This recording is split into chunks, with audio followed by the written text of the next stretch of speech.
car, charging at 100%. Scan my Tesla, reports 100% here. 74.6 kilowatt hour usable remaining. Okay. So we will see. I will just take this route here, normal route, and then based on the consumption, I can decide if I go from, let me see, Ringebu is roughly here. I can take a loop here that is around 500 kilometers, most likely not. I can take a longer route that is 600 kilometers, or I can take a route that is 700 kilometers by going via Dombås. So let's just get going.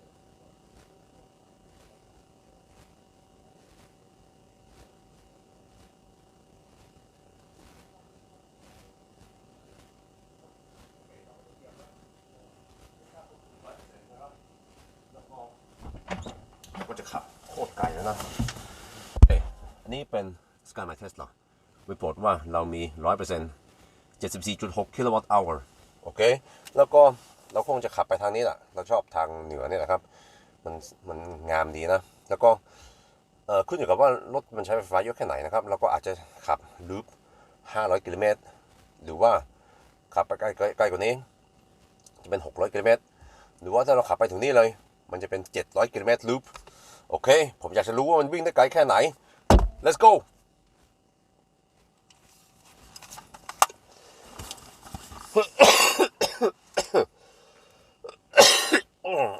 oh dog I need dogs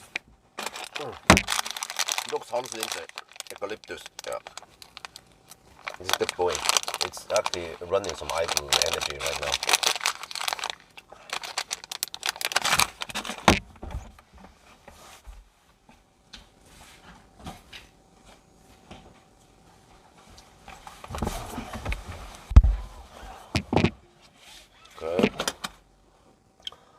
Reset this, reset trip. Just have this one just in case also. Reset trip. Since charge, well, I might as well just reset one of the trip just in case. There, okay. Alles gut.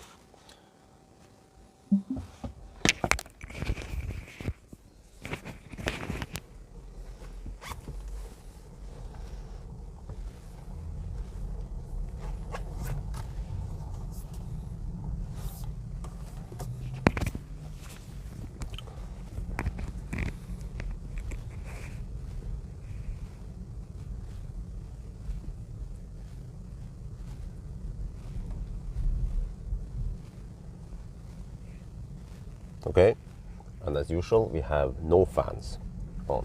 So now I will do the more eco run, maybe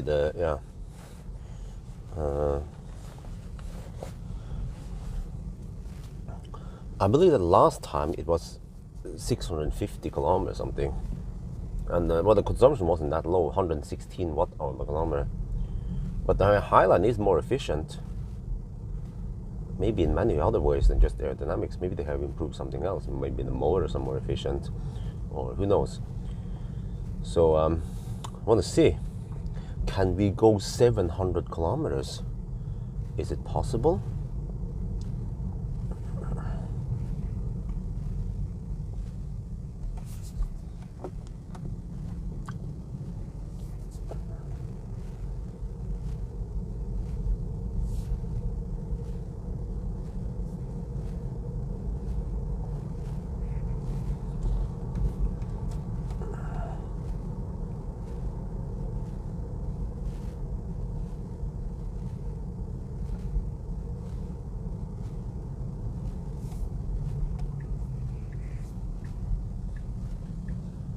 I start kind of late, but okay. It was actually, I could have started earlier, but for some reason the car stopped at 99%. I'm like, huh? And you can't simply just re-plug it in. You have to drive a while. So I actually drove a little trip, a loop to Cleveland and back, and then I was like, oh, fuck, it's gonna charge another 45 minutes. Okay, whatever. It's actually starting too early is also not good because it is cold now at night. So, yeah, I think we should hit the best temperature, which is not too cold now in the morning hours, and then not too cold also in the evening when we finish. But I suspect that it might take 10 hours and we might go 700 kilometers. So there's only one way to find out. You know, it was a Model 3 that started the Thunder Drive. So let's see then. The efficiency king. How far can he actually go?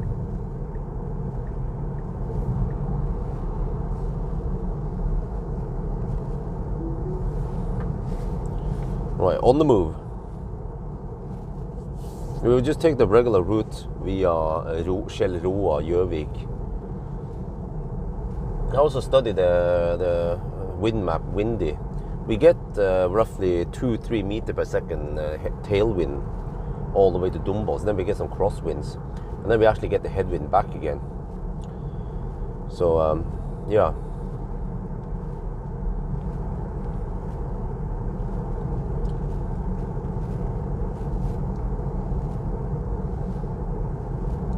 Well, all good.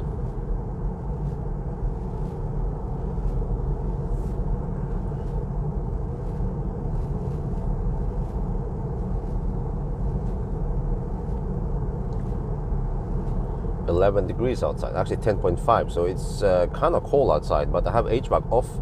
We have some sun with some clouds. It should be, yeah, I mean, I'm not sure what the temperature is, like the optimal temperature for not having to run HVAC at all. Could be around 15 degrees Celsius with sun.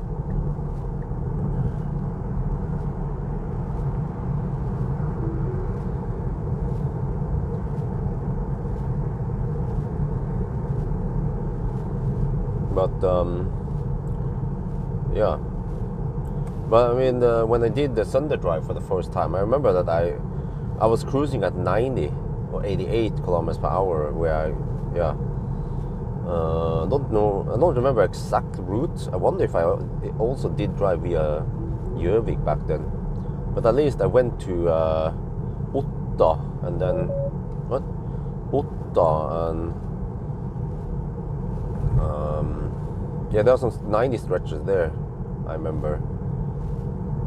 And then towards the end it became colder and I had to run the heater. And I also don't remember what speed I drove at. I remember ending up Cleavage, actually. So I might have cruised at 90 many times and had some heater on and stuff. So, but at least now we will try to run it on the same, very similar condition as the other cars, because I really want to see this car go over 700 kilometers. Is it possible? It should be, right? No, what the heck do freaking cars speed it up suddenly? What is that shit, man? Let me see. Autopilot. Yeah, it has been set to current speed, but is that like a adaptation to speed limit shit or something? I don't know where that is, huh? Yeah, I can't find it. It just suddenly decided to speed up to 100 kilometers per hour.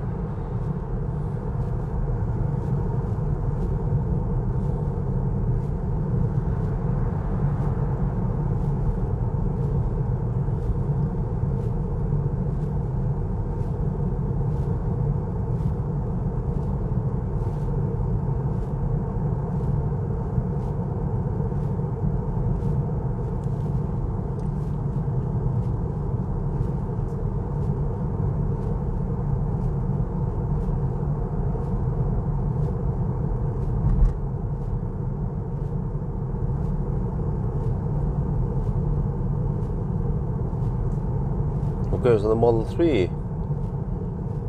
long range previously 640 kilometers and 116 watt-hour per kilometer.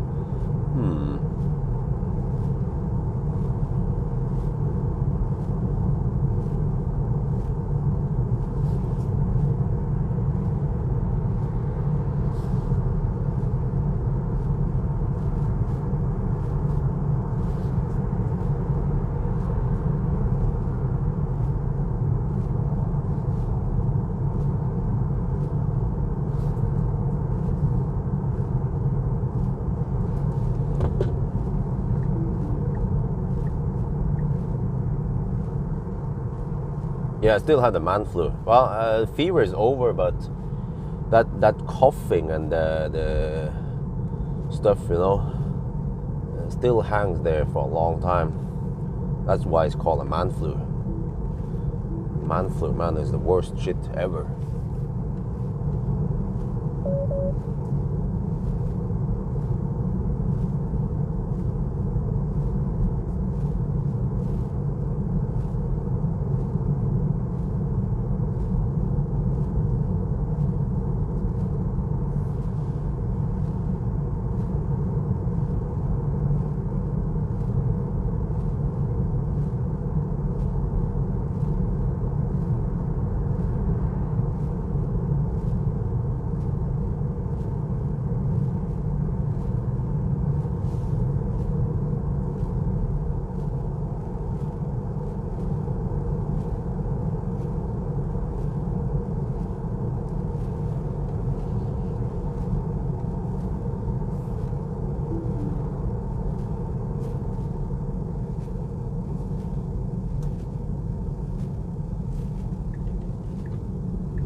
I mean, is this a coincidence? I have a BMW behind me. He's not using blinkers.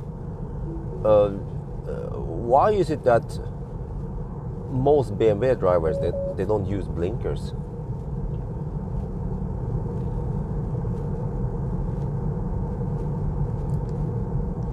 Live chat not visible, really? I don't know. Is it not? Well, consumption is 127 right now.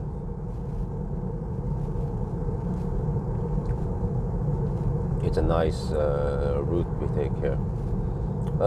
Tesla has a small disadvantage because we cruise at the speed limit, but because Tesla's speedometer is more accurate than I'm actually cruising at 70. Well, let me check. You know, if I cruise at 70 now, I want to check GPS.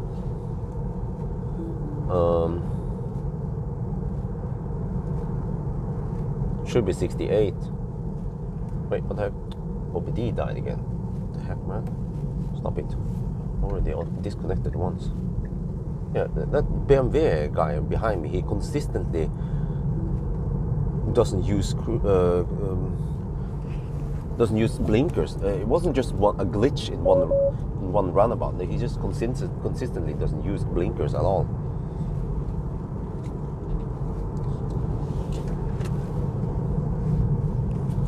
I mean, basically, if you don't use blinker, it means that you don't give a shit about other people.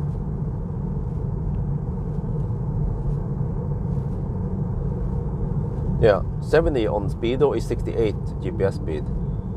Other cars will be cruising at 67, maybe even 66. But most other cars 67. So I mean that 1 kilometer per hour difference could actually make a small difference. But I mean, this is one of the rules I have. They are mostly just soft rules, not hard rules.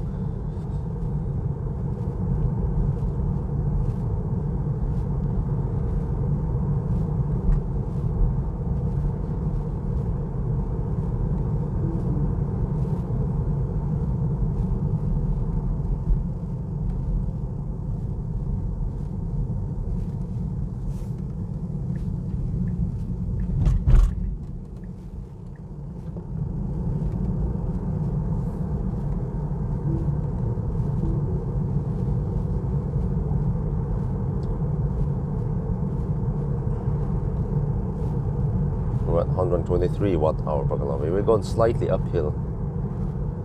Yeah, so the consumption will usually, we get an idea of consumption in Gjøvik, but because you have tailwind today, we will actually get lower consumption than the end consumption at Gjøvik. So I have to look maybe around Lillehammer to get an idea of what we can consume. And actually, it's not that hot in the cabin. There's some clouds here. 12 degrees outside and the sun behind us. So I have my jacket on right now, Stormberg jacket and long pants, but I brought Schwartz in case I need it later. Flip phone, huh? No, I don't need it because I don't want to block the freaking windscreen with a big ass screen.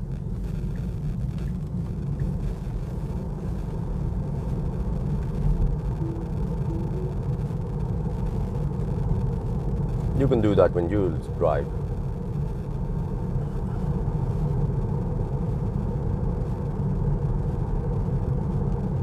Remember, the driving and safety is the highest priority. Reading comments is secondary priority. What route? I will just follow the regular Lillehammer. So I have several options. I can stop at, I can go via Venabygdsfjellet and then over to Atna. That's a 500 kilometer loop. I can go straight north to Folldal. That's a 600 kilometer loop. But if around Lillehammer, if the consumption is around 105 watt-hour per kilometer, then I'm more confident we can go 700 kilometers. And then there's a 700 kilometer loop that goes via Dombås and then Yashkin and then Folldal. So I also considered going via Sweden, but I'm not too familiar around there. Plus the roads there might be a bit twisty. On that side at least, around Kongsving, Torsby, well, before you get to Torsby. But then the landscape in Sweden on that side is kind of boring. So at least when we take the Norway route, there are some mountains and shit.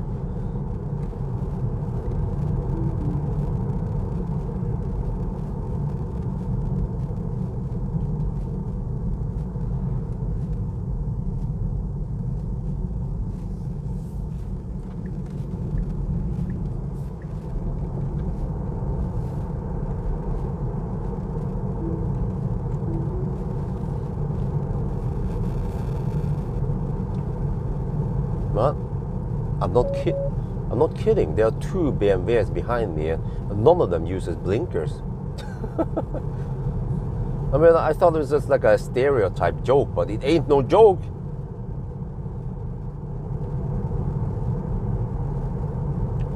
Solén and then Torsby and Norway. Well, the only problem is that the road between Kongsving or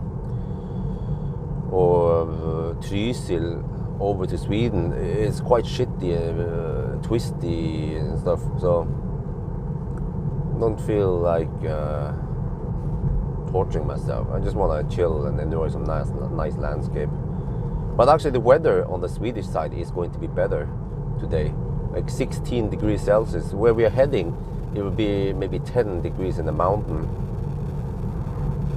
But we can deal with that because we have so efficient car. Good aerodynamics. It's slick. It's slick. It slices through the air like cheese through butter.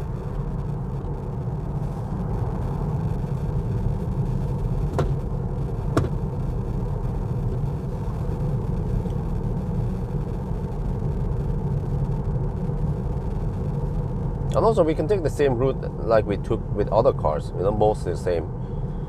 So quite similar as the ID7, but ID7 had nice warm weather, 25 degrees. I remember it was shockingly warm in that valley before south of Folldal. Like wow, huh? In the Highland, at 700 meters over sea level, we had 25 degrees Celsius. That was amazing. That was the last siste krampetrekning of summer. But now winter is coming. It's getting colder and colder now. And also the days are getting shorter and shorter.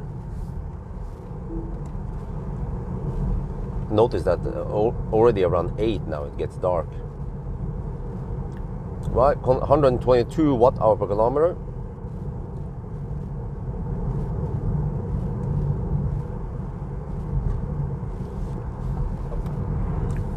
I think it's time to shoot the video.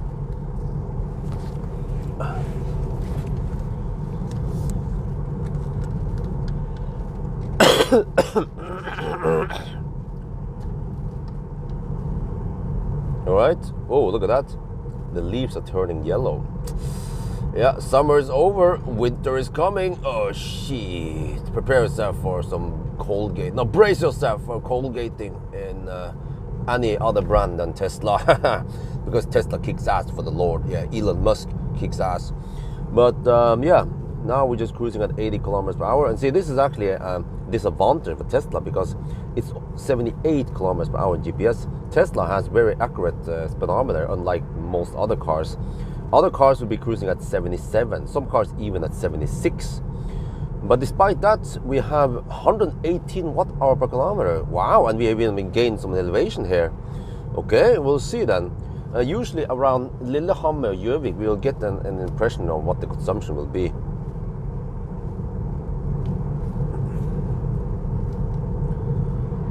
Okay, ตอนนี้ใบไม้มันเริ่มจะร่วงนะครับเริ่มมีสีแล้วครับหน้าล้อนี่หมดแล้วนะครับแล้วก็เราก็ต้องขับ80นะเราขับตามลิมิตแล้วอันนี้เป็นข้อเสียของ Tesla นะครับเพราะว่าความเร็วของ Tesla มันจะเป๊ะมากนะครับเนี่ยเราขับ80แล้วมันเป็น78นะคันอื่นนะครับมันจะเป็น77อาจจะเป็น76แล้วนะครับก็แปลว่าเราขับเร็วกว่าคันอื่นนิดหน่อยนะครับแต่ว่าก็ไม่เป็นไรเพราะว่ารถคันนี้มันใช้ไฟฟ้าน้อยมากนะตอนนี้เป็น121วัตต์เอาแต่กิโลเมตรแล้วก็เราก็ได้ขึ้นดอยนิดหน่อยนะครับก็ดีนะแต่ว่าปกตินะตอนเราไปถึงสักเยอร์วิกหรือว่าลิลลาคอมเราจะรู้ว่ามันจะใช้ไฟฟ้าเยอะแค่ไหนนะครับ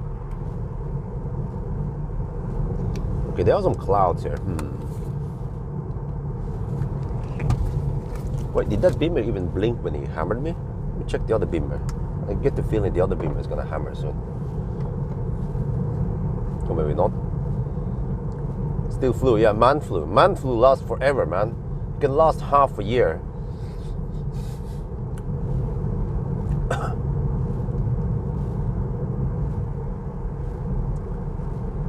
So yeah, I enjoy these nice.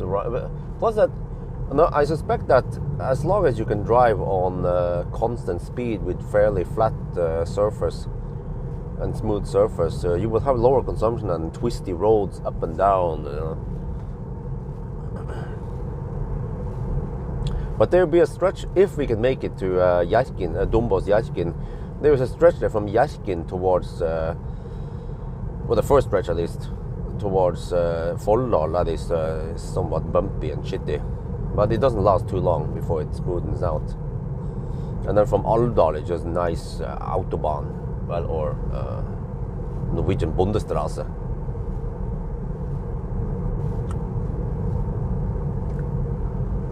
So yeah, I had 2 days where I didn't work at all, and then yesterday night I went on the 1,000 kilometer challenge, and today I had some sleep. Well, actually yesterday, right after 1,000 kilometer challenge, I had to stay up a bit, and I don't remember what the heck I did.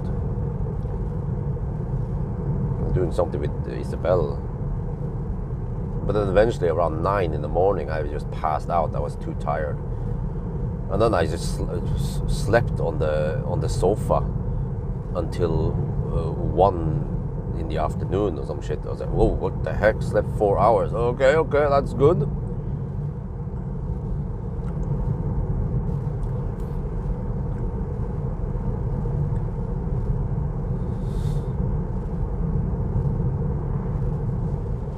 Yeah, we're now going uphill, but despite that, okay, consumption is now going up. 141 watt-hour per kilometer since we go uphill now.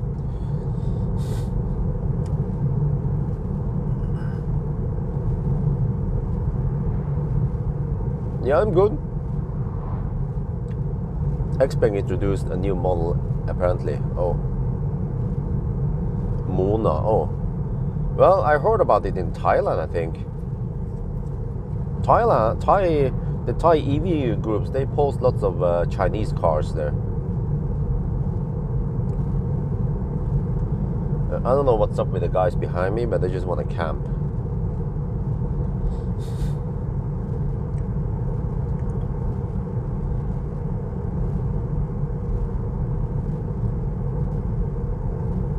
Well, it's still not too cold in the cabin for now.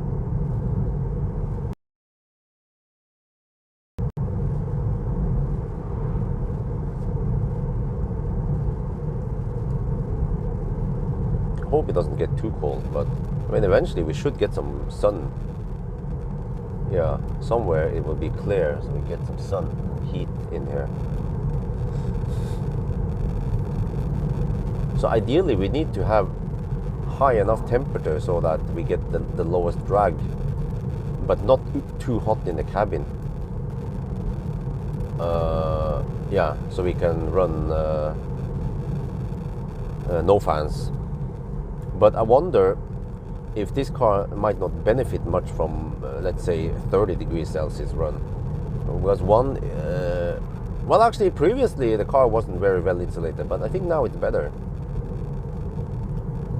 Because, but the car, Tesla is so efficient that it's not that much affected by the cold weather. Would be interesting to do some kind of, let's say, a run, no heater off run, HVAC off run at 20 degrees, but let's say 5 and 10 and 15 and 20 degrees Celsius, to see if there's any difference when we take HVAC out of the equation.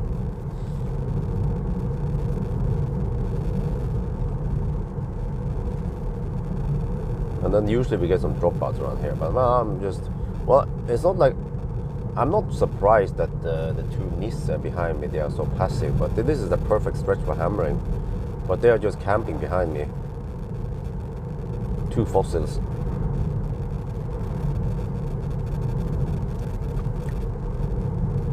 There, suddenly. Oh, he blinks when he wants to overtake. Well, that's interesting.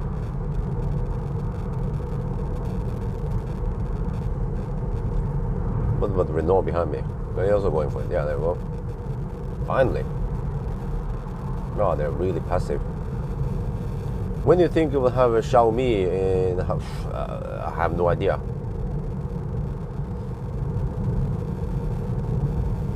I also have to watch out. Hey, do we have any Norwegians here? I have some questions that Norwegians might know. Wait, shit, I think I need to change my pants. They're getting kind of dirty. Not sure what the heck I did. But, what was I going to say again? Yeah, most likely we're going to Thailand this winter. So I have booked cars until mid-November. I can always cancel some of them, but it means that I might not want to book too many cars in case we will actually travel in mid-November. But that kind of stuff, if we travel mid-November, we will end up in Norway again in the very beginning of January, which is gonna be freaking cold, man, and dark. So ideally, weather-wise, would be best to travel around the beginning of December or maybe mid-December, and then come back by the end of January. We want to skip January. That's the coldest time. And the darkest time, well, actually December, roughly at December.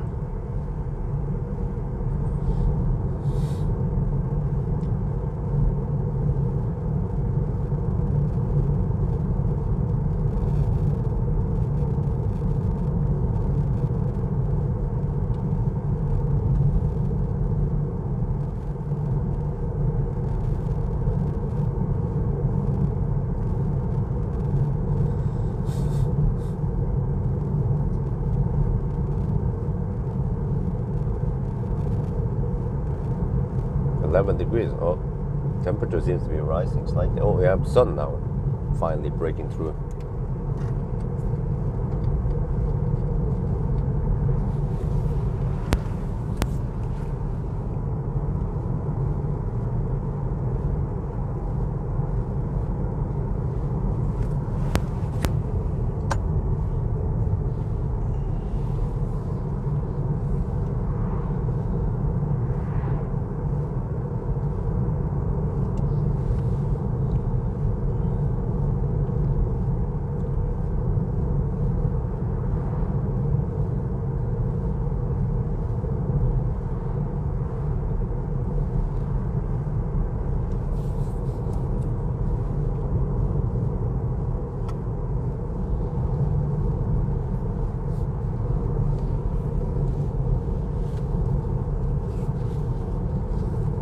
This is where we have the dropouts.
Don't know what the heck.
I'm going too much speed.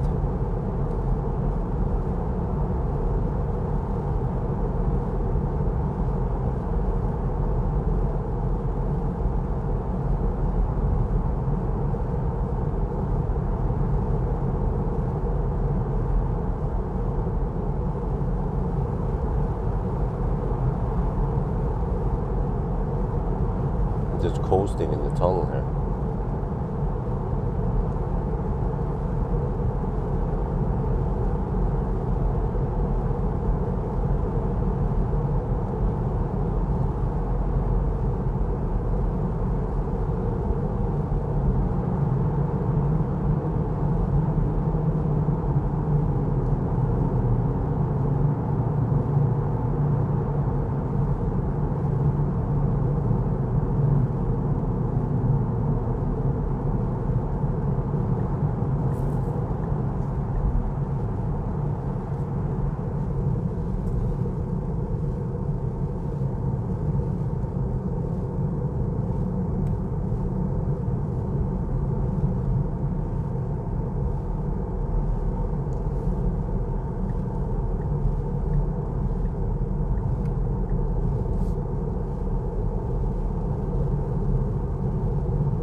134 watt-hour per kilometer.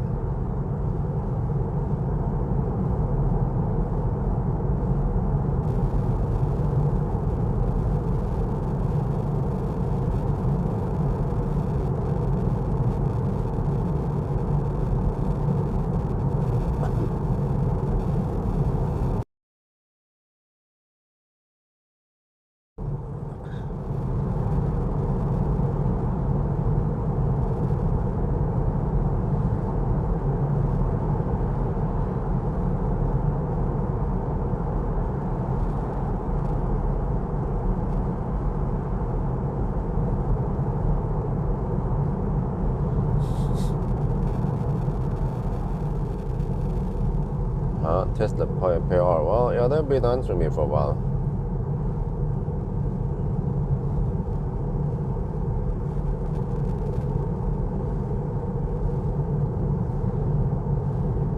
Right, finally some sun. It's getting kind of cold in here. Plus we want also higher ambient temperature. Well, I have to say the car coasted really well. I was coasting from the ramp, and there's a slight downhill, so just coast and coast here. You want to avoid converting too much kinetic energy back and forth.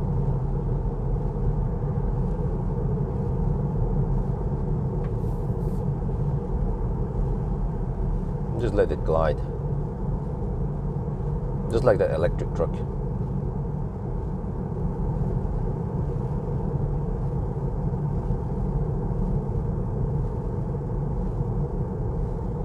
There's the sun. Yep. Here comes the sun. Do, do, do. It's alright. It's alright. Do, do, do, do.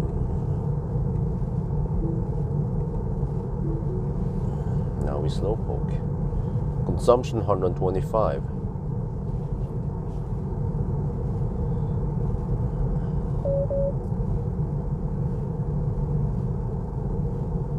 If I want to go 700 kilometers, I have to average less than 106. I have to average 106 watt-hour per kilometer. I wonder if I can match the rear-wheel drive's consumption, efficiency or not.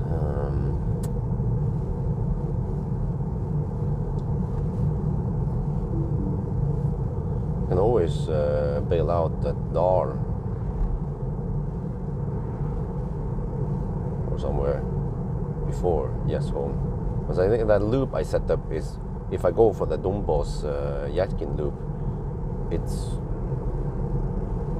700, almost spot on 700 kilometer.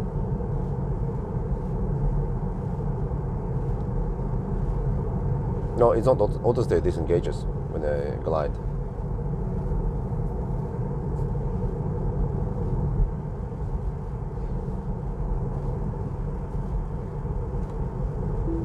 So here's the difference, because yeah, I did drive at 90 previously, I remember, and now we just cruise at 80 or 78.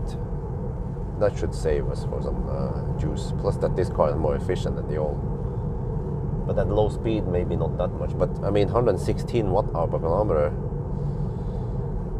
is kind of high-ish, considering that in the range test, the rear-wheel drive Highland was also hovering around that level. It was insanely efficient at 90 kilometers per hour with HVAC on. Wait, what was it again? No, my bad.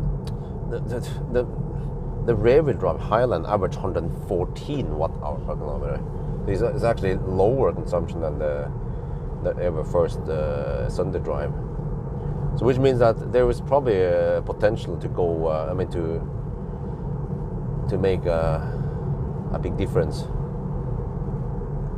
It's been a couple of years now, I think, since we started that first run.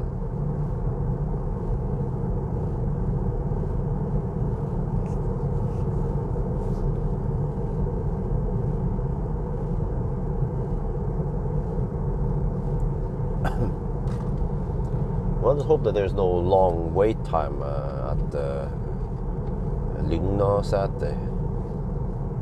Last time we waited there for 10 minutes or so. when they're blowing up shit.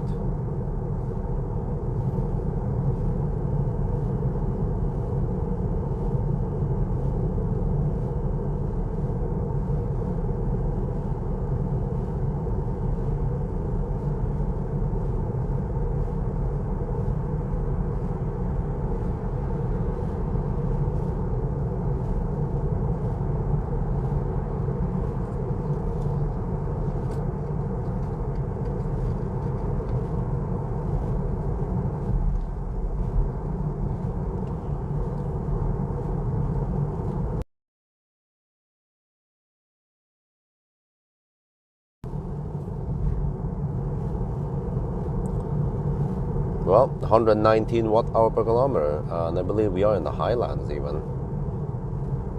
Of course, we have a little bit of kinetic energy, but we have done 47 kilometers, so the kinetic energy has been divided over a longer distance now. Let me check elevation. We are currently at 262, so we have gone 60 meters up, roughly.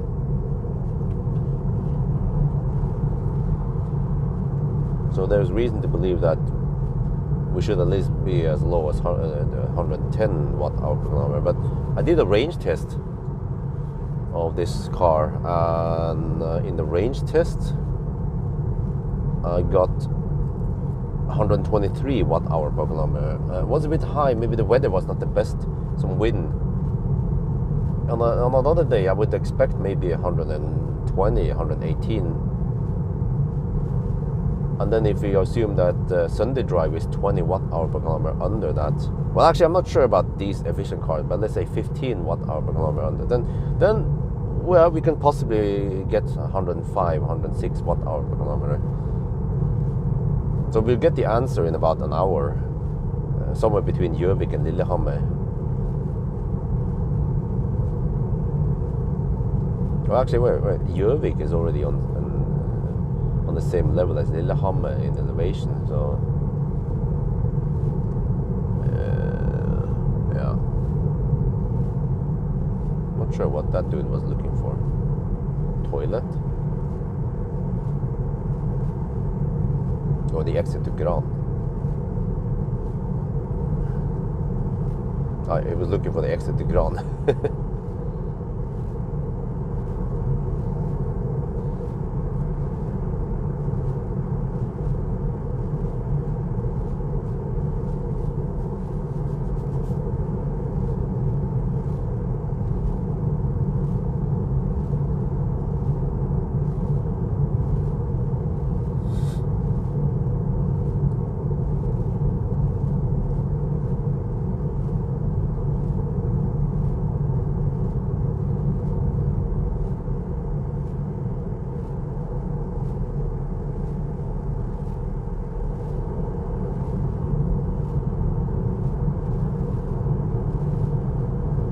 Temperature is rising, that's good. 13 degrees now. Let's play some music since you guys are so quiet.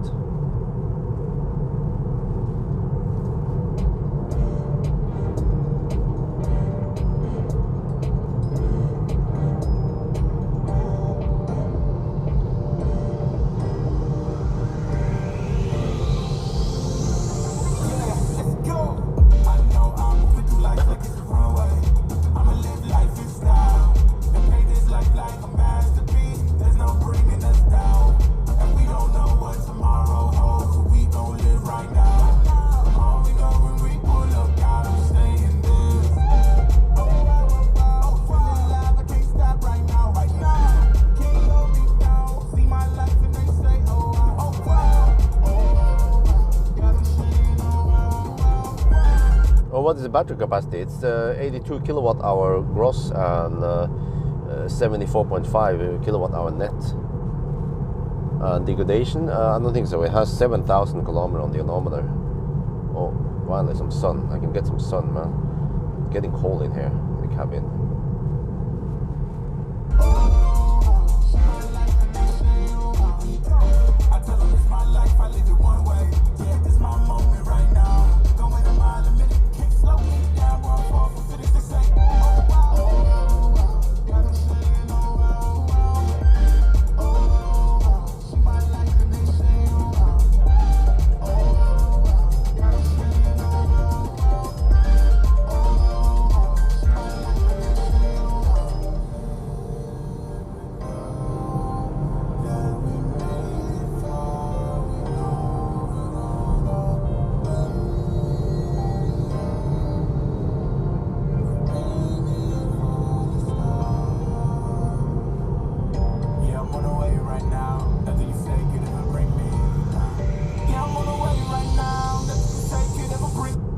Because I'm really happy with a YouTube job. Absolutely, no doubt about it.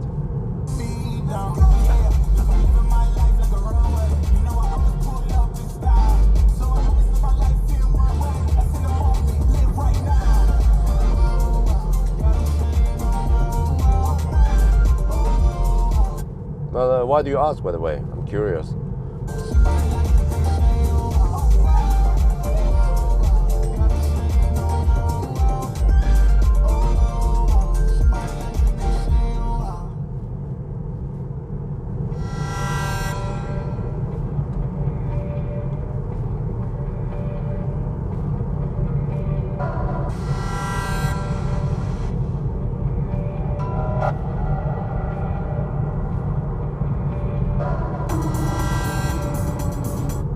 Seems like a lot of work, always on the road. Well, actually, not really. Always sounds like a trucker, but if you actually pay attention, you will see that I'm only on the road maybe once or twice per week. And then the range test doesn't take that long, and I actually have a lot of home time compared to when I had an office job, you know. So, and then someone else is doing the editing for me, so. Yeah.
Wow, nice.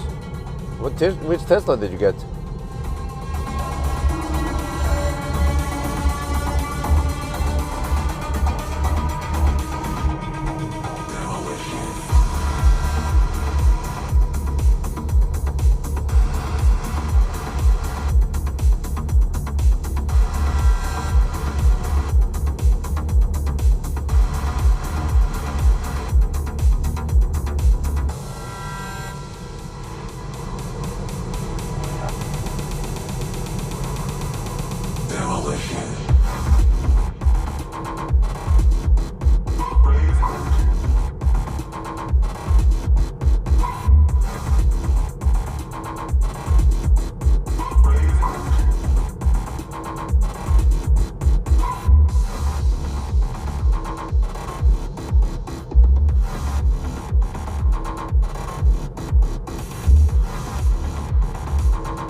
Twenty 21 long range Model 3. Huh, nice.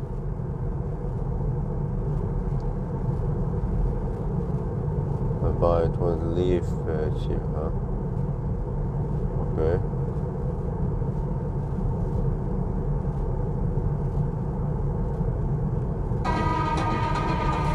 LG seems to be okay. The release is a bit high. Wow, really? Damn. I prefer the Panasonic battery. MC Hammer has a Panasonic battery. It charges like a mouse.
here. The sun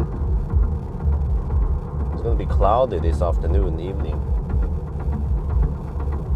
Buckle up, it's going to be a long ride tonight.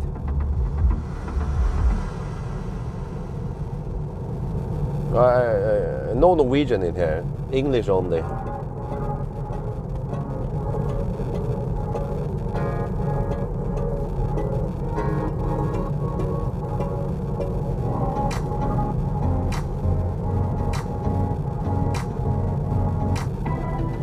I copied some new songs to the USB stick.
Oh, they're building an autobahn here.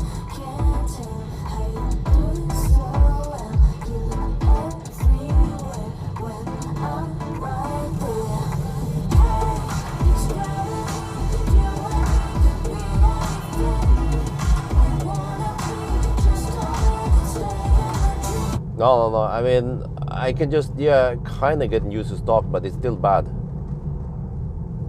Just like I can kind of get used to bad software in the Chinese car, but it's still bad.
autopilot panel. Nope, not yet.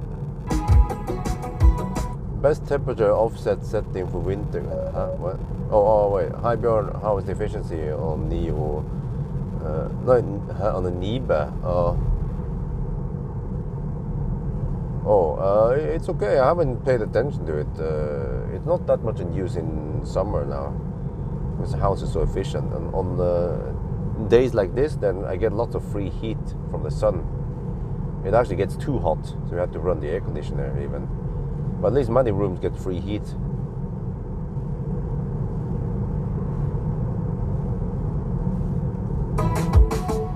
Okay, Stadt 70 kilometers done. 140 watt hour per kilometer, and we are at 87%.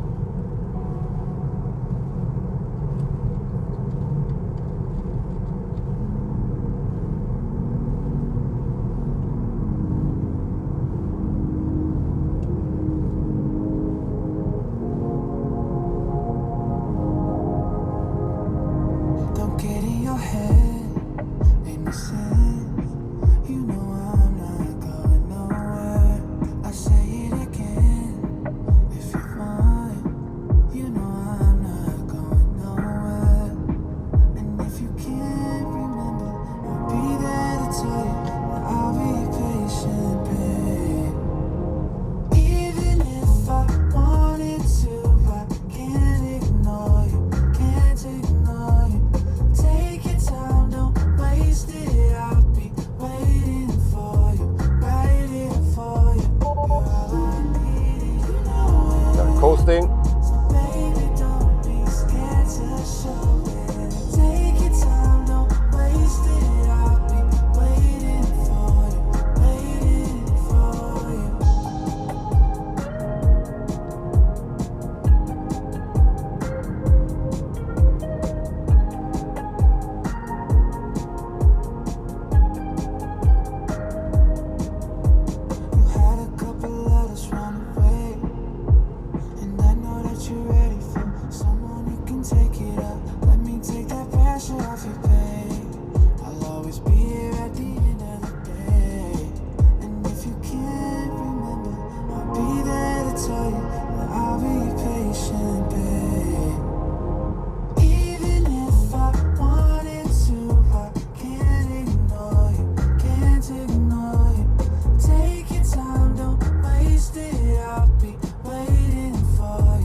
This might be the last Sunday drive for this year. It might be too cold in the future, in the following weeks now.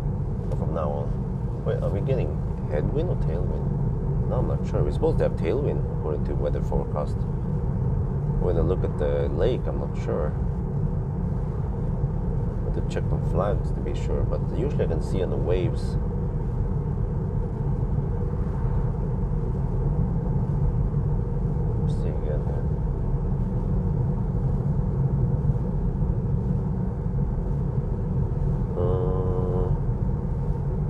But the leaves are turning yellow now. Winter is coming. It's over. Summer is over. It lasted so short.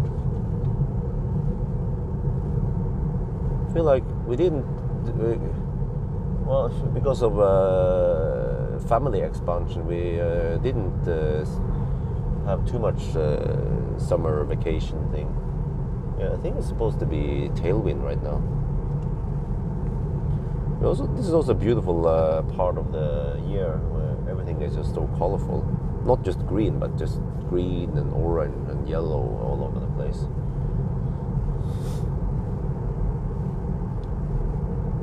Expected distance, we don't know yet. calculating.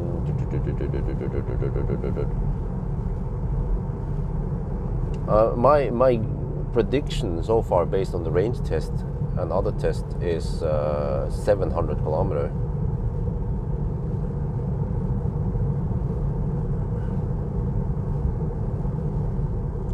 What version of autopilot? Where do I find the version number?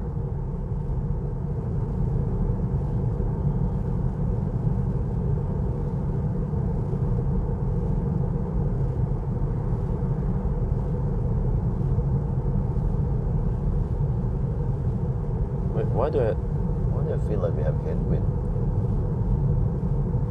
When I look at the lake and I see the waves, and there are no flags here right now. Well, you can look at the weather forecast. What does that say? Weather forecast says southeast. Okay, so we should have tailwind based on the weather forecast. And then what was the speed again? 3 kilometers per hour. It's weird that they use kilometers per hour, because at least in Norway, a weather forecast is measured in meter per second. So 1 meter per second is 3.6 kilometers per hour. But this looks more. It looks like more than 3 kilometers per hour. 1 meter per second. 1 meter per second would be really still. Looks more like 2 to 3 meters per second. Info screen. Well, where?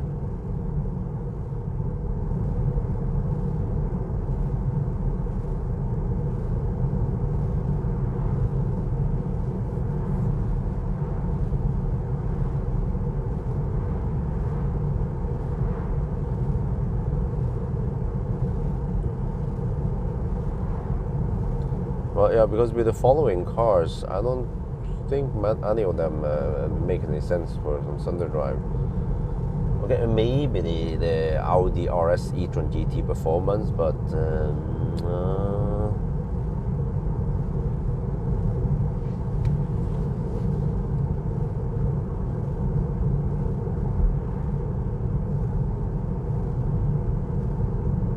let's see if I have time.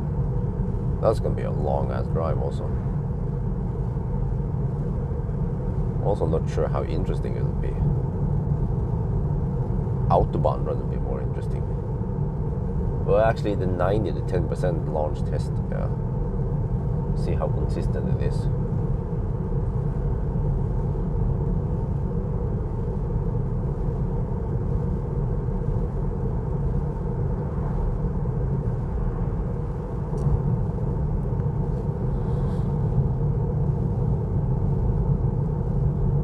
Model Y long range, blah blah.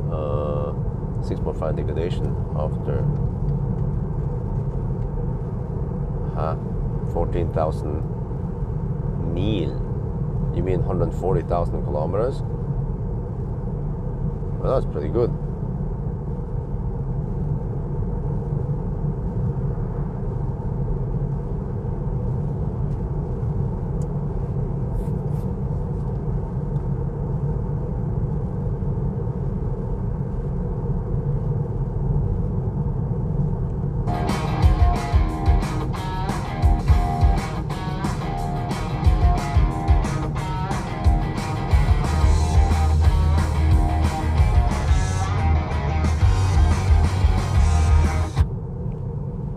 Tractor eggs are out.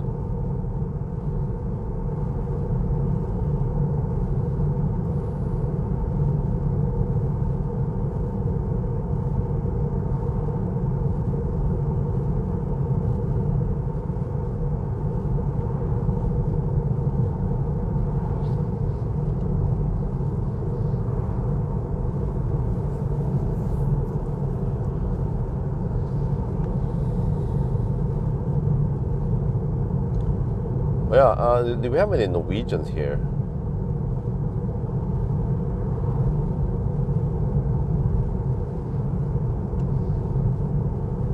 I need to ask you guys something about oljekamin and oil tanks.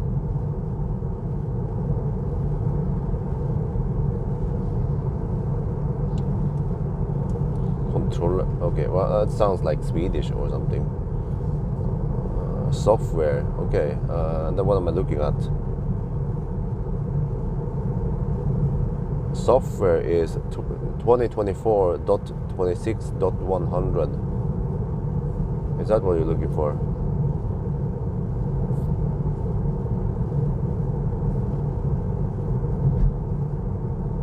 Erik, you're Norwegian. Well,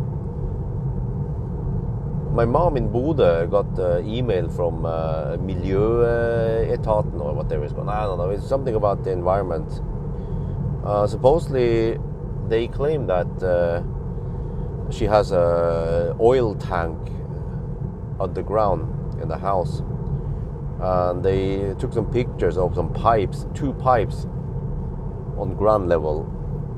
One pipe is for filling oil in there, the other pipe is for venting out the tank. So I'm like, okay, and then mom is like, what? So I'm not sure. My mom hopes and thinks that the tank has been removed, but my theory is that if the tank has been removed, then they should also remove the pipe. But supposedly someone inspected the pipes and it just goes into the basement and then ends there or some shit. Okay, but if there's no documentation that the tank was removed, then it could be the tank is still there. So the reason why the government actually supposedly what do you call it? They demand that you remove the tank is because if it leaks, then the oil leaks into the environment. No, it slows down here. No, shit. Since it's Sunday, then the speed limit here doesn't apply. But the car didn't understand that. Oh, he wants to go 60. No.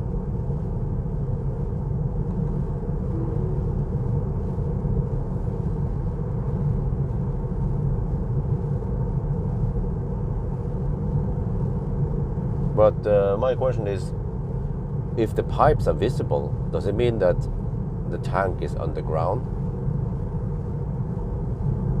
And then is my mom required to remove the tank? You have to then scrape off the asphalt and then dig there somewhere. I don't know where the heck. First they have to also figure out where the heck the tank is. Yeah, that's actually a good idea. Endoscope, yeah.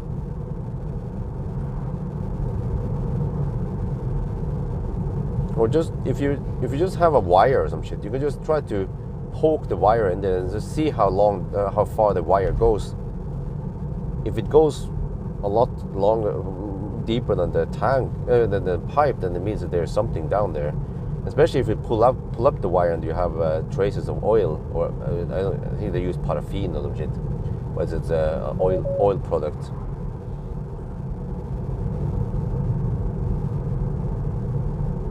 But it's in Bodø. I'm planning on going to Bodø to pick up, just to retrieve the trailer wheels there eventually. And I'm planning on doing it with a SQ6. But that will be in the beginning of October, so maybe there will be even snow by then. Yeah, there could be snow in Saltfjellet. So that will be one epic road trip to Bodø before Lynn goes back home.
I need to call that saksbehandler and ask what the heck is going on. But I also have to read through the document.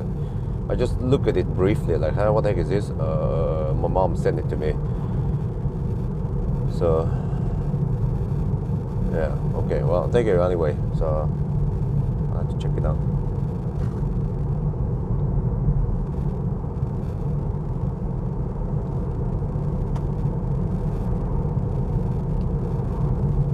Well, it's not as sunny as I thought it would be.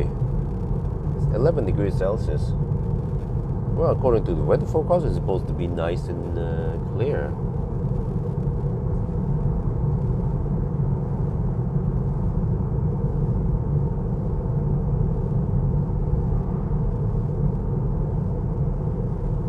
Well, it's almost noon now.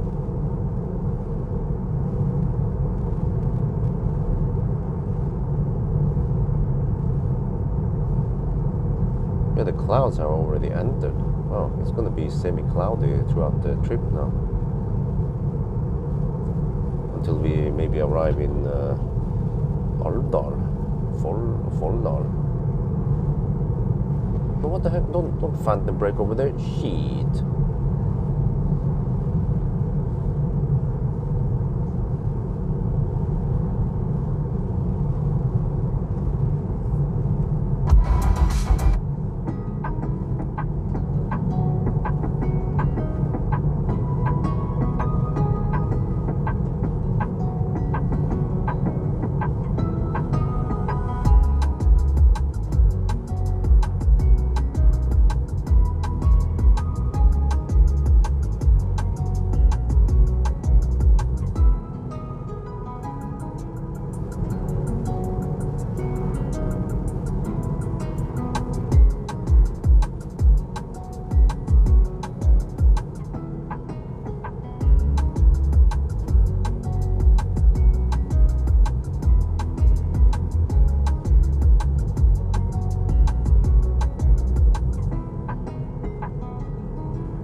Consumption is 124 watt-hour per kilometer, but we are 400 meters over sea level, so there's a 200-meter drop coming very soon.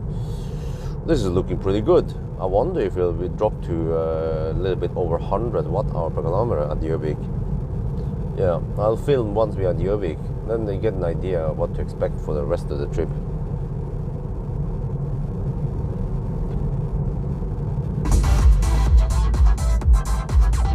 Good morning.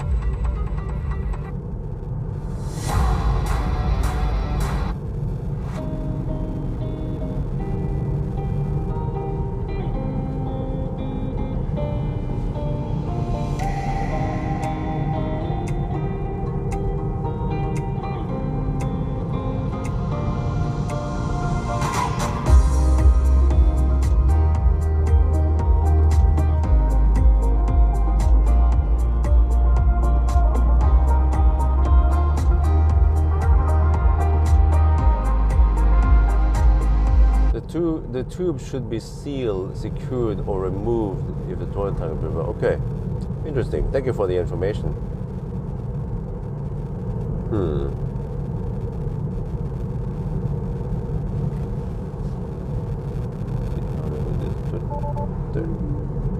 Coast slightly. Okay, so if the tubes are sealed, at least it means that they have done something there, right? Because I'm not sure. I don't have an endoscope.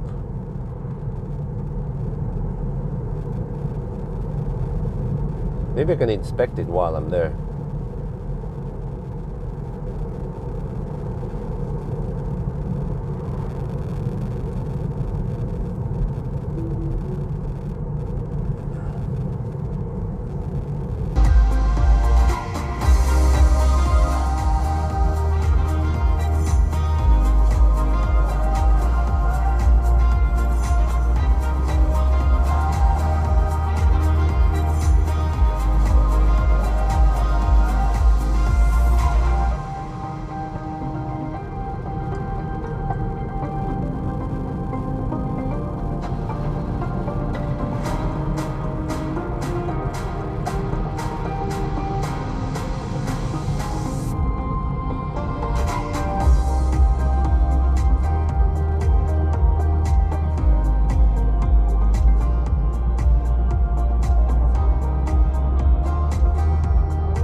Autopilot.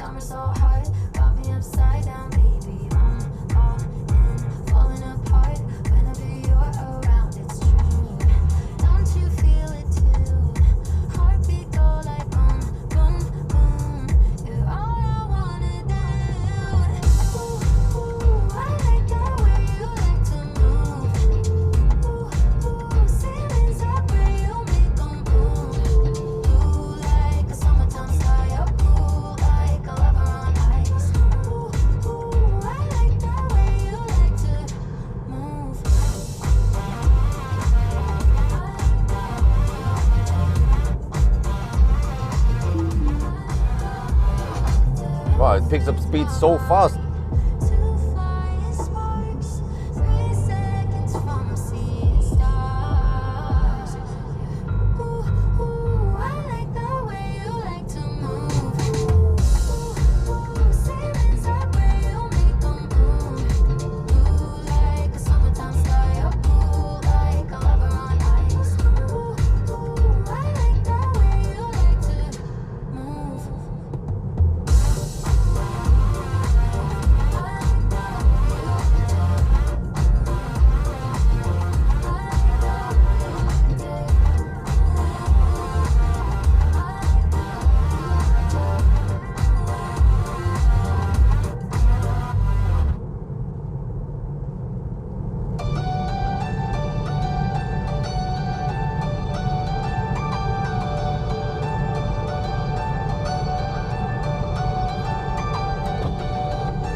You're welcome.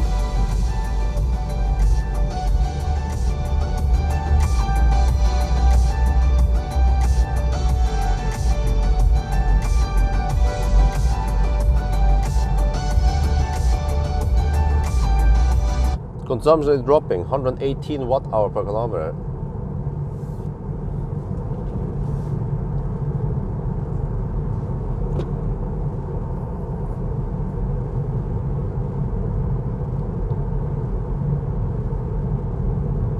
You're still higher than the starting position.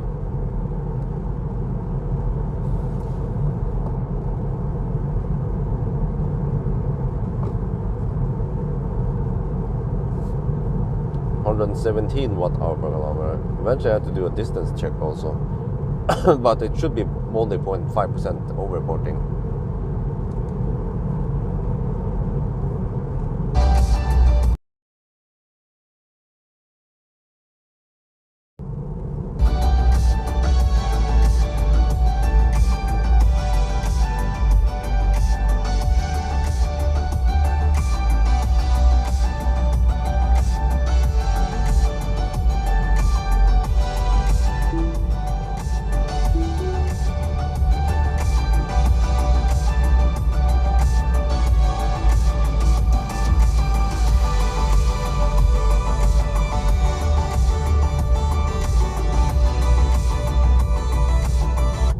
$115 watt-hour per kilometer, but we are almost down there now. 240 meter with sea level. Wait, so is Mjøsen at the same level as Jessheim then? Around 200.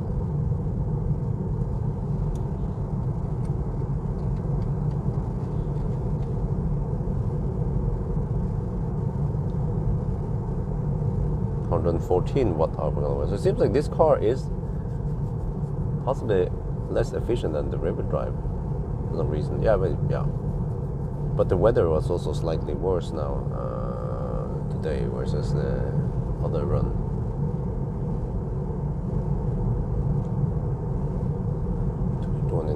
Okay, 114 watt-hour per kilometer.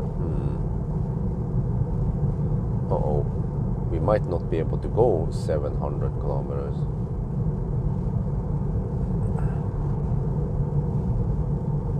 I'm not sure if higher temperature would make any difference.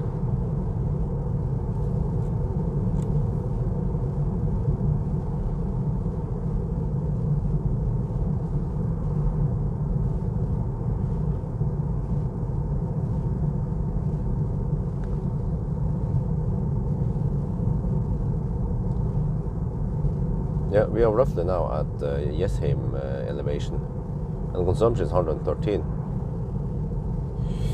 Uh-oh, so that kind of sets the tone.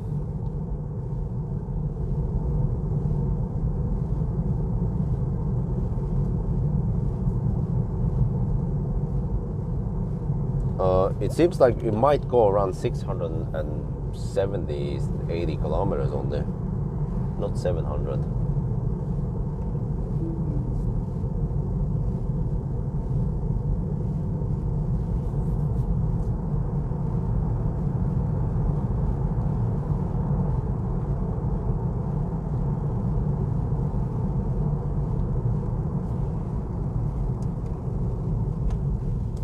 Kona, I don't have any plans for it yet.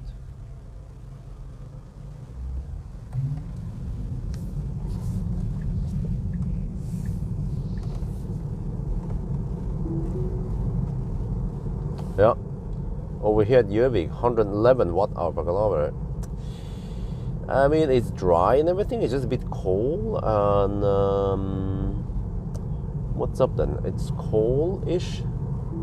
Yeah, normally I would have at least 15 to 20 degrees in the Sunday drive, right? Now it's just 11 degrees.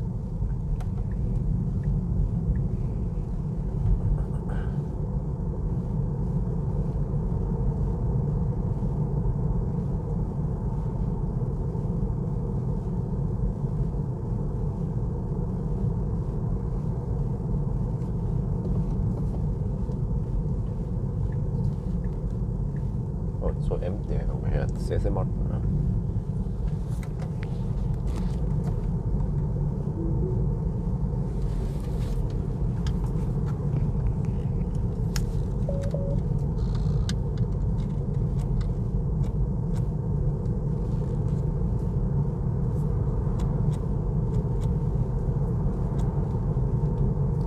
We are now in Gjøvik.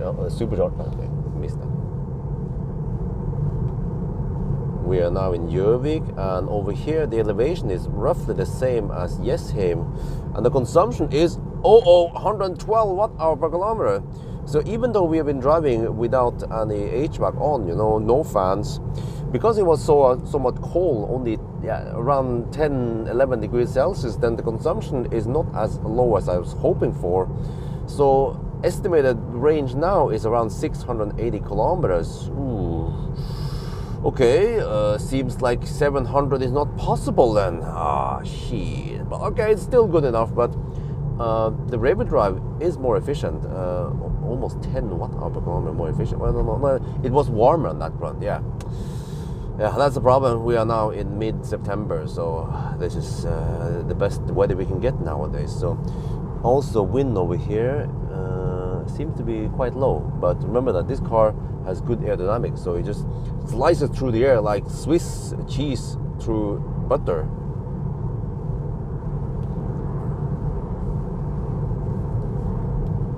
We เพิ่งจะผ่านเยอร์วิงนะครับแล้วก็ตอนนี้นะเราใช้ไฟฟ้า112วัตต์เอาต่อกิโลเมตรมันสูงกว่านิดหน่อยที่ผมคิดนะครับ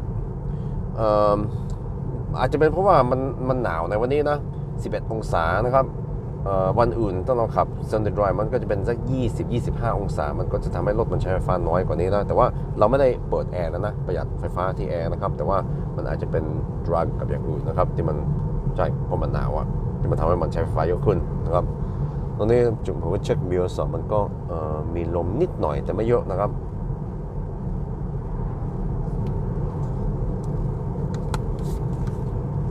The best Tesla, of course. Tesla is the best because now we have an ongoing Tesla referral program. And now we're stuck behind a slow Toyota driver. Okay, I figured out. We just have to slow poke behind this. Ideally, need a boxier car.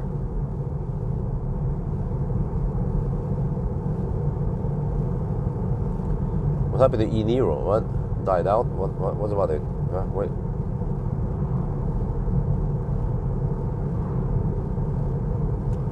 Eventually I need to stop for some food.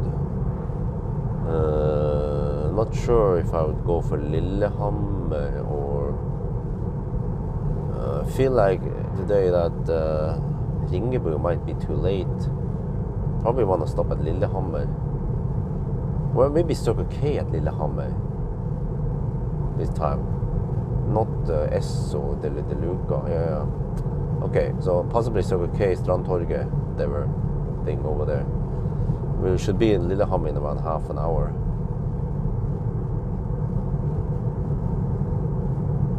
Model 3 Performance, yeah, those are good cars. If I would buy a Tesla, maybe I should get the second hand with stocks. Or I could just buy, but I like the Highland ride so much. Maybe you get the Highland and then wait for the sexy stocks. But there are some other stocks now available. So my friend who has that Model 3 Performance, he installed the stocks at Bilkomponenter. So I will review it soon. I just been kind of busy, and then I had a man flu. So, but I'm planning on reviewing it on Monday. Well, actually tomorrow. Well, but it's a bit cold inside the car, so while I'm in Circle K for 5 minutes, I'll just wait. I'll just let the car sit in the sun and try to heat up a bit. But yeah, I mean, 11 degrees Celsius is not ideal. I think at least 18 would have been better. But if it's 18 degrees and sunny, then it might be so hot that I have to run HVAC. Or maybe just only fans.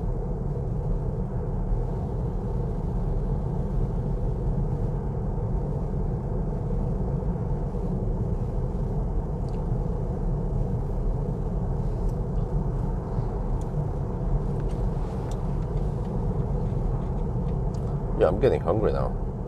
I need some food. I'm gonna be grabbing something over there at the gas station that can keep me full for a while.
Why am I coasting? Because I save energy. How is it realistic?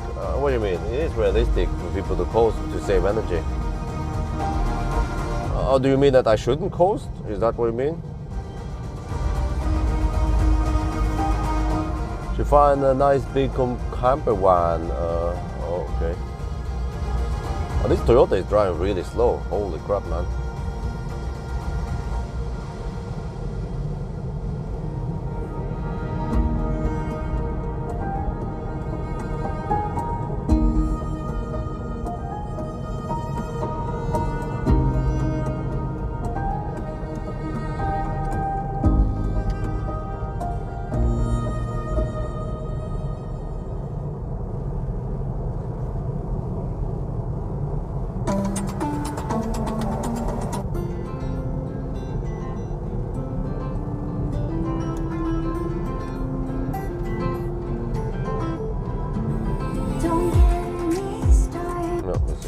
you have any new songs.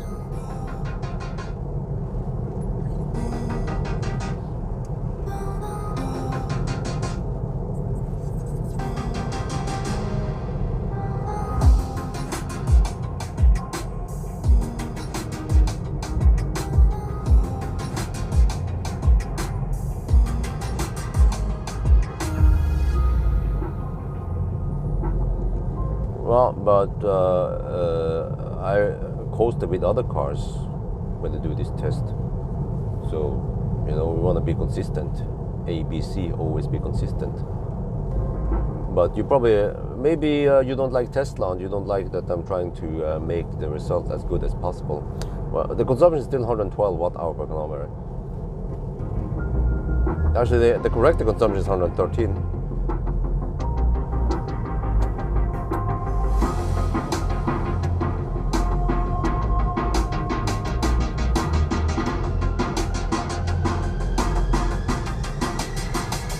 Because I'm a bit surprised, because this is the first time someone asked me if coasting is realistic or not. And I've been doing plenty of Sunday drives, and everyone of course agrees that we should coast. And then suddenly when I drive this Tesla, then they're like, hey, why do you coast? Is it realistic? Huh? Are you cheating? Average speed, I don't know, but we have done 122 kilometers and we have driven for 1 hour and 36 minutes. So you can take 122 kilometers divided by 1.6 hours. I did the math for you, the Asian math. Like what? The car wants to slow down. Hey, no, it's not 60 zone yet. Shit.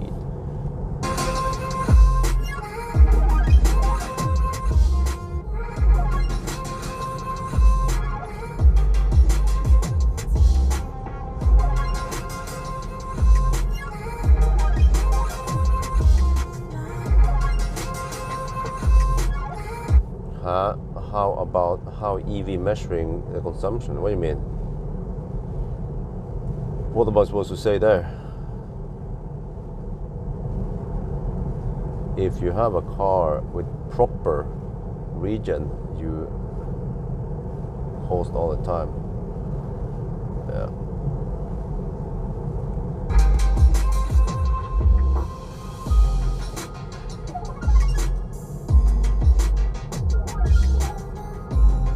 No, seriously, Tesla fails to register the speed limits correctly. Here is where the 60 zone starts, but the car claimed that the 60 zone started, way back there.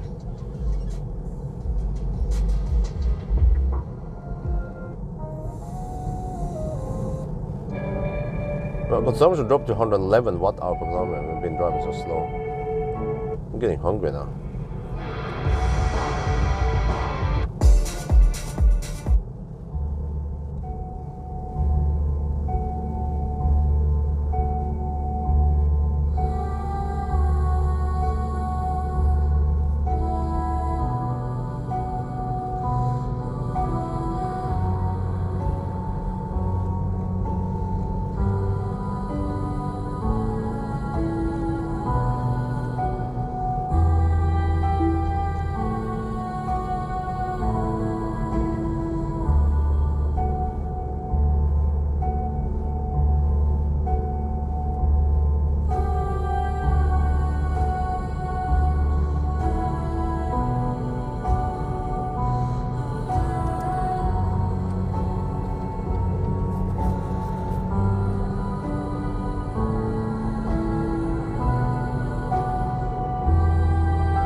Interesting.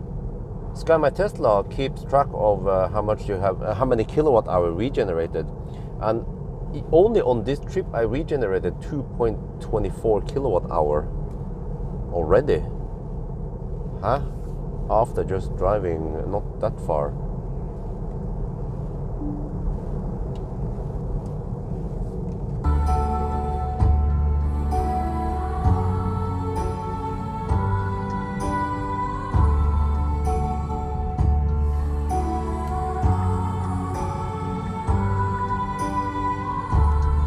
Well, Toyota drivers, they only use 10% of the power of the car.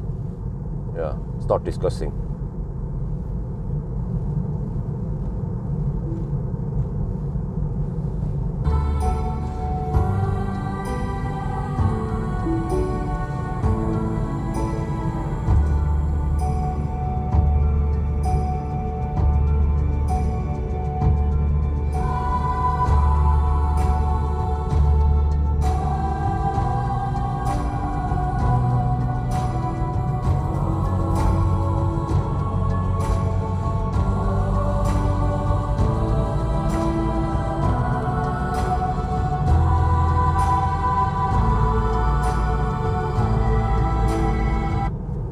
$127 kilometers done, 111 watt-hour per kilometer, and we have 81% left, or 60.7 kilowatt-hour left.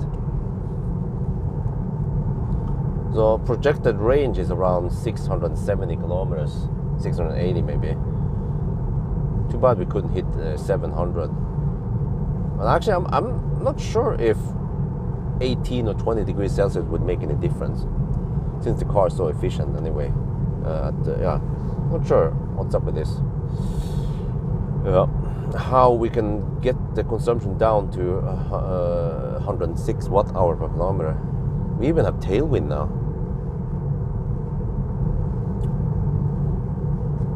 But yeah, so I'm gonna stop at Circle K, Strandtorget, Lillehammer. I think it's maybe the train has gone. The toget got. It's too late to go for more Lilleputham runs. I wonder if they eventually also shut down for the season. I've been coasting behind this Toyota for a while now. He's going slower than me he's going at around 76 kilometers per hour in the 80 zone. He's a true Toyota center driver. But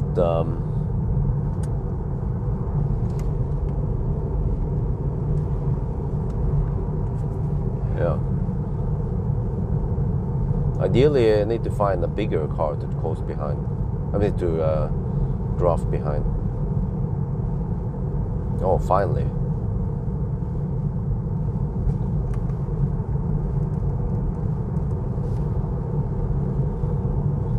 Well, it was a woman. It's always a woman.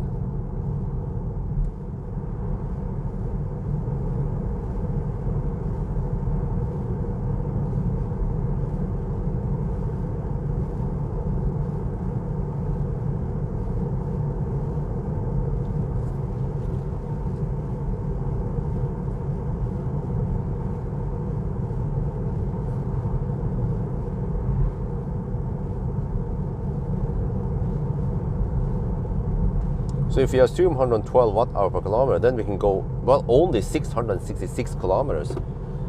The range of the devil. And that's only a tiny improvement over the old run. Well, there's not much we can do. Actually, maybe if I went for the Swedish route, it would have been better. But, yeah, it's kind of too late now.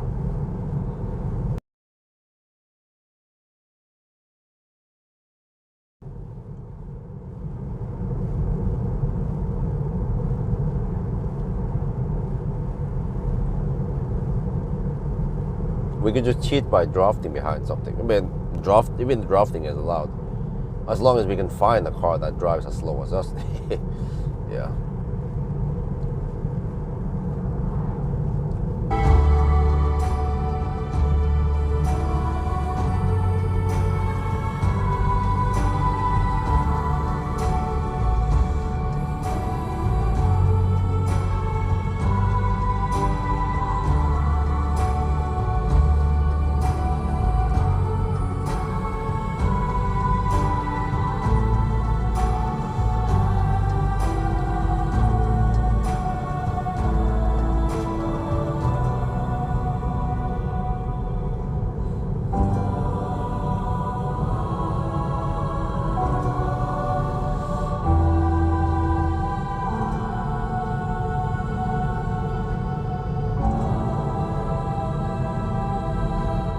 I see the Sunday traffic has started. Yeah, lots of slow pokes.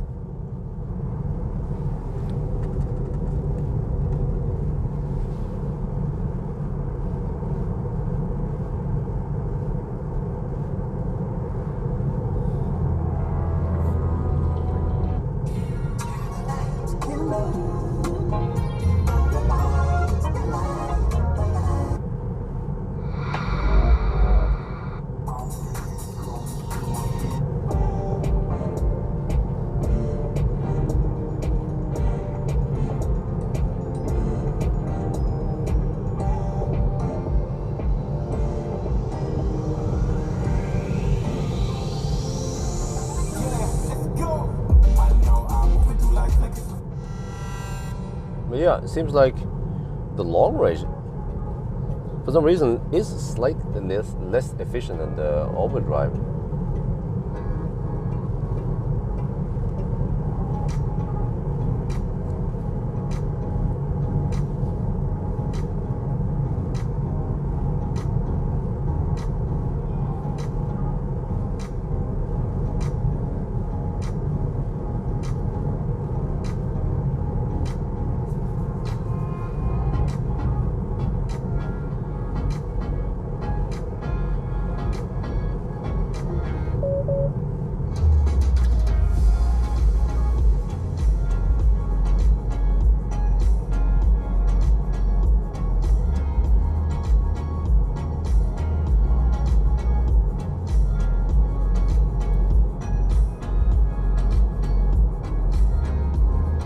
There's like one Toyota in front and then a whole shit ton of cars behind the Toyota. Welcome to Norway. Wow. How slow was that Toyota driving? I see it's getting hammered now in the mirror there.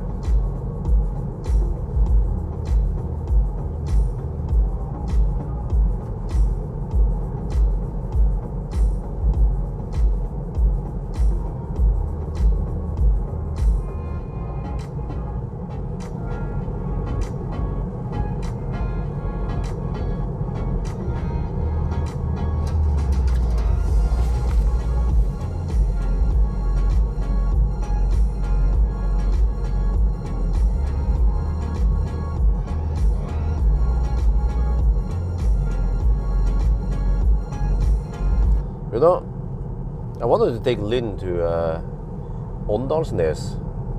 Really beautiful over there, Åndalsnes. But it's a 5-hour drive from Home. And then with Axel's grumpiness on long trips, well, it's not even that long, and his wife is not keen on going on a trip to Åndalsnes. But maybe there's what the heck is this afternoon stau here? What? Look at this. I don't understand why Norwegian NIS are driving so slow. The road is awesome. You know, it's a pretty good Bundesstraße. There's no reason to go under the speed limit over here. Driving conditions are very good. Well, anyway. Yeah, so it's hard to try to achieve that. But maybe if we drive 1.5 hours to Lilleputthammer first, and then we stay there one night. It's crazy, right? In the old days when we didn't have any kids, I would hammer over 1,000 kilometers in one day with wifey. We're getting MC Hammer is over here, man. MC Hammer Club. And then we can go for the next destination. But then the next leg will be around 3.5 hours then from Øye to Åndalsnes. And also it's getting cold now. I get frost on the car windows at night. You know, yeah, also frost on the ground. So last night it was around 3 degrees Celsius. So yeah, summer is over, winter is coming. Brace yourself for Colgate and high consumption in cars without alien technology. Yeah, Norway is only usable between May and September. How many months is this? May, Juni, Juli, August, September. 5 months, right? Or 4 months, depending on how you count it. Yeah, 4 or 5 months of the year we have nice weather.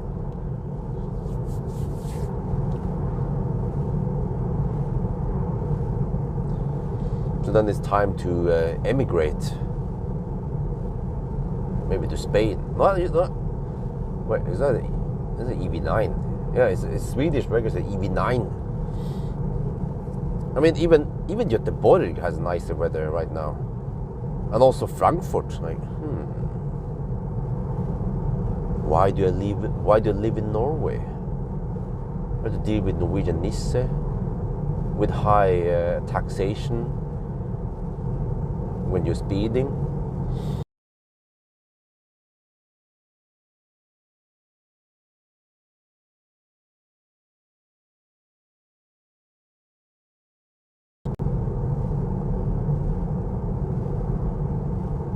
Yeah, I mean, yeah, I know. It is quite cold. That's why we have pretty well insulated house.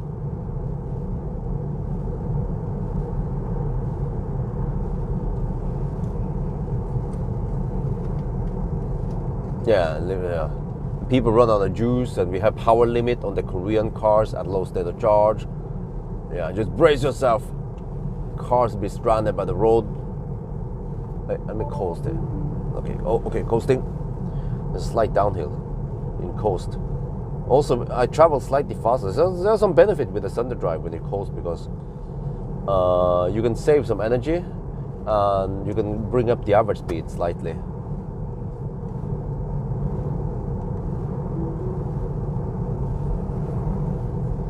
It's gonna take a while, especially with a car that is so efficient and so aerodynamic, like a Model 3, you know, that slices through the air like butter through cheese. Then probably doesn't matter if you are coasting at 110 kilometers per hour. Someone needs to do the test to figure out what the brake point is. Moss or Fredrikstad? I don't feel like it. I like it at Yesholm. I like it in the north.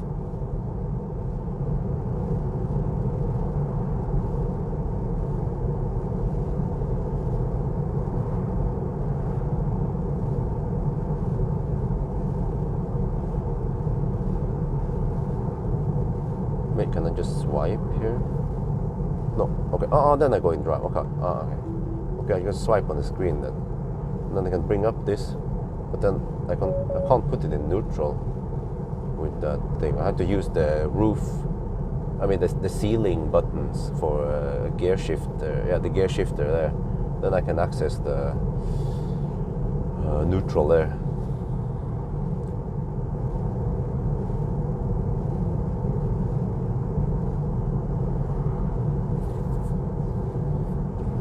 Yeah, well, it's warmer, that's true.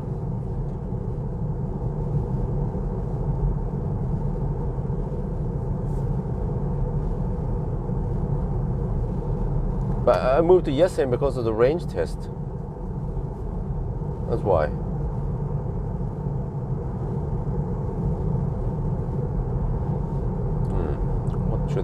What should I buy at Circle K?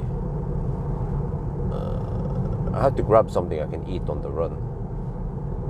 Yeah, and probably some sandwich and some stuff. Feel like some bun. Look at the traffic here. Holy macaroni. The office rats are going home. Look at them. They went to the cabin. Now they're going home.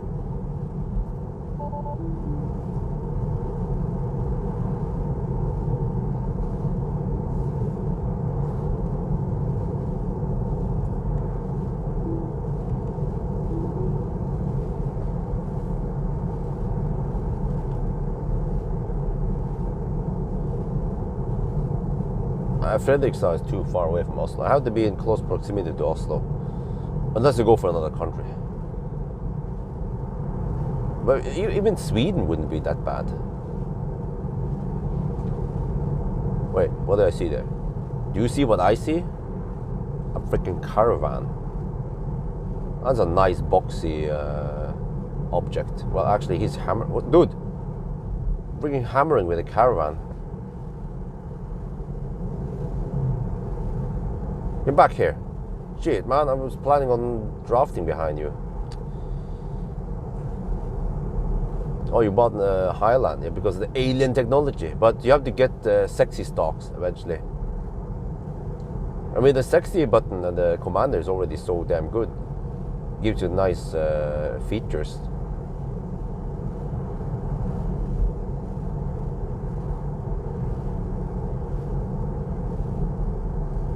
But I'm running out of time with this car, but I can always test. I have the sexy knob that fits Highland, but I don't know if I have time for it. Might have to test it on Marcus Bill's Highland instead before he sells it, or I don't know. Probably not. He considers selling the long-range Highland and buy a rear-wheel drive instead. I mean, why not? If he's not going to some cabin where he needs to off-road and shit. Nobody in Norway needs all-wheel drive. They think they need it, you know. Just like nobody in Norway needs SUV. They think they need it. Just like nobody in Norway needs 1,000 kilometers of range. It's all a scam. Just what do you call it? Hysteri, hype.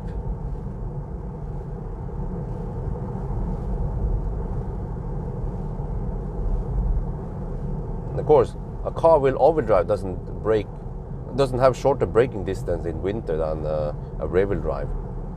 A rear-wheel drive is the best. Some people that, oh, I like front-wheel drive is better. I like front-wheel drive. Front-wheel drive is better because it's safer in winter. Like, bro, if you're a real car guy, and okay, I have to ask you guys, do we have any car guys in here? Would you, if you have to choose between a rear-wheel drive and a front-wheel drive car, if they are like identical in everything, except for rear-wheel drive, front-wheel drive, same power, same everything, which car will you choose then? You cannot choose all-wheel drive. You have to choose between rear-wheel drive and front-wheel drive. Let's say if the car has 250 horsepower. Okay, maybe not that much, but or yeah, exactly, rear-wheel drive. There you go.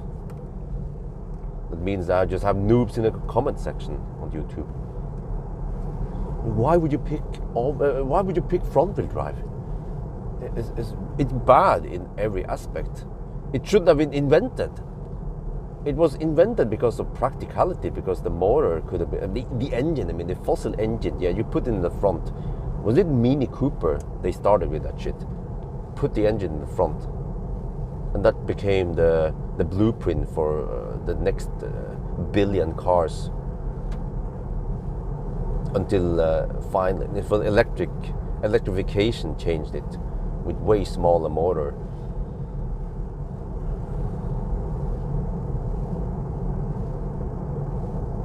Yes, but I just explained now. It's because they are taking shortcuts. Because the engine, well, for practical reasons, yeah, it is convenient to put the engine in the front. Otherwise, you have to have like a nose, or you have to have a tail, right? Wow, we have tailwind. Speaking of tailwind, we have tailwind and have 111 watt-hour per kilometer. Uh-oh. The consumption might be higher on the way back. Uh-oh. Shit. Yeah, front-wheel drive if with fossil, then it is an advantage in winter, because you know why? Because that damn engine and gearbox and all that shit they have there, it's so heavy. So if you make, you just look at BMW, like they have to do some ninja German engineering with some different materials in the body and shit, just so they get 50% weight distribution. I think BMW, correct me if I'm wrong, they will then on purpose put more weight, more steel or some shit in the rear of the body, so that it doesn't become too front heavy, you know. I think they maybe also put the battery, the 12-volt battery in the rear on purpose. They just want to shift as much weight as possible so it becomes balanced. But then EV, they don't have to deal with that shit. Just a motor, it can be as light as 50 kilograms, you know. EV is the kick-ass for the Lord. And then it's always bad that the wheel that steers also puts power down. Anyone who's into cars know that.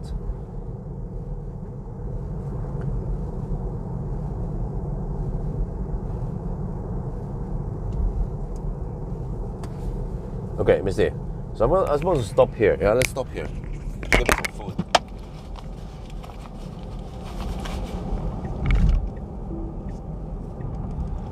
Right, so okay, here we come. Let me see, consumption 111. Oh, this is a bit worrying. But it is not as low as I was hoping for.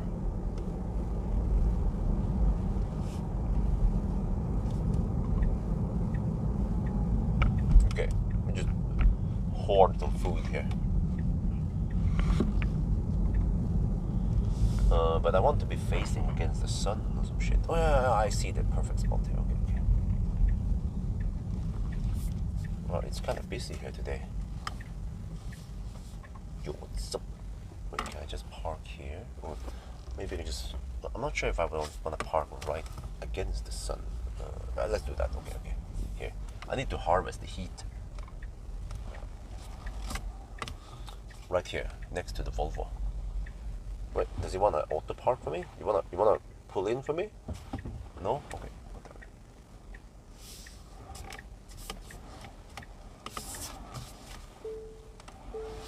Wait, do I have any? Sometimes I miss 360 camera. Well, I'll be back.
But had to hoard some food. Oh, it's getting nice and warm here suddenly after that park in the Tesla's what? Yeah, just trolling. The grammar trolling. Let me see. Let's get out of here. Watch out though. Some kids behind there. Right, that short 5-minute break actually heated up the cabin really well.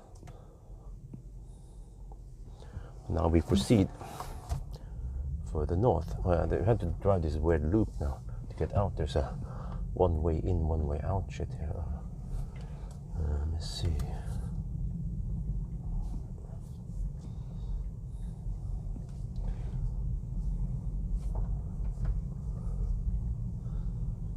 It's almost too hot now. Well, is it going to be hotter? Oh, maybe it. Oh, well, what? But noon, right? Really? At noon, it's 12 degrees.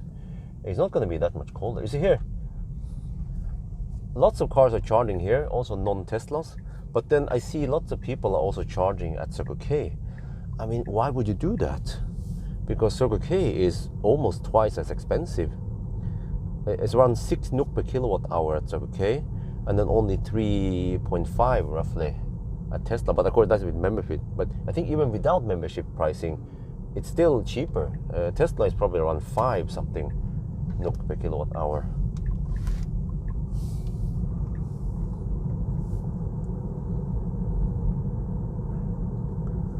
Five-minute deduction. Okay. All right, let's go. I was sure it wasn't 6-minute deduction.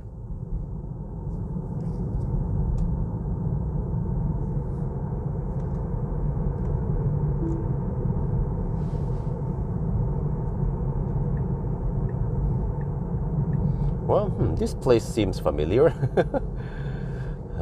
Well, actually, I used to come here a lot.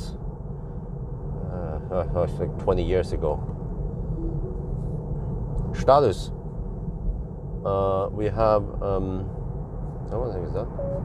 Loading error? Huh?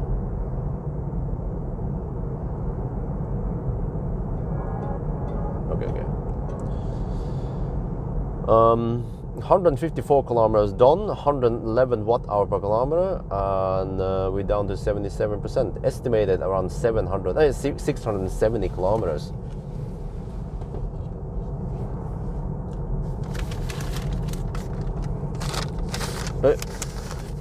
I mean, why do people choose to charge on a more expensive charger if Tesla supercharger is right there?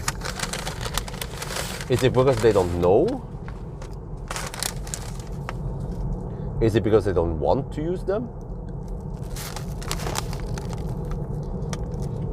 Oh, I know why.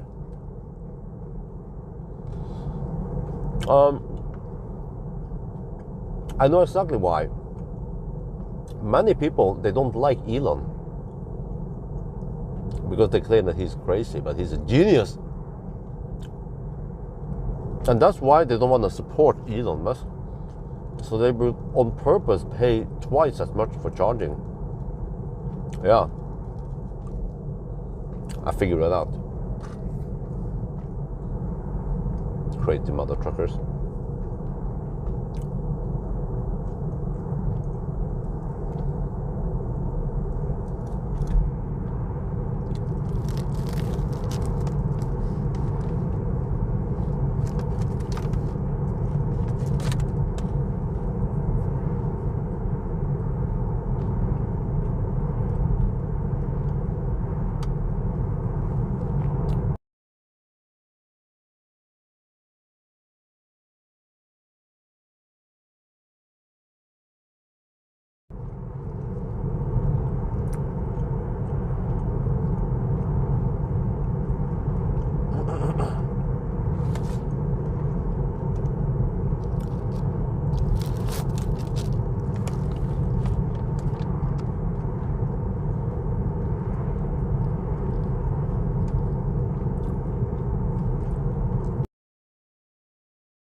Okay, so you don't like Elon, you don't want to buy Tesla. What about people who don't want to buy Chinese cars on principle? Because they don't want to support the Chinese government. Well, I mean, literally everything is from China. Not only electronics, but clothes and shit. And yeah, when I build a house, I was like, huh? The bathroom furniture on Megafreeze, the cheap ones, they are from China. The shower walls from Viking Bad, they're from China. Wait, I'm not sure what, but at least, yeah, lots of stuff is from China.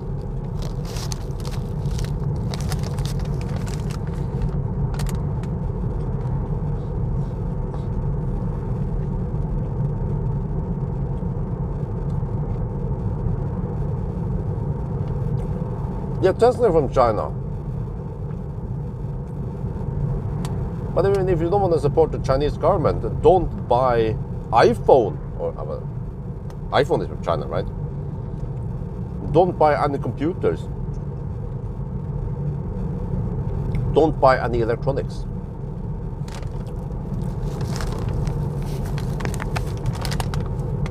Or anything that runs on batteries. Yeah, iPhone from China, but Samsung. Samsung is from Korea. It just boils down to which dictator do you want to support.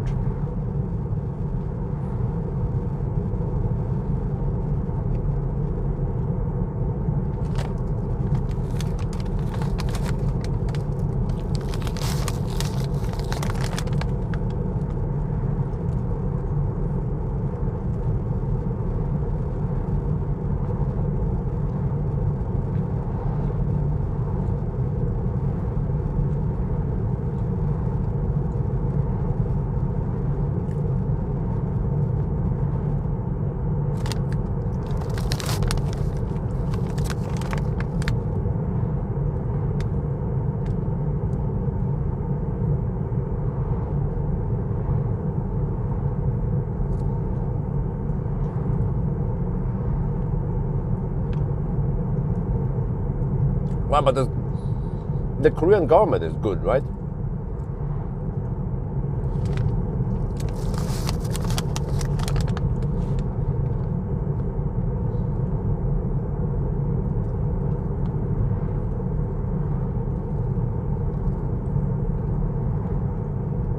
At least when I was in Korea, it was quite a civilized country. No, stop, shit. Don't do that. Wait, edit out that shit.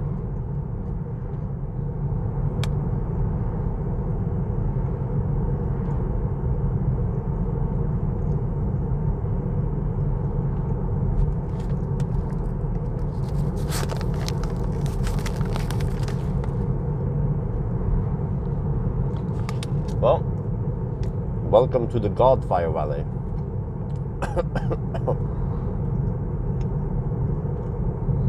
This is sunny over here, kinda. It's still 12 degrees. It's cold. It's considered a cold run. Well, I see the wind now on the flag. We have wind from the southeast. Let's see the weather forecast. Southeast. The SSE it says 4 kph.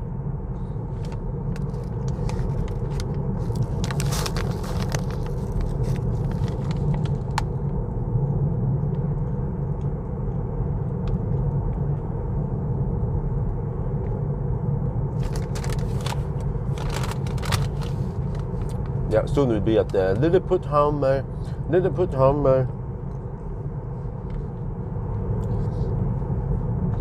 Yeah, the other day I was teaching Isabel a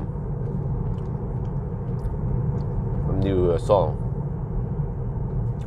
Hodet skulle kne og tå, kne og tå. Hodet skulle kne og tå, kne og tå. Øyne, ører, kinn og klappe på. Hodet skulle kne og tå, kne og tå. That's the Norwegian version of it. Not sure what's in the English. Head, shoulder, knees and toes, knees and toes. Oh.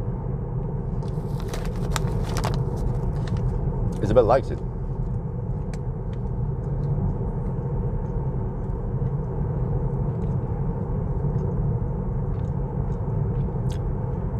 Tesla cars are great.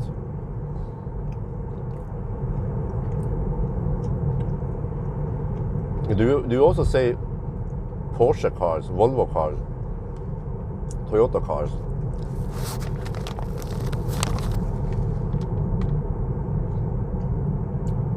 Well, but like many other geniuses, he has lost ground control and is now endorsing Donald Trump. I don't pay attention to politics. I'm not into politics. Man, I just got hammered by a woman in a corner. Well, that was corner.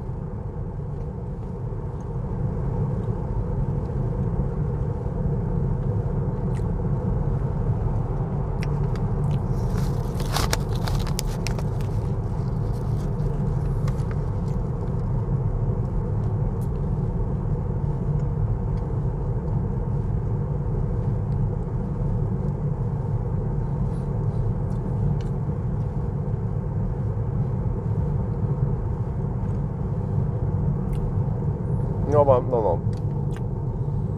This Model 3 is more efficient than Ioniq 5. Remember that.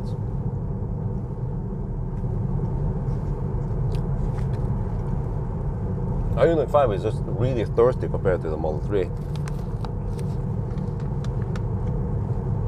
Especially at high speed.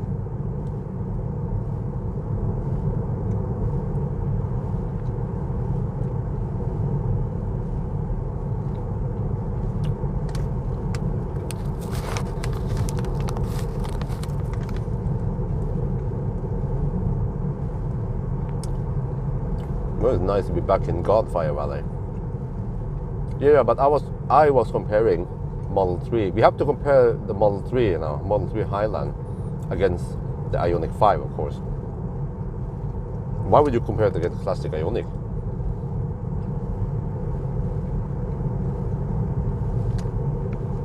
And also Ioniq 5 is all-wheel drive. This car is also all-wheel drive.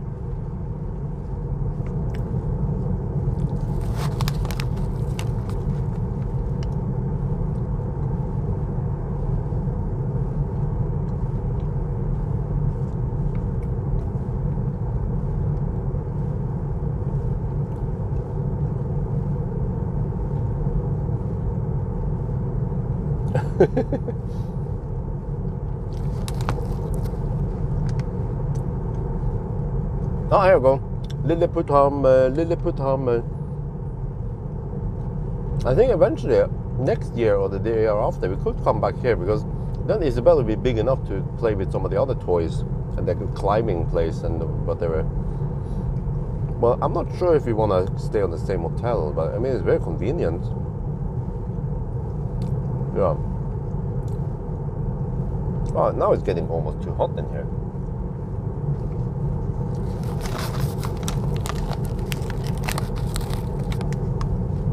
How is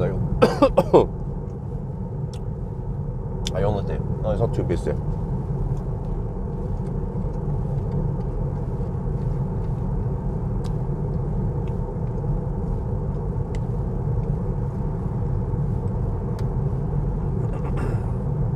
Plug-in hybrid. Test that Pawel thing that I tested. I think it has about 100 kilometers of range on pure electric.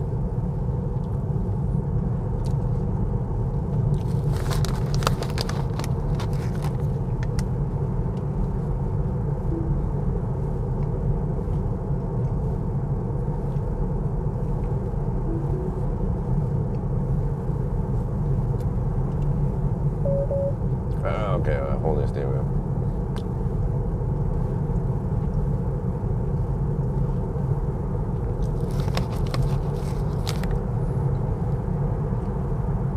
I got hammered by Fat Hydro.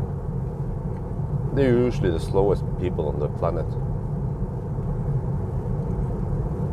But not today, son, not today. What?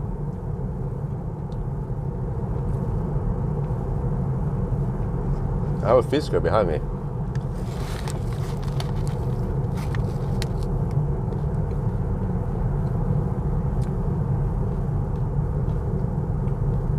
Oh, I forgot. Almost forgot. There's a dude in Yashkin with the Fisker Karma. I need to test eventually. But I mean, Fisker is bankrupt anyway, so I'm not sure if we should beat the dead horse or the dead fish. But yeah, it would be interesting to test how bad that car is. I remember it was pretty bad.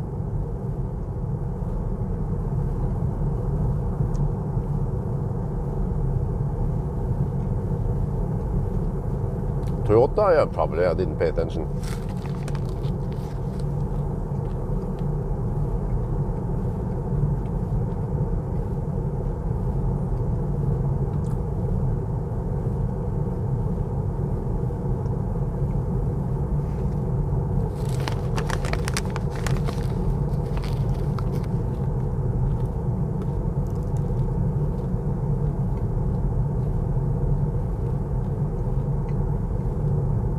So there's almost 2 hours from here till almost.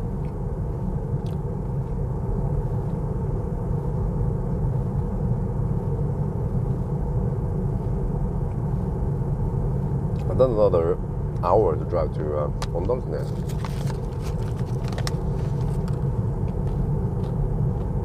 Yeah, I think it's probably not going to happen. Unfortunate.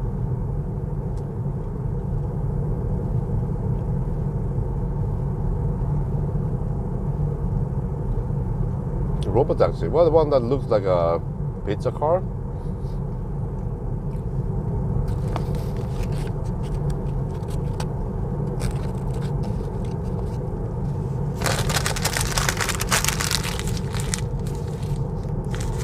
That thing is ugly. Can't be right. Tesla doesn't make ugly cars. I bet it's fake. Fake news.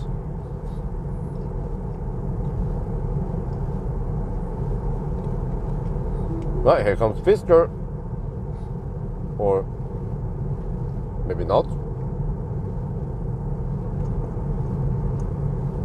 So I'm driving 78 kilometers per hour in the 90 zones. I'm going 12 kilometers per hour under the speed limit.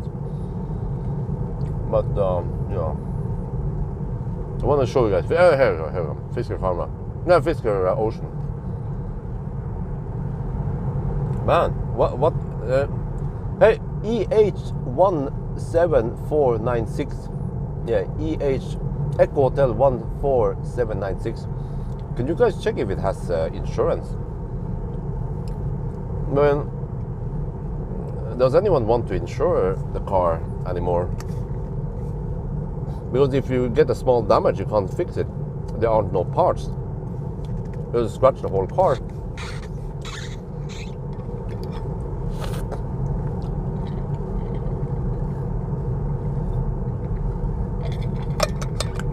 Well, the car is okay, but the software is so shit. It's like, it's even worse than the Chinese cars. That's how bad it is.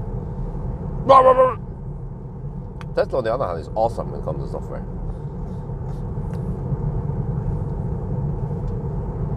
But Robotaxi, okay, that's Elon's next invention.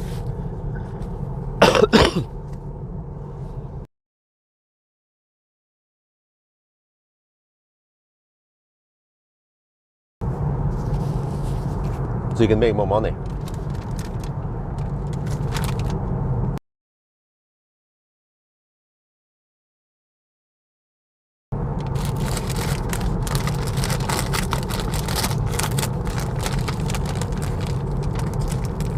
Well, that natural heat up in the sun for 5 minutes actually heat up the car really well, and it seems like the car also retains the heat really well compared to the old Model 3.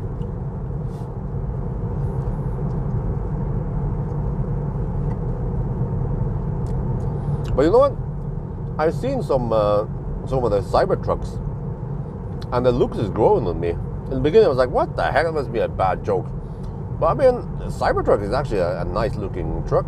It's different, you know? It's gonna be an icon. Just like the DMC. What are it called again? Man, how can I forget the name? The model.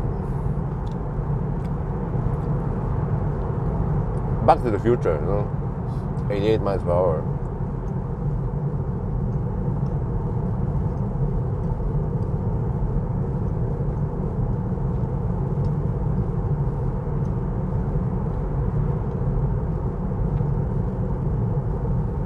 DeLorean, take it.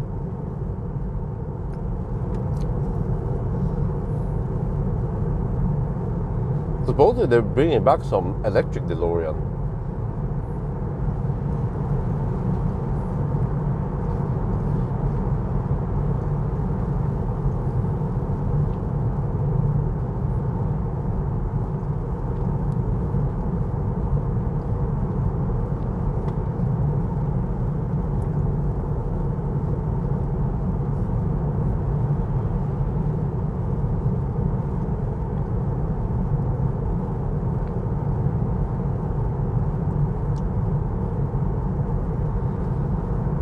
So tomorrow I have to return the car.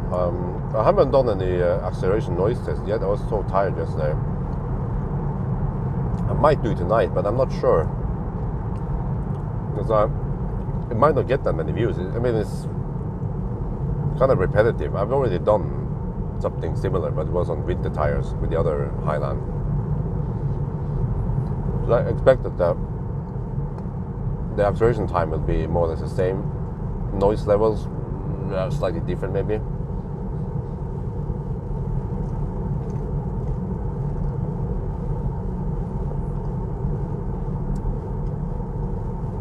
Yeah, I should test a new tank eventually, but I booked myself until mid-November. So eventually, once I nail down the tickets, then I have to wait until January or next year, with actually almost February. Depends how long we're staying in Thailand.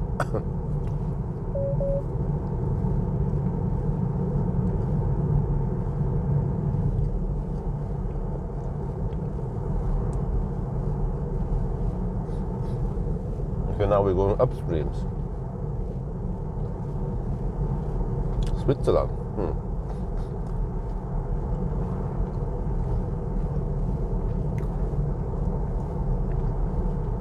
Of all places, Switzerland sounds super strict about stuff like that.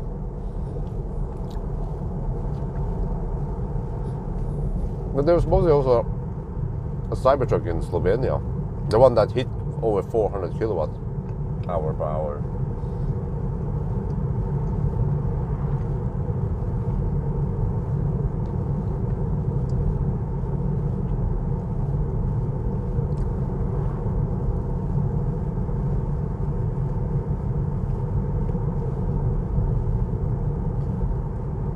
But from the pictures I've seen on social media, Giga Texas is pumping out Cybertrucks like crazy, right? Because lots of people order them. So, I mean, Cybertruck is going to be everywhere, just like Model 3. We see Model 3 everywhere, huh? Also, shit ton of Model S. All Model S, all over the place. Cybertruck, Norway? I don't know.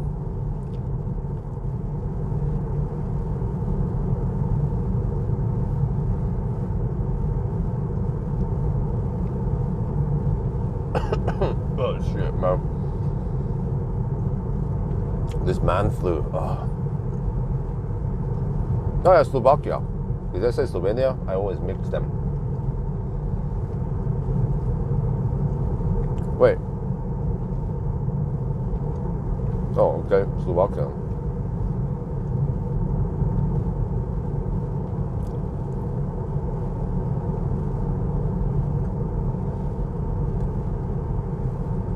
And what do you call a guy from Slovakia? Wait, what is that? Polestar 4.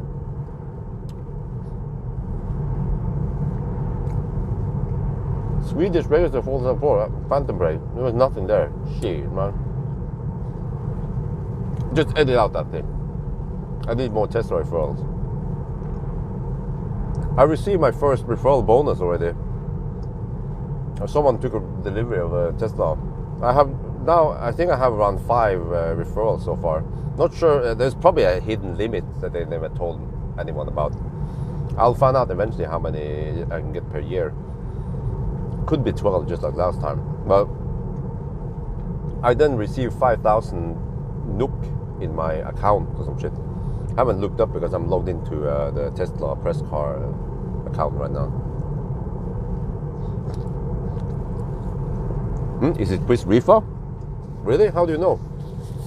Did he borrow one?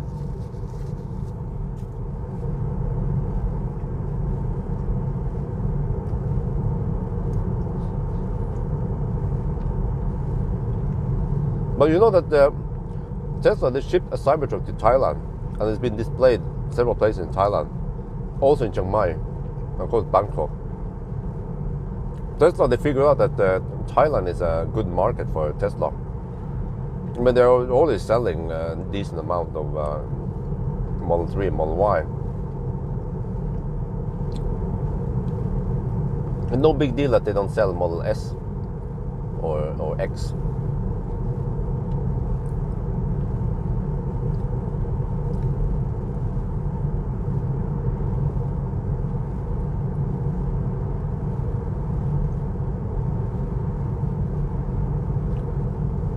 Oh yeah, I'm pretty sure that Tesla has a lot of possibilities to sell many Cybertrucks in Thailand.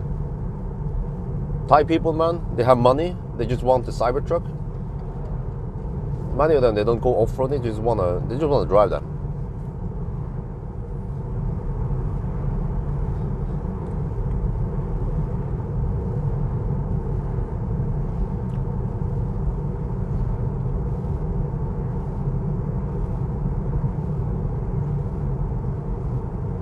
Wow, the traffic.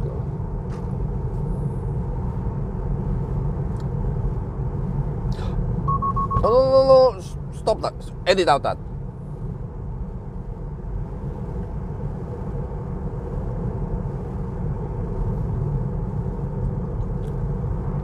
How is Cybertruck gonna be in Thailand quite high? What do you mean, quite high? High consumption? No. Thailand is so nice and warm, so consumption is going to be ultra low. I've seen on some screenshots that the Model 3, even with hammering, and they have around 140 watt-hour per kilometer in Thailand. Some people also dip down to 110 watt-hour per kilometer. Oh, you mean price? Okay, that's what you meant. You mean high price? Well, that's true, but maybe there will be enough people who wants them, so Tesla, they can just sell them for high price because they have no competitor. What are you going to buy? A Maxus ET90? Oh, you can get the F-150 maybe if they sell over there, Rivian. But I don't know, it seems like Thai people, they just like Cybertruck. Plus it's bulletproof. It's perfect for Thailand. Oh, speaking of ET90, there's one. Do you see it? No, because it looks like a fossil. Wow, the traffic though. Holy macaroni. Oh, here. I wonder if, yeah, the road collapsed over here or something. Or the road above. There was a mudslide thingy. Jordskred. Because of some massive rain. Man, it's climate change, you know? The world has changed because of fossil cars.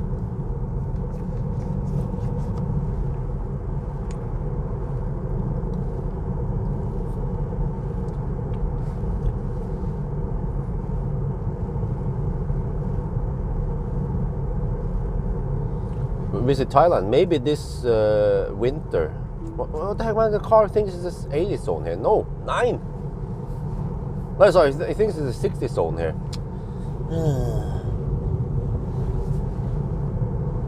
Oh shit, long message. Hey Björn, blah blah. ID3 Pro gotten blah blah.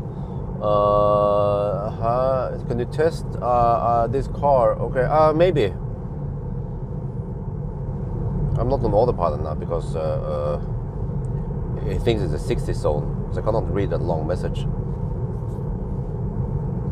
But ID3, well, I again I have to remind you guys that I booked myself until mid November, and then we are planning on going to Thailand. I'm not sure when, so at one point I have to not book more cars in Norway.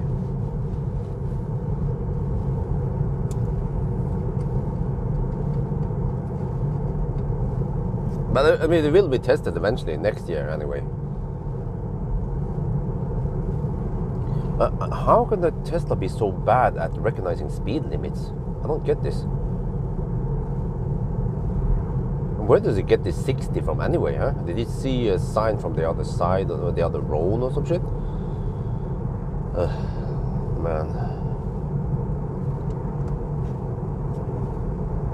Also on the Rudshögda stretch I drive my range test, Tesla still slows down there many places. It's been slightly better lately, but still, yeah. Wow, there's been some debris on the road here from the massive rainfall. You know what? It's not the cold. We have to blame the vegans. Yeah, they are the reason why we have so bad weather and so much climate change, because the vegan food is so heavily processed. No, I'm just kidding. I don't know. No, but I don't know what's up with that. Like, lately in my Facebook feed, I get lots of vegan joke, like anti-vegan posts. Oh, I know why. Because I said it in some videos, like, oh, like vegan, like, no, I eat meat, yeah. I don't eat vegan. I drive electrics, that's why I eat meat. And of course, Facebook listens to me. Facebook is spying on me. Oh, that's another Fisker. Wow, look at that. Half the cars on the road we meet are electric. Yeah, we're in Facebook, man. The app is spying on me, and then serves me information based on what I say. So if I just say,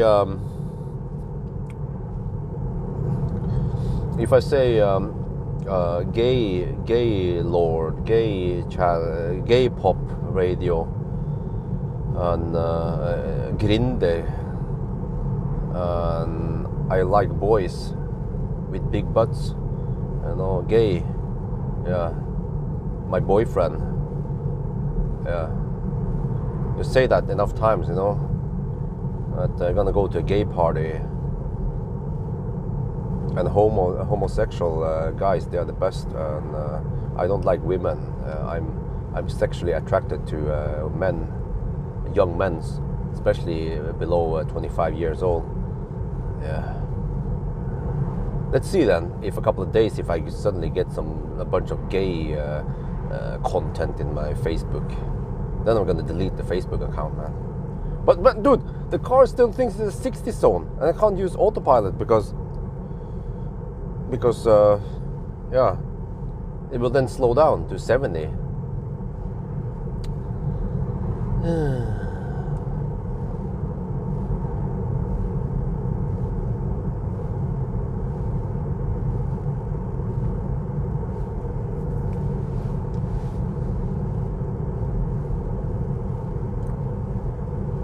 Well, ID bus, a slow poking ID bus at the very front. And then a whole bunch of other cars. Oh, there's a the Honda's a Neo ES8. Yeah, ES8 is getting closer now. But next week I have booked a double book. There's a Maxus. I have double booked myself. So tomorrow I have to first go over. I have to return the Highland and then pick up the Soul and then go over to Bertelåsten and pick up EQE, fat EQE. With almost 700 horsepower. They wanted me to test it before winter tires gets on. So yeah, and then I have to go back to Yes home, and then I have to go downtown to BMW Mini, pick up a Mini Countryman. So I'm gonna be busy, man, tomorrow, picking up, delivering cars. You can open, but that's kind of a hassle, man. Yeah, it's not smooth drive. I would drive like a Chinese car, you know. I don't want that shit. But yeah, okay. I think we'll come to a speed limit change soon, and then it will change and correct itself. Man, kind of annoying, but okay. Whatever. Look at that, man. There's so many Teslas on the road. Look at that Tesla dominance.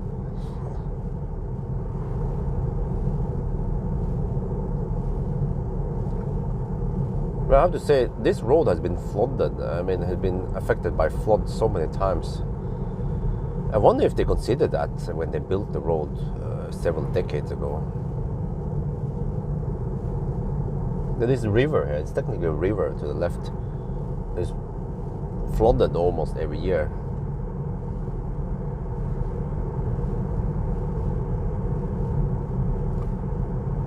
But I still haven't figured out in 2 weeks when I get the EL8, how I'm gonna do 1,000 kilometer challenge. When. What about the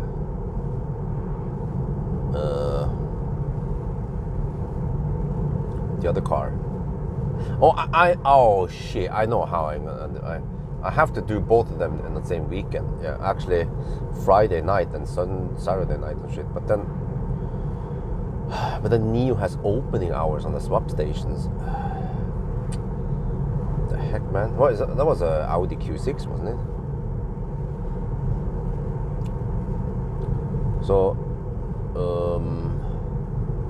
how do I do it? Okay, NIO first, and this is so freaking hassle. I have to decide if I start early in the morning or the first swap can be 7 in the morning, or the last swap is close to 10. I think it was. They close. But that's risky business. Well, both of them kinda. Well, actually, nah. Well, wait. It didn't. It still think it's 60. Dude, car's kaput. Did you get Chinese software in the Tesla? Participate in SEC. What is SEC?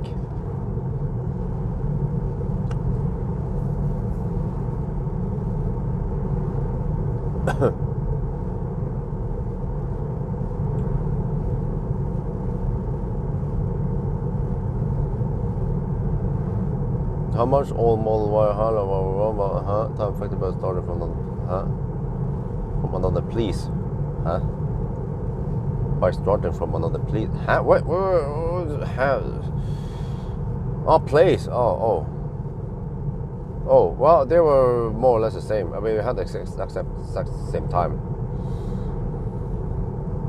But I mean, we all know that the Yashkin route is 5 minutes slower, roughly. So maybe the Highland should have been 9:15.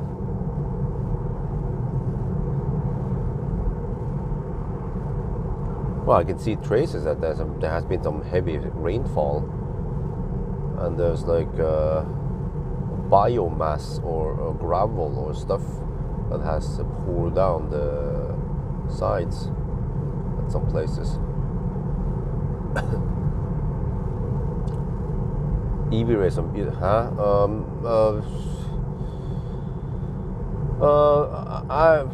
don't know how long is it, because oh, that guy just got hammered in slow poking.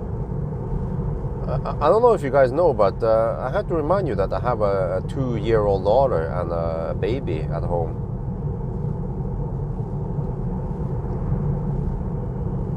And also I noticed that Isabel is growing fast. Like we bought 86 size clothes, and many of the pants suddenly they are almost too short. You know, the long pants appears to be almost like shorts, or I think they call it piratbukser, you know, like shorter pants suddenly. Like, huh?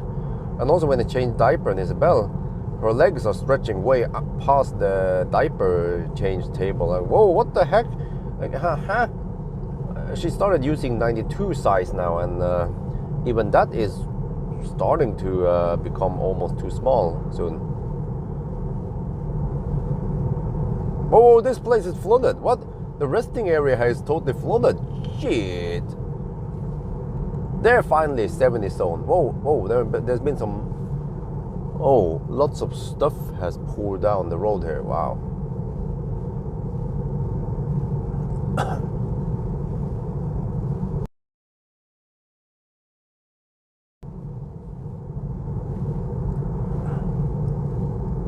Well, I'm not really into those cannonball runs. I'm not sure why I should participate. I've joined some stuff, you know, some events like what's again the Lade Tour, right, and stuff. So I mean, it wasn't super interesting for me. It wasn't like super fun. I actually have more fun just traveling by myself to Arctic Circle. You know, I'm a lone wolf. I'm like Chuck Norris, you know. Except that I'm not as badass as him. Yeah, I'm just a weak sauce version of Chuck Norris, but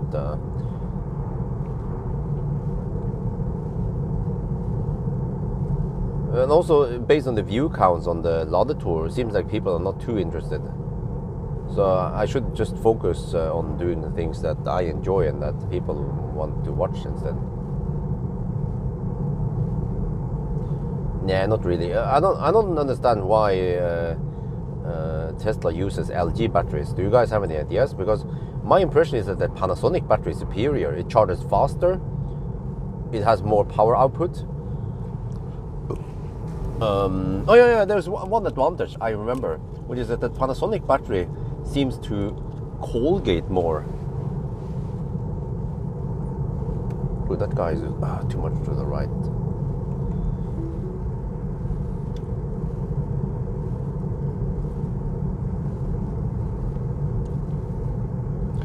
But I bet Tesla uses them because they are cheaper and they are available at Shanghai, right? Because as far as I know, they don't have Panasonic battery production in Shanghai.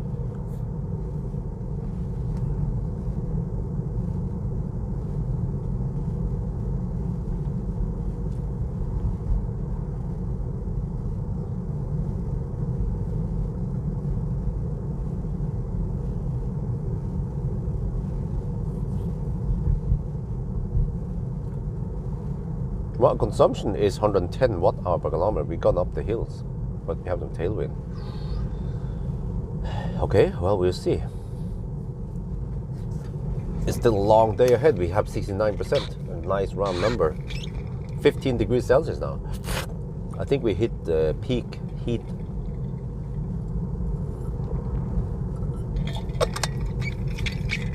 Ringebu.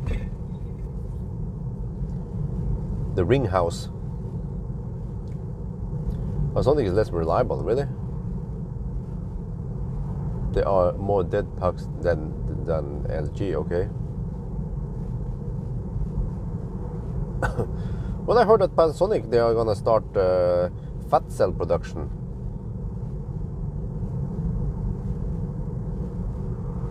Wait, it's getting kinda hot now. Maybe I need to undress.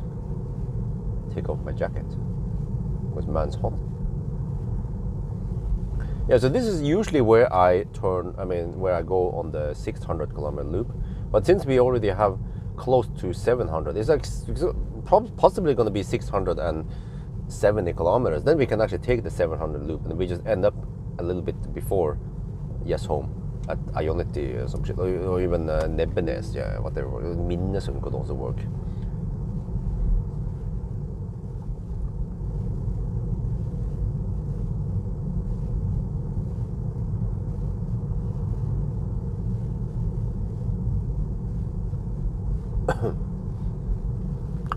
Well, first I was a bit cold in the car. Now I'm getting almost too hot. So, well, but I can always switch over to shorts and t-shirt.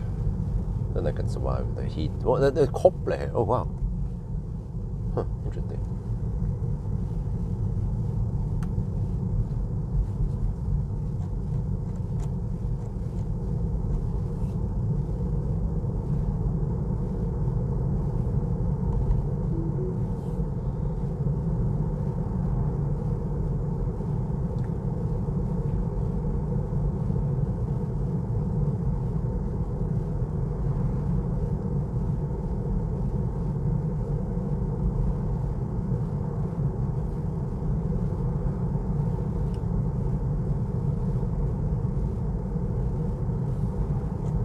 Well, what was it again?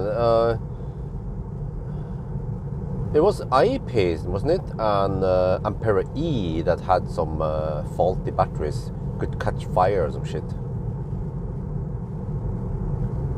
Or just got put in some way.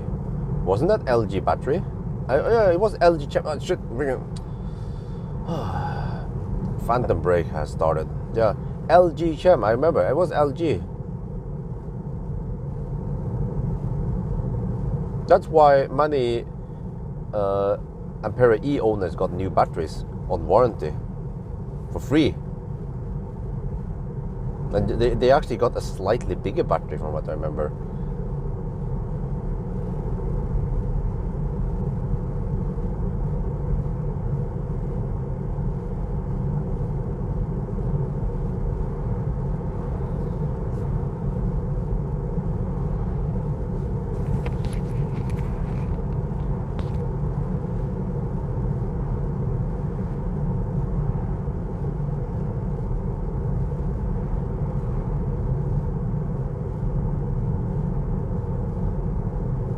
Well, I found someone who's slower than me. Okay, whatever. That will do. Tømrer og snekrer from Denmark. Wow, she's really slow. I'll try to take off the Stormbike jacket now. Let's see. Well, this resting area is elevated, so it's not flooded.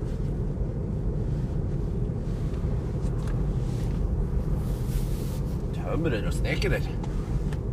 Jesper Lund. Damn, he's slow. He goes 20 under the speed limit slow. Okay, I'm good. Take off my jacket now. Good man's hot. But dude, how slow is he gonna drive? Well, I got all day, no worries. Whole family, I'm gonna go on this. But I also, wife was like, how many more Sunday drive are gonna go? This is probably the last one.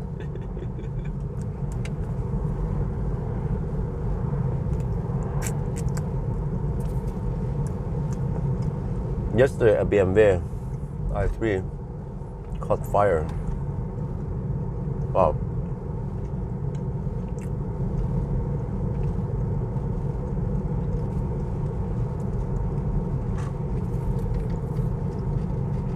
Now it almost gets so hot that I have to switch over to Schwartz. But I can survive a little bit longer.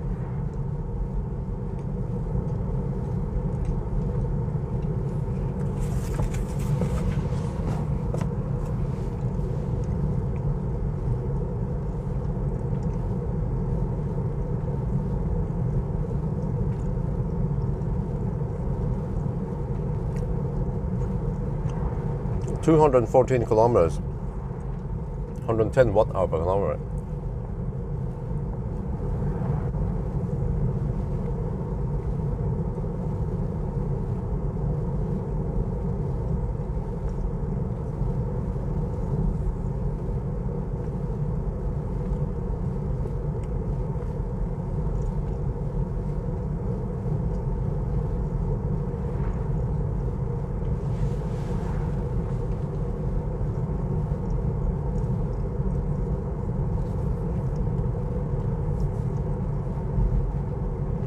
Oh, it's unbelievable how slow this Dane is driving.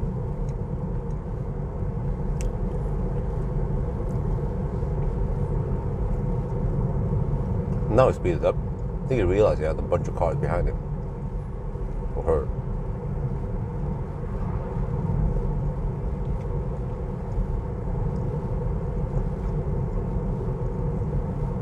What? Wasn't it supposed to be a shop or gas station or something here before? Huh? To the right there. It's weird.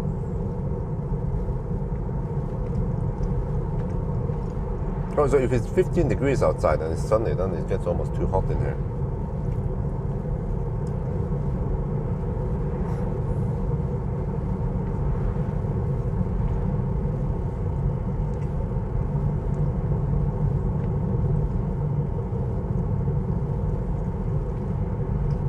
Das Opel ist kaputt.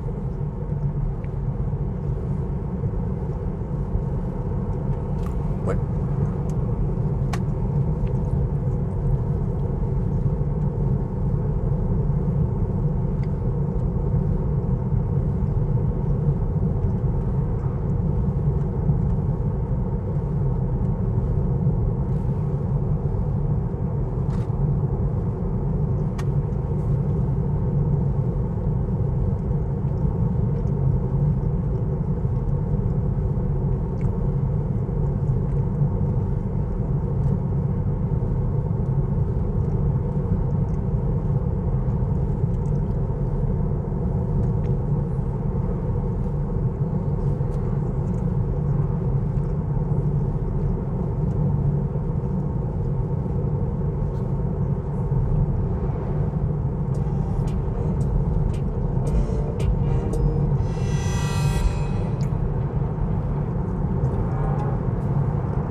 Checkpoint, you mean turnaround point? Well, we're going to Dombås, and then Yashkin, and then Alvdal via Folldal, and then head south.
I mean, 700 kilowatt.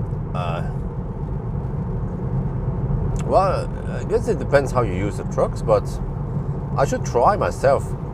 But you know, for me, for a 1,000 kilometer challenge, I feel like as long as you have around 200 kilowatt fairly flat curve, then that's good enough for most people, normal people.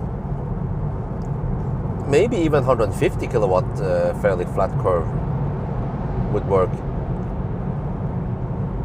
So if the charging stops are around 20 minutes, but you can at least drive 150, 200 kilometers for the next stop, then that's fine, you know. NCM 333, okay.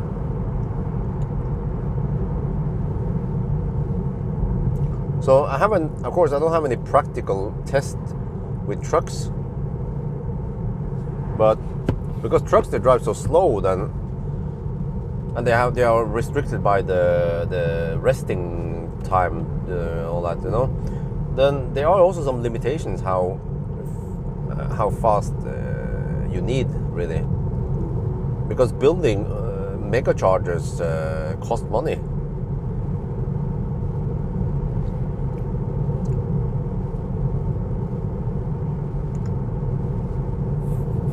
Yeah, but I mean, even for you can do the math, you know. That truck we saw, okay, it was driving at probably average speed was probably only 70, 75 kilometers per hour. Yeah, and then I know some trucks they go at 88. Okay, so with 88 and with more weight, then maybe you consume 2,000 watt-hour per kilometer. That truck, what was again, the ASCO truck consume only 1,300 watt-hour per kilometer. So to drive 4.5 hours at 88 kilometers per hour, how many kilometers can you cover? Around 400 kilometers, maybe, quick math. And that means 400 kilometers times 2,000 2,000 watt-hour per kilometer. Or it's actually 2 kilowatt-hour per kilometer, yeah. That means 800 kilowatt-hour needed. So if you have an 800 kilowatt-hour pack or whatever, like a megawatt-hour pack, you can then empty out the battery in one go. And then you need 45 minutes of break.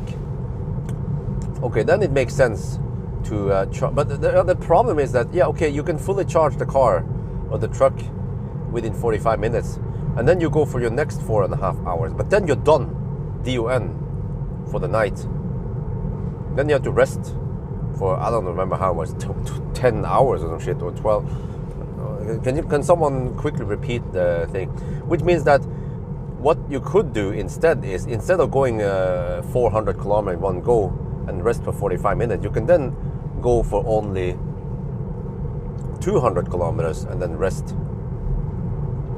And then, but I'm not sure how it counts, but it's like the total rest time needs to be what they were counting, right? So if you just take more charging stops,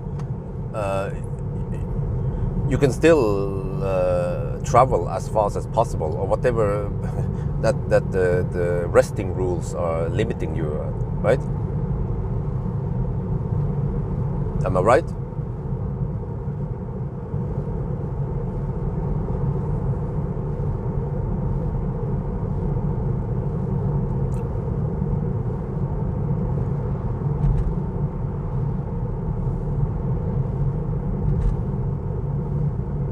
Well, despite that we go uphill now, we have 110 watt-hour per kilometer, corrected 111, but we have tailwind. So let me see, elevation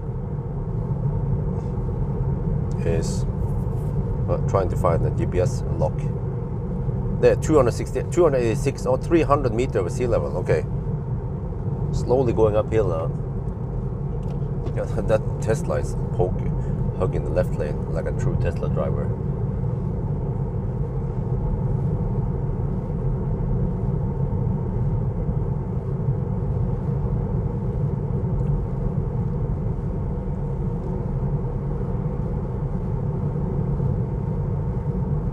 $350 kilowatt per, so okay.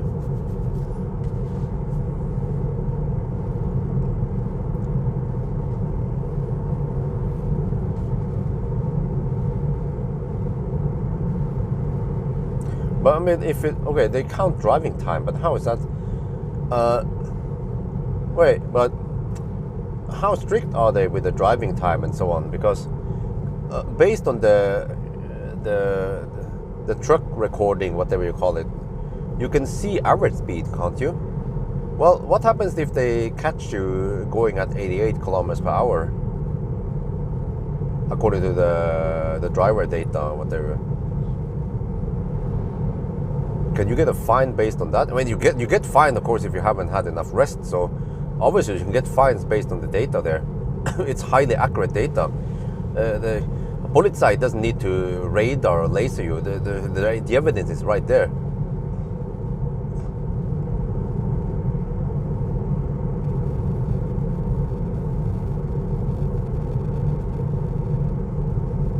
But does it mean that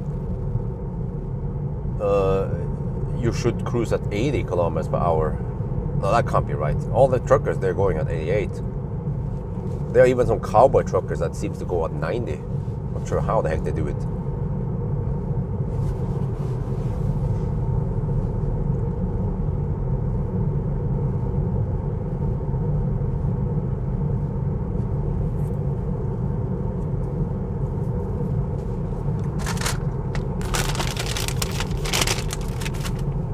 Okay, I'm planning on coasting down here.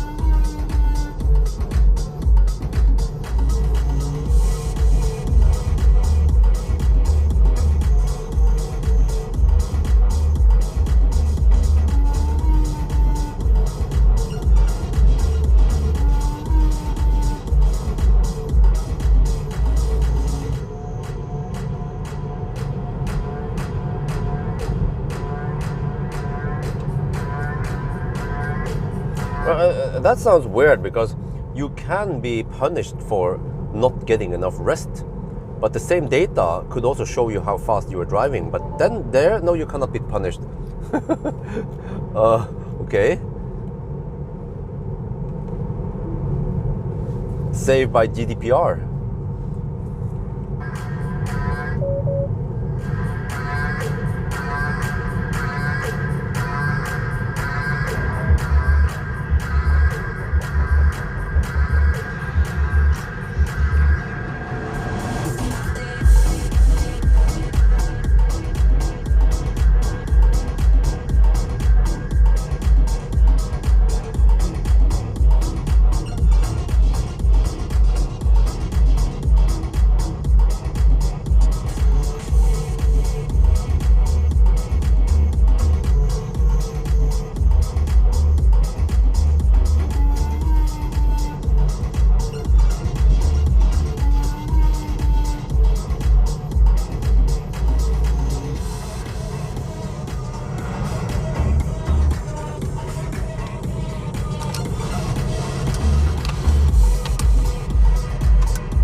Well, we're down to 66%. We're done 1/3 of the route then. We are 233 kilometers, so yeah, that we can extrapolate it to 666 kilometers. Wait. No, that's almost 700 kilometers. Really? What? I consume 25.9 kilowatt hour and I have another 49.0 supposedly. That's 75.9. No, 74.9. But I suspect to get only 74.5 from it after losses.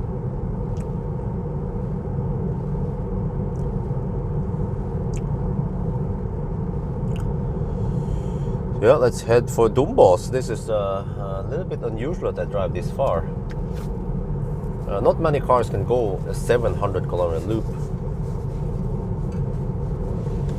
And I like this route because it's a very relaxing road. Not so twisty and all that, so, and also a nice landscape. No doubt about it. And we get the best of both worlds. Gudbrandsdalen and Østerdalen.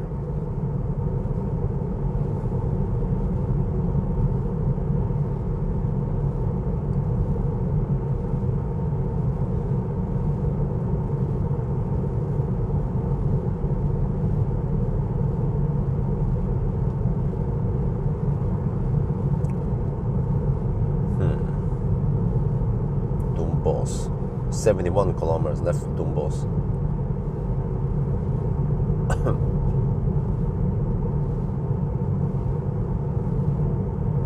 Now it gets cold again when the sun is gone.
Yeah, Millennium Falcon, yeah. You know, it's funny, some people like, oh, it was a couple of live stream back, it was one guy, I don't remember, it was an Indian guy or something, he was like, oh, I've been following you for a long time, since 2018. I'm like, okay, awesome. it's like, I mean, you kind of need to be, you know, from Millennium Falcon's time. Then that's old school. That's a long time. Everything else is just fresh on the boat. Fresh off the boat. Freshman. Ooh, right now it's very nice to have the average speed because I can coast now down the hill, down the tunnel actually. But we didn't take this route with Millennium Falcon. All the town.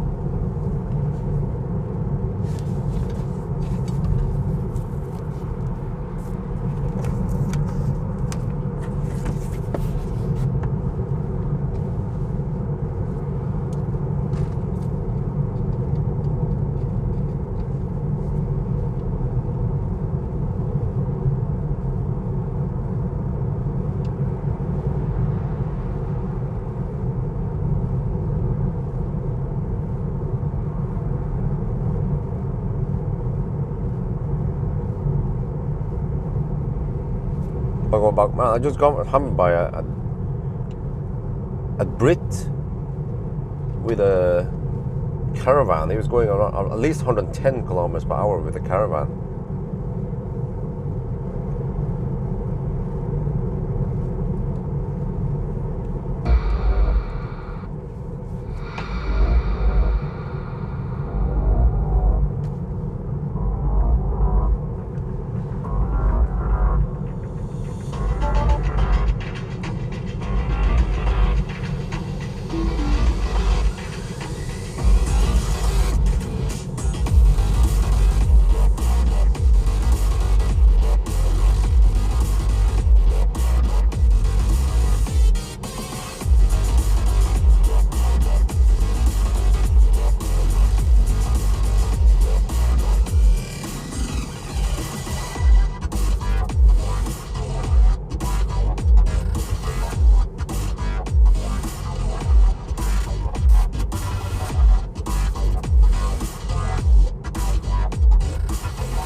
Wow.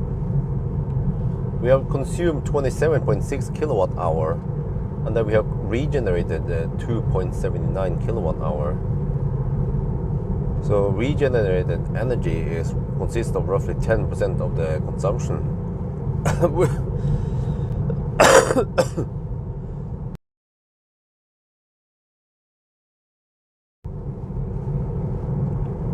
Which means we have gone up and down mountains a lot. 112.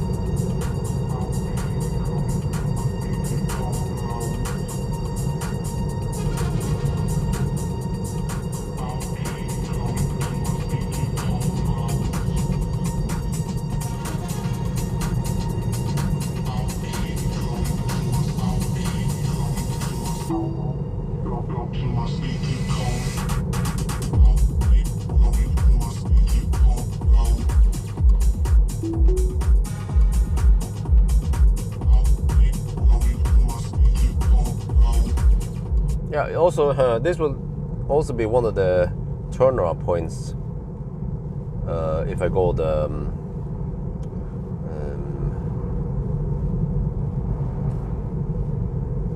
what do you call it again? One of the other loops here. Valdresfrøya loop. I could turn around here, or I could go to Otta. But this I'm going really far. Yeah, Otta is in 11 kilometers.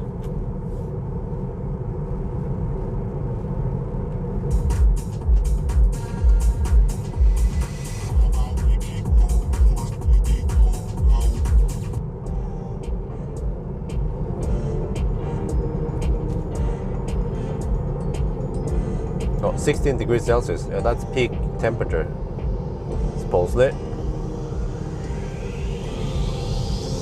It will not be hotter than that.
You have snow already?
Isn't that the guy who's hammering over there? Yeah, it was the same guy.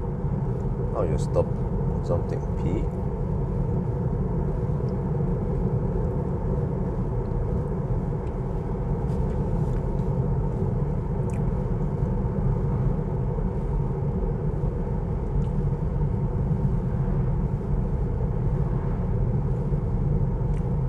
We'll shoot video over here at Utta. Normally, this would be the end point. And then turn around. I mean, I turn the other direction. And here we're actually going north, quite far north, before you turn around, all the way to Yashkin.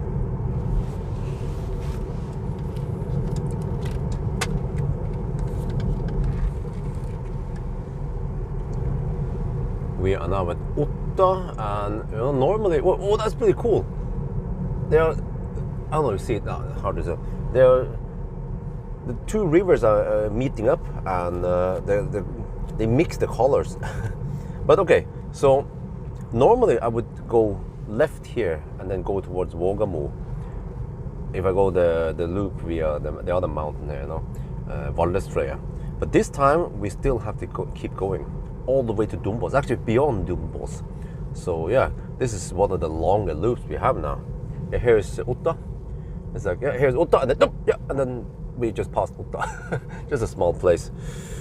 So yeah, the consumption so far is 110 watt-hour per kilometer, despite that we have been going uphill, but we have tailwind so far. So yeah, no, I'm not being strict on the speed limit here. But the Tesla autopilot, man, it is king. It is so good. It is smooth. It's not doing any jerky movements. It locks onto the lane. It's the best in the industry. Yes, that's what I'm saying. Okay, go. Now we speed up. Oh, now we just enjoy the ride. It's 16 degrees Celsius outside, and we still have 62% left, and we are done now. 260 kilometers. Yeah, I had a little stop at Lillehammer, and that's why this is different than that.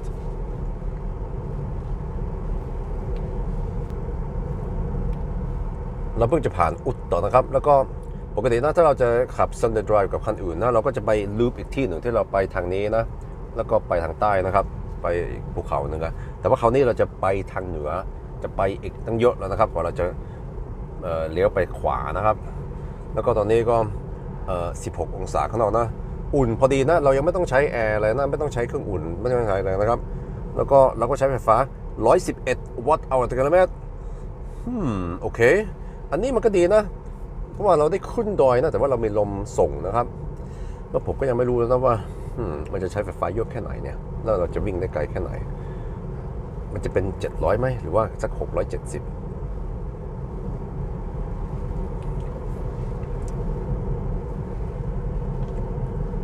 แต่ว่า Tesla Autopilot อันนี้โคตรดีเลยครับเราใช้เกือบตลอดนะมันก็ไม่ทำอะไรแปลกๆเหมือนรถจีนนะมันจะ work ดีมันล็อกมันไม่ขับ smooth นะมันไม่ทำอะไรแบบยึกซ้ายขวาหรือว่าอะไรอย่างนั้นนะครับไม่ใช่เหมือนรถจีนอะ smooth สบายโอ้ผมชอบนะครับ work ทุกที่เลยเนี่ยโอเคมีนิดหน่อยนี่โอเคแต่ว่านะมันก็กลับไปที่เดิม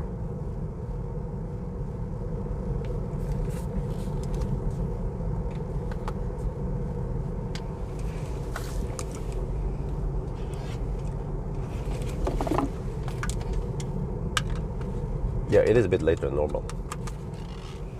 Simply because it was so cold in the morning. I didn't want to start when it was too cold. So hopefully I'm driving right during the time when we have the highest temperatures, which is not that high.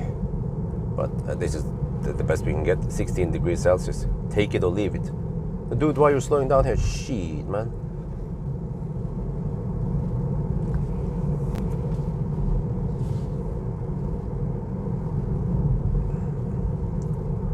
Hope family and kids are well, huh? Oh yeah.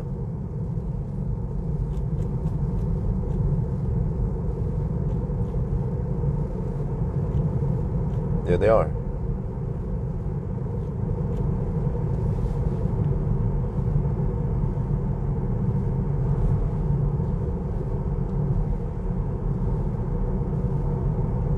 Is that the slow Dane again? I think I caught up with him. Still kind of hot, but livable in the car.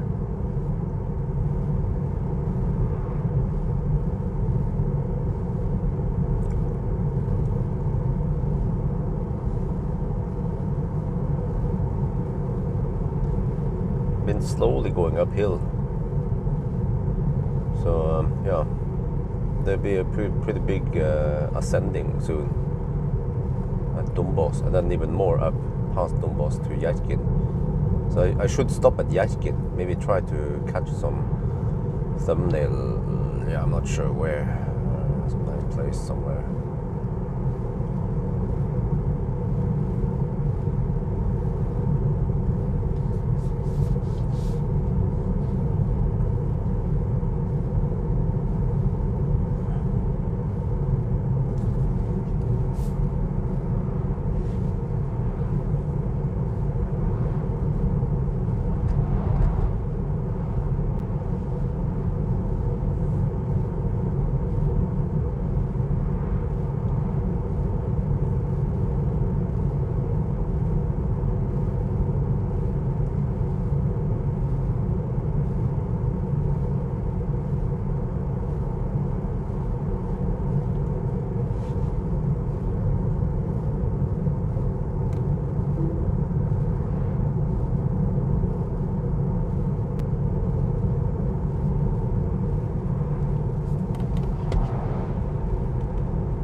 That was a different van.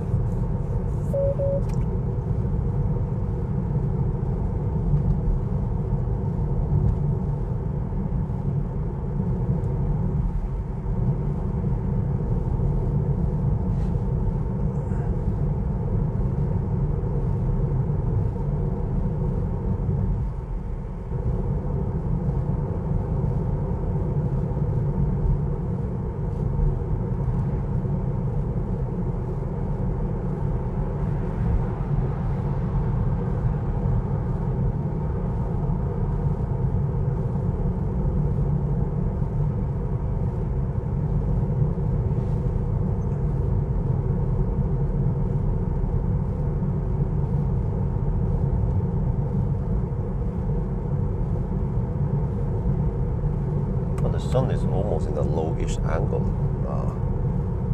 2 in the afternoon. Well, winter is coming. Days are getting shorter. It was wonderful as long as it lasted. Yeah, June, July was the best time.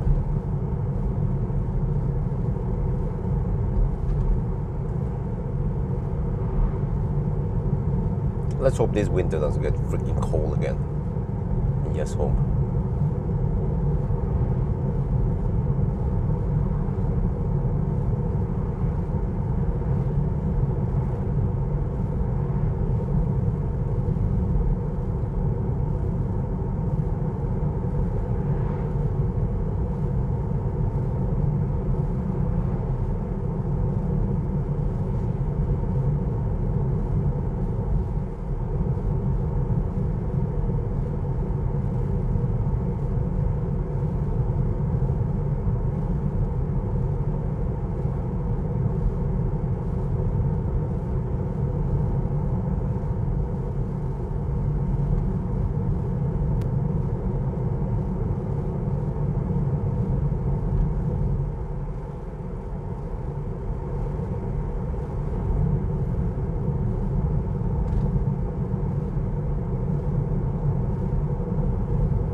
Well, not for me. I felt like summer was way too short.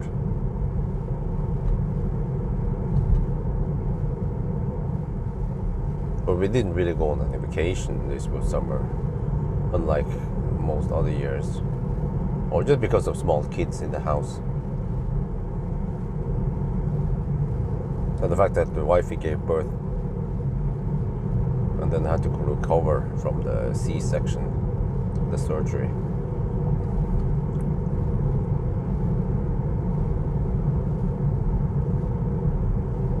Oh, it almost gets so hot that I have to run OnlyFans now.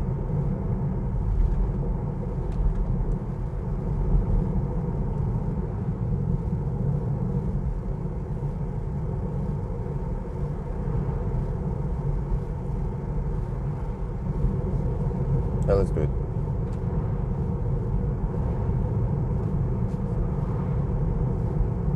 OnlyFans 1.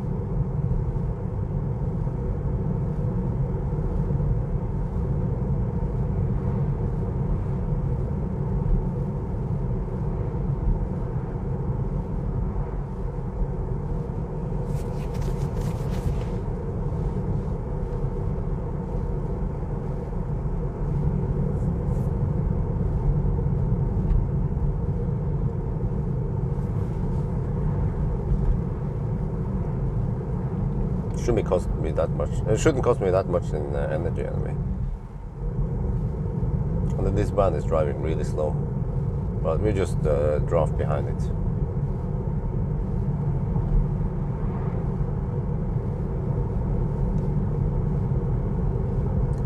Yeah, compared to Spain, yeah. I mean, in Spain, summer starts in March, right? Where we still have snow over here, and then lasts until September, October. The Spanish summer is probably twice as long as Norwegian summer.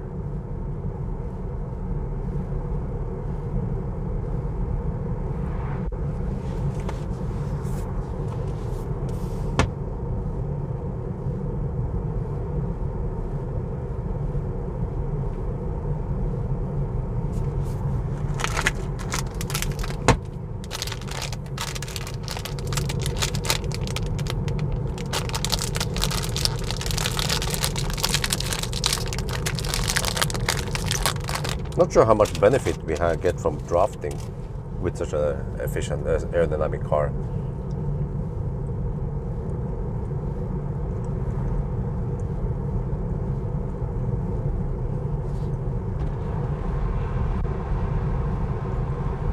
I feel like I need some fresh air in here.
Tesla, Tesla. Wow, they're so, yeah, everywhere. So common. Over here is a bit wet. Oh. There's a rain here earlier.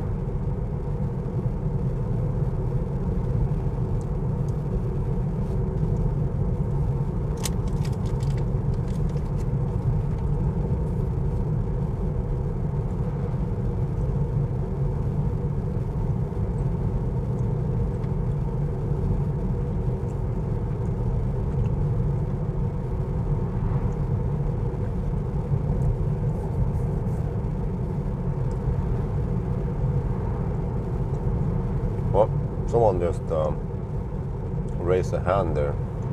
Must have been a follower. The only reason why he knows is me because he watches my live stream right now. Otherwise, they wouldn't be able to spot that this is a Tesla Bjorn car. What's up? It's just a press car.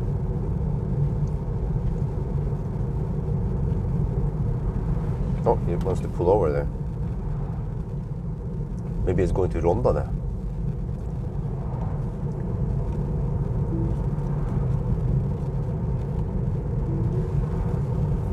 Well, no more drafting then. Or there's another slowpoke ahead. There's always slowpoke in Norway. In Norway, any day is a Sunday driving day. In Norway, there's always someone slower than you.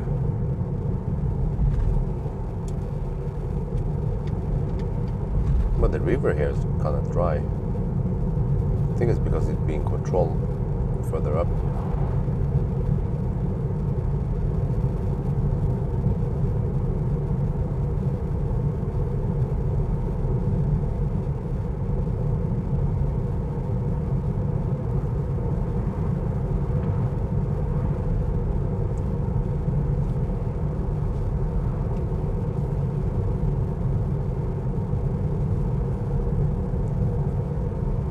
License number. It's not that easy to remember it. I mean, if I own a car, like Millennium Falcon or shit, if it has like a distinct look, then they would recognize me easier. Video about drafting benefit would be nice. Yeah. I wonder if I've done some consumption test, whatever, many years ago. I remember doing lots of those tests with Millennium Falcon and even MC Hammer, and even Optimus Prime maybe. But they didn't get that many views. Yeah, here they have dammed it, the river. So from here it's just a dam. Wait, does it mean that there's a hydropower plant somewhere? That was a bit hard phantom brake for no reason. No, stop that shit, man. Freaking Tesla autopilot.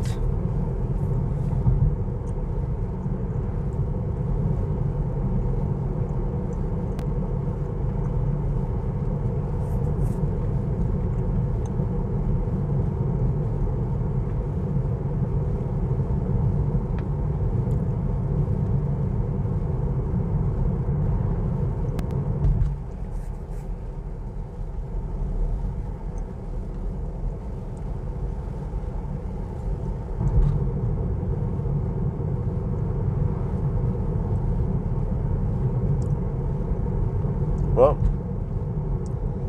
it would be interesting to do a drafting video with something aerodynamic like a Model 3 Highland versus something boxy.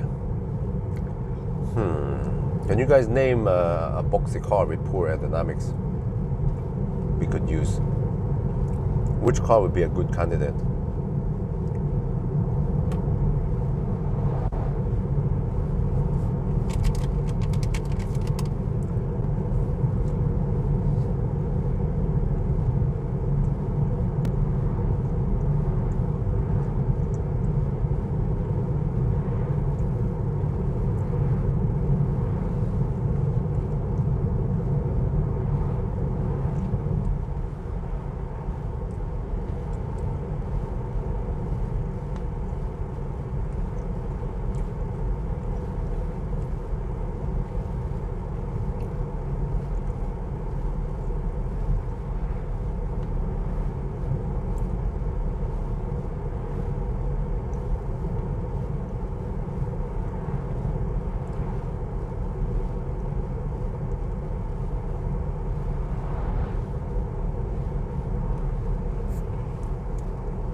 But if you enter an average speed zone, like here, like in the middle, then you could just hammer as fast as you want, because they never got the... Well, I mean, at one point you must have entered the first camera.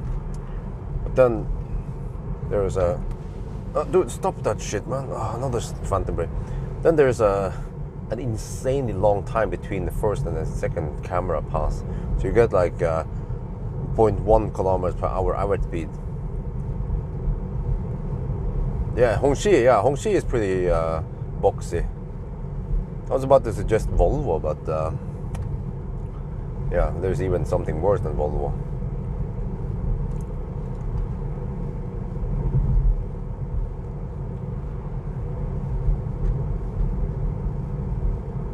I assume you meant the boxy car, right?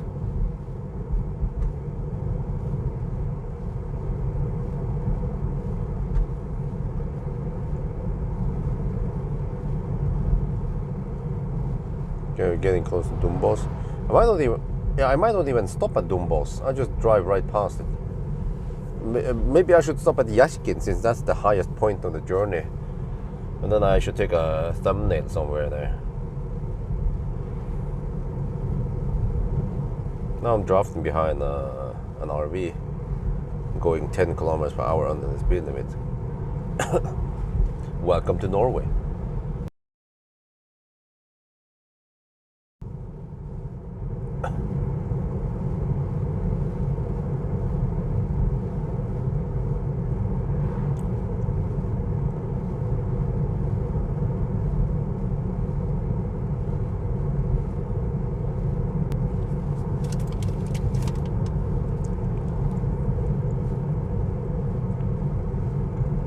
EV9, yeah, kind of, yeah. Winter Yellow test with family now instead of Lillehammer. Yeah, but what are we supposed to do there?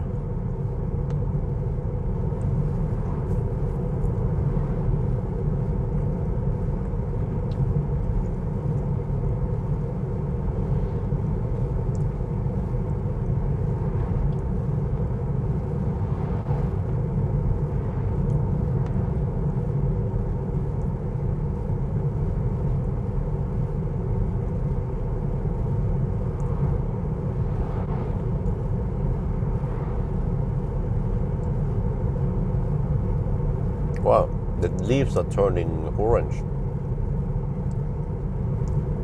Winter is coming.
Want to get this car soon, okay?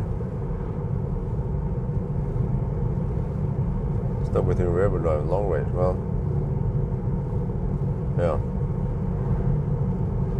they are different in many ways. Maybe I should make a video and mention pros and cons with each of them. That might be obvious for many people. You only look at the power, maybe, or overdrive. Yeah, versus rear-wheel drive, but there's more than that. There's also how fast it charges, how much range you have. Also, because the rear-wheel drive has LFP battery.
Well, landscape over here is really nice.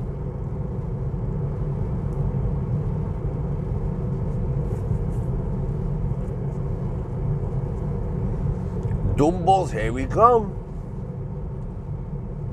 I think last time I went to Dumbos was with Melody Falcon, where I realized that there is no insurance on him or some shit. Not like it wasn't the EU approval, the EU control thing. I was like, oh shit, let's just pay back home. I'm not sure where the heck I was heading for. I was doing some kind of test,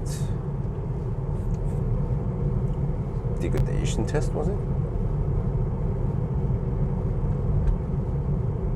Which is a trip to Trondheim. It was a trip to, like a memorial trip to Trondheim. Yeah. Then I bail out.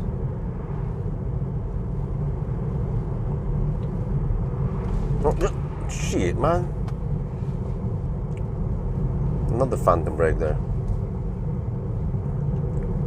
I want to avoid traffic. Then there's too much phantom braking going on. And also when the road is a bit narrower. People are not paying attention to where on the lane they drive. And also trucks, of course, they tend to eat space.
The sound system, yeah, the bass, man, is so nice and deep here, quite powerful.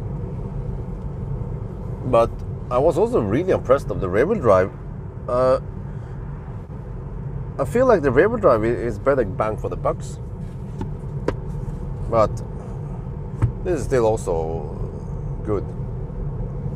Because if you're just driving around town and it's not slippery and you don't need all-wheel drive, all the power, then you don't really feel that much difference between the rear-wheel drive and all-wheel drive, long range. You know, everything feels the same: door, seat, steering wheel. Yeah.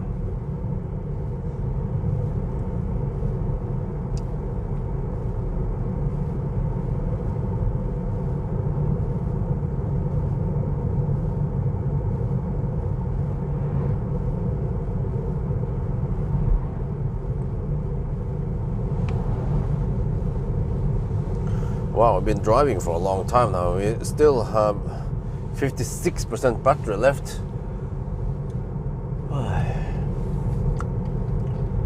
feel like I didn't get enough sleep last night. I was woken up at 6 to carry oxen. I was like, oh jeez man, can I get more sleep? No.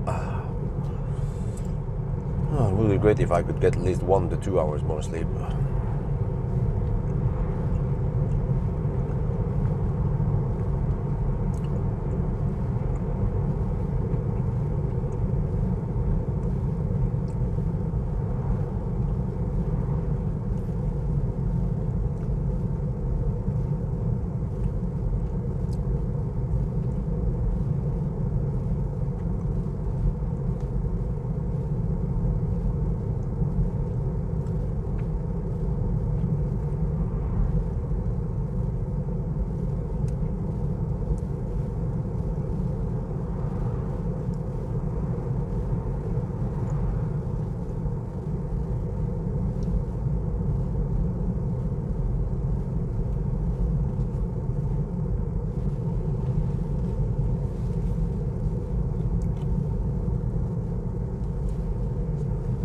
Well, I think that might be it when it comes to the sun. It's supposed to be cloudy most of the afternoon and evening now, on the remaining trip. Might not even need to put on my shorts. But I want to also minimize the stops, so we'll just zip right past Dombås. What, 17 degrees Celsius? That's the peak power. I mean, the peak temperature, I mean.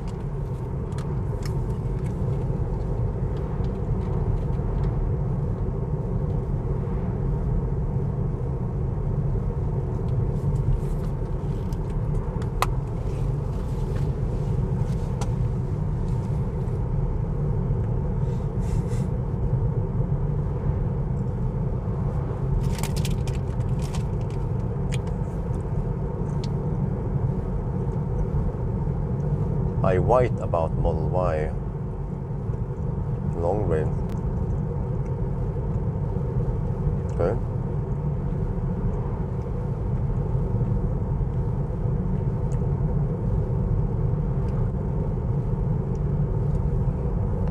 You wait, man.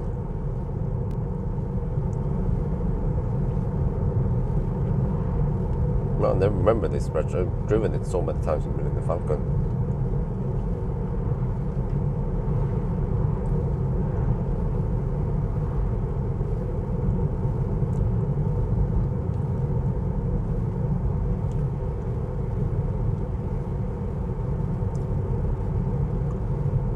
Yeah, most places you don't need overdrive in Europe. If you live in Belgium or Netherlands, why would you get overdrive? Unless it's more power or bigger battery, faster charging.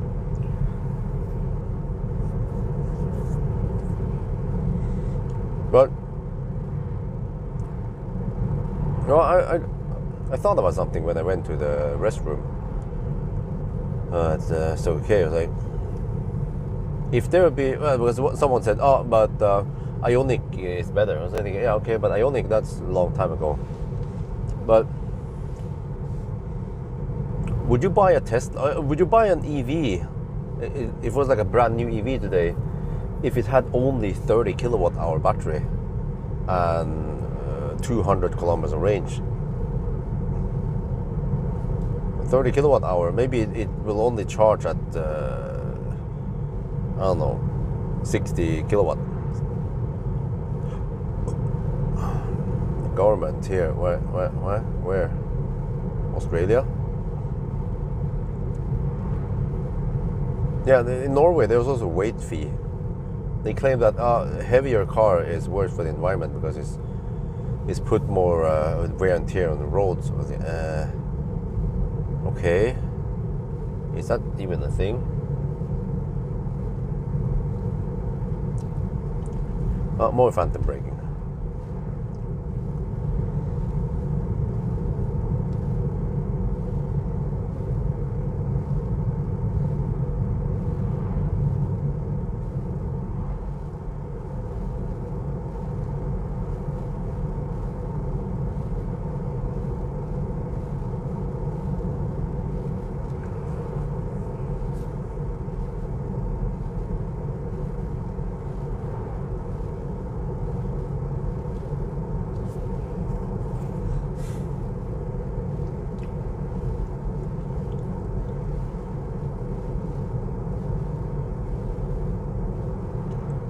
this uphill here used to have 2 lanes in the up direction, but then they remove it for some reason. I'm not sure why. I used to hammer slow pokes up the hill, but on the other hand, I would normally, or almost without exception, I would stop at the Dombås to charge anyway. It was always Lillehammer supercharger and then Dombås supercharger and then Trondheim. But it's a long distance from here to Trondheim. We have around 180 kilometers. Well, actually, that's the Klett. Almost 200 kilometers from here to Trondheim, which is quite a far stretch.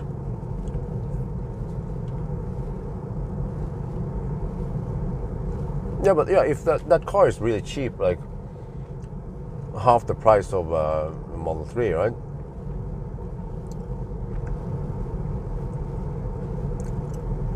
But it'd be quite sparse. It was just manual adjustment on steering wheels and seat and everything. Maybe even manual window. You guys remember those cars with had this swivel thing to lower the window? I had it on my Renault 5.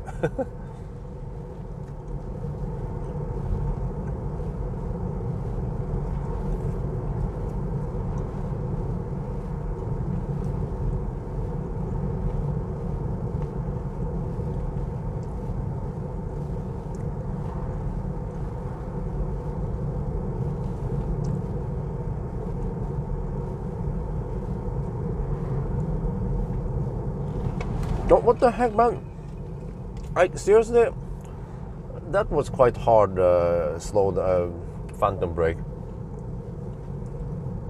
I hope the guys behind understand what the heck is going on. And they keep a safe distance. It's dangerous to stay too close to a Tesla on autopilot on these kind of roads.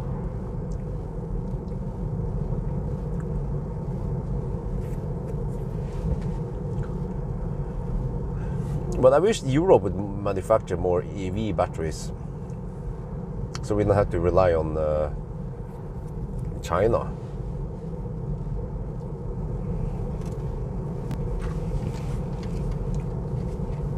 Forward collision warning off. Will that help? Okay, let's try.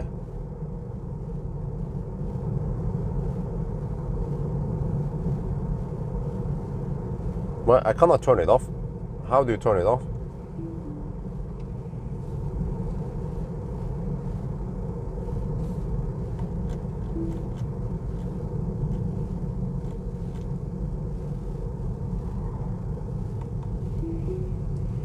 Yeah, welcome to Dombås.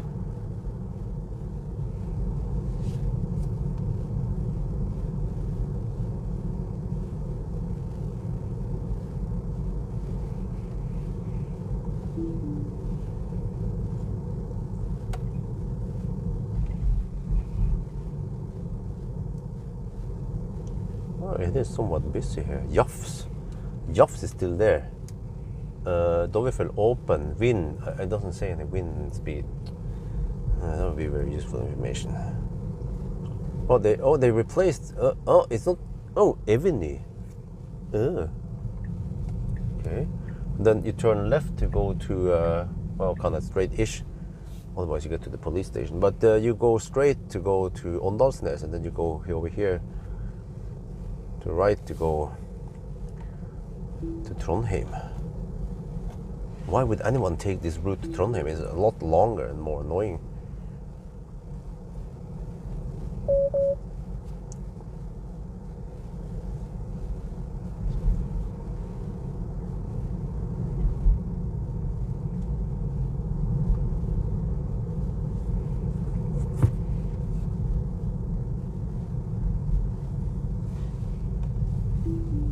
I'm going to park. You think, huh? What?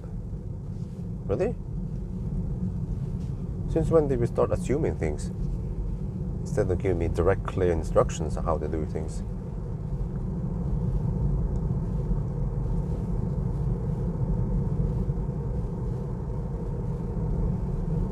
We have something called automatic emergency braking. What the heck is that?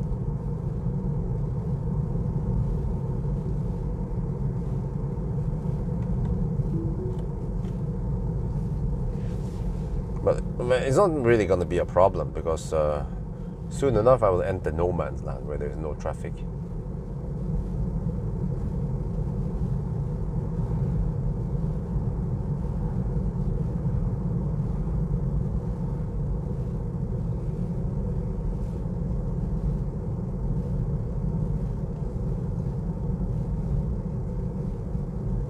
No, we were forward collision warning. That's just a warning. The warning has nothing to do with the active braking.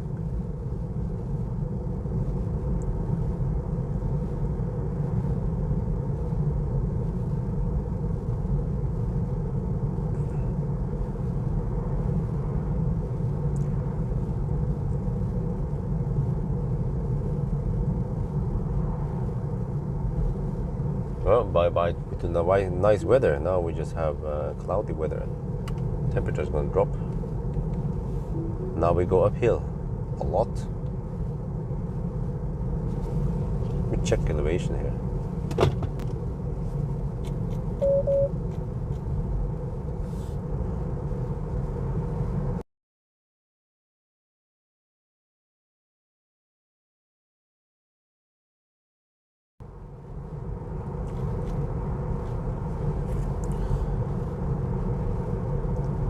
Yeah, 777 meters over sea level. Seems like the fossil here is struggling to go uphill.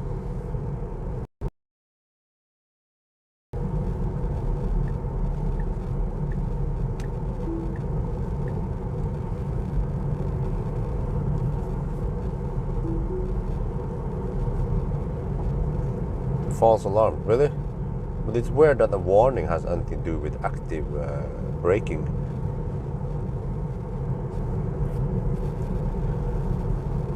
But there is something called automatic emergency braking, and then there is something called forward collision warning. But the automatic emergency braking is on-off, a binary, whereas the forward collision warning is late, medium, early. So which one are you referring to? Because it's not being clear. Because you claim that you have to turn off the collision warning. That's the late, medium, early. It's not an on-off, and there is no off switch for it.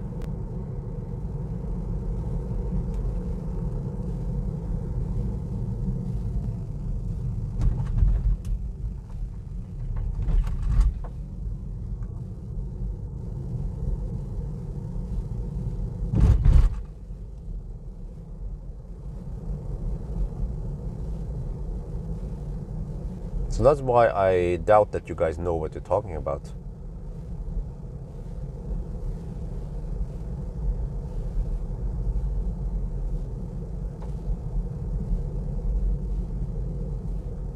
Wait, did they expand the lanes uphill? Yeah, seems like it. They have been digging here, so seems like.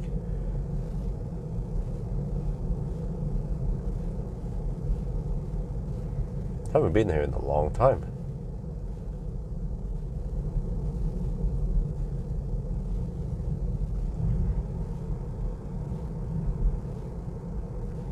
Yeah, seems like an extension of the double lane up.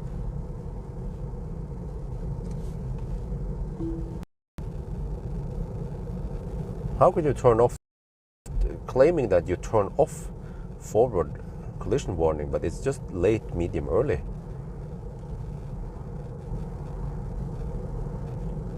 How do you turn it off?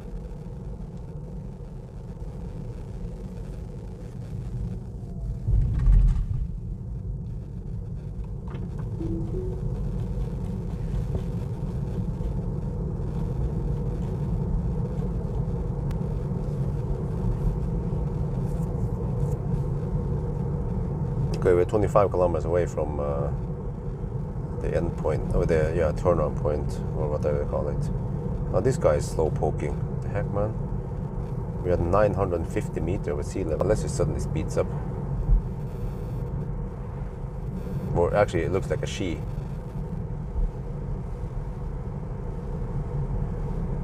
Okay, now she speeds up. She downshifted to 5th gear. She was in 6th gear in a diesel.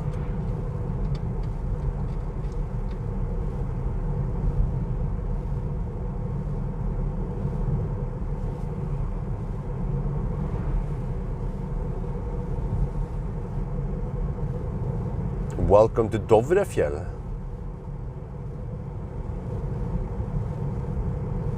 Where you slowpoke. Ready?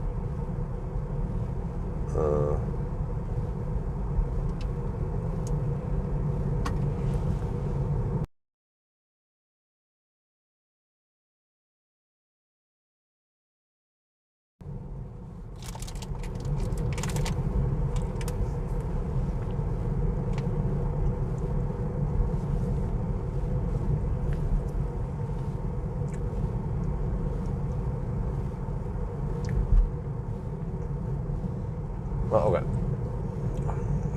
That is too much. She's driving too damn slow. Oh. No, she's Norwegian and all, but there's no need to go 10 kilometers per hour under the speed limit over here. Okay, let's go. No, it's a dude.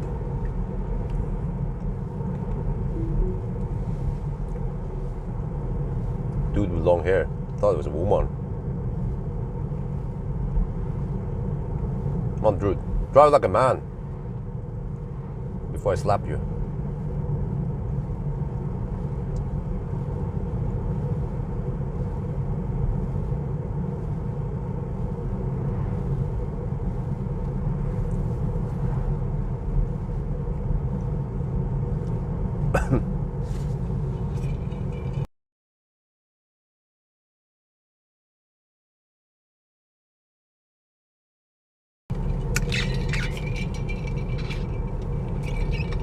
Oh, it's gonna get colder now.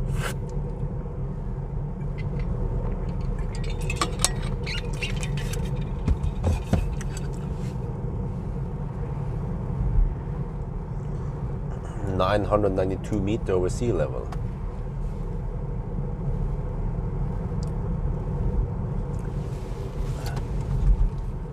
3 in the afternoon now. Okay. We had 50% battery. So we are technically halfway, right? Oh, no, dude. That 50 sign was not enforced. It was twisted. But the car detected the 50 sign incorrectly. Oh, I see we have the tailwind. Zhoosh. And this is an interesting place. Oh, they added the street lights here. Oh, but the... Huh. Oh, wow, the poles are quite low.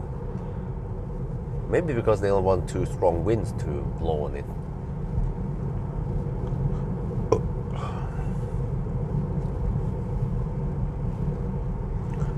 Yeah, we have the Highland in the Highlands now.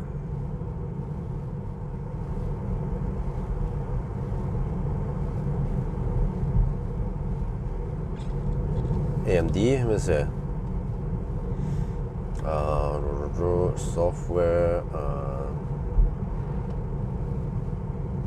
additional information. AMD Ryzen, I have Ryzen. Yeah, 14 degrees Celsius over here. It's gonna be cold soon, especially if I stop and go outside the car. I better put on my Stormbite jacket again. Oh, what? That wasn't even close, man. Freaking stupid autos.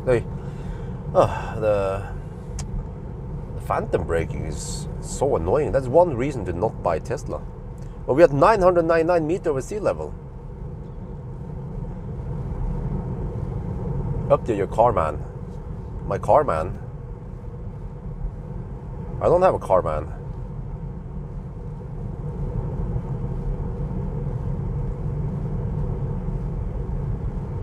Wait, can I coast here?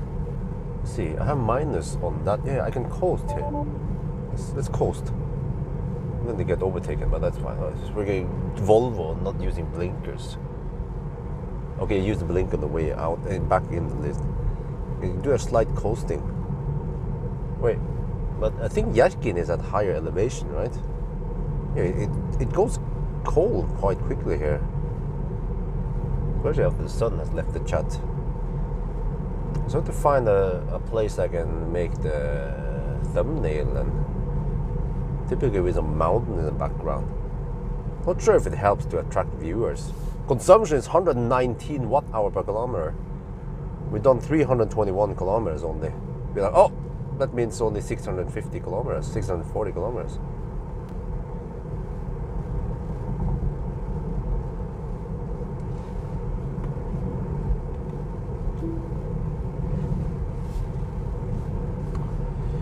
But yeah, I used to come here a lot.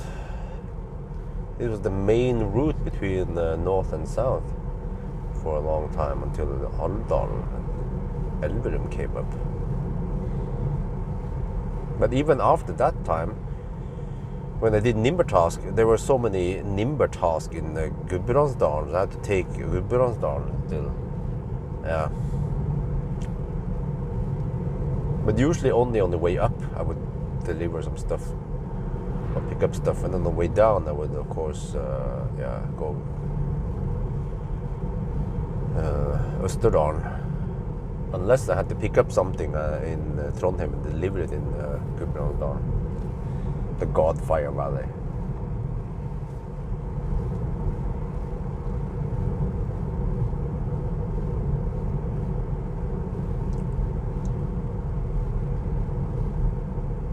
Yeah, this is, the leaves are almost fallen now. Yeah, there's still some leaves in the trees, but many trees, they don't have more leaves left. It has been de-leafed. And then the Snøhetta is supposed to be somewhere to the left here.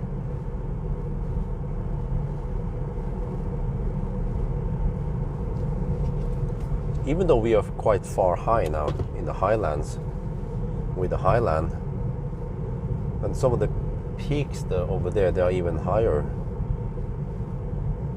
1500 meters maybe, uppe I Tynnlufta, so high that the trees don't grow that tall. Actually, on those pikes there are no trees. It's too harsh, pretty harsh winter over here. And I'm on summer tires. Oh shit! 980 meters over sea level, and the car still thinks it's a 50 zone. Man, a big fail.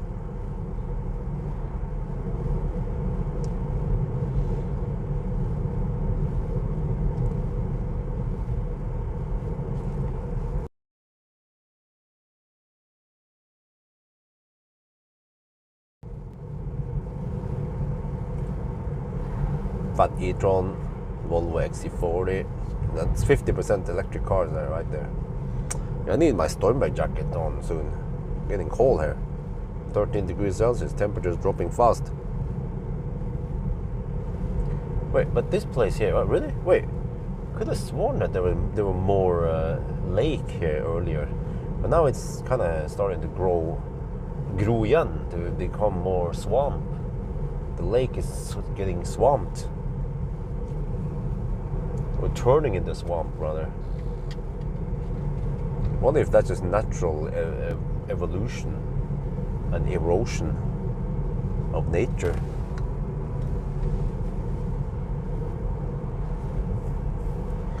Okay, I wonder if there's a nice viewing point at Yashkin I could stop at.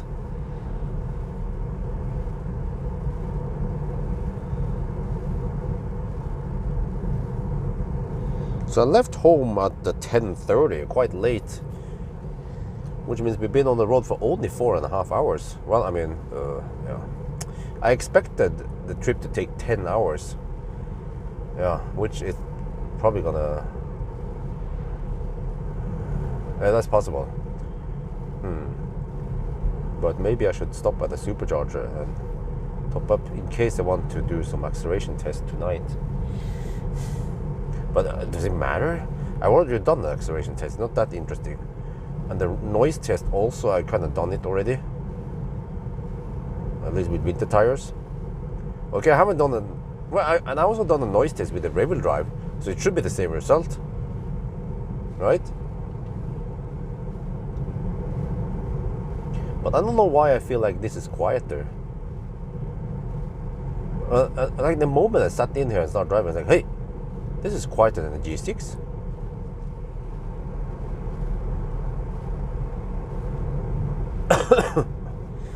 But I had to figure out how I do it on Monday. I had to do the kindergarten run first at 8:30-ish, and then at 9-ish I leave home with the Highland, and then I should be at Rud almost 10, swap cars, get the Soul over to Lørenskog, pick up the Mercedes, and then I'll be home maybe by 11-ish. Okay, and then I need to take public transportation, train, yeah, over to the train station, and then take the train to downtown Oslo, and then pick up the Mini. But then I can do back-to-back Mini, and then there was the BMW, and then there was another one, wasn't it? There's some nice landscape over here. Man, the car still thinks it's a 50 zone. Jesus. First Mini, and then BMW. Well, that's it.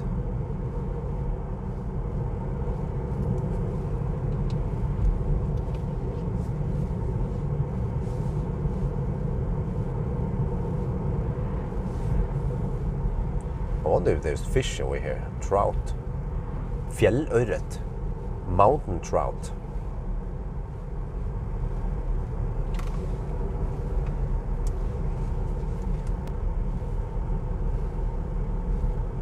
Boy, they must have slapped down some new asphalt here not a long time ago. It's really nice and quiet.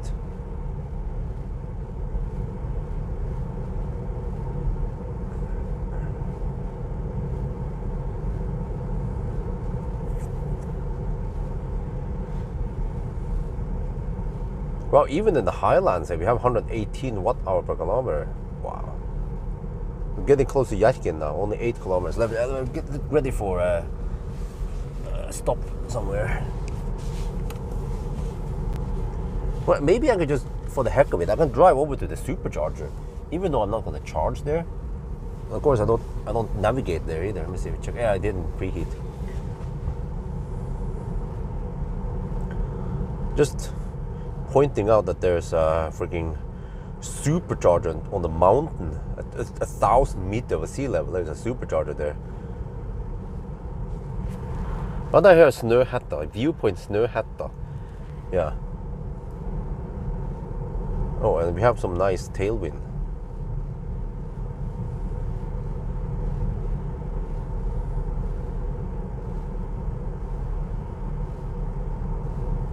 PPF, what? Well, I don't own a car.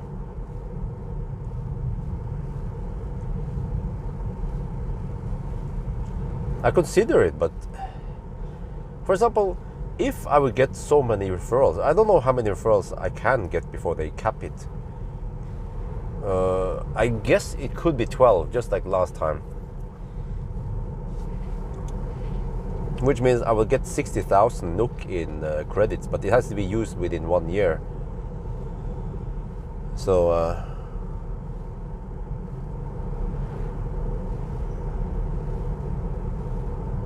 pain protection foil. What kind of pain? Growing pains? Is it like Paracet? Well, I don't have fever anymore, so I don't need Paracet.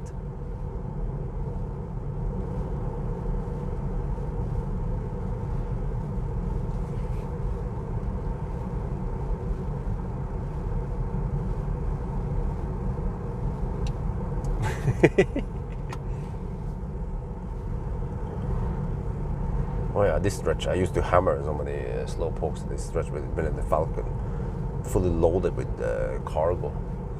Man, those were the days. I mean, I enjoy driving. It wouldn't be possible today with the kids, you know. Me being away so much.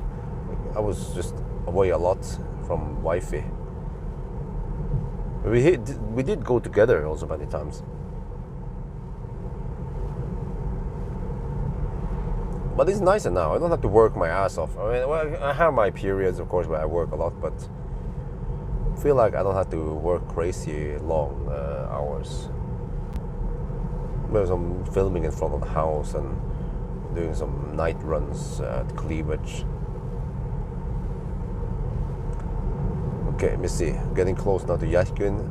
That's a smart. But what about over here? I need like a nice open viewpoint with some cool landscape in the background. But maybe it doesn't matter.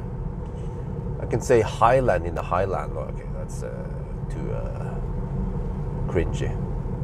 Say something like amazing range, you know, outstanding range. Elon Musk is the best. Yeah, okay, I think I'm gonna write that in a thumbnail. Elon Musk for president. That would trigger so many people.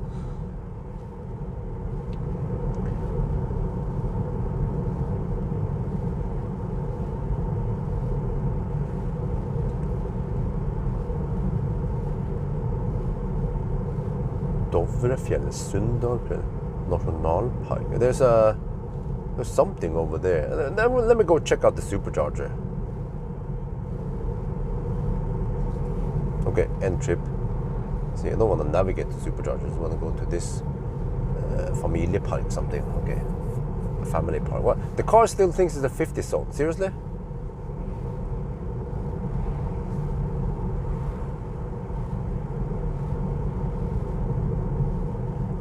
Six years lead before Tesla. What? What lead?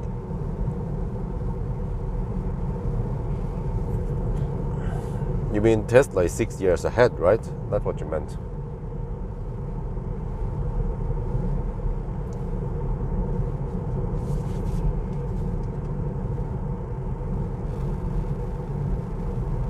Because Lucid hasn't even existed for 6 years.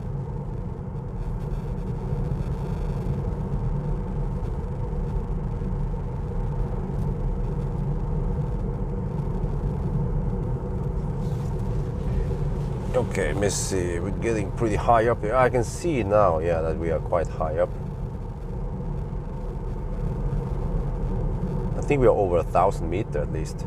997, 1001, 1002. Okay.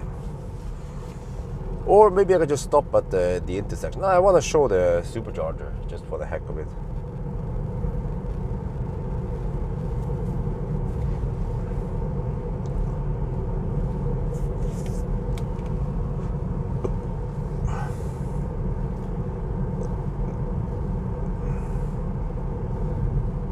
Okay, let me see. I have to turn left, and there is supposedly something over here. I think I've been here once, charging at some BKK charge or some shit. Let me see.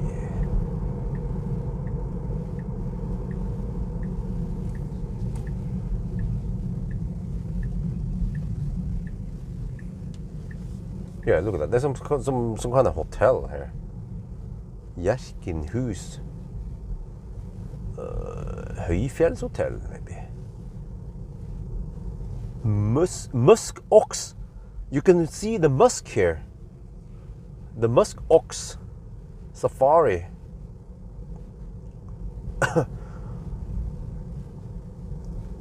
And then there'll be supercharger here, right? Let's see.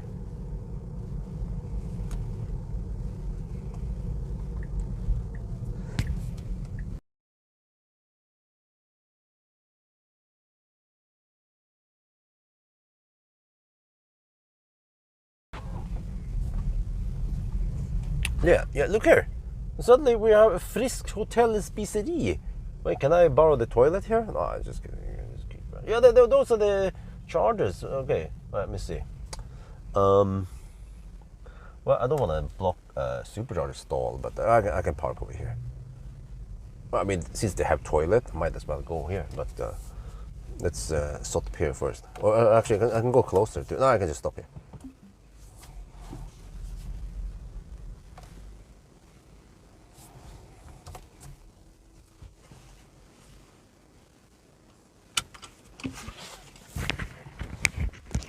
I need to put in the jacket now. We have arrived at supercharger supercharging location at 1,000 meters over sea level. Well, maybe I changed my mind. I'm gonna go take a little toilet visit over at Frisk Motel or Spiserie, because the next toilet might be far away. Okay, let me shoot a video.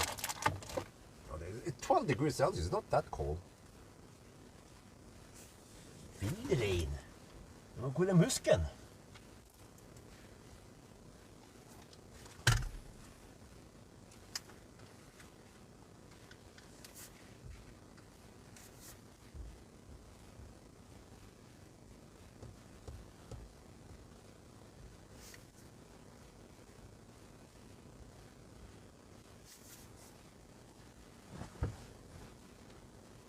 We are now at Yashkin. This is going to be the turnaround point. But just look, I can do the pinch zoom. There's nothing wrong with my fingers. And it goes so smooth, unlike in the X-Bang. Yeah, but yeah, you see we are really far north here. So far 118 watt-hour per kilometer. Wow! And then let me check elevation. I have an app here. Look, okay. We are at 1,046 meters sea level. We have that low consumption. Ooh. And look, even at over 1,000 meters sea level, Tesla did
ตอนนี้เรามาถึงยัชกินะครับ แล้วก็เดี๋ยวเราจะกลับรถไปทางนี้นะครับ แต่ว่าจะให้ดูนะว่าตอนเราซูมนะ pinch zoom มันเวิร์กดีนะครับ ผมมีปัญหาใช้ pinch zoom ใน G6 X-Bang G6 แต่มันไม่มีอะไรมันไม่มีปัญหากับนิ้วเรานะครับ ผิวไม่ได้แห้งไปนะ เนี่ยมันจะต้องเวิร์กอย่างนี้นะ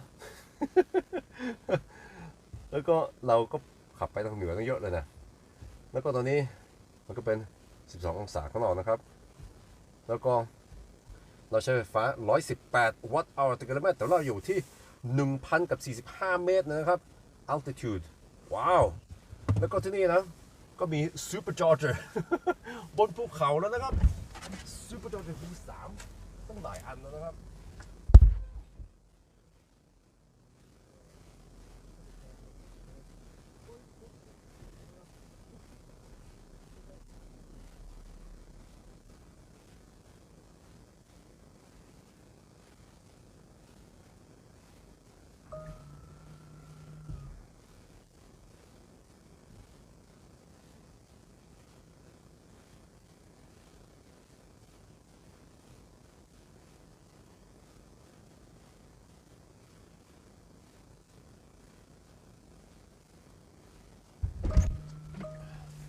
Okay, so I'll just go to the restroom first, and then I'll be back.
Okay, I'm back.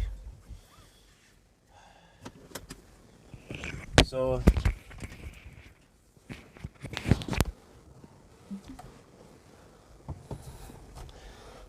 I need to find a thumbnail spot. Well, this is also interesting because now we have, well, okay, let me navigate to Circle K Alvdal. There. It's gonna take that route. Yeah, okay, here we go. Yeah, that's only 70 kilometers away. Well, I will probably, I might not stop there at all then. Maybe I could stop at Koppang, but okay, just navigate to Alvdal first.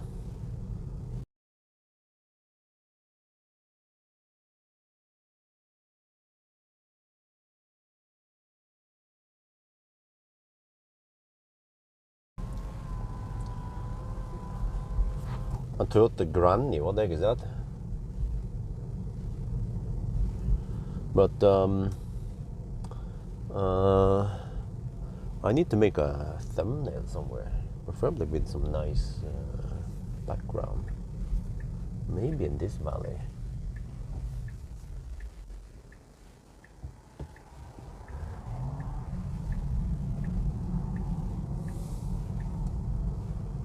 Okay, now we head towards Folldal.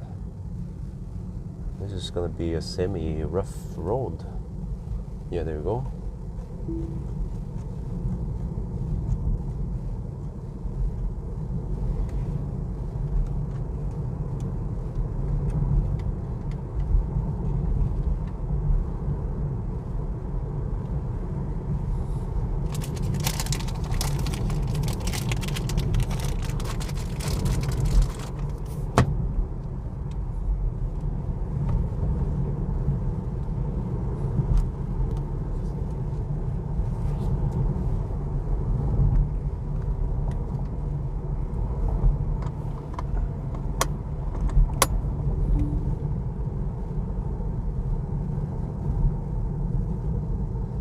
Can we just park somewhere and take a thumbnail? Does it work like that? I mean, it seems nice here. Kind of. Or, I mean, there's not much traffic, right? So I could just park in the middle of the road here and just do my thumbnail. How about that?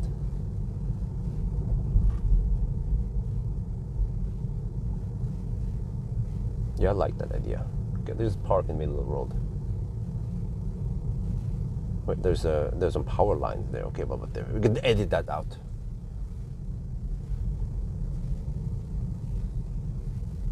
Oh, there's some cars coming from behind.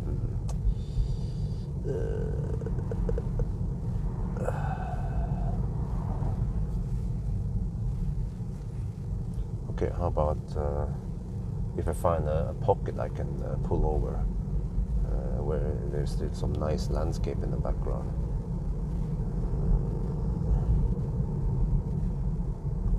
Well, the problem is there aren't any.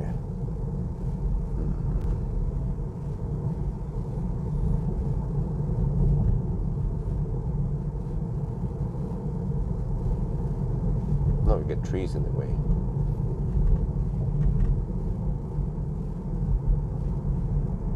Yeah.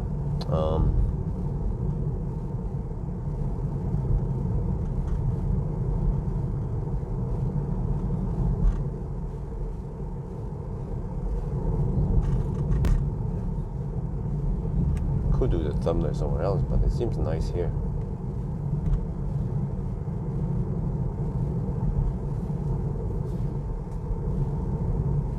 Maybe I should have taken it on that spot after all.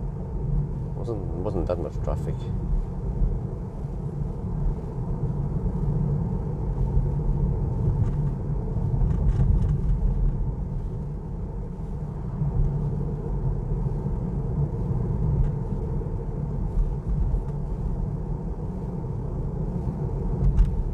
Now we're kind of slipping away from that nice background. Unless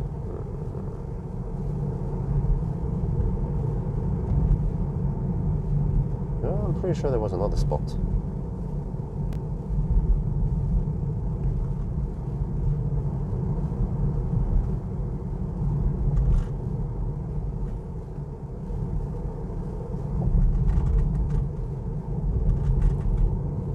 Wow, that is pretty cool. Can I get over there? Let me try to turn back here. I'm not super strict, but let's see. How do I turn around when there are no turnaround points? Here,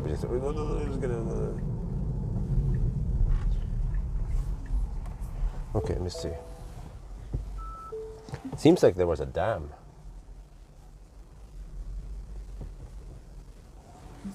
Oh, can I get over this edge though? Oh yeah, okay, barely.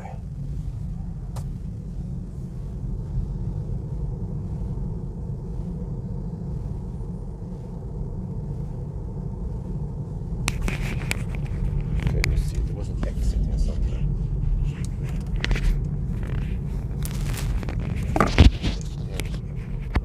Definitely over here. Not sure if I can drive. But you can try. Oh. What's up with the traffic over here, huh? I see some people are camping there. Oh, there's a barrier there. Okay, but here. Okay, let's do it. Yeah. Okay. Let's see if I get. Oh, there's a bit of head. Okay, some backlight there, but okay. This would work. Maybe it doesn't matter too much, right? Maybe do it. Yashkin dammen. The dam. This is the closest to the lake I can get, kind of ish. Okay.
Okay, let's see. There's a bumpy part here I want to film myself.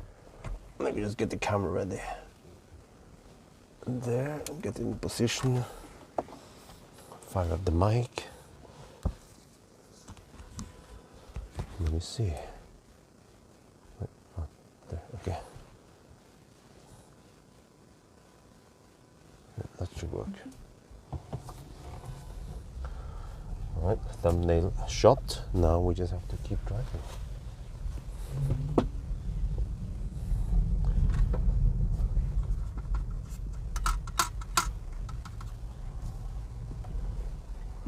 Seems like people tend to hammer over here. Oh, this is somewhat bumpy road. Oh, that's good for the test.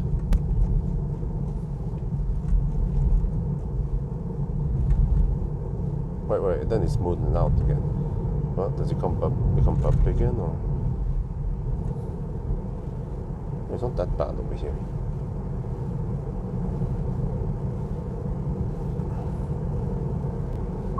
No, dude! The fuck, man? Driving halfway over the road there. What's wrong with people over here? Yeah, then it becomes bumpy again.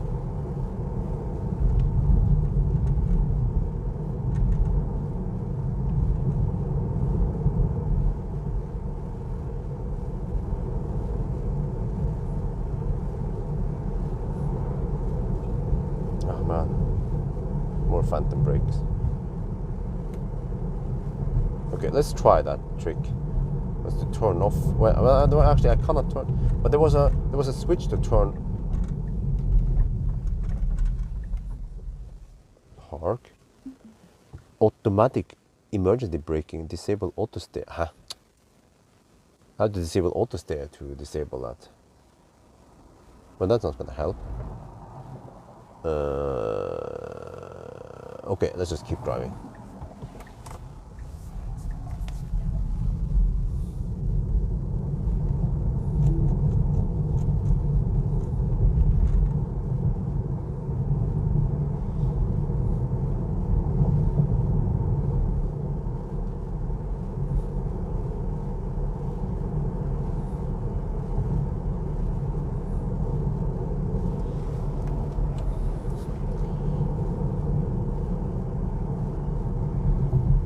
Oh, the road over here is kind of bumpy. Seems like it hasn't been maintained for a long time. So, no problem with the Highland because it has superb suspension. The earlier models of Model 3 that came out in 2019 was so harsh, especially Model 3 Performance. But now with Highland, they soften up everything. Tesla, they put a lot of work in getting nice and calm or even out with faster movement on the suspension. So it's like magic. It's like you're sitting in a German car with German comfort, but it's American, yeah.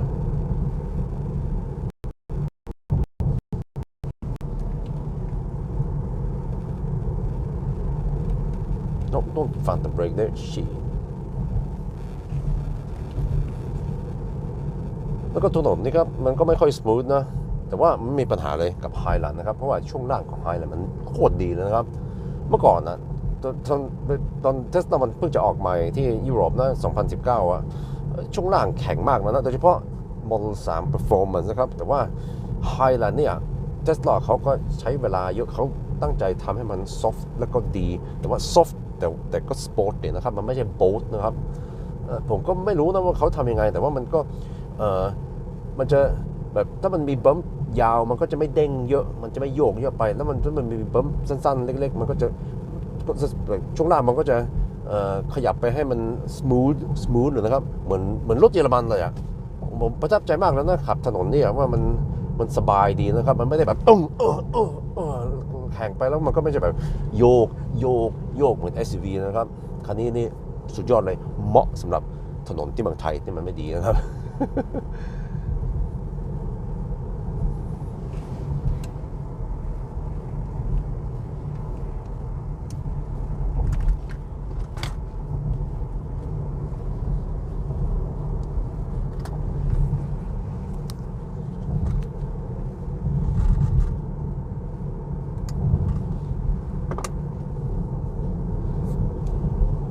Oh, here I could have taken. Oh,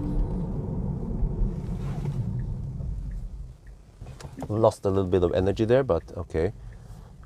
Maybe this is a better thumbnail. It's more open here.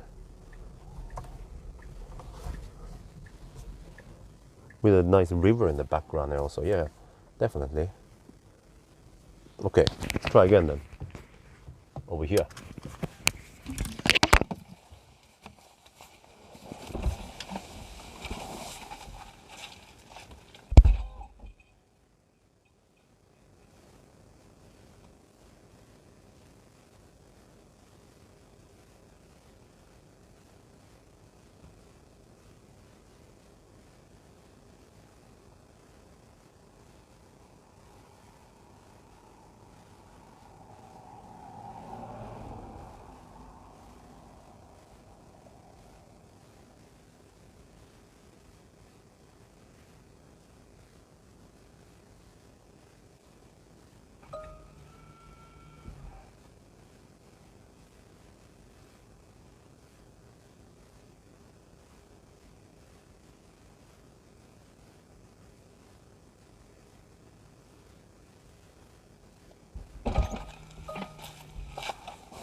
Okay.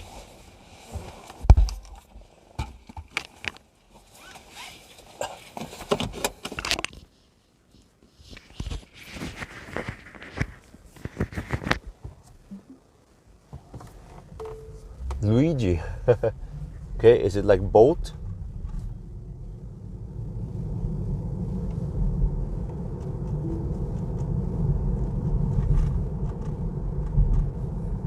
Uh-oh, brace yourself. Oh! Oh!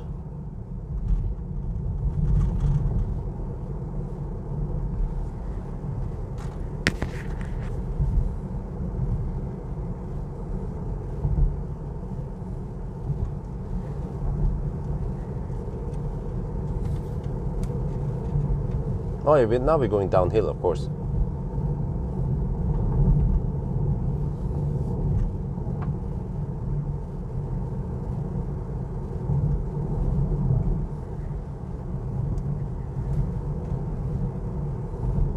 I think I've gone this route only a couple of times.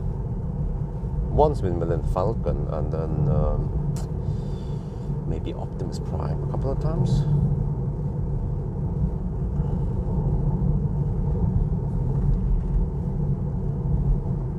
It seems like Statens Vegvesen, they totally forgot about this road. This asphalt is probably at least 10 years old. As old as Millennium Falcon. Maybe, no, actually, I bet actually older, maybe 20 years old. It is in so bad shape.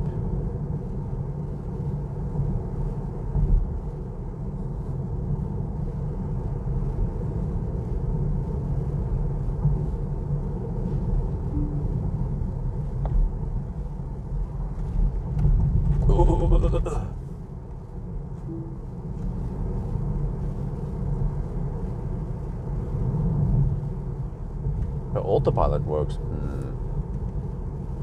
Well, okay, we have autopilot.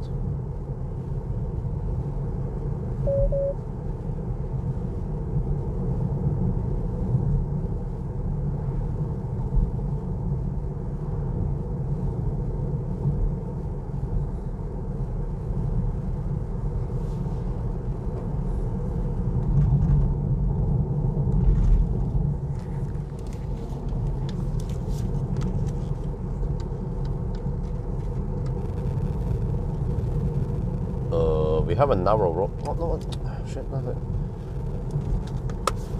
Okay, well, I'll just swap some batteries here. The camera's being silly.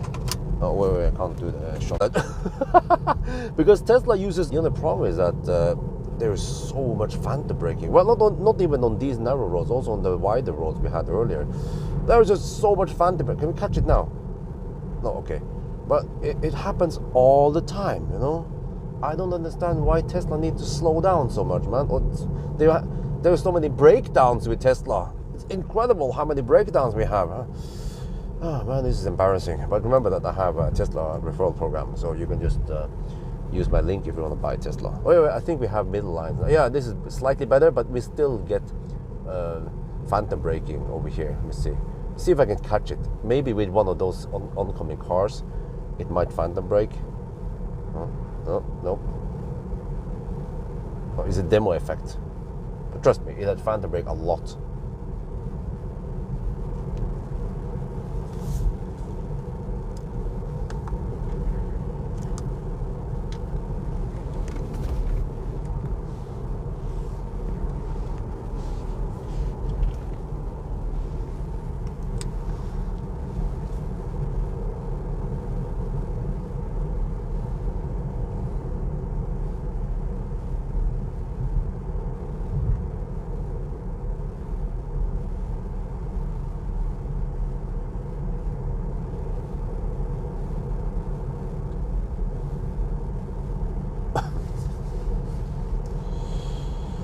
Okay, 356 kilometers. Well, we are past the halfway mark, and it's been 5 hours, a little bit over 5 hours actually.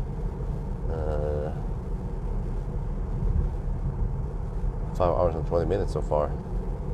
So hopefully we can finish in around, well, let me see, 356, 600, in around 600. In around 300 kilometers. Wait.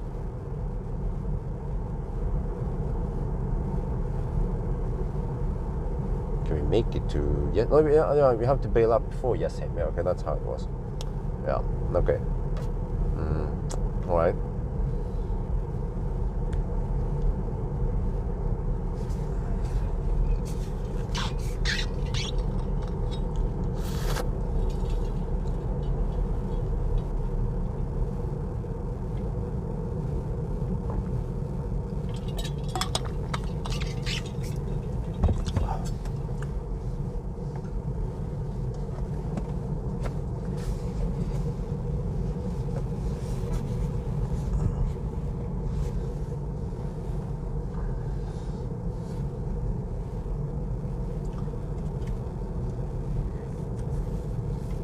really feel like we are in no man's land here. Utkant Norge.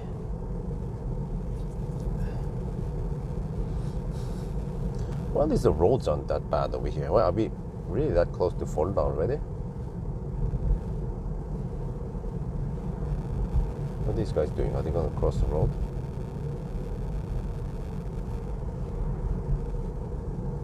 Biggarn.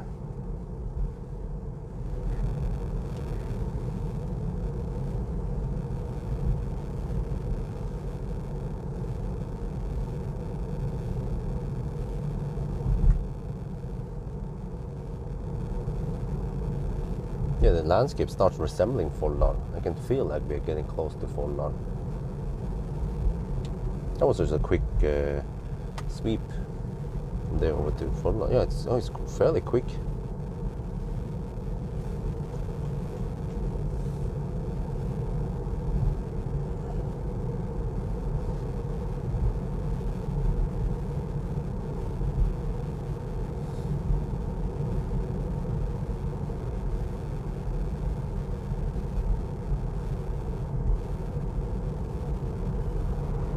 Now we get the crosswind supposedly, and then eventually at Alvdal you have to face the headwind all the way down.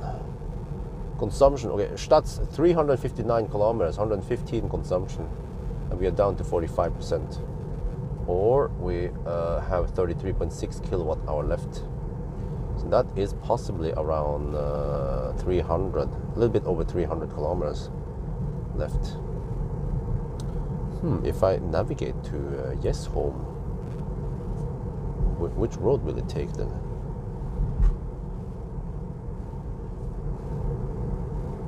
Will it go via Ringebu? Yep. Okay. Let's not do that. We go to Alvdal first. Let's navigate to Alvdal. Let me see.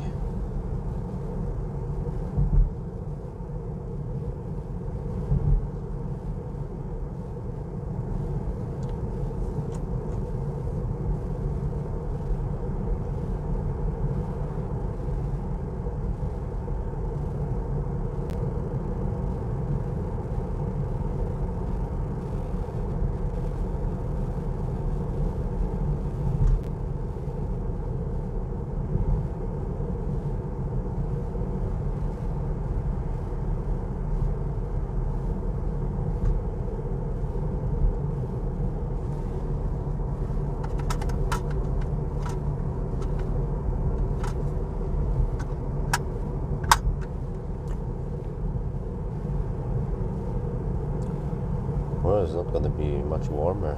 15 degrees now. I've been running no fans for the whole test so far.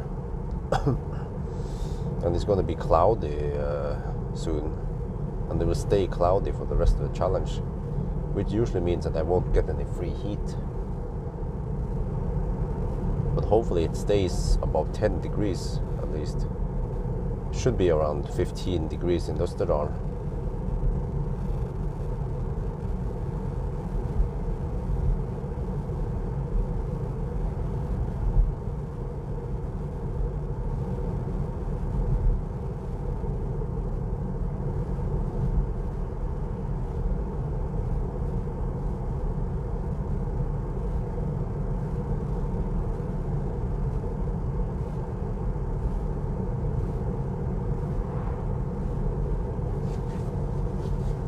Well, the bumpy part was just a little stretch. Over here is nice. It's mostly nice road from Folldal to Alvdal.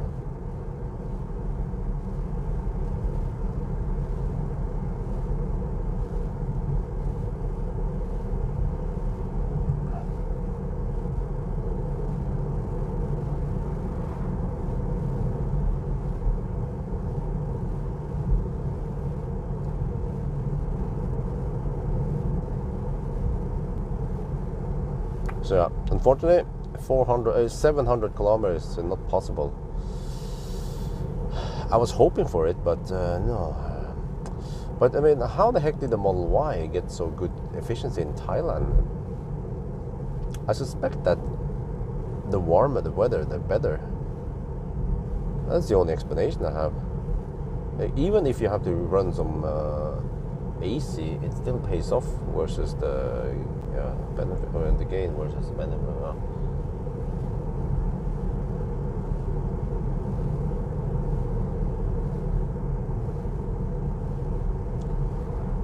Well, Stellantis cars, they're supposed to be cheap, but well, you could just buy a Model 3 rear-wheel drive. It's extremely good value for money. It might not be the cheapest out there, but it is. It just beats all the other cars by a big margin in pretty much everything: features, range, charging speed, top speed, acceleration, towing capacity. I think many of the Stellantis cars, they can't even tow any shit. Tesla has electric adjustable seats, we have motorized liftgate, we have matrix lights, pretty good stereo.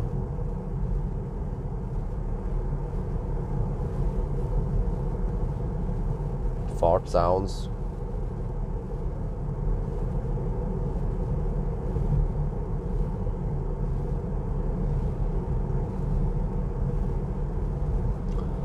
Okay, let me see. It's 4 now, so that means I've been on the road for 5.5 hours, and I've done 365 kilometers. That is average. Oh shit! Average speed 66 kilometers per hour. That's not good. I need to maintain 70 kilometers per hour, including stops.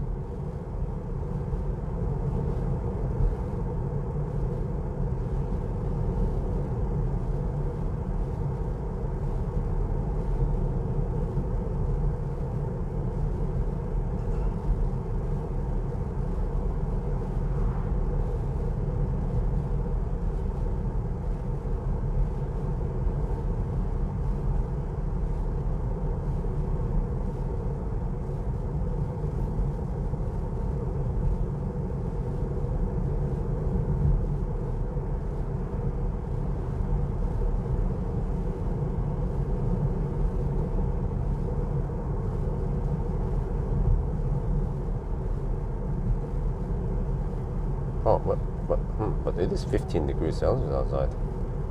Almost feels like it's a bit too hot in here now.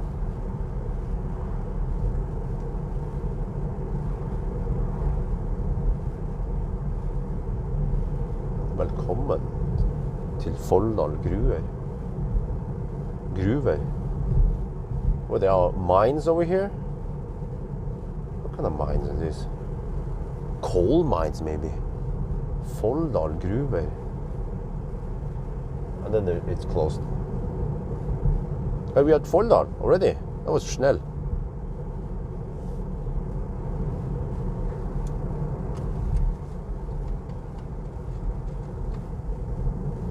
Yeah, that road from Venabygsfjellet to Folldal was a quite long one compared to this. But they have speed bumps over here now? Or maybe they always had it. Yeah, I would usually come from the right here soon. Folldal. Would I ever live in a place like this? I think I would never be able to live like his. I need shopping malls and a Biltema, you know, and Rusta and Remen. We have Joker over here. That's not gonna work for me.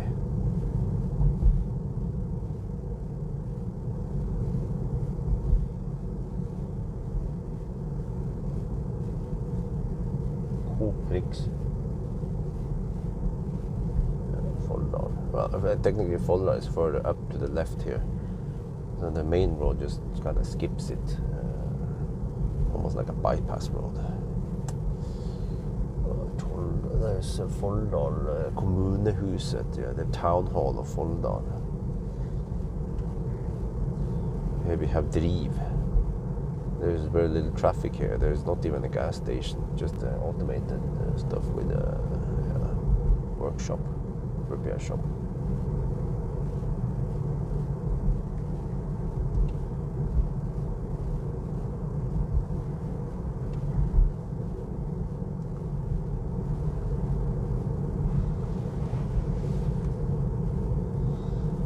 DC4. Huh?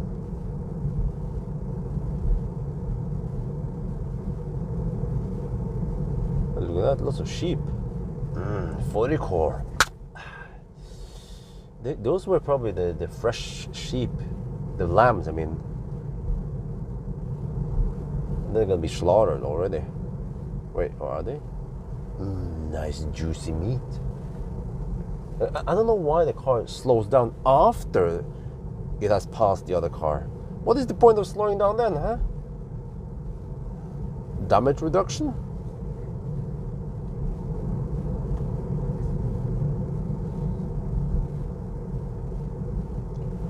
It's beautiful, just driving past it, but I wouldn't live here. It's freaking cold here in winter many times.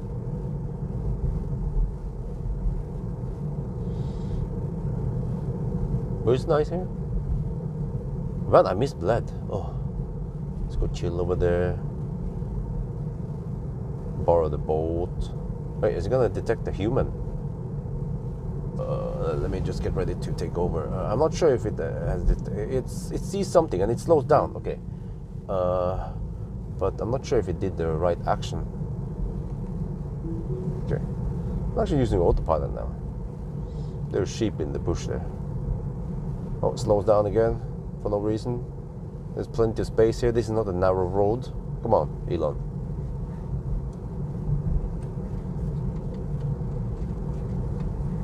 Slow reflexes. Yeah, it could be. Maybe it uses cheap Chinese components. Maybe this car is influenced by the Chinese car industry.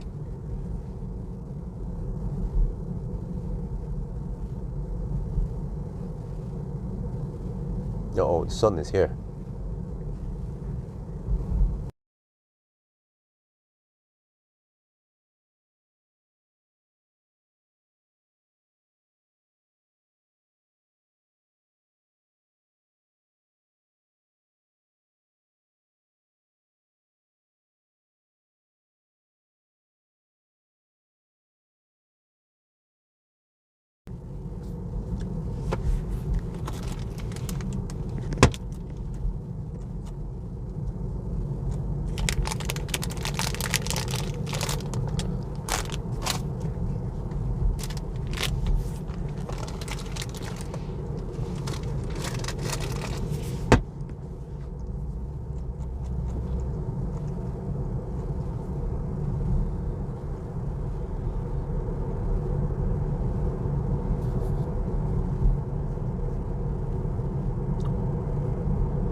No, at least we have nice weather here.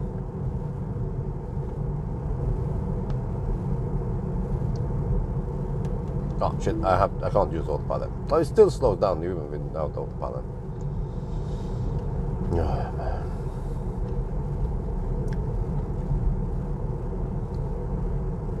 I heard it from Elon that not directly, but one of the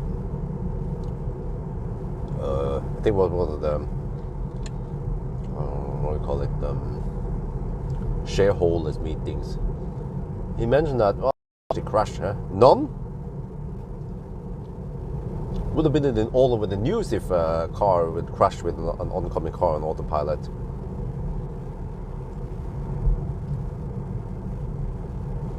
Well, the car should be smart enough, accurate enough to figure out that we have plenty of space and there's no need to slow down.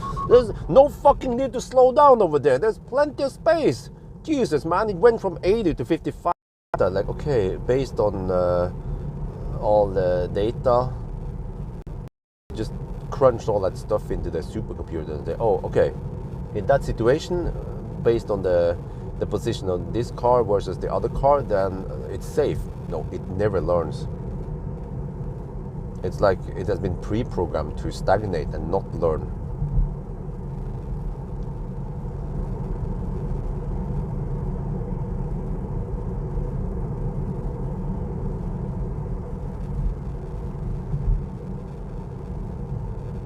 But fortunately from Alvdal it's going to be better.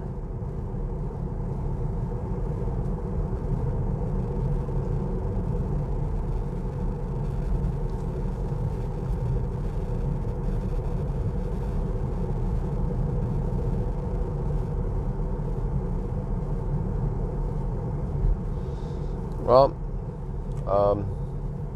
I heard that Ionity, they actually go for higher available side power than Recharge and Koppel or something like. Okay, in general, Ionity, they actually they have a beefier backbone, if you know what I mean. So if all the stalls on a Chem Power side stall, I mean the truck, the truck site at Inlandsporten was really expensive, but they had how much was it again? I think they talk about they had around 3 megawatt there, you know. They had 3 of those Møre trafos, and each of them are over 1 megawatt. So, at least in a Ionity site, if all the stalls will be occupied by empty tie cans, each tie can would still get something like 200 kilowatts. But if all the stalls will be taken by empty Teslas, right? Empty Plaids, for example, I think each stall might get only around 70 kilowatt, even on the V3, V4 site. It's just the way Tesla has, kind of cheaped out on things. But I mean, statistically, yeah. Also, another thing I heard is that even today, the average charging speed, they can see that, of course, across the board, is only around 70-80 kilowatts. Yeah, I'm not sure why. I never get 70-80 kilowatt on the 1,000 kilometer challenge. Would be interesting to see if I kept track of it. I probably have at least 100 to 150 kilowatt average on my charging stops. But not everyone is a ninja like me. They just slowpoke to 95%. Or I don't know what they're doing. They don't have preheating before fast charging, maybe, yeah. So they are sipping in 50 kilowatt at Ionity or something, or V3 supercharger.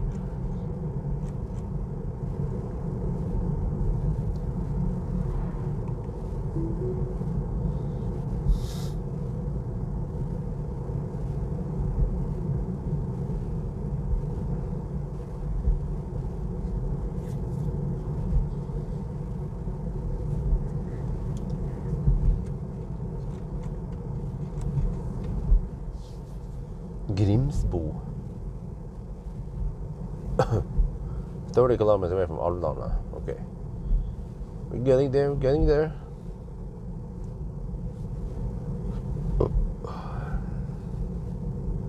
I have 30.9 kilowatt hour left, supposedly. Wow, I have regenerated 5 kilowatt hour. Damn. Really? Must have been for all the phantom brakings. Yeah.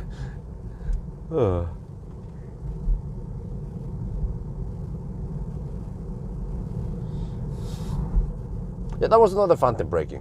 What? And it happened after I passed the bib. Yeah, I gained 10 watt hour on that phantom brake. Oh, Jesus, man. Elon, come on. Skärpings.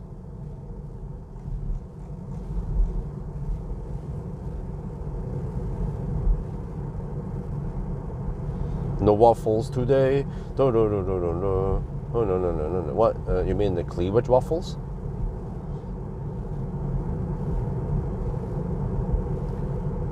Yeah. I also heard that each cabinet is around 375 kilowatt or something for 4 stalls. But I mean, we all know that most cars, they can't take much more than around 200-ish kilowatt on a supercharger V3 anyway. Tesla can take 250 if you have a Palladium at least, or a Model 3 with Panasonic battery. You can take 250 kilowatt, but it's not too long. So statistically, I think it's ultra low chance that any car will be throttled, and that all 4 stalls in that cluster is taken. So Tesla probably figure out how to balance it, cost versus whatever, right? But in the old days, when we had V2, then it was quite noticeable. So yeah, it's kind of weird that 150 kilowatt spread on 2 stalls. Let's say 150. Well, it's actually, yeah, roughly 150 kilowatt spread on 2 stalls is worse than 300 kilowatt spread on 4 stalls. Yeah. I mean, but it's still 75 kilowatt per stall. Yes, but there's always a but crack, which is that not all stalls might be taken. And then what is important is that if a car is there, the one car could then receive 250 kilowatt and then finish or get out of that peak faster before the next car needs it.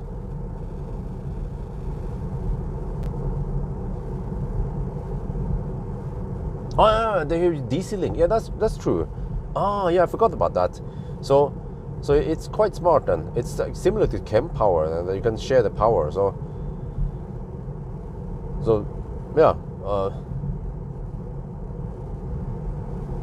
But you can.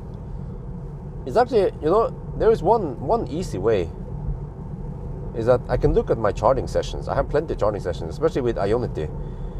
You can then see from 10 to, I don't know how far people charge. Let's say 10 to 50%. Well, actually, that's the problem. They don't charge from 10%. They might charge at 20, 30%. But yeah, from 10 to, I don't know, 80%, right? How many kilowatt average do we have? And then we can just deduct a bit, because we have to assume that they don't always charge in perfect conditions. So they are charging slower than my tests.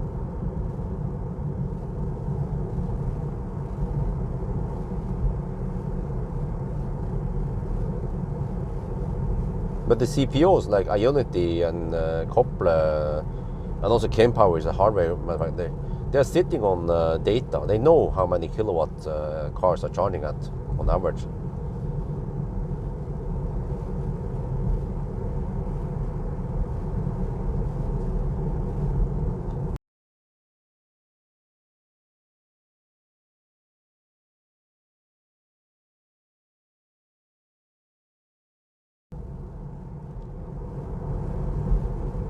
Well, V2 was never in Europe. It was just V3. V1 was never in Europe. It was only in the US. But yeah, so V2 used onboard chargers from the cars. That's true. It was actually quite brilliant, because they were sharing hardware. Okay, it wasn't optimal. Maybe the reliability was not the best, but probably a good cost, like low value. I mean, what do you call it? I mean, good bang for the bucks, since they already had the hardware.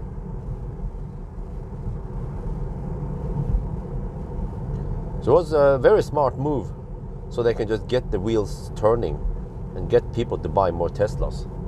So even though the V2 served a purpose in the 20 from 2013 to 2020 or something, it was good enough for most cars. And even during Laderstau situation, getting 70 kilowatts would be, I mean, okay. Yeah, you could receive maybe 115, 120 max back then, but 70 is still okay.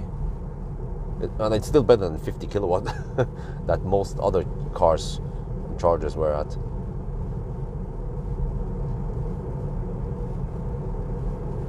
And I think the reason, I mean, because they had so many chargers installed and so on, and pretty high average power, they then managed to persuade more people to buy Teslas.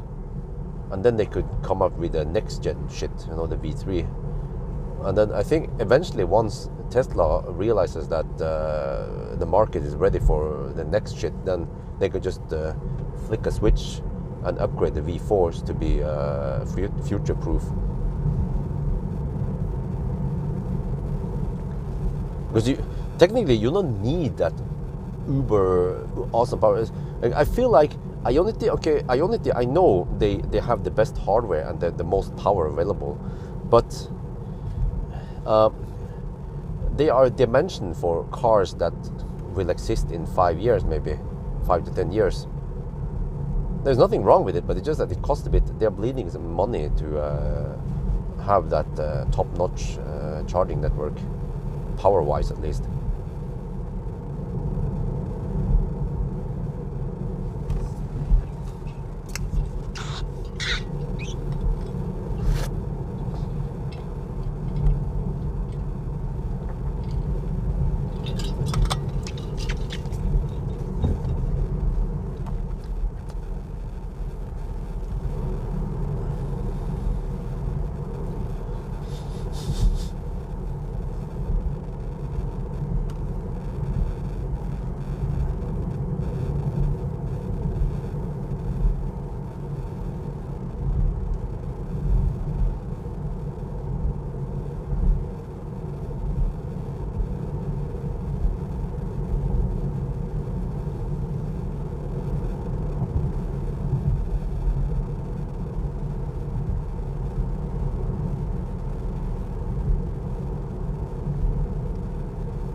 I should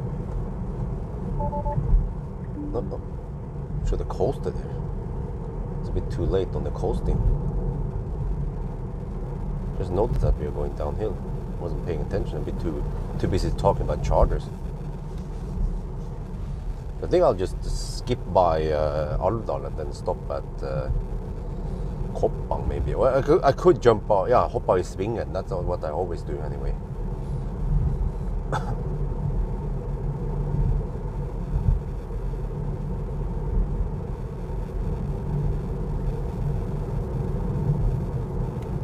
Wait, if average speed is around 80 something kilowatts, that is 1C, because batteries are roughly around 80 kilowatt hour nowadays.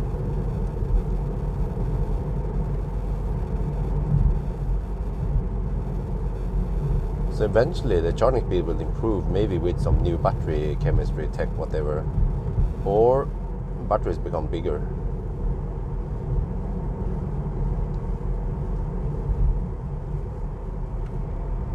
Whoa, whoa, whoa, whoa.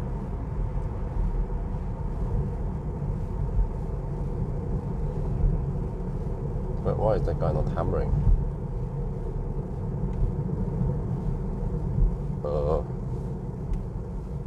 I mean, maybe he's one of the farmer boys.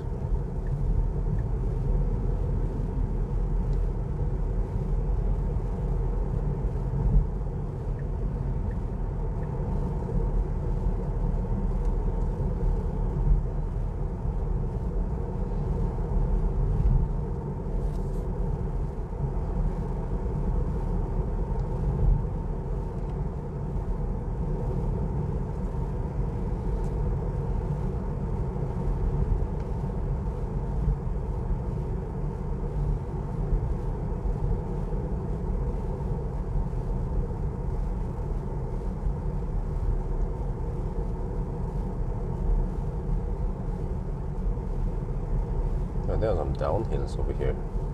Maybe not that easy to notice, especially not at night. Well, are we still live? But if you okay, yeah, you know, back in the days, Tesla was a startup. Okay, but which car companies today do you guys consider a startup? Is Lucid a startup? What about Xpeng? What brings them out from? I mean, how many? I mean, yeah. What makes them not a startup anymore then? The age of the company, or the number of cars, or the total revenue? I'll drop out of here.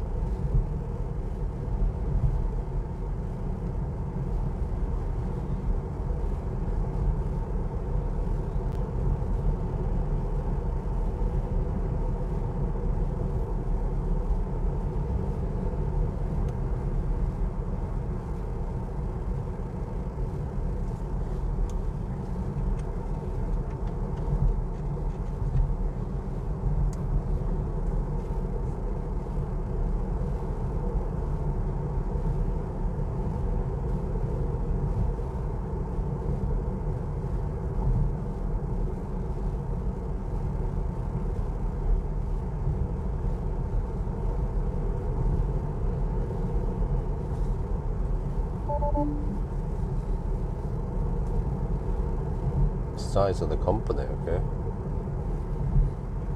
What, in number of employees? Well, you can have a car company that has lots of employees, but they are not selling that much yet. Like I feel like it's the case for Lucid. Okay, they came out with some press cars, and then they, I don't know, did they disappear in Europe? I haven't seen any customers drive around with them.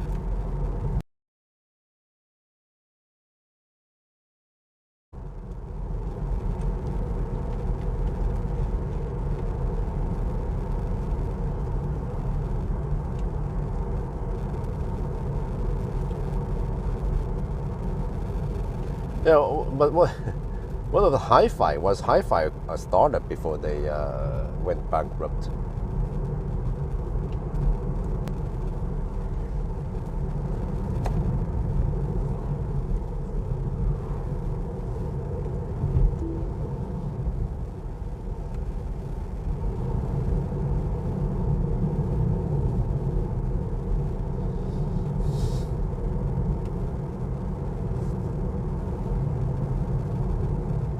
Got to run OnlyFans now.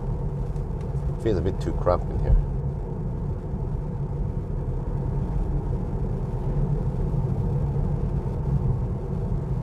To get some air circulation. And it's actually 17 degrees outside. Wow. Didn't expect it to be that nice and warm. Stats 399 kilometers. We're about to hit 400 kilometer mark. And consumption is 112.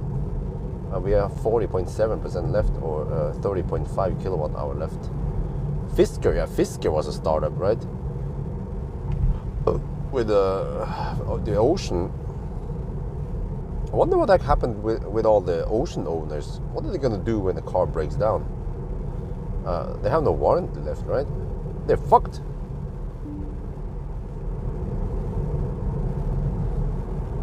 And especially, what about the guys who paid a lot for the expensive Fisker Ocean, and then they discover that Fisker, they dumped the prices? They must have been super pissed. They lose so much money. Actually, you probably can't sell that car anymore second hand. Nobody wants it second hand. Maybe Valdemar can repair it.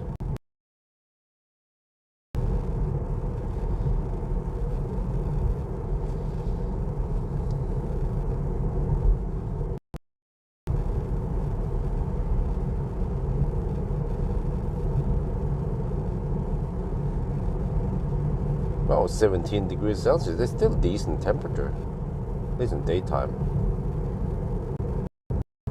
Let's not forget karma, which was a bad karma.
figure out how to avoid phantom braking.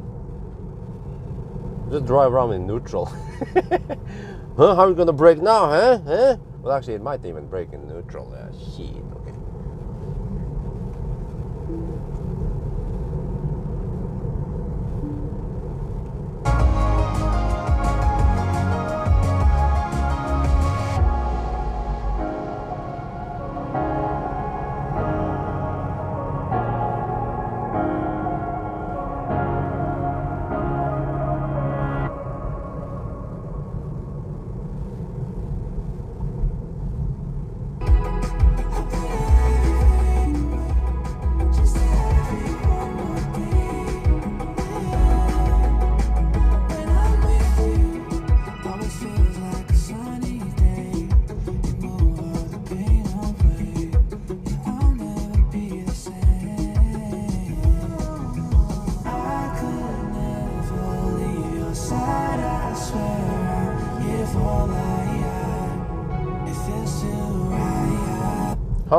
How far did the I4 drive then? Well, I think I have to take off the jacket there. Man's hot. Take off the jacket. There's a little pull-out place here. Okay, let's pull out the plug.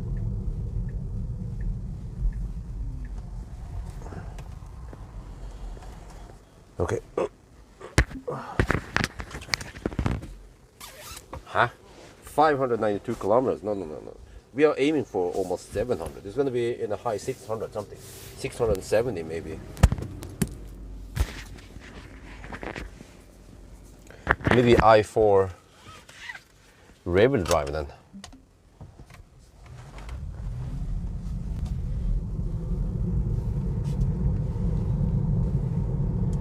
Oh, it's sunny over here.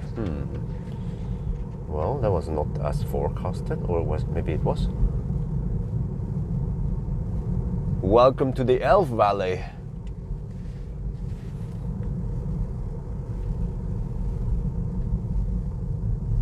Oh, can we match the rear-wheel drive i7? Oh. It even has a bigger battery. Well, at least more net capacity. Well, that was barely legal. It didn't do a full stop. But barely legal is my middle name.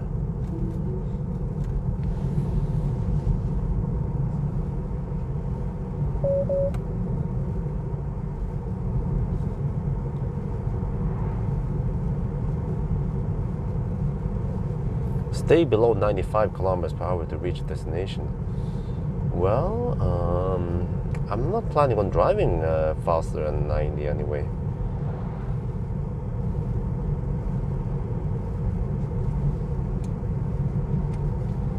Here's Ionity, kind of busy. Wow, yeah, also the Circle K chargers are busy. Well, people are smart enough to not cluster up.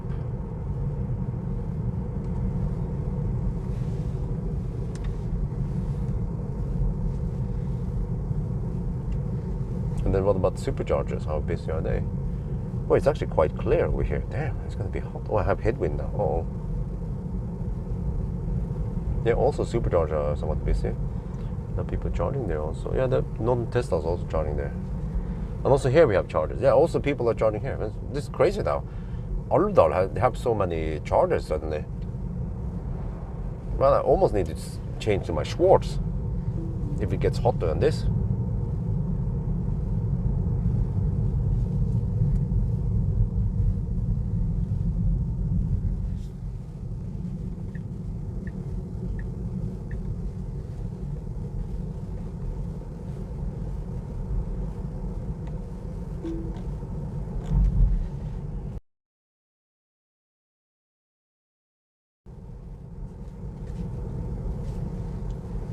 What about here at the Camp Power? Yeah, and also cars charging over here. Seems like it's a busy day. People traveling. Yeah, the Camp Power. Oh, yeah, wow. Well, this Alvdal has become this charging powerhouse now. It used to be so bad with only 50 kilowatt and some shit. But now it's a lot better. Man, if it gets hotter than this, I need to switch to my Schwartz.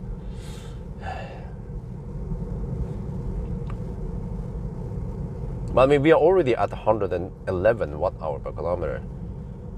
So it should be lower, but we have headwind, but we have downhill. So yeah, we'll see then what it's gonna be back in Yesholm. And the car claims I will arrive at Yesholm with 2%.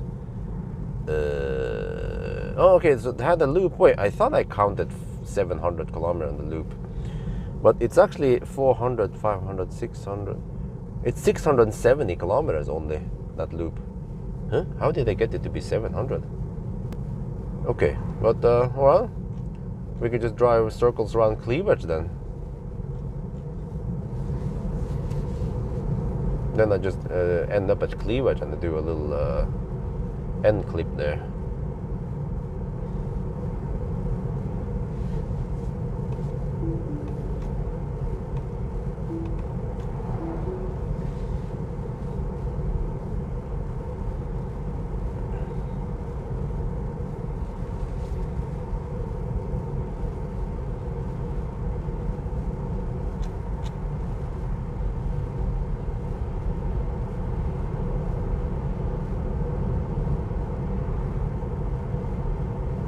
Oh, but it's supposed to be cloudy soon.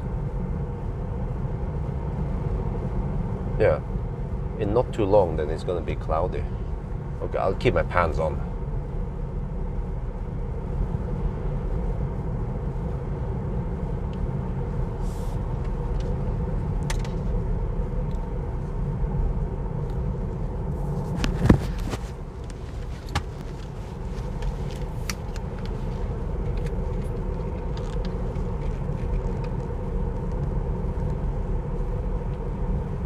We just passed Alvdal and the weather is nice over here.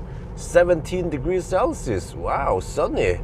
So that's good for consumption. We are now at 111 watt-hour per kilometer, but we have to go downhill. But the wind is blowing this direction. We have to now face the headwind. So what's it gonna be? What will the consumption be? Will it drop or will it rise? Well, we shall find out. So the car estimates that we can reach Yesholm with 2% left. Oh yeah, okay, then the loop was not 700 kilometers, it's 670 kilometers, but that's pretty far also.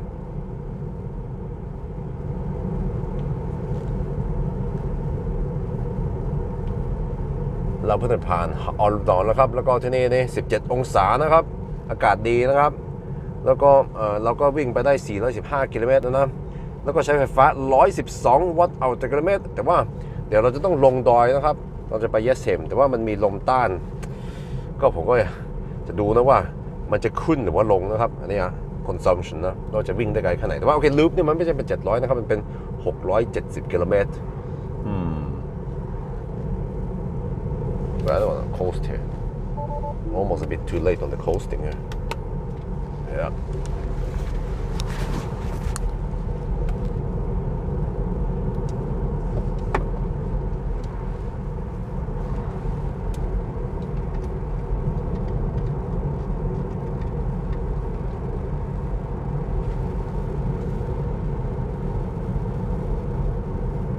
Wow, 74 CCS plugs in Alvdal. What about Chonamo plugs? 2? Leave, go home.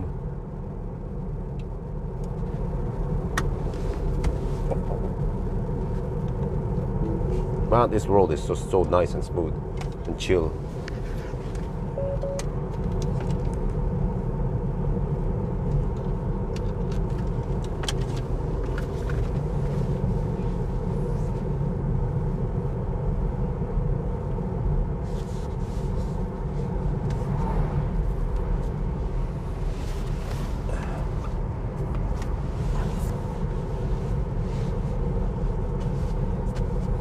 Okay, I'm going to try to coast.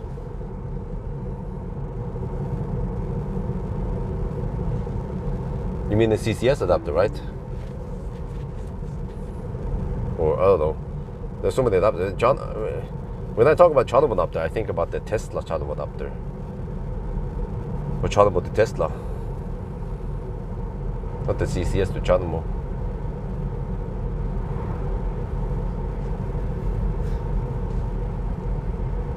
$11 was. Oh shit.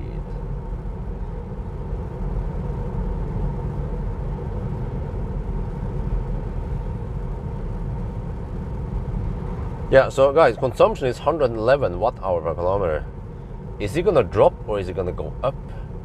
Because we have, like I mentioned in the video, we have downhill but headwind.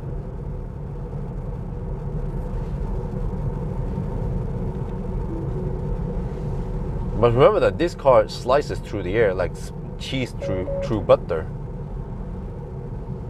So maybe the headwind is not a problem, or I mean, it's not that big of a disadvantage. But of course, we have the downhills. Do you more traffic going this way, huh?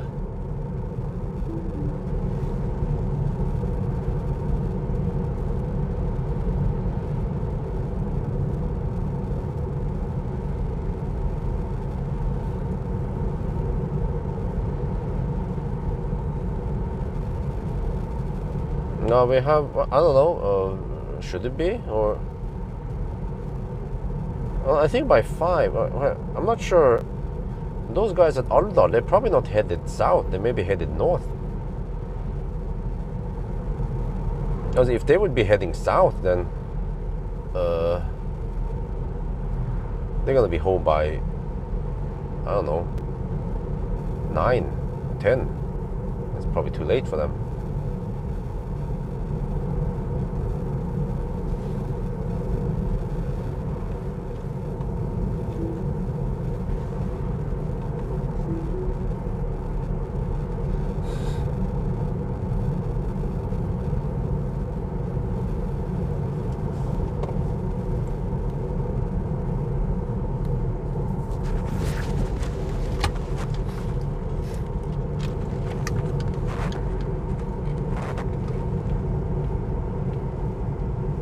This is really nice. You see, we are in an average speed zone now, and the car shows you the average speed in the zone, and then also how many kilometers are left. So this is very useful, because when I'm coasting, I'm going over the speed limit, then I know what my average speed is, so I don't get a ticket. Well, actually, Tesla didn't get a ticket. I mean, not a ticket, a taxation. Yeah.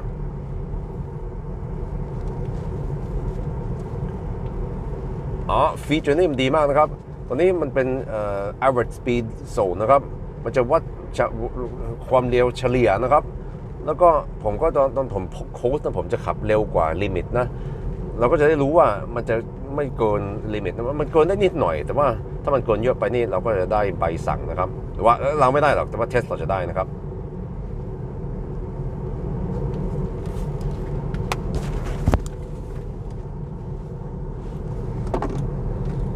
Here comes another coasting point. Wait for it to be 0 there, and then coast. Dung, dung, dung. Then we're gaining speed.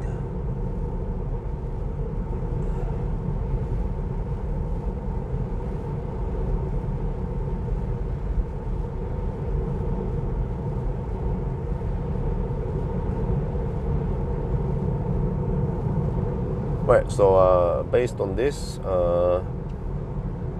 400, 500, 600, I have around 250 kilometers left, 3.5 hours, 6,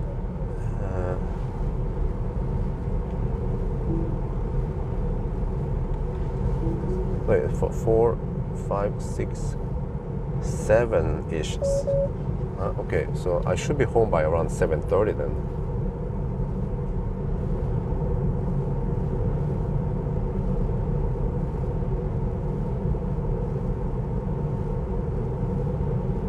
Wait, did I calculate it right? 5, 6, 7. No, wait. 5. No, it's 4, 5, 6. Yeah, I think it's right. 7:30, right? 2. No, wait. 3.5 more hours. 20:30 then. 8:30 I'll be home. The car estimates I will be at 1945, but it calculates somewhat high average speed here. 3 hours, that's 80 kilometers per hour. Well, if I don't drive too slow, then If I don't stop too long, I mean. And that could be possible.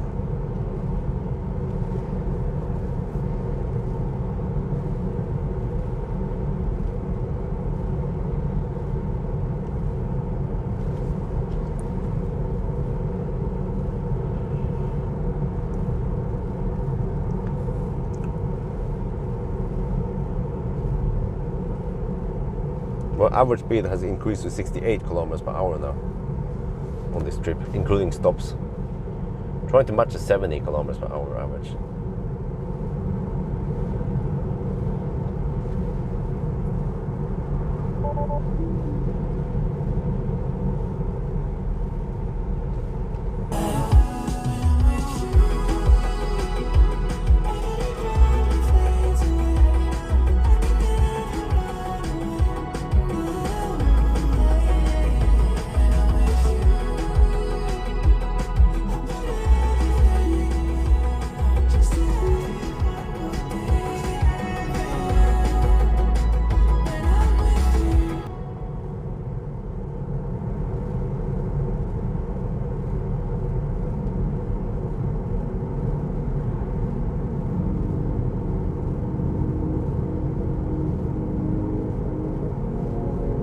Yeah, it's 16 degrees Celsius outside, and I don't have to run any only fans.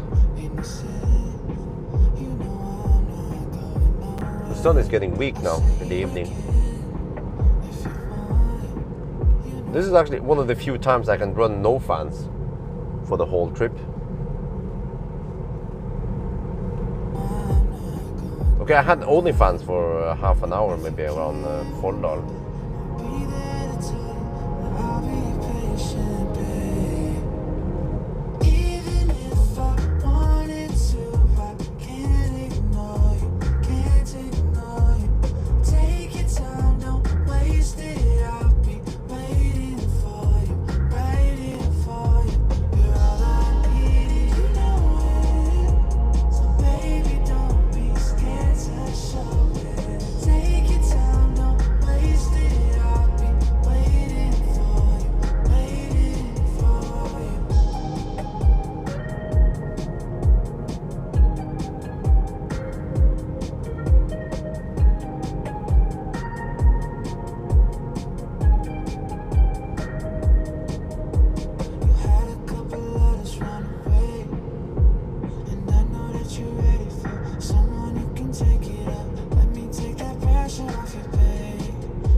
Okay, so if it expects, because the car expects me to arrive with 2%, let me say 240 kilometers away. I have 27 kilowatt hour left, divided by 239. Okay, it expects 113 watt hour per kilometer. And I have 111 now. Okay, it's likely that I will arrive with more then. So we can possibly go more than 670 kilometers. 239 plus 233, that's 272. Well, okay, we'll see. We get in the high 600, almost 700 kilometers. That would be very impressive. But the bummer that we can't go over 700. Okay.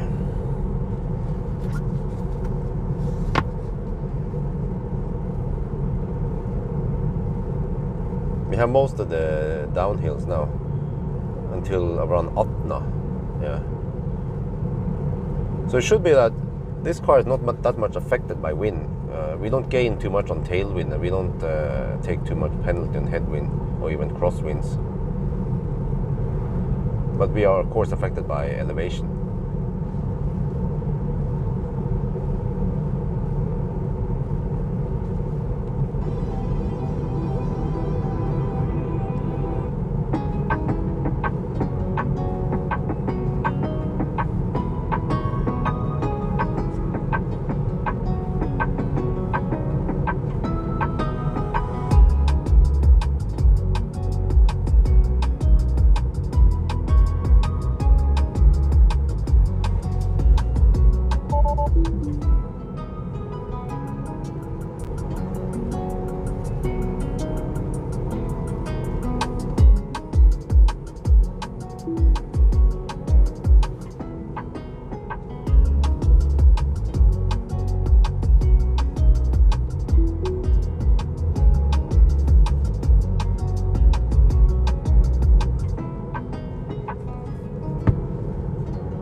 Wait, can I really trust the regenerated energy?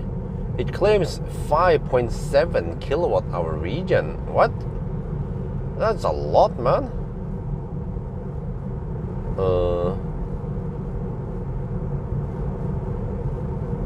We have spent 48 kilowatt hour, and then we regenerated 5.7. Really?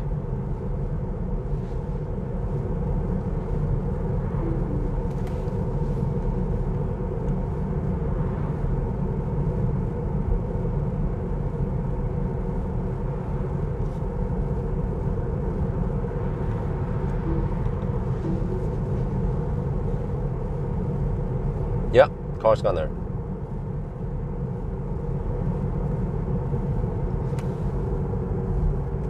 And then, okay, 140 watt hour has been spent on stationary. Yeah, that's plausible. I've been, yeah, when the car is on, it pulls maybe 300, 500 watts for screen and some stuff. But I haven't idled too long. It was mostly when I just shot some videos. And when I was not in the car, then the car was mostly off.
my bad. I'm not using car scan. I'm using Scan My Tesla, of course.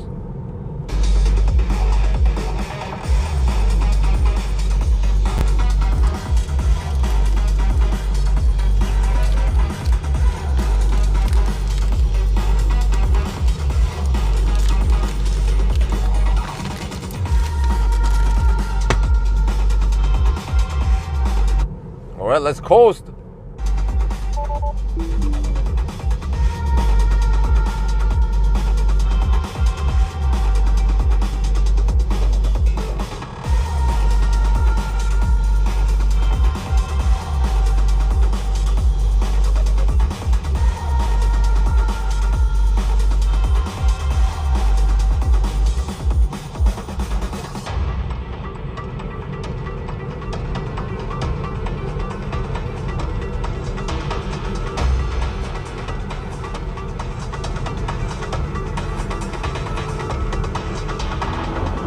Oh yeah, beautiful.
Right, that's 446 kilometers and 110 watt-hour per kilometer. Ooh. Now the car claims that I need to charge before I reach home. Okay, whatever, no worries. It is actually a slight elevation advantage if you charge at Minnesund, for example.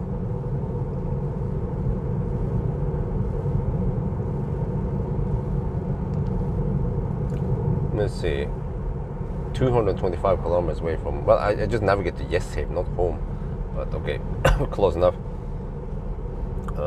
Maybe that's why the give me the end trip. Let me actually plot in home.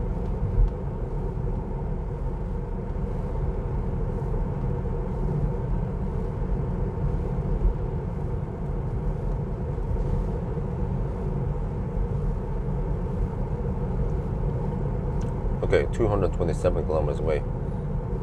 Oh, so that's 675 kilometers. Wait, with the distance error. Okay, around 670 kilometers then.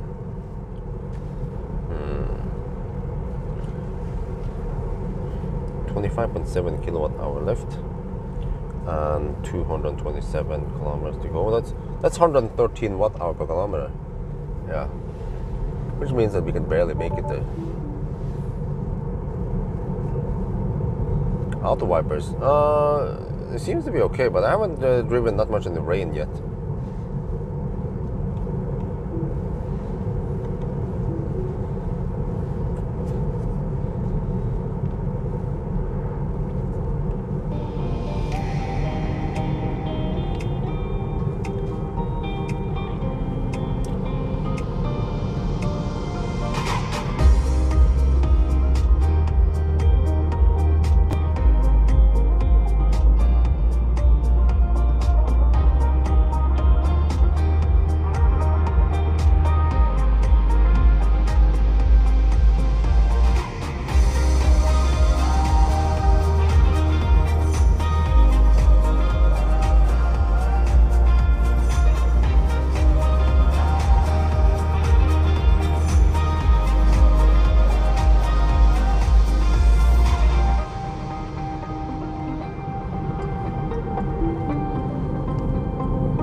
there's Baustelle ahead.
Me in summer so hot, got me upside down.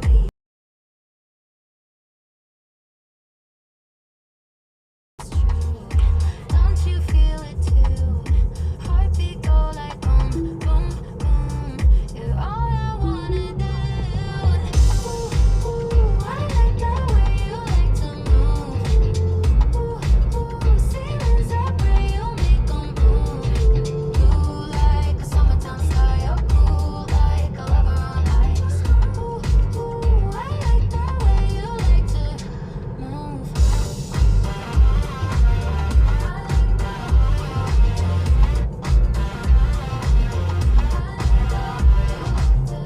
With my body, 2 flying sparks, 3 seconds from seeing stars.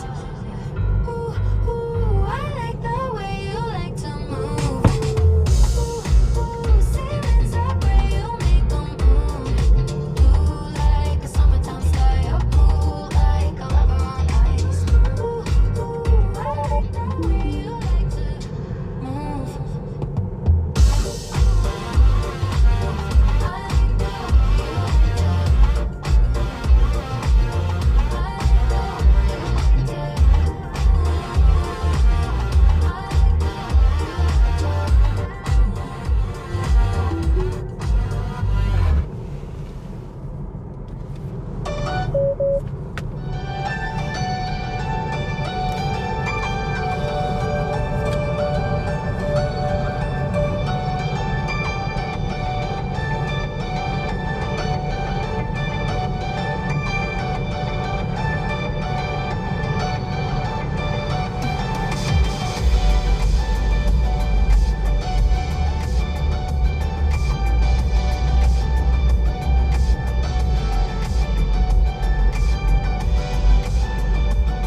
Well, it is as linear as you get it. We are at 33.4% now.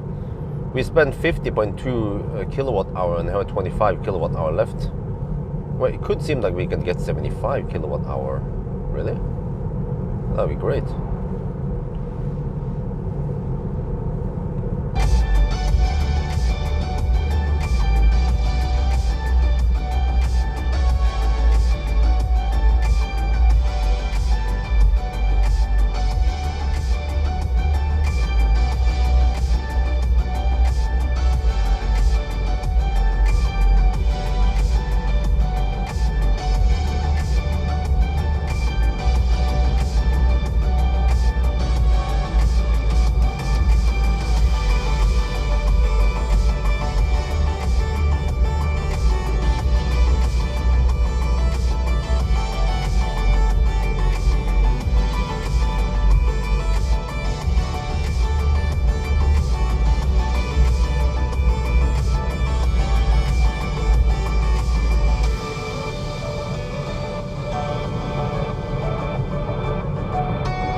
noise here is insane.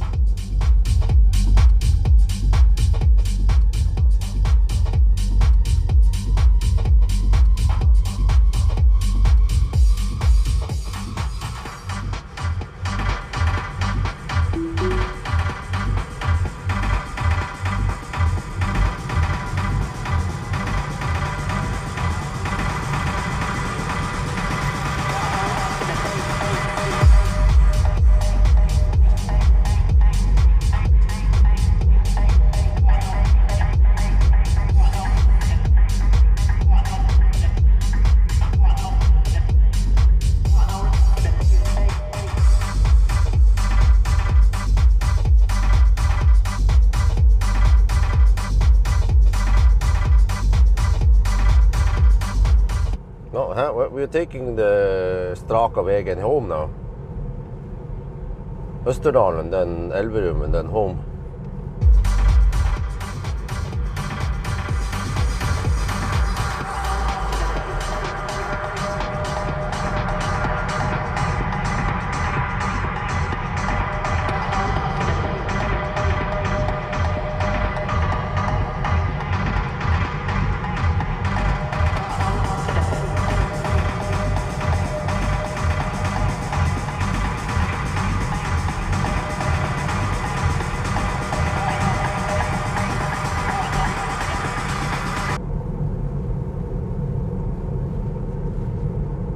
Oh, are we back now? You guys missed the sound test.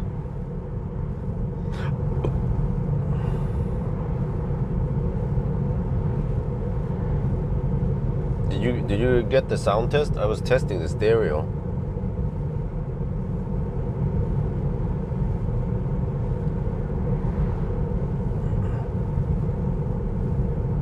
Oh, you didn't? Okay. Play it. Go ahead.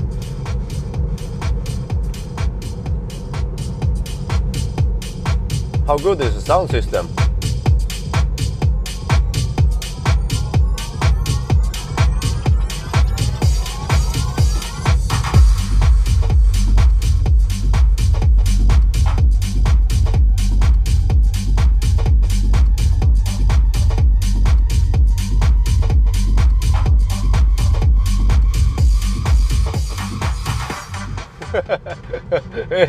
Yeah, that's good enough.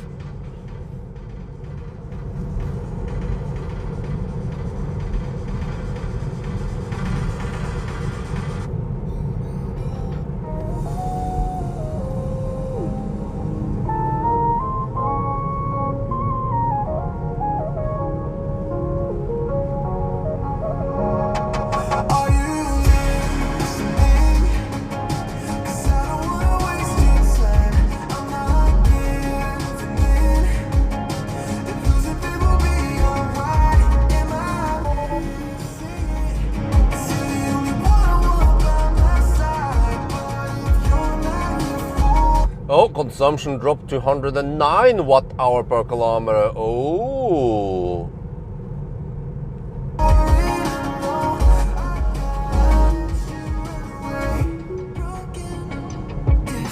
You're correct, it's 110. 109.5 and shit. Well, actually, I can calculate exactly how much we have because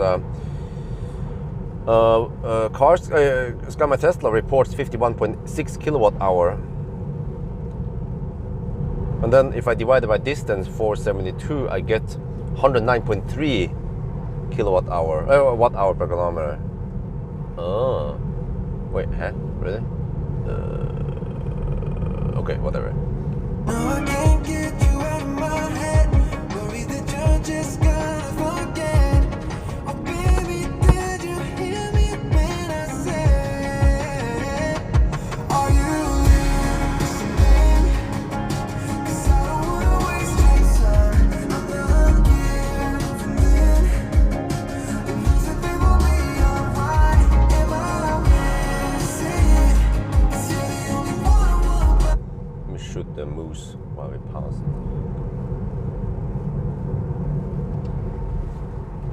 With Kef, No, it doesn't have the punchiness, the firmness. It sounds a bit boomy because the trunk. I mean, it's in the trunk, you know, and so on. I think I would probably give it a good 8. I even feel like the Burmeister is better, of course, but it's still good, pretty good for a poor man's Tesla.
I would consider the 3 best one is, I think Kef is the top that I heard.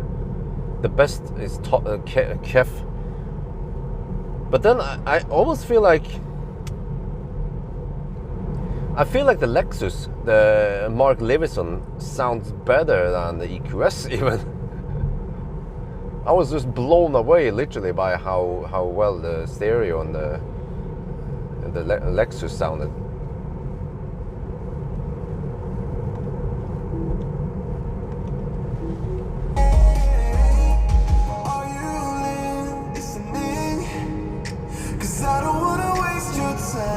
I'm not giving in, and losing faith will be alright. Am I missing it? 'Cause you're the only one I want by my side. But if you're not here for it, I know I gotta let you run away.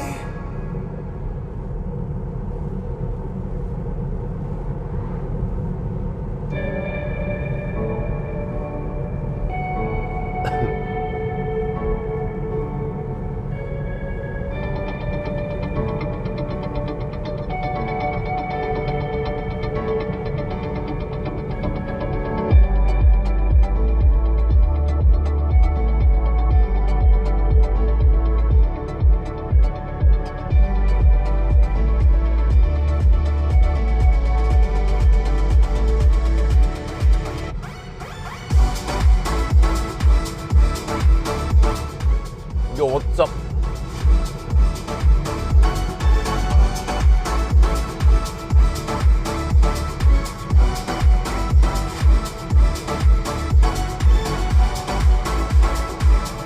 Oh, no. Shit. Phantom brake. Oh, no. More phantom brake. Holy macaroni. Road is nice and wide. We have center line.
No, it's fine. Shit, man.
All right, 489 kilometers and 109 watt hour per kilometer.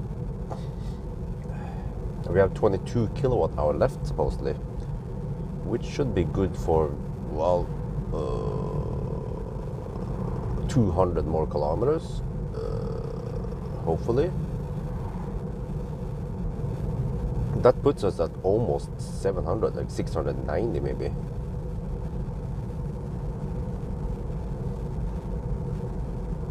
No, normally there's no big bomb at all.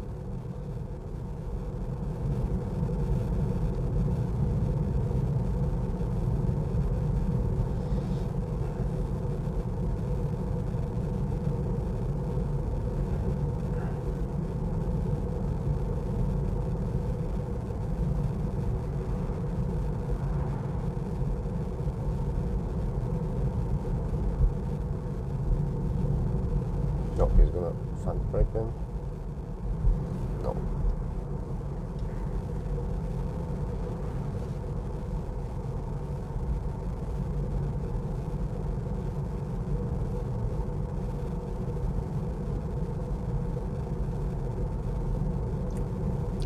Well, this is one of the few last few 60 zones. There's a few more, and then there's a long 80 zone, and then we come to Svingen eventually.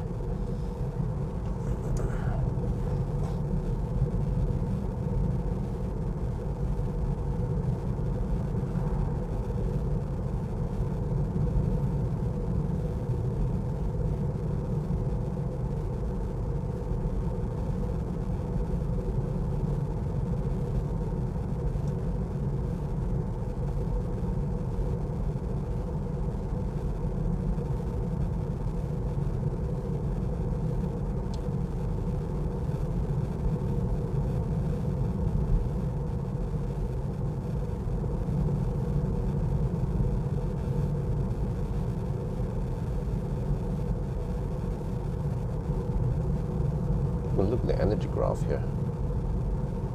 Wow. How, really?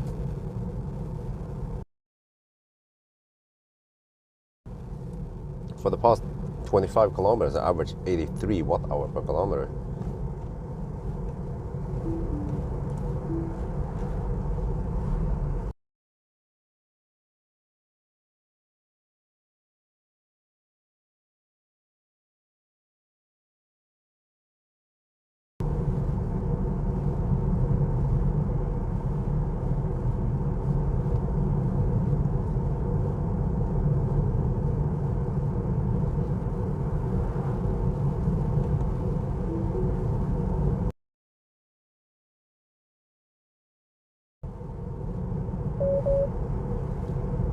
And then for the past 50 kilometer, I averaged 86 watt hour per kilometer.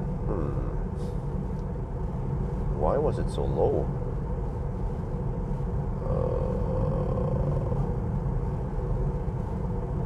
Well, we had a significant drop here, where I coasted. Oh, okay. Or wait. I mean, okay. I mean, if you can average around 100 watt hour per kilometer on the way down, that would be great. Yeah. 109.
unmarked police van, huh?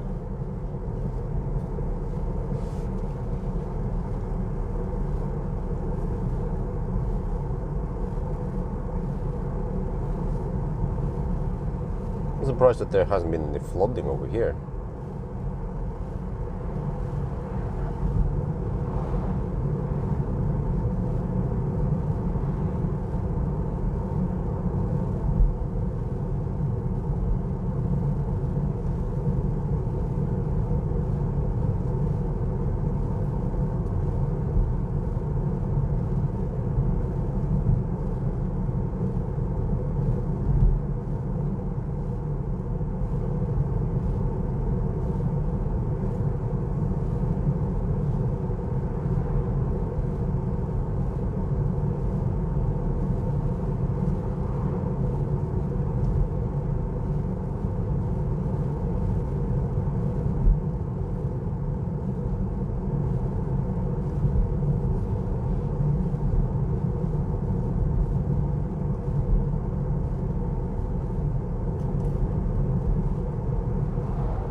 What about strikes?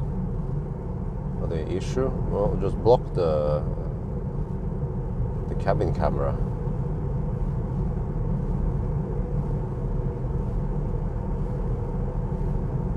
Not sure how it works. You get punished. You get punishment points.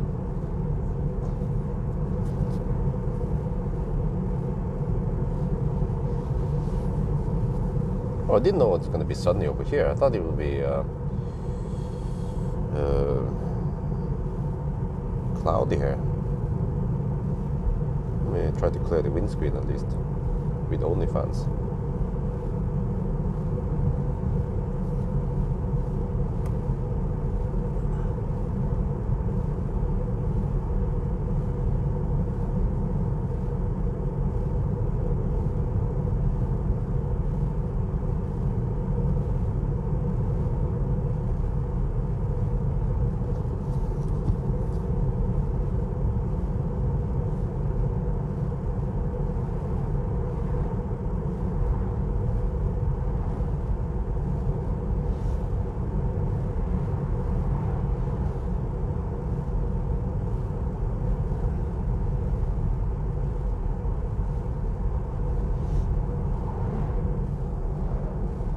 So we're going downstream, so we're going on slight downhill. There, 500 kilometers on trip meter now.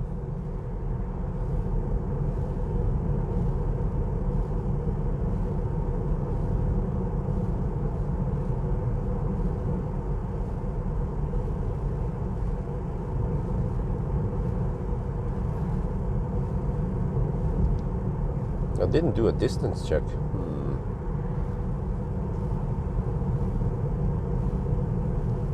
because I did some of the tires were underinflated, so I pumped them up a bit.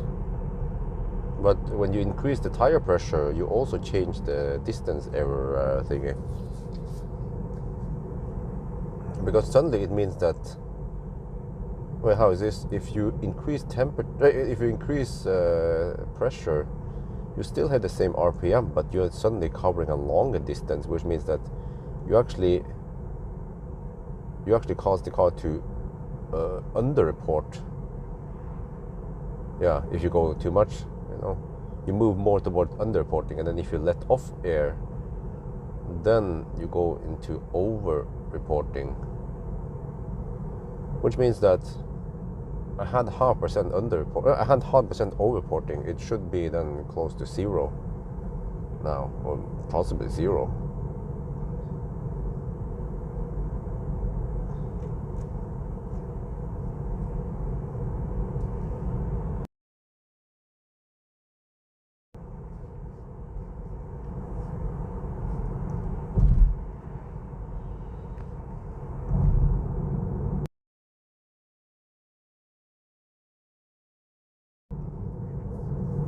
I can try to count at one point.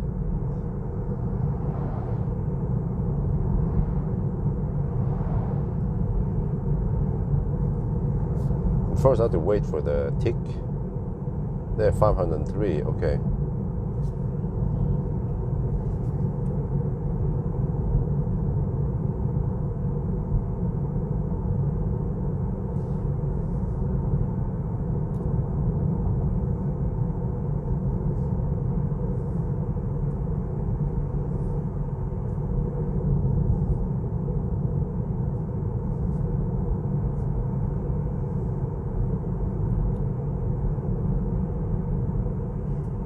For example, from that spot to Svingen Rasteplass is 66 kilometers.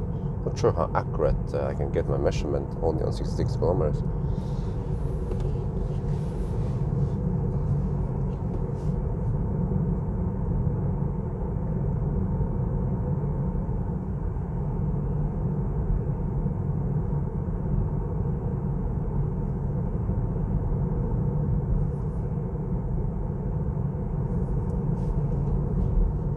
I'll probably stop at Svingen to pee, my last pee before I go on the final run.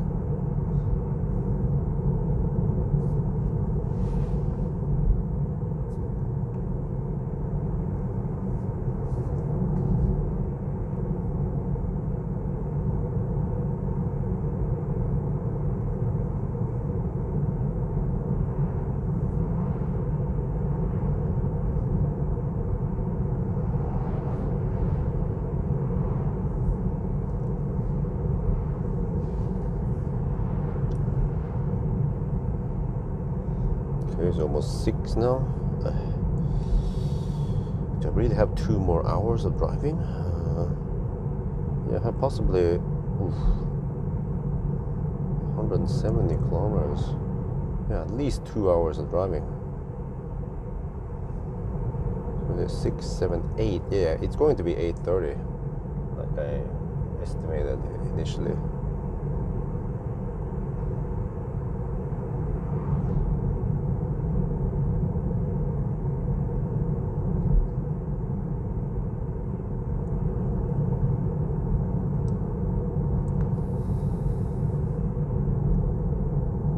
Yeah, it might be the last Sunday drive for the year then. Then we start again next spring, maybe around April, when the temperature dips above 15 degrees again. Then we can switch over to some Yalo test, but I'm not sure how popular they are. I used to sleep over there in Yalo, but they don't do that anymore.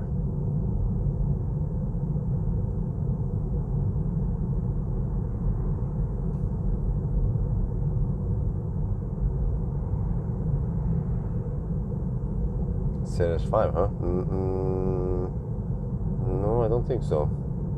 Or what was it? Maybe it was.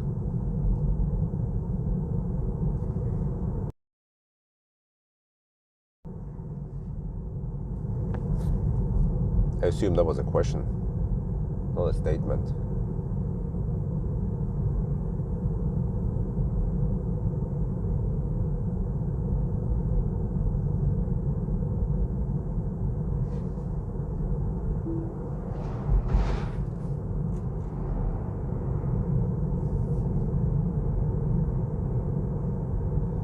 Well, BMW X7 is such a huge car, but it might not be that big in internal size. You know, I suspect that the BMW i5 Touring won't get remotely as many boxes in there as the ID7 Touring or Tourer. Yeah.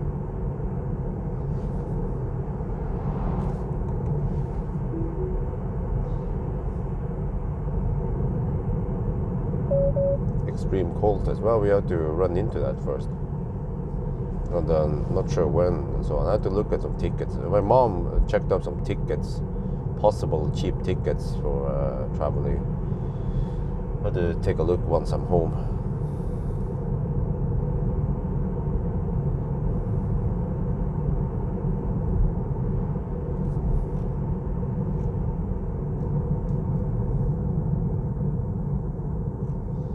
There's a 50 zone here, right in the middle of the motorway. I mean, not the motorway, but the main road. There's still a 50 stretch here, possibly because do they have a stoplight there, or what the heck is it? Yeah, there's a stoplight there still. Oh, they haven't fixed it. Oh, they're still working on the bridge. That's why.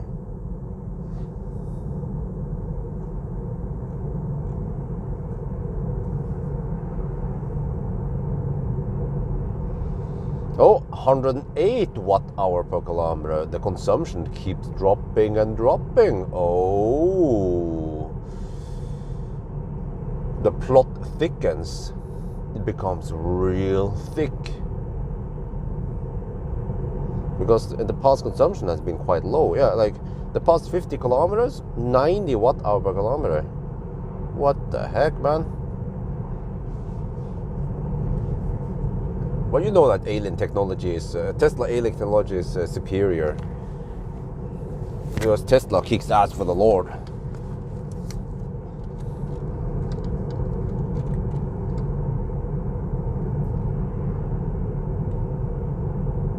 We are now 166 kilometers away from Yes Home, and the consumption has dropped to 108 watt-hour per kilometer. Oh, it might even drop more now. We have slight downhill.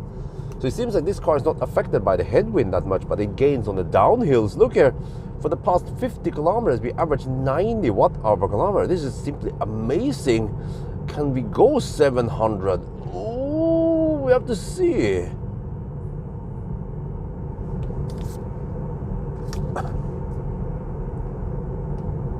ตอนนี้เราอยู่165 กิโลเมตรจาก Yes Home นะครับแล้วก็ consumption มันลดลงนะตอนนี้มันเป็น108 วัตต์hour ต่อกิโลเมตรอู้เนี่ยเพราะว่าเรากำลังลงดอยนะครับแล้วรถคันนี้มันคงไม่เป็นไรมากถ้ามันโดนลมต้านนะครับเพราะว่า aerodynamics มันดีแล้วก็ที่ผ่านมานะครับที่ผ่านมา50 กิโลเมตรนะเราใช้แค่90 วัตต์hour ต่อกิโลเมตรว้าวก็แปลว่าเราอาจจะขับได้นะ700 กิโลเมตรนะมันเป็นไปได้ไหม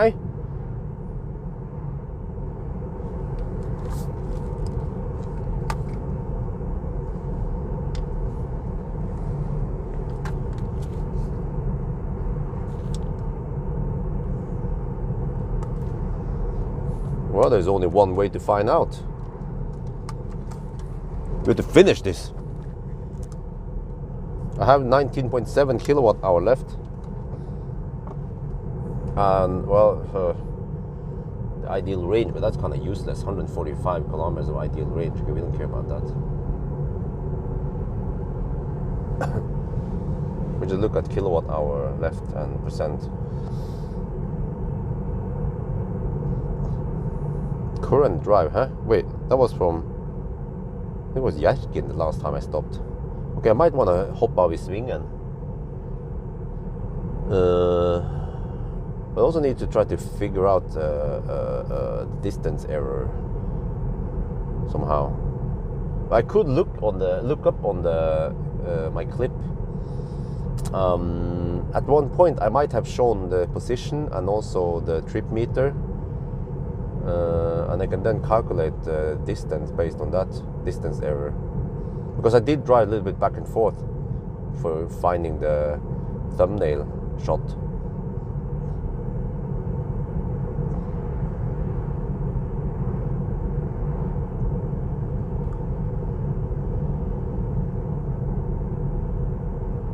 I wonder if I would move over. If I moved to Germany, if I would be able to speak German fluently.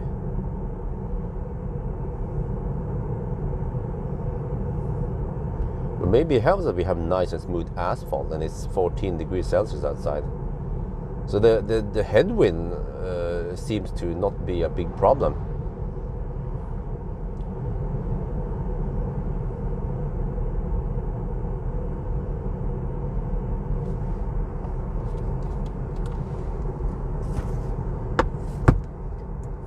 Okay, I'm going to try to shoot the video now over here. See if I can catch it. There are the solar panels here. Look right there.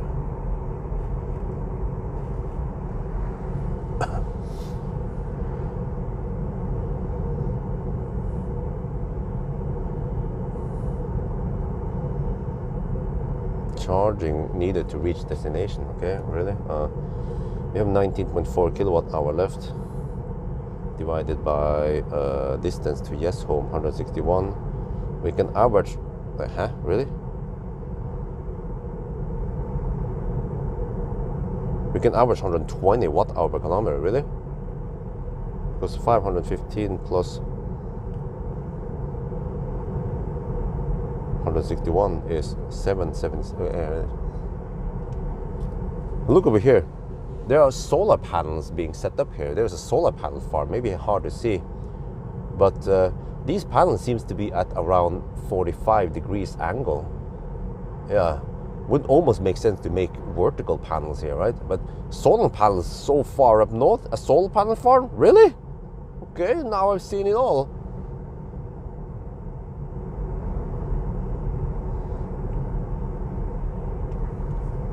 เนี่ยไม่รู้มันเห็นชัดเจนไหมแต่ว่าอันนี้นะครับเป็นsolar panel farm นะครับแต่ว่าเราอยู่ทางเหนือมากนะแล้วsolar panel ก็กำลังตั้งอยู่มันยังไม่เสร็จนะครับแต่ว่าผมเห็นว่ามันเป็นประมาณ45องศาแล้วนะครับ มันจะต้องเป็นอย่างนั้นเลยนะถ้าเป็นเมืองไทยนี่อาจจะเป็น30องศามั้งแต่ว่าที่นี่มันอยู่ทางเหนือมันก็ต้องเป็นแบบ45องศาเลยอะOkay, I need to then mix the audio from the Thai clip into the English clip because I couldn't catch it in time with both languages. So technically it's almost like dubbing it, but there's no lip being visible here.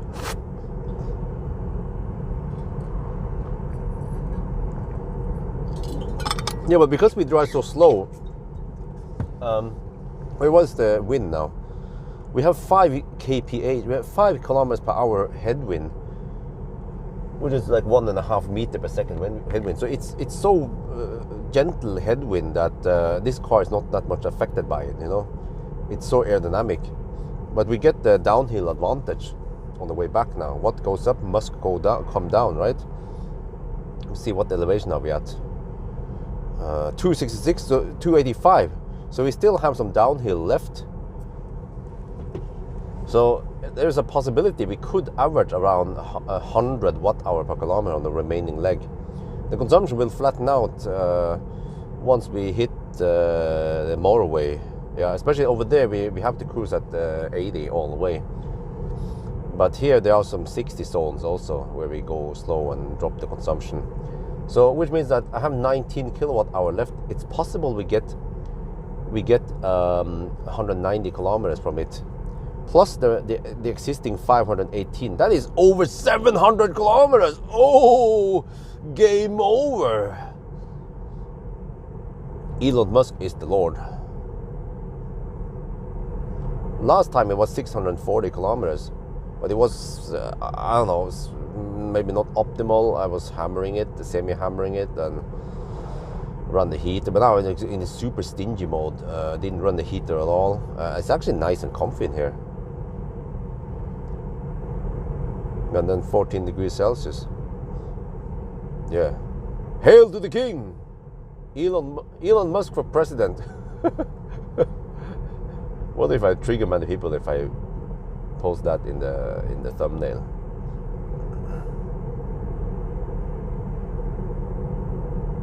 Elon for president.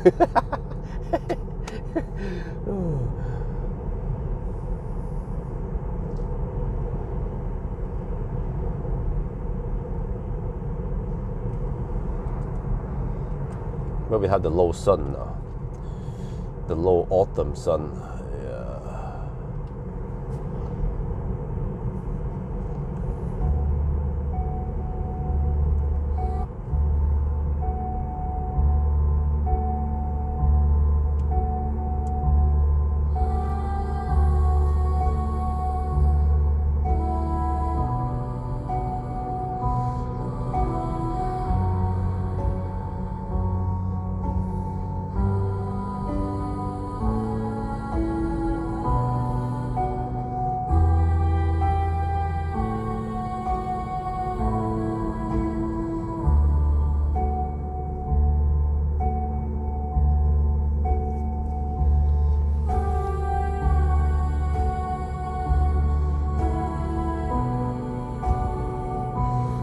Yeah, you know, the new Tesla referral program now, they went back to giving people credit in money again. So supposedly, you know, every time I get a referral now and they deliver the car, then they get for me as a Norwegian, they get the 10k NOK discount, which is probably about 1,000 euros or dollars, and then I get 500 euro or dollar, or in my case, 500 NOK credit. So okay, it's only half of what we got before, like early, really old school days. Man, that was quite lucrative. I had to get myself ready here for a Phantom break. Back then, I would get 10k NOK for every referral. That was massive. But yeah, but I had to then shop for something, and I wonder if I get like 100k NOK in credits, I have to spend it somehow. Maybe I could just buy a Tesla. Just buy the cheapest Model 3. Maybe we can have it as a family car, but do we need it? Because, okay, for practical reason, the press car I use stays in the garage, right? And it's convenient to have it in the garage, so it doesn't get foggy or cold or whatever, rain or shit. Yeah, of course. I'm only praising Tesla because the referral program is on, and as soon as I reach maximum referrals for this year, then I can just talk shit about Tesla and Elon again. You know, that's how it works. Yeah. But well, accessory. Well, the problem is that Tesla they have put a limit. I can only buy 2 Tesla wall boxes, and I have around 50 something thousand credits left, or it's different credits, right? But I can simply not cash out the previous generation credits on wall boxes. I have to buy roof racks or floor mats or some other shit, like t-shirt and shit, right? But last year, or was it the year before? Previously, I could cash out. I could order like 10 or more wall boxes, but then they put a limit on it, so you can't do it anymore. After 2 wall boxes, then the option is not there in the app. And I tried to bug Tesla for the longest time. Can I just order them? For goddamn sake, can I just order them and pick them up at Grorud? I even bugged Paul Simonsen, the country manager. He is just super slow, man. He is super sluggish. I can get contact with him. Yeah, he's like, oh, he's super nice, you know. We can talk for half an hour, right? But then he doesn't get the work done. So I'm like, oh, Jesus, man. So I have credits there I cannot use. I also have, I think I still have 2 million kilometers of free supercharging. Yeah, some of the credits I'm gonna buy supercharger credits to extend the expiry date to at least 2027 or so. So at least there is a way for me to always extend the unlimited supercharging I have. I'm gonna extend it as long as I can. Seems like there's always a way for me every year to extend it by 1 year at a time or so. So if I could just postpone it until 2030 or some shit, right? Okay, but yeah, I still don't know how the heck I'm gonna spend all that free supercharging kilometer.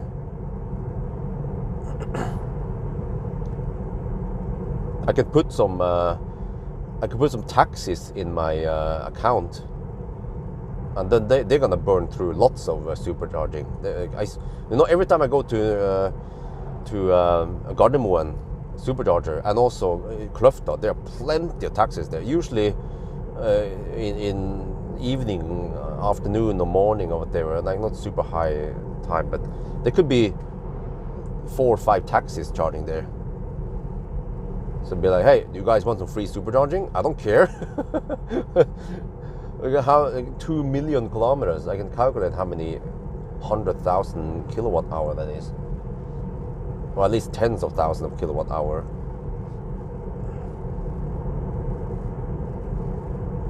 And also, yeah, I mean, I can tell you guys, I was quite frustrated because I sold 2 wall connectors on Finn, not marketplace in Norway, and I wrote in the ad that this is free shipping because they Vips me with the money, and then I just placed the order in the app, and I put in the buyer's information, and then Tesla just ships it directly to the buyer. It worked great last year. I did it. I cashed out 12 of those wall boxes, but then suddenly they put a limit.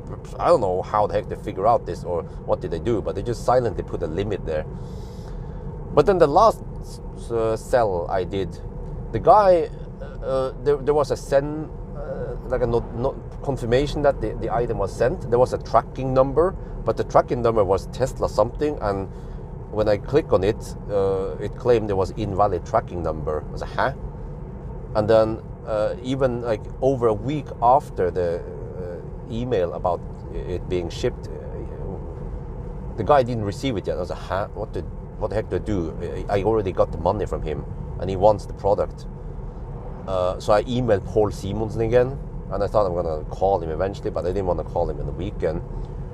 And then also, made. I tried to find on Tesla website, how the heck do we contact Tesla without calling them? I don't want to call them. Just send an email. Can you just send an email or drop a message somewhere? Most websites, I mean, most companies, they have a way of sending a message to the company, right? Not with Tesla. Well, eventually I found an email address to Tesla Grorud, so I emailed them, and I was like, "The fuck? What the heck happened to the wall box? Why has it not arrived?" Okay, I didn't say that. I was being nice. And then the day after, those idiots, they closed the case with no comments. They just closed the case, no fucking comments about what's going on. And I'm like, are you serious? But then fortunately, the package arrived, really late. Like, we're talking about maybe like from the day it was shipped, supposedly it took way over 1 week, maybe 10 days before the package arrived. Well, like, oh Jesus, man.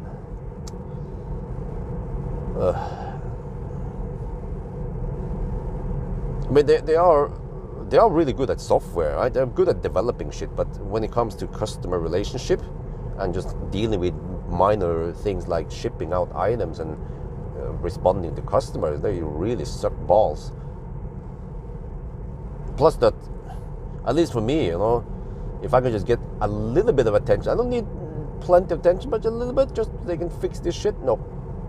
I remember I bugged them for the longest time. I had the old school credit I used for repairing Optimus Prime when I did the off-roading, It cost insane money. We're talking about maybe 5,000 euros or something, like 5,000 to 7,000 euros. It was insane. It was not covered by warranty, of course. I did the off-roading. So I used the stored credits. I had that for the longest time. But then I had some 30,000 NOK there I wanted to cash out before the whole system went bananas and they would just get lost.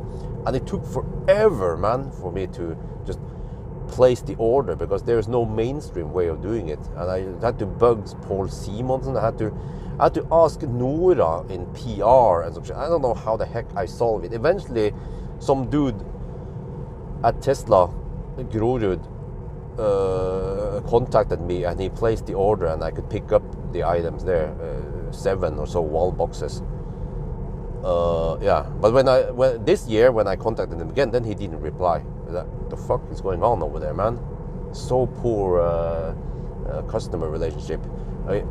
I can understand they are so damn busy, but there are only a few of these high, like high yield influencers, you know, like high referral runners like me. So if I could just get slightly better treatment, or at least if I could just get the same treatment as regular customers in other car brands get when they buy a car and they need to repair or do some shit, you know. I'm not expecting VIP treatment, but it's like, I don't know what's going on, man, with Tesla. Why they suck so bad in this customer, this, what do you call it, customer relation, right? Something. What is that guy doing?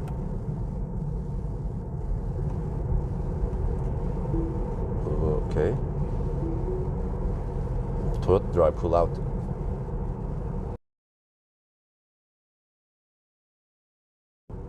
Yeah, Tesla. It's almost impossible to reach them. That sucks big time. That's also actually one thing that puts me off, or probably puts many people off buying a Tesla. But okay, they communicate via the app, yeah. But the problem here is that the app is usually for service or repair or, you know, like issue with the car. But this is not an issue with the car. It's just referral price. But there seems to be no unit within Tesla for dealing with referral prices, which is bad because they introduce, when they, for God's sake, introduce referral price, they need to have someone responsible for dealing with them. If they don't, then just don't introduce referral price then. And then they put in annoying mechanics there that blocks you from buying too many of the same product. So yeah, I think I just have to buy some roof racks. You guys, you know the Tesla shop, right?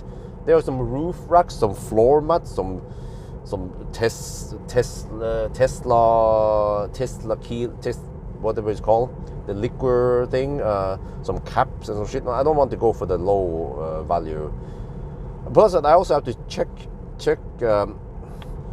The reason why I used the wall box, because it was the best bang for the buck. How many points I used versus how much it was worth, and how much people are willing to pay for the wall box. It was the best deal.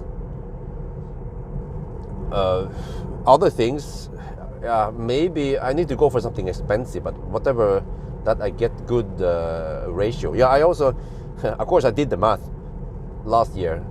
I checked on the Tesla shop how much the items actually cost if you want to buy them for money, and then I checked how much Tesla charges for points, and I quickly found out that Wallbox gave the best bang for the buck.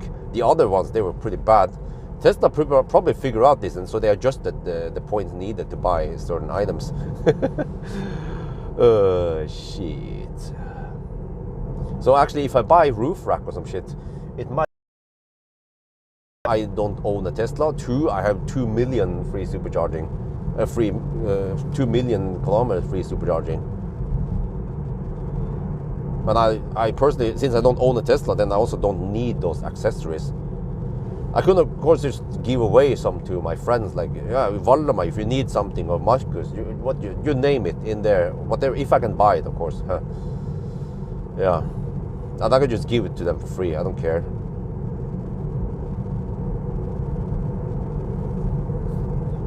Oh, bike racks. Okay. Nice tip. I will try that. They sell, okay, bike racks and maybe roof racks. Yeah, I know roughly what Norwegians prefer or like. But yeah, Wallbox, they are good because they work on other brands too. Any EV, as long as it has Type 2. Well, you could even use a Type 2 to Type 1 adapter, right, and use it on a Soul.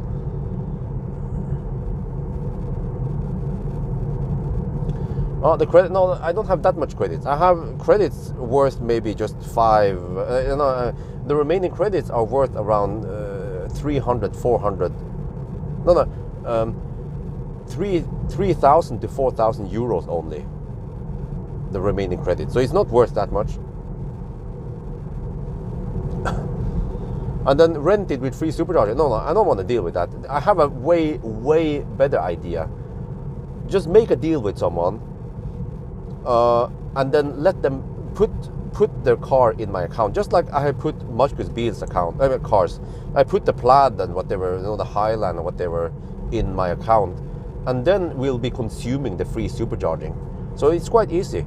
Like, well, Tesla might not like this if I put freaking 50 taxis in my account, and they can just consume the free supercharging. I can even just charge them, like, hey, you wanna, yo, taxi boy, do you want free supercharging for 1,000 NOK per month? They'd be like, hell yeah!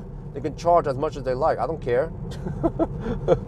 But eventually, if I run out of the 2 million, then I'll just, okay, you know. But I mean, free supercharging is so damn cheap anyway. I don't worry. I don't care if I, like, because I'm pretty sure I cannot hold on to that free supercharging until it runs out naturally anyway. So I need to somehow find a way to consume them before it's too late. And to be honest, I mean, why would Tesla deny me to sell, or I mean, to kind of just invite someone into my account and then, or transfer a car into my account so I can consume it? Because I rightfully earn the supercharging via the referral program. I've been promoting Tesla for freaking a decade now, right? So that was well earned, well deserved, and I have the full right to use it pretty much just the way I like it, as long as I don't make Tesla look bad and anything.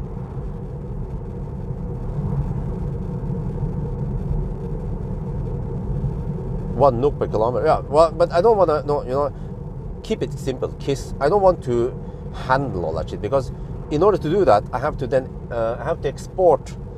You can export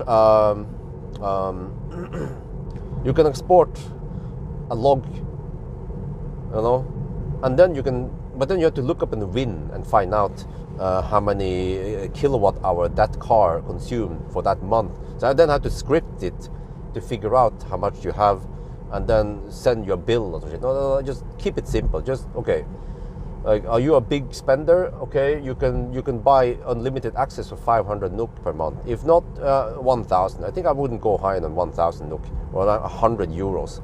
Like, yeah, you have a 500 to 100, 50 to 100 euros per month roughly. And then you can just use whatever you want, as much as you want. Keep it simple.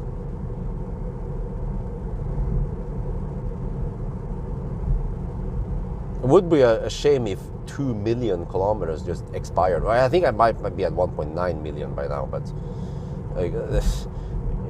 that's, I think I calculated once that that's worth a Plaid or some shit.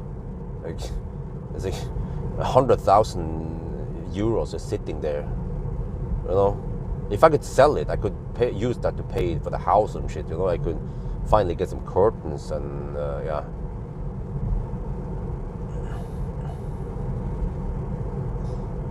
Minus 50% cost without, yeah. Well, I calculated that you could, depending on how active you are, you know, you could spend maybe around 2,000, 3,000 NOK per month on supercharging. Taxis, they could possibly spend more. Maybe they could spend as much as 5,000. So if I get to 1,000 NOK for a taxi per month, he'll be super happy.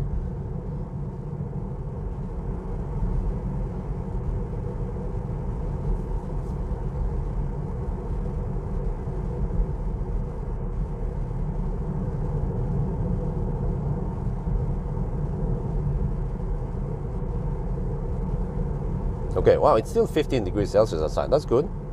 Seems that we actually kept a fairly high temperature throughout the challenge. I mean, throughout the test. Yeah, that's good. And we're still at 22%. Status update: 544 kilometers, and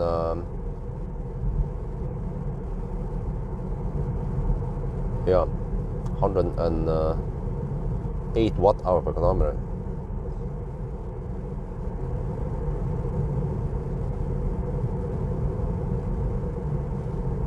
Well, I also consider this. Which country has the most expensive supercharging? UK. UK, for some reason, is really expensive. I could connect to some UK Tesla clubs.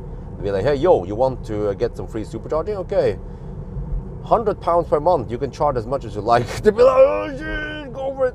Suddenly I have 20, 30 Brits in my account.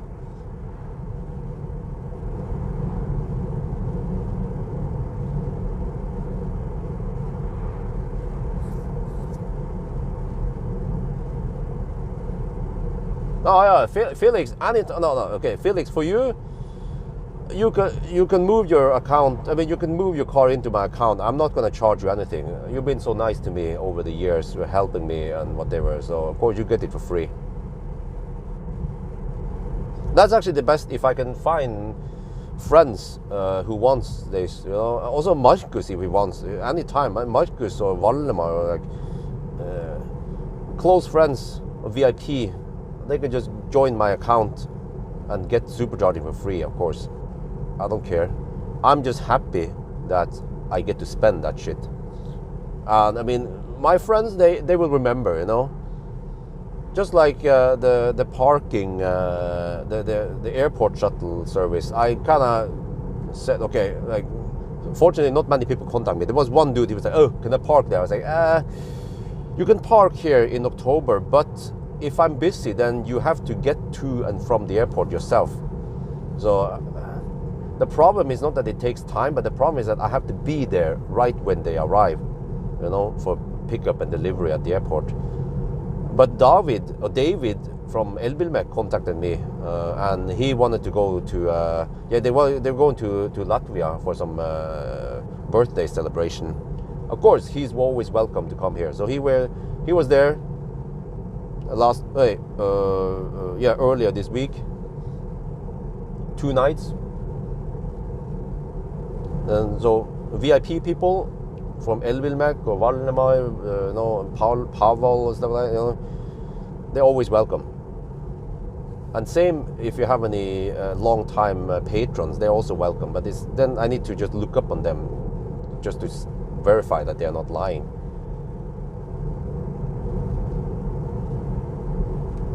I just put cash in the mail. Okay, whatever. Yeah, I know. I forgot that Germans, they are like that, or Europeans, they are like that. They don't want to accept anything for free. But okay, you whatever cash you want to send me, then it's fine. Goes into the diaper fund anyway. I realized that actually raising a child or two cost money. Like, you know, I have those IKEA bags. Those blue IKEA bags, they are super strong. It's so good bang for the bucks. It costs only 8.5 NOK. Dirt cheap, less than €1 for that bag. And it's super durable and strong. Yeah, okay, now one of them starts seeing some wear and tear, but I used to have 2 of those in my Stormbike backpack. And then I would go to Remen and buy stuff. And very often nowadays, I fill both of those and I buy maybe, like, we're talking about maybe 20 to 50 kilogram of groceries. Like, I don't know how it is possible, but it is possible. Like egg, milk. Isabel start drinking milk now, cow milk, so she needs at least 2-3 liters of milk per week. Diapers, napkins, soap, fruit, bread, cheese. Like, man, like every time, you know, I go grocery shopping, I usually grocery shop at least once per week, and it's a big chunk of stuff I need to bring inside. So, well, fortunately, I'm well, except for when the house and all that, but I'm in a pretty okay financially situation, so I don't want to have any limitation. I feel like there has been some limit. Yeah, I have to hold back. I can't just spend too much.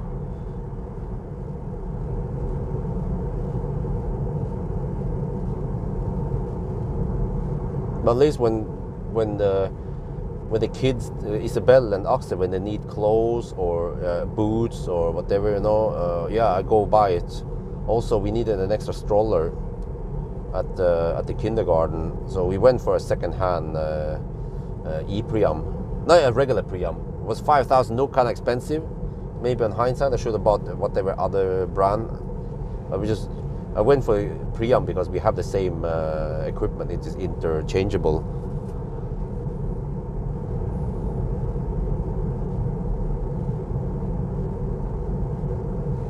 Okay, I'm gonna coast here. Let's see.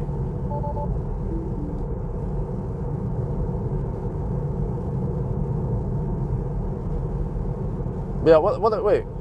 Do you guys know where do we have the most expensive supercharging? I could get some of those guys in my account.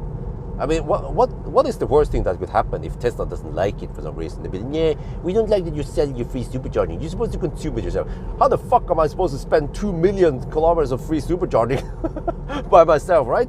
Just ask yourself. And especially if they put that freaking expiry date on it. If they say it never expires, then that's fine. Then my children will inherit my free supercharging. That's fine. But because they have an expiry date, then we have to take action, right? Italy, okay. I mean, technically, I have nothing to lose, or I mean, kind of ish, but in a way, yeah, it's money there, it's worth something, yeah. But it's not it's not the end of the world if they just wipe out my free supercharging. But it would be somewhat bad if they just banned me from the referral program for some reason, because it seems like they just keep it's like an ongoing thing. They say, yeah, now we discontinue. We discontinue the referral program, and then 3 months later, yeah, referral program is back. So in my Premiere template, I even have a text that says referral program is back. I haven't changed it. It's still there. So I can just put it back there, when it's needed. Shit. But I mean, it's nice. I usually get maybe around 5,000 euros per year in some referral program goodies. So it adds to all the goodies.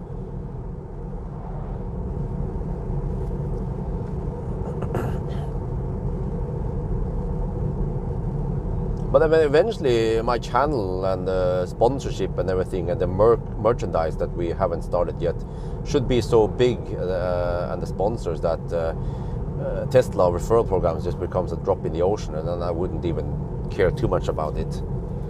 But until then, yeah, I will take any referral price I can get.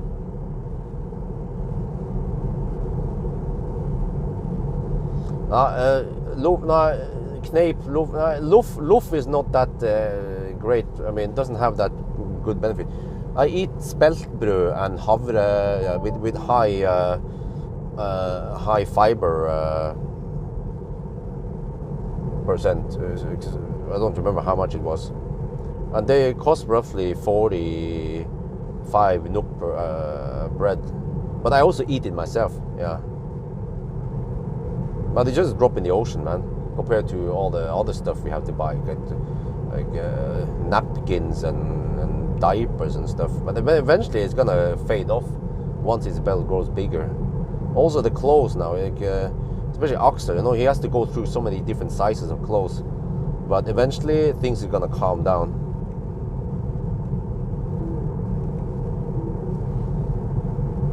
Wait, do we still do the... Oh, yeah, we're still gonna do the swing and hoppa with swing. And I have around 10 cars behind me. I need to document that. I think I'll just do it in Thai this time. I always do it in English anyway. That's always funny when a freaking Thai clip shows up in the main, in the English video, right? And because I've done it so often, they know the routine and they know what the heck is going on. So I'll be counting in Thai, like 1, 2, 3, 4, 5,นี่เบย Well, 108 watt-hour per kilometer, 558 kilometers. Ooh. And we have 14.7 kilowatt-hour left. Okay, we're gonna be close to 700. I'm not sure.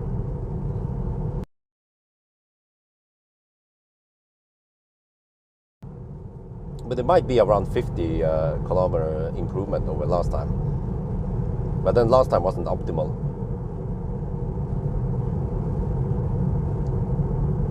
Portugal is dirt cheap, huh? Okay. And Spain, right? But also, I remember I asked Tesla somewhere in the system there, like, wouldn't it be possible to exchange the, I mean, to exchange the free supercharging for credits? But they never, they didn't even give a damn about it. It would probably cost development money and shit, to implement that. So my takeaway from that is, okay, you guys didn't try to do anything, but then I will just deal with this myself then. I'll just find customers, put them in my account, and then they'll just pay me. Just make a spreadsheet and keep track of who paid what. And if I have 10 people paying me 100 euros per month, that's a nice extra income. And it's not that much to deal with monthly. Giveaway, yeah, I could do that, but no, what do you mean giveaway? Then I have to put, I mean, you know how it works, right? I can't just transfer the kilometers. They have to transfer their own car into my account and then keep it there.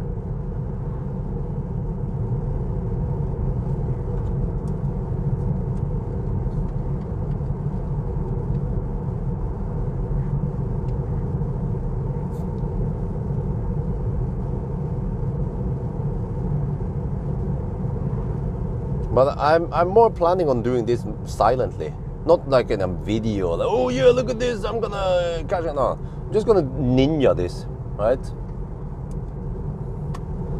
Not sure if Tesla would monitor my account and they're like, hey, why does he suddenly have 50 cars from UK in here? But does it matter? We're not breaking any terms of what you call it. It is legal to transfer cars over like that, right? So I don't see the problem with it. Wait, but if you transfer a car over, yeah, okay. If I transfer a car over and then I give them app access, then they can just connect to the app and then get access and unlock the car and do whatever.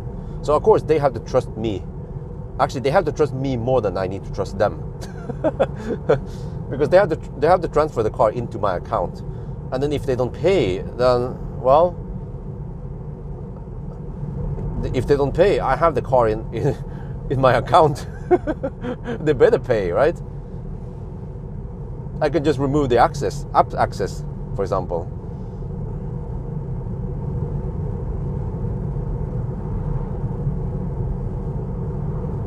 No, I'm not gonna sell my account. Are you crazy, man?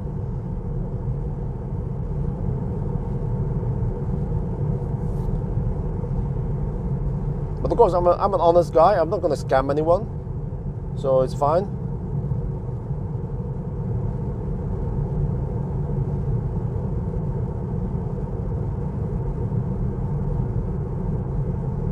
Wow.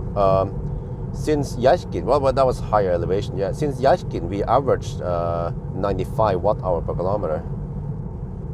That was where I took the screenshot, the thumbnail. Yeah. And then I think I'll stop at Svingen and pee, and then we go for the finish line.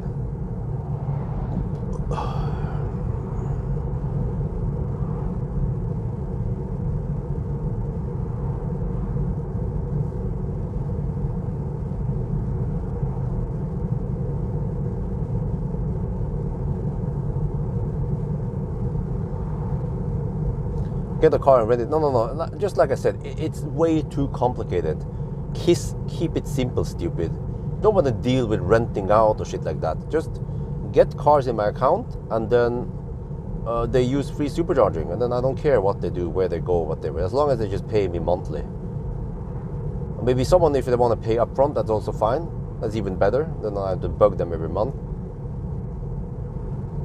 I just have to keep a track of everything in a spreadsheet.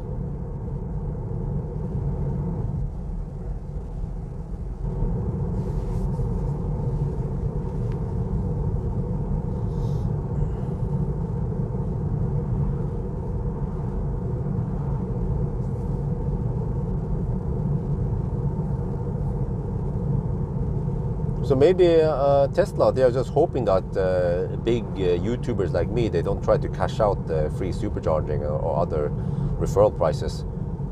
Because as long as they are not cashed out, then that's not a negative income for, I mean, not an expense for Tesla, right? Just like those expiring miles I have on Finnair, yeah, I didn't spend it all. Well, actually, I exchanged some of those miles for tier miles, and I'm not sure if what the heck the miles on the Thai Airways went. So there are lots of expiring miles on different frequent flyers that just goes up in thin air.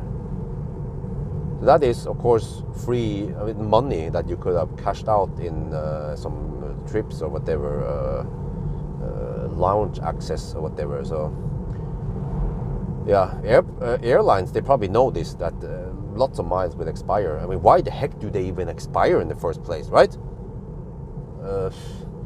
Yeah.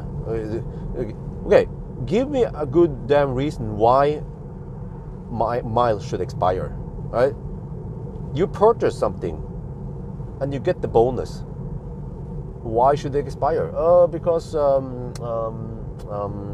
we don't want to pay you the bonus. Yeah.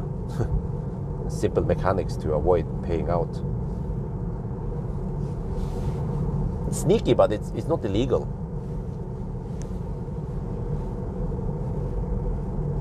No, I'm not gonna have a freaking reminder for each user. I would just every new month, I just go through the spreadsheet and then look at the name and then just bug you guy, you know. But it would be easier if they could just send it to me without me bugging them, or if they could just pay up front. Okay, I think I'm coming to, wait, is this yeah, it is. I almost forgot. This is Svingen. I'm gonna hop out Svingen as usual. In P. I'm gonna count how many cars I managed to rack up behind me. Yeah, Svingen. Yeah, this is a routine now. 568 kilometers, 108 watt-hour per kilometer.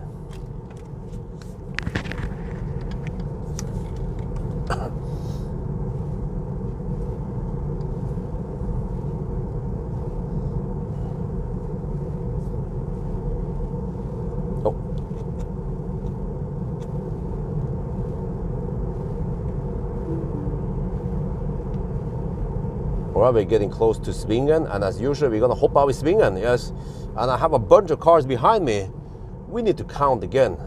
โอเคตอนนี้นะครับเราจะจอดที่พักหน่อยแล้วก็จะเข้าน้ำแต่ว่ามันมีรถปั่นเลาะแล้วนะครับเพียบแล้วนะหลังเรานะครับที่มันไม่แซงนะผมก็ไม่รู้ทำไมไม่แซงมีที่แซงเยอะมากเลยนะโอเคจะนับดูนะกี่คันนะครับ1 2 3คนในเวรมันขี้ค้างแซงอ่ะ4ชอบขับจ้าเหมือนผมแล้ว5บอกแล้วก็6แล้วก็ไม่อยู่ใกล้กันนะ7 8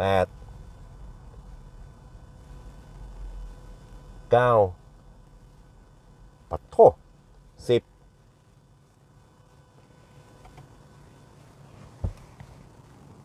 11 12 13 14โอ้ยังไม่หมดนะ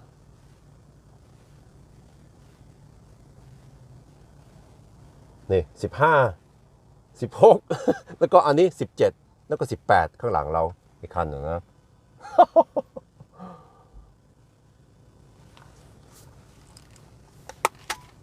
Okay, now I go pee and then we finish this. Wait, that woman is gonna go for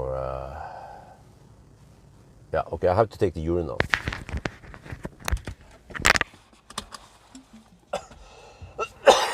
Oh shit.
Okay. Russebuss. Russebuss. Volvo, okay. Let me see. I need to slide in there when there is not much traffic going on. Because I'm going to be holding up traffic now. I'm going to be arriving at 78 in the 90 zone.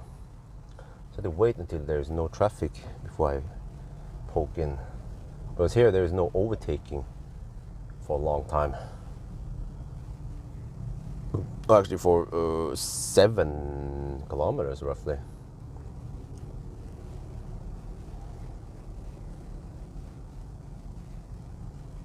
Oh, but there's so much Sunday traffic after all. Maybe I just blend in with all the slow pokes then.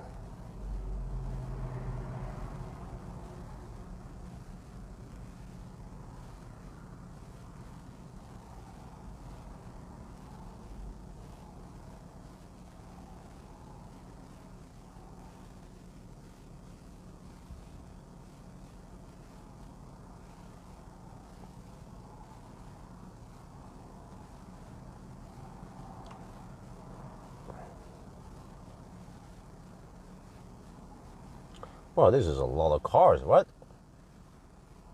You haven't been able to go in yet? Are you in yet? No? I mean, why don't you just slide in there? Okay, I don't want to wait too long. Come on, let's go, come on. We're gonna go now, right?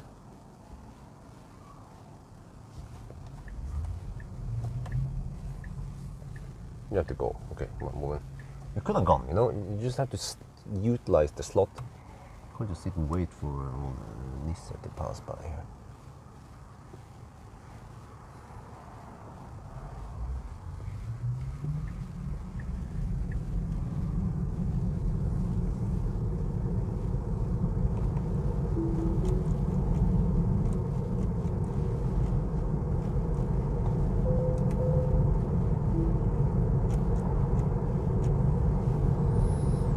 Right, now is where we have to cruise at 80 all the way, so the consumption might go up a bit because we have been gaining, we've been, riding on the downhills, but from here it's mostly flat and 80 all the way. Well, actually, yeah. So this is where the consumption might go up a bit. But anything below 110 is pretty good.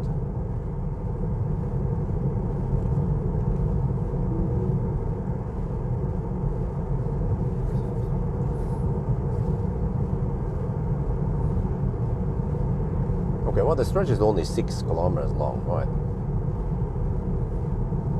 But there were people who are stuck behind me, they just have to endure the pain. But it seems like the traffic goes semi-slow anyway. 15 degrees Celsius outside.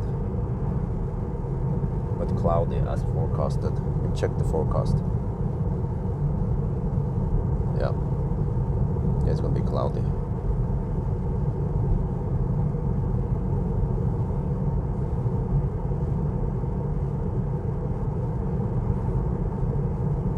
Tons of what? Fertilizer? Is that?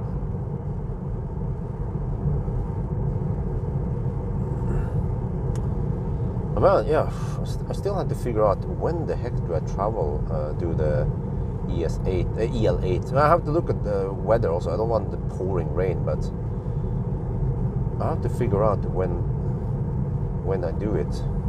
It should be weekend. Okay, that's one thing. Maybe a Saturday. Yeah. Okay, traffic. Possibly Saturday. What is that? Stau? There's some slowdown ahead there. Saturday morning. Yeah. Or if I start really early, I'm not sure if that will make any difference. Then if I start, let's say, 6 in the morning, could even start earlier. So that the first swap is around 7 at Kungalv. I think I need around 2 hours, 2-ish hours to get there. So I could start at 5. Yeah, 5 or 6. Then I get into some afternoon traffic, Saturday afternoon traffic on the way in Oslo. That could be a bit annoying, but whatever. Okay, I think we have a plan. Wait, but that's Saturday. When the heck do I do the BMW run? Saturday night, right after.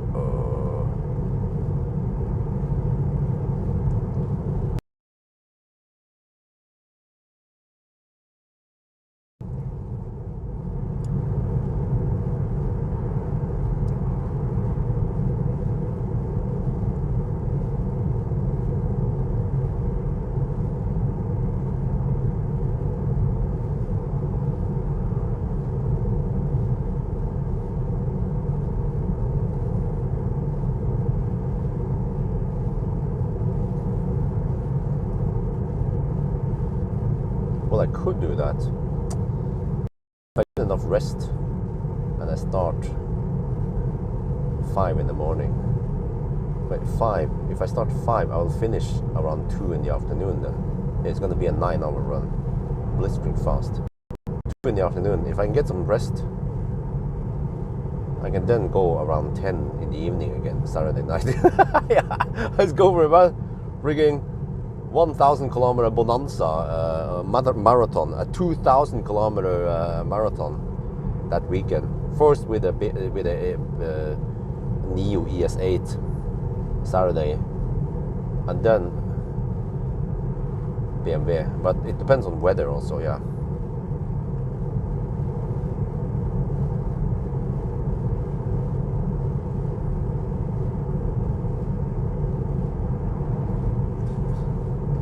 Okay, I have 12.7 kilowatt hour left. That is at least 100 kilometers range, possibly 110. So then we are still talking about around 690 kilometers. That's still pretty good, man. Respect. What is the VLTP of this Model 3 anyway? With the 18-inch wheels. Isn't it over 600? I wonder if I read 613 somewhere.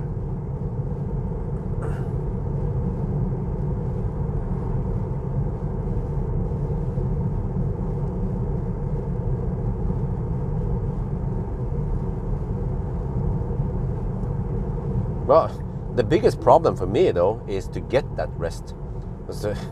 My biggest problem is my family bugging me. Hey, can you do this? Can you do that? Can you? We are out of milk. Can you go buy milk? You know. Then suddenly my precious time for resting is gone. So I have to make sure that we have enough milk and we have enough diaper and all that shit, so I can get my rest. Because that time, roughly from 3 in the afternoon until I don't know, 8 or 9 or 10 in the evening that Saturday night, I need to rest, get some nap and shit, so I don't fall asleep during the night. But I don't mind driving 2,000 kilometers in a weekend. I mean, when I do the Arctic Circle run, that is almost 2,000 kilometers.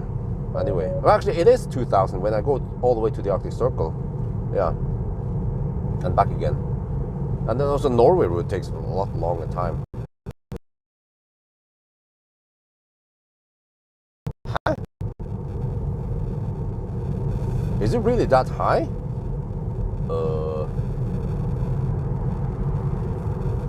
That is very optimistic. Maybe you have to drive like a priest to get that far.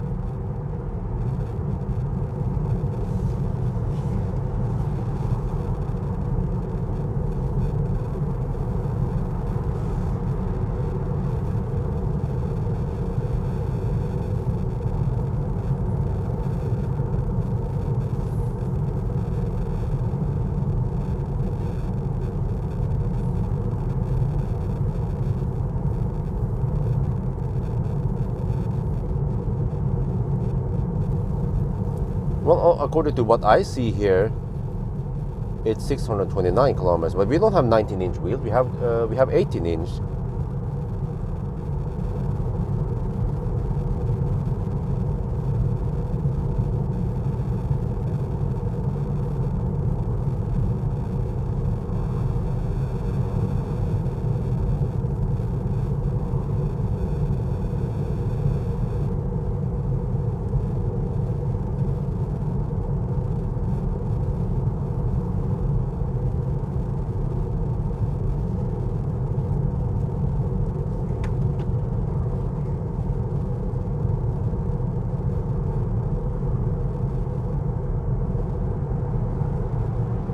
Oh, these guys with trailers, they hammer it. Well, last part here is kind of chill. The other guy's cold rolling me. Shit, man.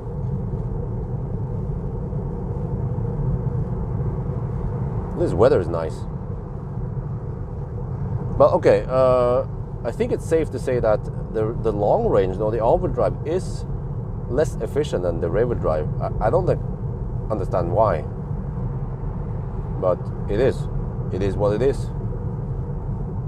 Well, it could also be that it's slightly heavier. Yeah, maybe a combination. But I also don't know what kind of motor. Is it the same rear motor or is it different?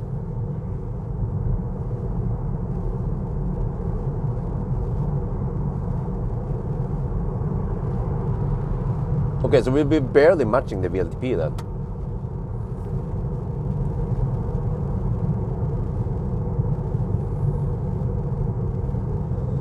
Okay, let me see, it's almost 7. I told wifey I'll be home at 8:30. In 1 hour we'll be around Dal. Nebbenes, yeah, Nebbenes in around 1 hour. Okay, that'll be 8, yeah, so I said 8:30, yeah, okay, so not sure where I want to charge up. What, had they still stau at Cleavage? What the fuck, man? The heck is going on over there? Why do we have stau at Cleavage on a 4-lane motorway with just 5 million Nisse? Okay, around 1 million Nisse living around Oslo. I don't get it, man. But maybe there's an accident. There's always accident at Artade Bru. That bridge is enchanted. Oh, it's I don't know. It's infested. Yeah, what the heck is this? Stau from, yeah, after south of Yesholm there is stau. Okay, I have to avoid taking the loops around there then. Okay. So I'll probably end up at Gardermoen, supercharger Gardermoen, and then I dig around there for a bit to charge, and then well, actually, do I need to? Because I'm not sure if I feel like doing the acceleration noise test. It's probably going to be the same anyway as the other car. I feel that people don't care too much about those acceleration noise tests, especially if it have been done already during winter and with another very similar car. So maybe I'll just try to get some rest instead. And then I can just plug in at 1% or 0%. And it'll be fully charged in the morning. Huh? Is it even there at the Gardermoen?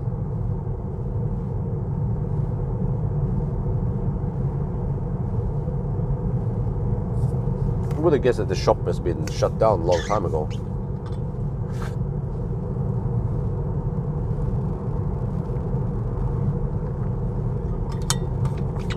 Yeah, the information I got was also 620 something on the email that they sent me. They say 629 long range, which should be counted on 18-inch wheels with a wheel cap thingy. Yeah, I know where it is, but that shop should have been shut down a long time ago. Is it still open? I mean, not open, but like still stuff there. That would be weird. Oh, we have 11.4 kilowatt hour left, and I suspect that now it's gonna consume around 110 watt hour per kilometer on the flat now, which means that we can get to Jessheim and possibly arrive with 1%.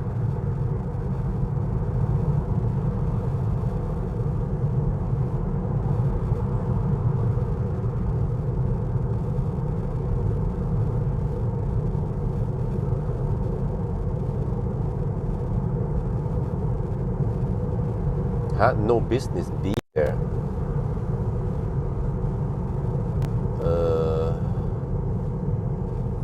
You mean there is no business there, right? Because the way you worded no business being there is more like you have no business being there, you know? You shouldn't be there.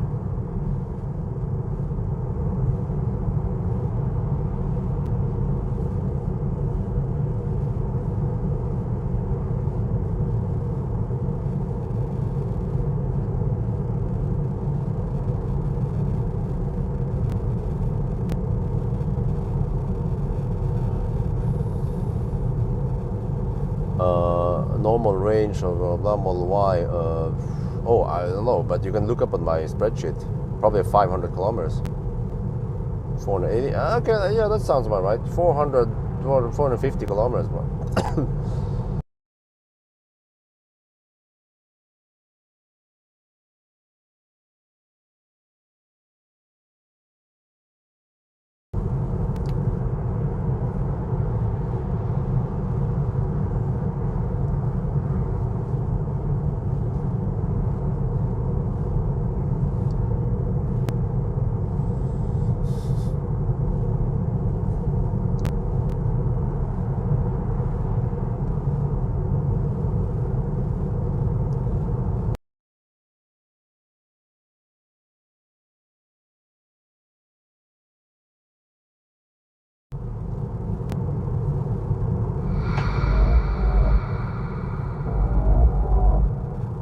Achtung, Polizei!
nice sound system.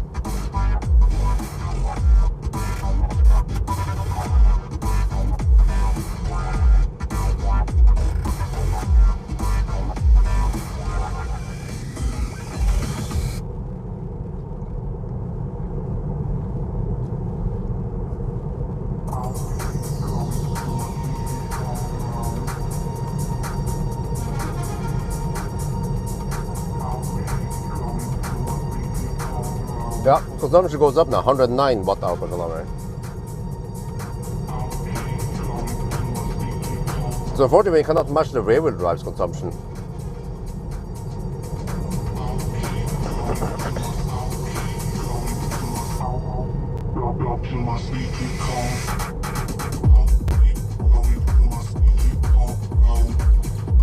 Let me try to listen to the new song again.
Yeah, I'm leaning forward to just going back straight home because I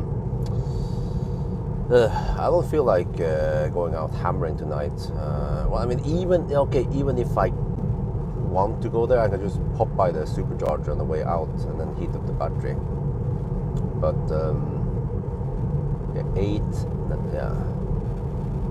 I don't know.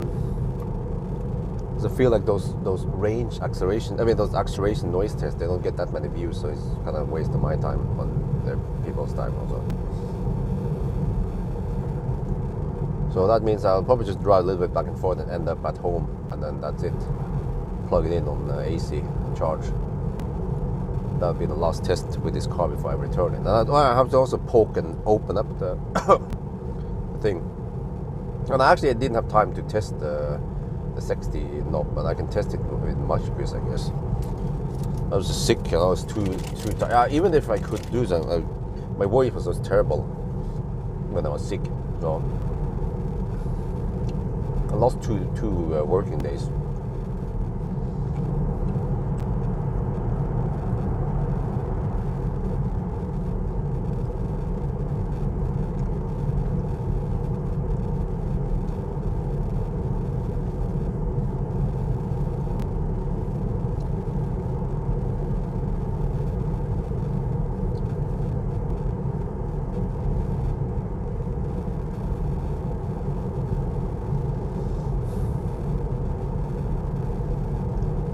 Okay, so I'm 80 kilometers away from home. That means I'm roughly 1 hour.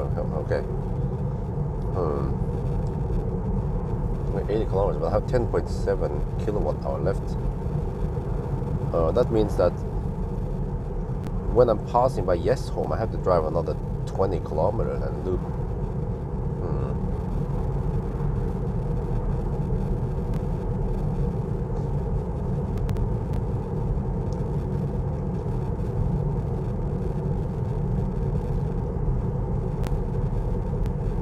Yeah, maybe I'll just drive a little loop around Dal and stuff, and then try to end up at Gardermoen and then do my wrap up there.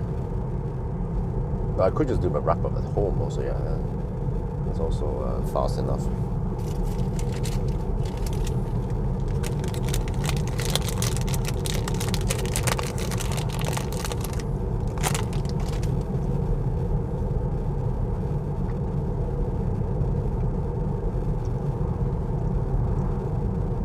Well, it's technically evening now. It's 7 in the evening.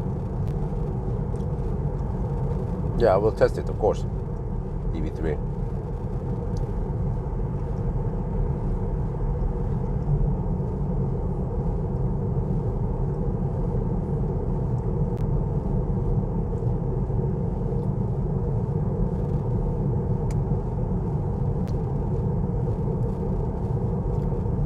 Surprised there hasn't been massive mosquitoes on the windscreen. Maybe because I've been driving so slow, or I mean insects in general. But maybe the insects, they have emigrated to Africa, just like the birds. They're smart enough to leave the country, find food there somewhere else, unless they live near a kebab shop.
Oh, it's coasting time. Where was it?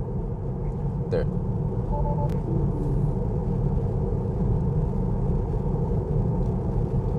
We usually hit some crazy speeds down the hill here. Not yet, but soon. It has met, yeah, where the 2 lanes, opposing lanes are.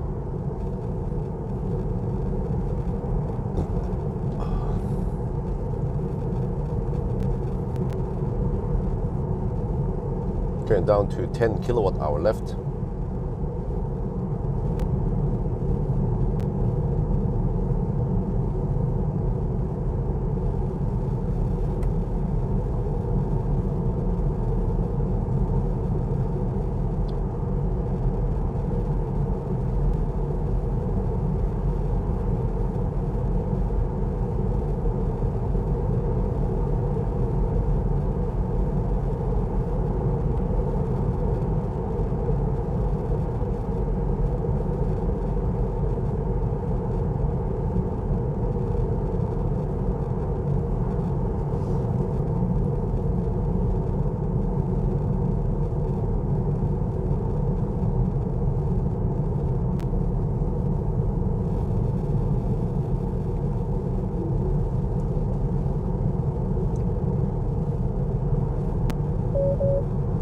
Man, this feels like a long run, like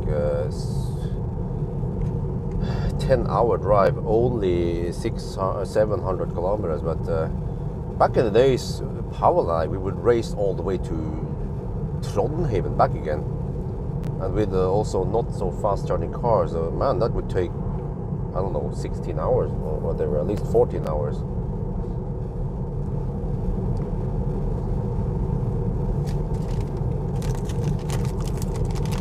Right. Kia and Hyundai, they should get rid of those front-wheel drive electric cars. Stick with the eGMP platform instead.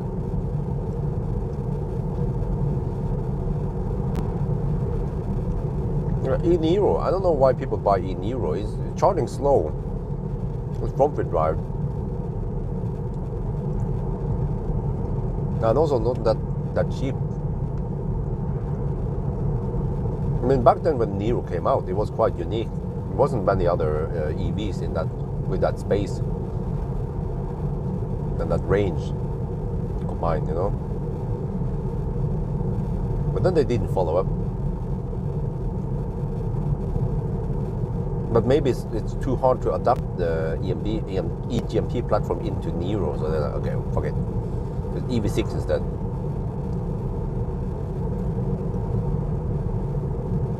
Maybe an EV6 rear-wheel drive is a better deal than Nero.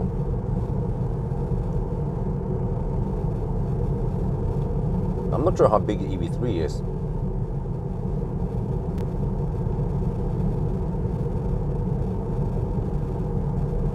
Maybe similar size as EV6, Nero.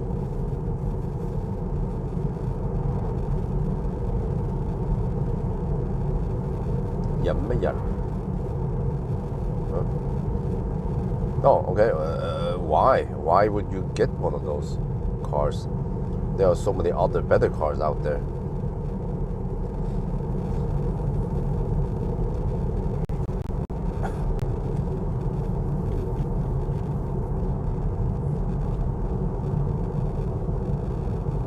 Bridge lid. No. Dude, don't go 100 kilometers per hour, stupid car. No. Dude, I just adjusted the speed. Seriously. What's wrong with this car, man? And now it slows down in the curve like a Toyota driver. Holy macaron, it's bad. But don't tell anyone, because we have to get more referrals.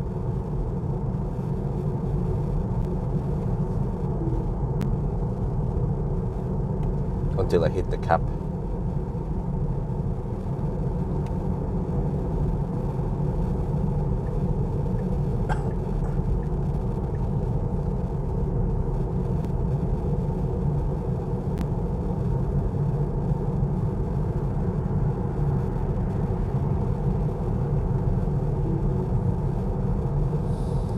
All right, final run.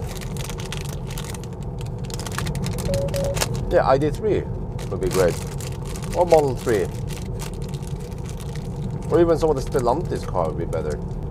Actually, no, the Stellantis cars are not great. They're kind of shitty.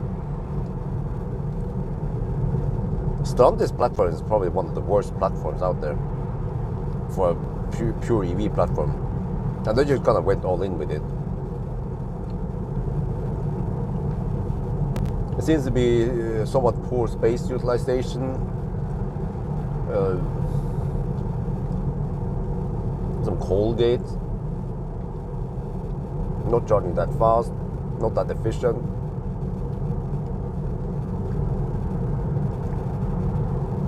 With a hump in the middle in many cars. Not flat floor. Yeah. Not short wheelbase. Yeah, I wonder, because the Stellantis platform is also based on fossil. You know, actually, I take back what I said about all in. That's the problem. They didn't go all in and make pure AV platform. Yeah.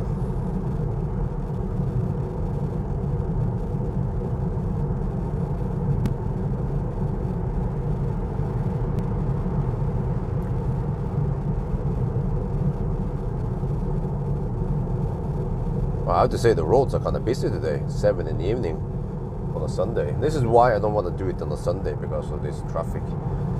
On a Monday evening, 7, it will be really calm around here.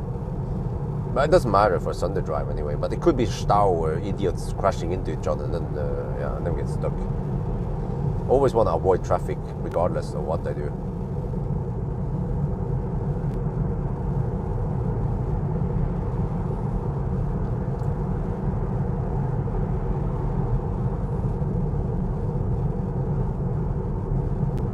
Yeah, but which platform is the best then?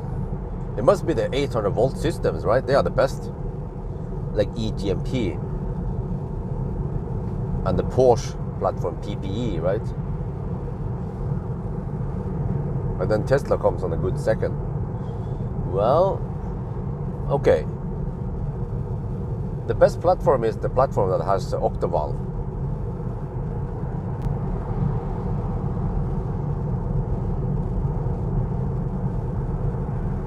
And frunk.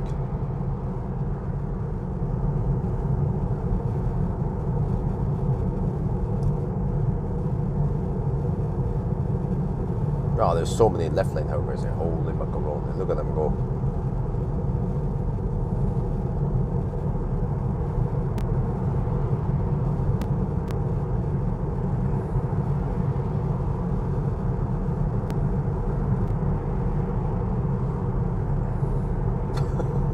There's more traffic on the left lane than the right lane.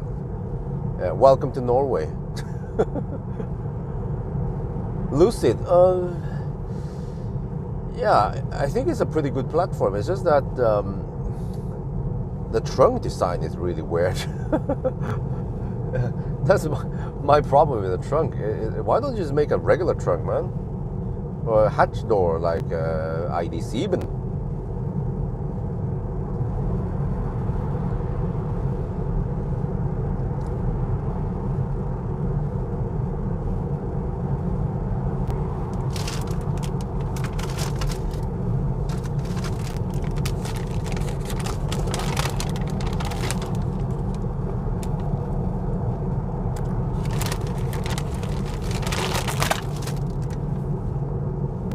Oh, those clouds look dark. Not Nero with three bikes on the roof. Nero. Are we talking 300 watt-hour per kilometer?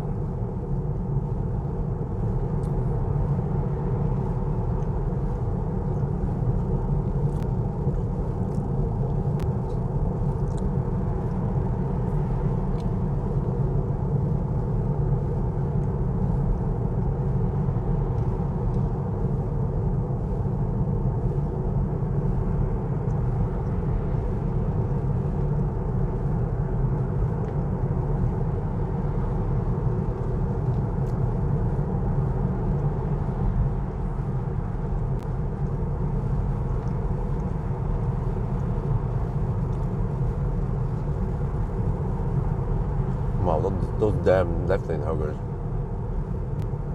I'll be so annoyed. Because they actually cripple the traffic flow. Everyone wants to go home, you know, but yeah. Just slower than optimal. If all the slow posts get over to the right lane, so the fast people go in the left lane, then we can push through more cars.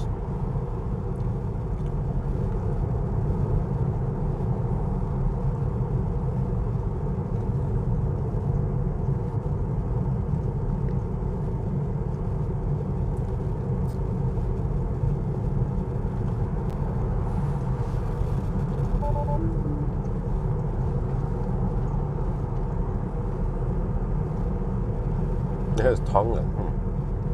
I remember I went to Tongan Duty Park, but it wasn't that interesting for Isabel.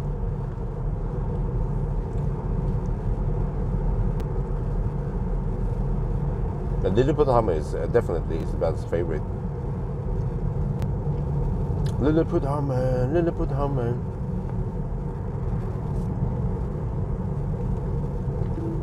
There's a season ticket you can buy. Maybe I should have bought it.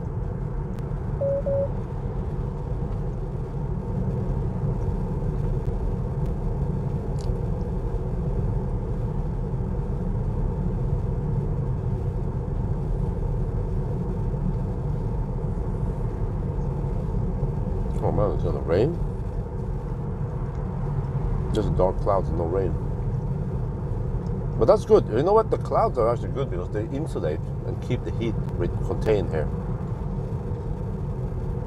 So we had sunny weather earlier, but then the cloud is over, so it's like a blanket containing the heat here, so it doesn't cool down to 10 degrees.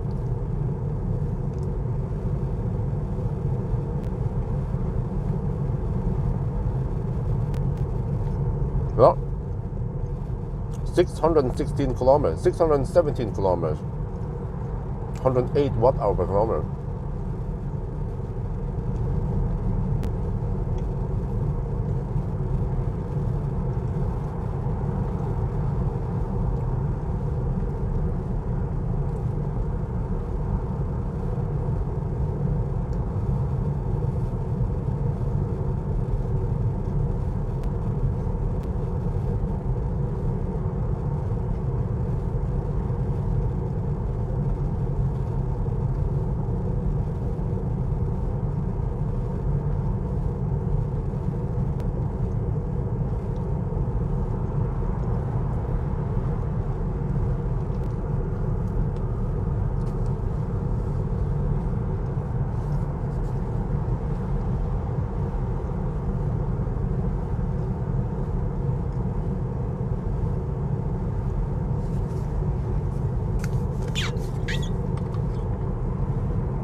bit of rain here.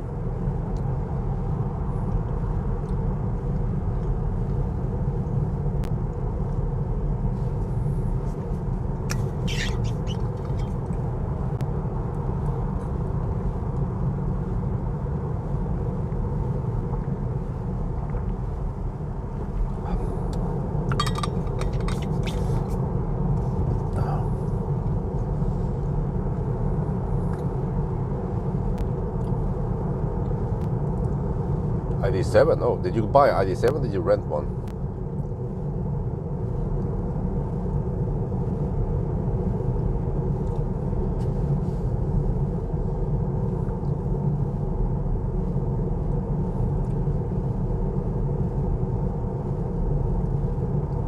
Well, I'm surprised that it's not that cold in here. It's 15 degrees outside and it's still okay in temperature inside. Rent one? From where? Norway or? No, it's Sweden. You're in Sweden.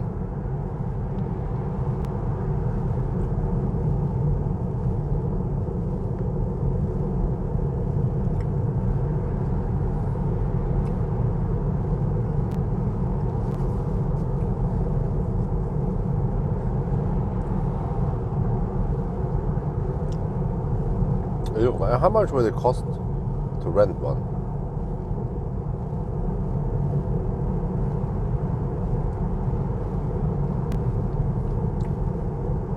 Yeah, back to that, owning an EV.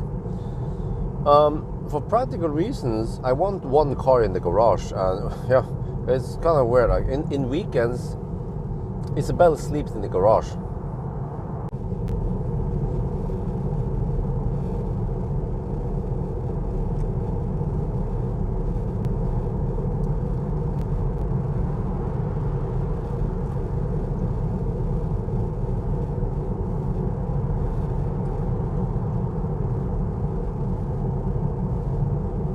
Yeah, okay. So I'm talking about owning a car, Always thought, before I got Axel, like earlier this year or last year, I was thinking, okay, when Axel comes out, when we have 2 children, we need to have a dedicated family car. Well, turns out, do we?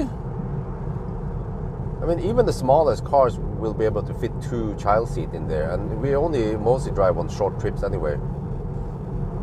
So even the Soul would work, Isabel and Axel in the back, parents in the front, and then we drive to a shopping mall or doctor or whatever we need to go to.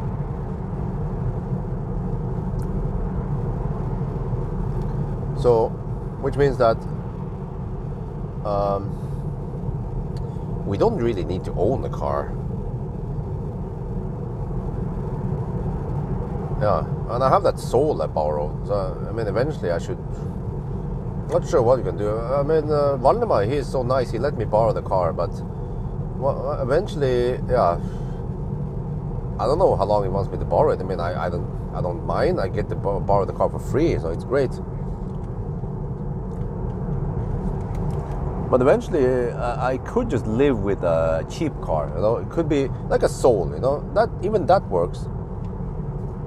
Since we're not going on some Europe road trip or anything anyway, then it's fine. It has sufficient space in the trunk. Okay, it's not superb, but it works. And also range is plenty. 100 kilometers of range, that's plenty for those errands we do.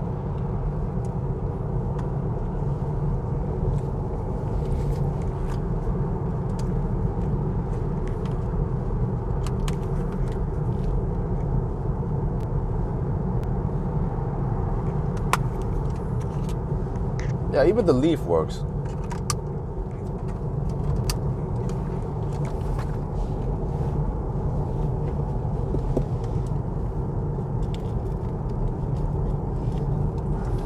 So I don't want to sink any money into a car. Buying a car is the biggest loss ever. I've seen it in MC Hammer, man. Okay, I got some views and stuff, but I could have also just borrow a car, and they would probably still get plenty of views. So, I mean, until we need, actually, even next year, even in 2 years, once Isabel is 4 years old and Axel is 2 years old, we can go on a road trip. I would probably just try to borrow a car and go on a Euro road trip. I mean, why do we need to own a car? If we want to go to Bled next year, I bet there will be some company out there like Volkswagen. You know, a couple of years ago we borrowed the ID5 and went to we went to North Cape with ID5 with Wi-Fi. So yeah, I could always request to borrow I don't know, a Volkswagen ID7 Tourer or maybe some Chinese cars or whatever. I don't know. I'll take anything as long as it's big enough, and I can borrow it for free. It's actually a great opportunity for that brand to get free promotion for that car, whatever they want to promote. You know, they have the chance there. Like, I should almost get paid for borrowing that car and take it on a road trip, because I don't take those type of road trips that often, and it could potentially get several 100,000 views combined over those weeks I borrow it.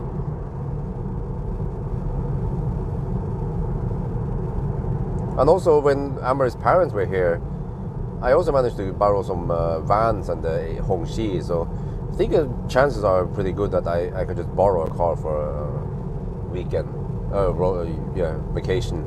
And then, same in Thailand. Yeah, we don't really need to own the car there. We could just borrow cars for free over there.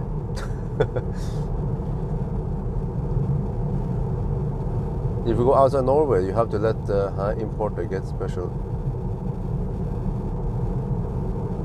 Yeah, I think so. I think press cars in general, they cover Nordic countries or Scandinavia or something, which means that if you go to Germany, it will suddenly, they need to know at least beforehand if you're planning on going to Germany.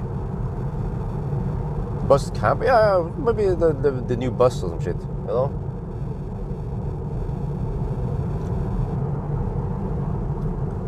But for a trip to Bled, we probably need pretty good trunk space, because we'll bring more than just a suitcase. So then some van would work perfect, ID bus or some shit, or one of those big SUVs, you know, like a Neo or some shit, or a Hongxi, or I could probably not get an EQS SUV. I don't know why, but yeah. But at least Volkswagen seems to be willing to lend me a car for 2-3 weeks, no problem. EV9, yeah, well, I could ask them, but I remember when I asked them to borrow a car for 2 weeks, like, in general, you know, the press cars, they are only for 1 week, so it has to be some special deal. So many brands, they probably stick to the 1 week limit only. But at least Neo and Volkswagen and Hongxi was, I think that was also 2 weeks. Yeah, at least some of them, they were willing to stretch it. I could even consider the MIFA 9, but I just don't like the Isofix solution. Wait, it started raining. Shit, that's not good. Wow, if I knew that we were gonna get rain, then I would start a little bit earlier. But yeah, I was preparing, by the way, this morning, and then the charging finished, but in the app it said 99%. I'm like, huh? No, I can't start with 99%. I need 100%. So then I have to take a trip to Cleavage and back again, and then start charging again, because you cannot just charge from 99 to 100% or 98. You have to bring it down to around 95, 96% before it will start charging. That caused that delay, like almost an hour delay. I was planning on starting around 9:30, and then it started at 10:30. So I should have been home by now. That's what I'm saying. And hopefully this rain is just temporarily, not a big rain thing. You can always check on Yr.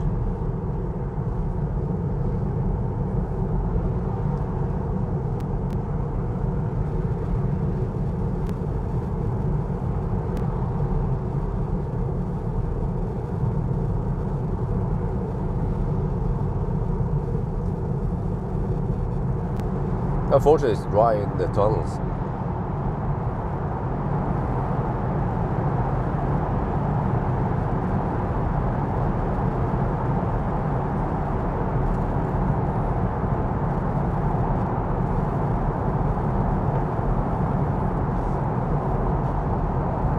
But there was no forecasted rain here.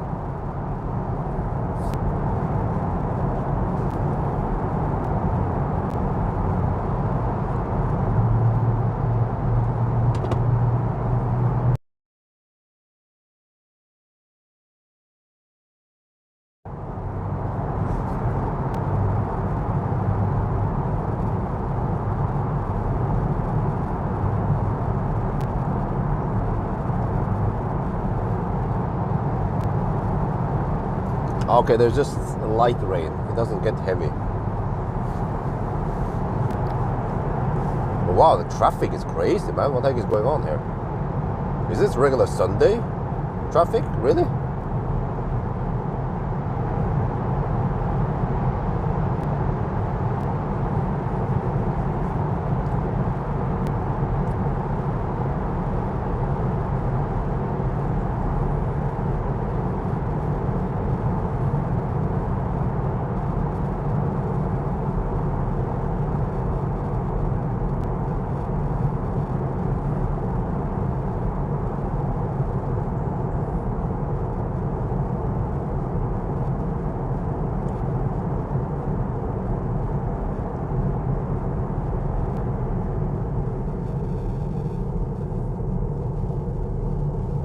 Oh, okay, the consumption dropped to 108 watt-hour per kilometer again, but yeah. Rain.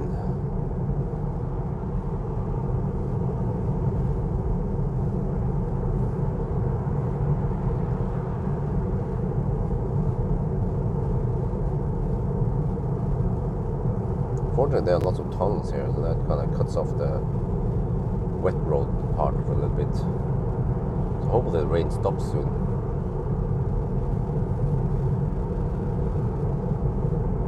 And tomorrow, I don't know what's up with the spot price tomorrow. It's going to be crazy high in the morning hours. Over 1 NOK per kilowatt hour. But it was just 1 hour.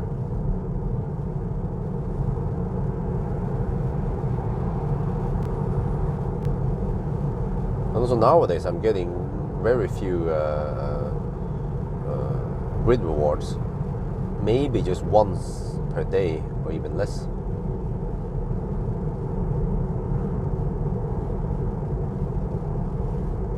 So that Model 3 SR Plus I have, it's been slowly charging now. I think it's at around 25%. So eventually I might just charge it up. If I know if I have time to test it, I can charge it up before I do my test.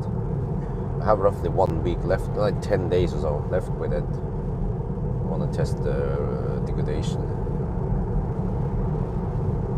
Be careful while driving, huh? What? Be careful with what? What's gonna happen? Be careful while driving. Doing what? Chatting? Using phone?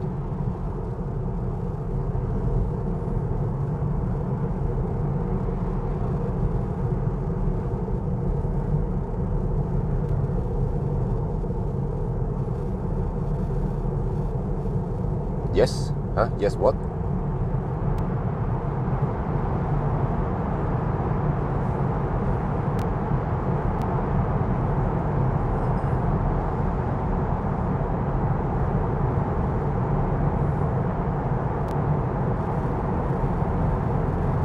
Meteorites will drop in my way, really?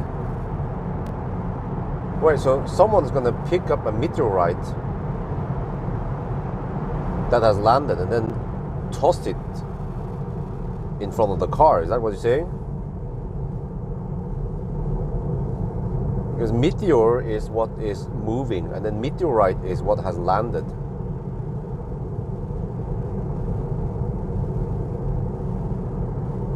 So technically you cannot hold a meteor, but you can hold a meteorite.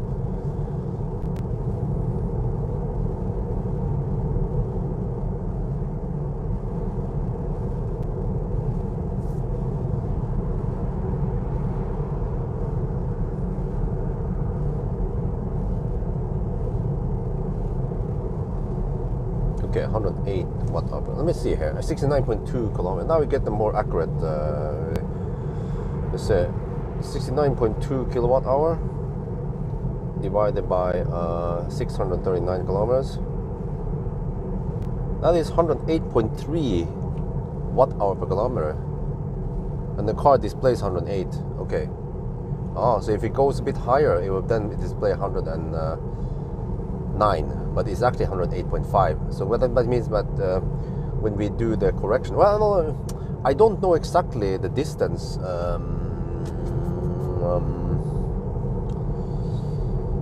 Yeah, I could check somewhere. I have to check. I have to find out afterwards the distance. But I mean, it's very little distance errors. We could just count whatever we see here as the correct distance, especially because we pump up the tires.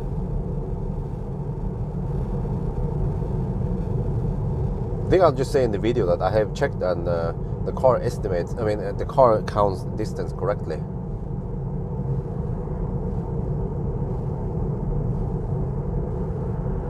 If there's slight error, I will just correct it in the data before I display it.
Yeah, okay.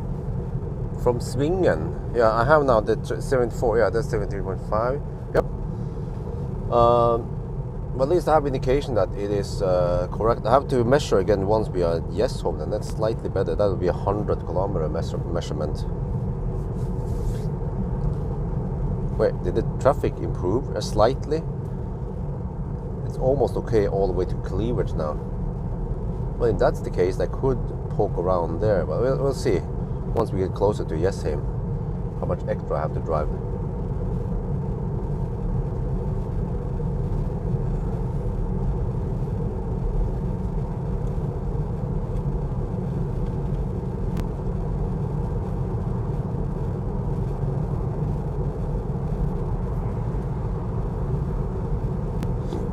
Well, so this was also not a perfect run, but it was only for the last 50-ish kilometers. Yeah, we had 644 kilometers. So we already broke the old record.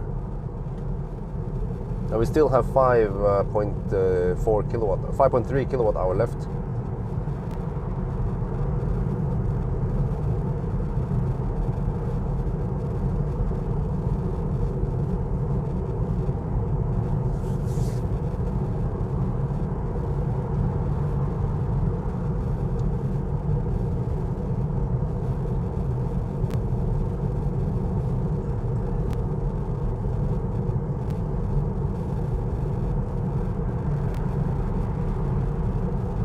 Well, for the remaining energy, we should be able to go around 50 kilometers. That means 695 kilometers. Ooh. Oh, consumption went to up to 109 now, which is 108.5 now. So I'll fine calculate it afterwards. But I mean, if the car rounds up, then it actually has the correct run up. We actually count as if the distance is correct now. What I measured.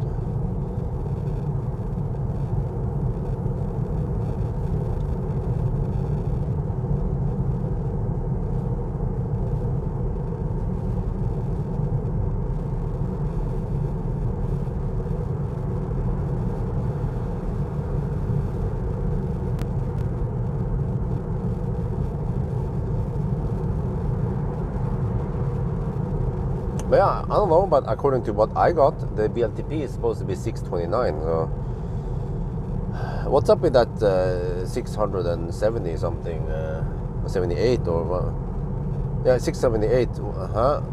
Why do we have different VLTP? 629.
Okay, status 651 kilometers done, 109 watt hour per kilometer, and 4.5 kilowatt hour left.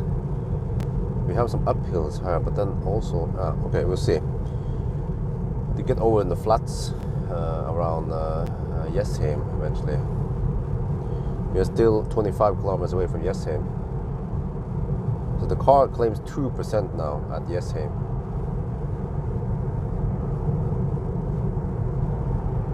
Two percent is a lot. What is ID7?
not that many trucks today. See if I can try to help a truck by. There's too much traffic now in the left lane.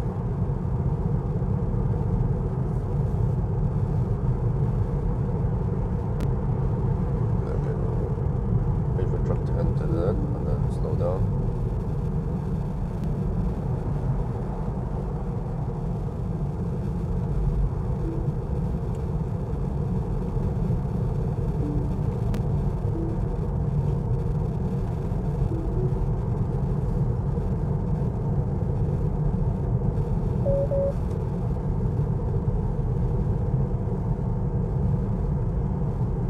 I wonder if you'll be able to maintain the speed uphill soon.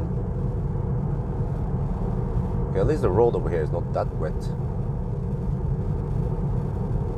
So rain becomes, rain increases consumption if it makes the road so wet that we have to whip up the water on the ground. But at least now when it's like this, then it shouldn't be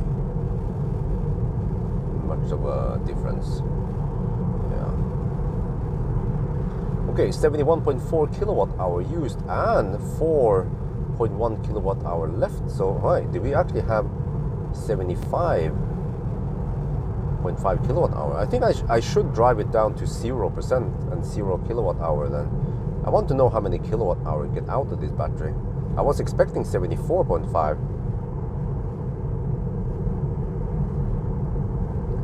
Is the used Tesla good? Yes, really good.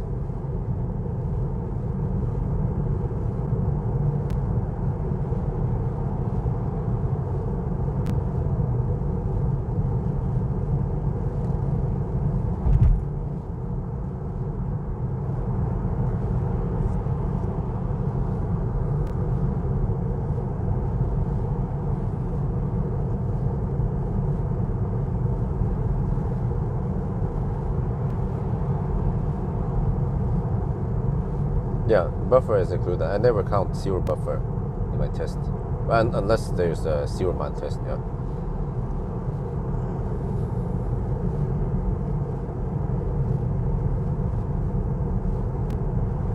Yeah, around 4 kilowatt hour left. That's possibly good for almost 40 more kilometers.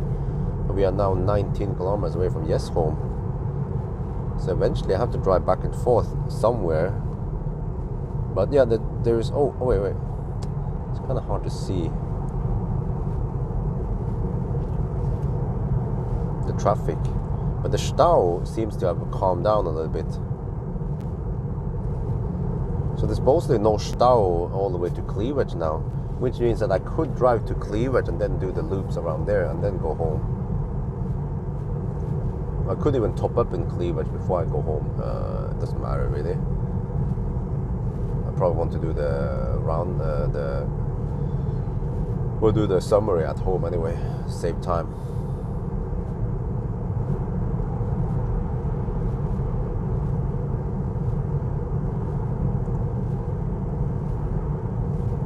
Okay, so we are now close to 9.5 hours. Yeah, we're pretty much almost at 9.5 hours now. I want to see average speed. It's going to be at 670 kilometers.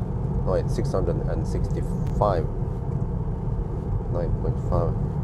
Average speed 70 kilometers per hour. It's spot on every time. I try to not to dick around too much, but of course I have to do shoot a little bit of video outside the car and grab some food. So it's like spot on every time. It's 70 kilometers per hour. So it's easy for me. If I know roughly how far the car can go, I can estimate how much time I need.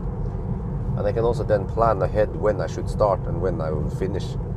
So that I get, like now, it's 14 degrees Celsius. If I started earlier, if I started at 6 in the morning, it would be so damn cold in the first 4 hours or so.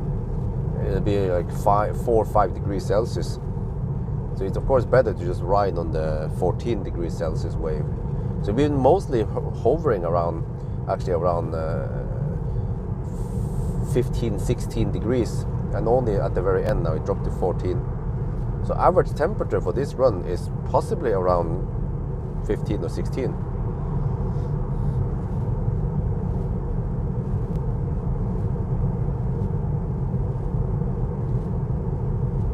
Okay, let me see. If I want to do some loops now. A Langelandskrysset is not good for looping around. You have to yield and shit. Cleavage, possibly. Yeah, I think I'll just go cleavage and then we can take the loops around there on the EA16. Those are fairly short loops. But then I have to estimate so I get home then with almost 0%.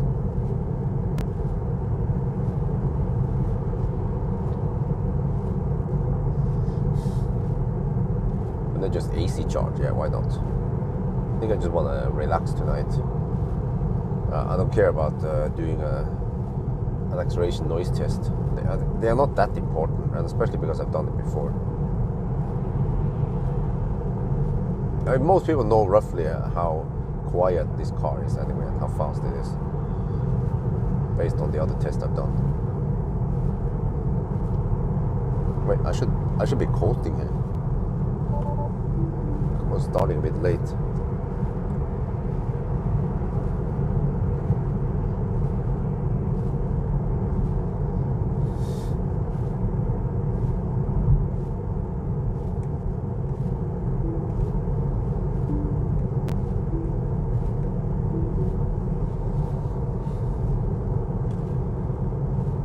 Okay, 663 kilometers.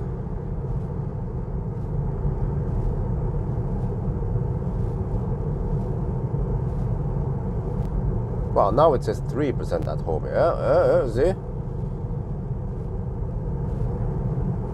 Consumption is 109 watt-hour per kilometer. How much was it in the past 50 kilometers? It's 107 in the past 50 kilometers. Okay.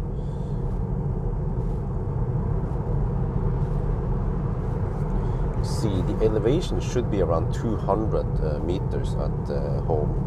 Let's see over here what it is. It's fairly flat now from here. 240, really? Oh, there's a slight drop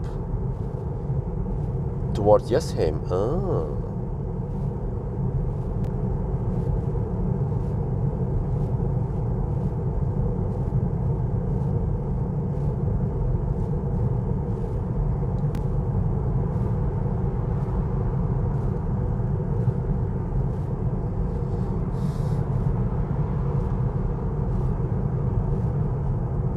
Well, it seems like we can get 75 kilowatt hour.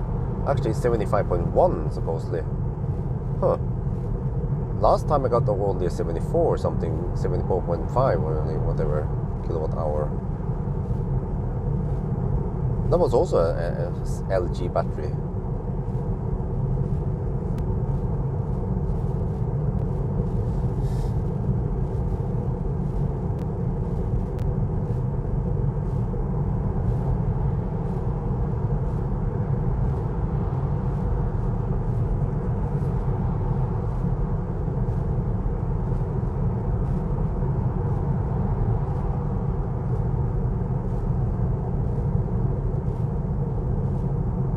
But he tests at 70 miles per hour, so I test at a lower speed.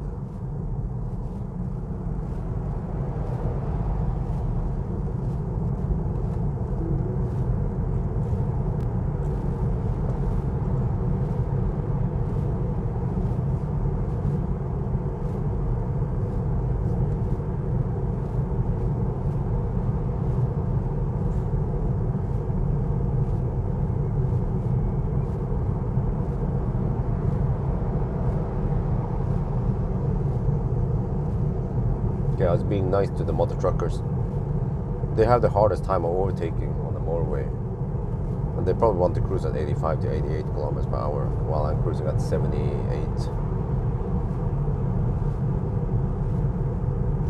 Right, 2.85 kilowatt hour left. We've done 667 kilometers. Wow. Crushing the old record of the Model 3. Well, I mean, yeah. I wasn't too strict about the test back then. It was just the first time I did the test.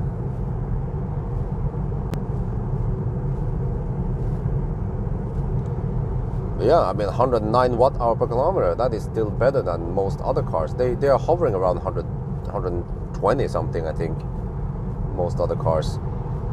So the 116 we had for the longest time seems a bit high, yeah, compared to the other cars. People will be like, oh, but you see, well, Tesla is not that great. Well, I mean, if we test it with the same conditions, this is what we get now, 109, maybe even 108 by the time we stop rolling. Because the thing is supposed to be 108.5 or something, so if it just drops a little bit, it will then be 108.4, and then it shows 108. It's all about rounding it down, you know, just like 1,000 kilometer challenge. That 1 minute that tips it over.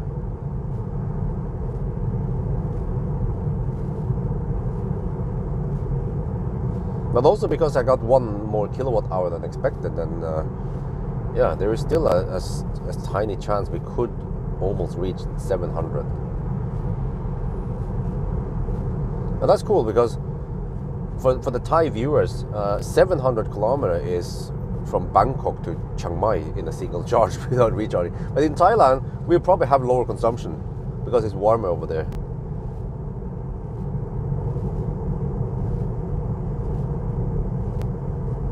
Okay, we're almost done now. 2.6 kilowatt hour left. Of course with a buffer below it, but that we don't use.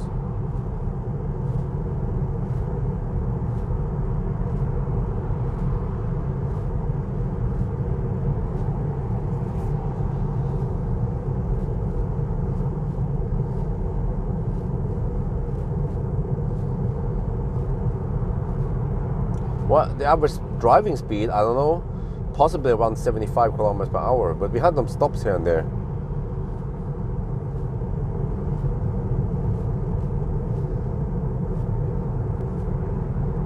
But it's well, I could choose a route where we follow the speed limits always. I go to Bergen or some shit, right? Then there's just a bunch of 80 and 60 zones over there.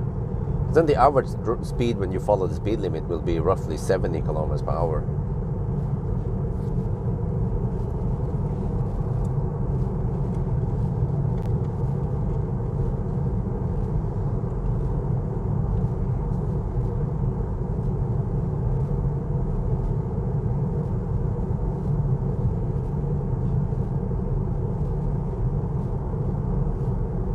Yeah, I think I'll just proceed towards Cleavage, and I do the back and forth over there. It's very convenient, fast turnaround points. Especially that roundabout at Cleavage. Just whoop right around it, and then yeah.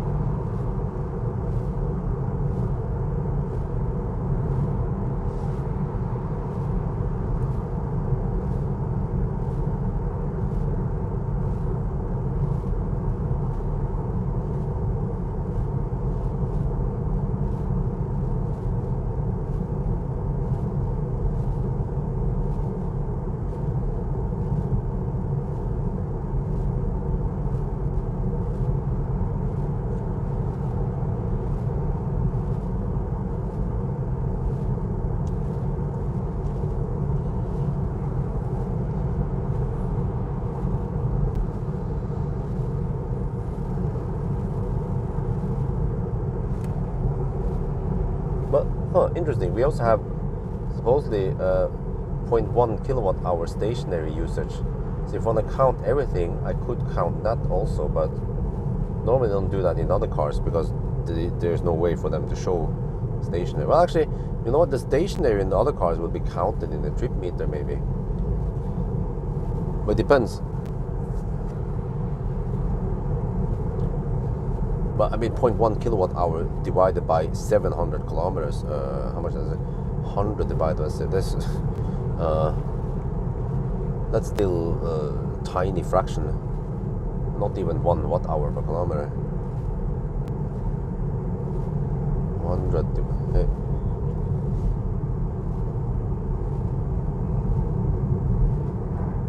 It's roughly 0.1 watt hour per kilometer. If someone say, yeah, but you should count it because then the consumption will be higher. Yeah. Okay, we're gonna do a distance check now. when I go to the exit at the cleavage, it's supposed to be 112 kilometers because we started from Svingen, Rasteplass. So I have a trip meter there, distance from that resting area, and I'm gonna check it against the exit for cleavage. And then we'll see how accurate the trip is. I think 112 kilometer measurement should be okay.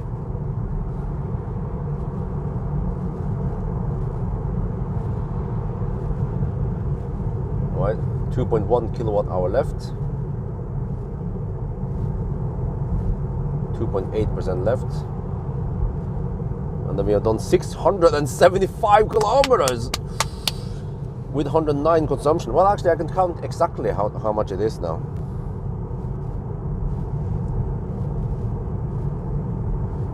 Yeah, the exact consumption is actually 108.6 kilowatt hour. 108.6 watt hour per kilometer. So we have to round it up to 109 for now, unless the consumption drops somehow for some reason. Oh no, don't slow down here, shit.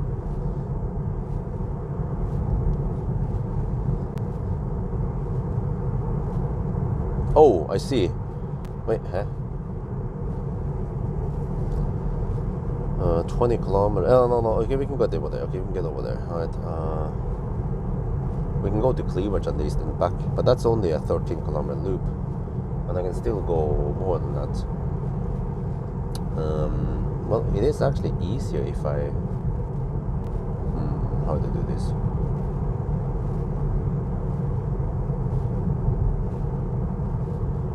Yeah, of course Tesla is the best, as long as the referral program is ongoing and I can still get more referrals. No, but the jokes aside, they are damn good. I tested. You can watch my videos if you don't believe me. Like, casually, I take Tesla to Folldal in minus 25 degrees Celsius, and Tesla performs really well. Almost doesn't colgate. It doesn't have any weird limp mode like some of the Chinese cars do. And then also ID3 was like I don't remember what the heck. Non-linear state of charge scale, and it was giving me false hope. False indication that I can make it. You can charge and then you can make it there. And then once I got closer to Aldra, I was like, no, shit, now I have to slow down. Why couldn't the car tell me how much I exactly needed to charge? You know, stuff like that, or other things. I don't remember exactly.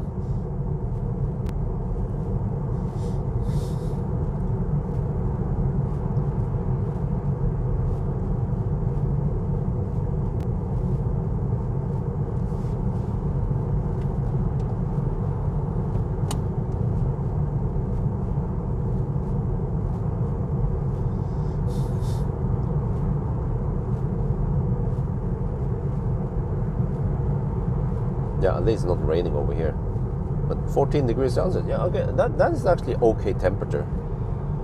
I wouldn't say it's nice and hot, but at least it's not 10 degrees or below.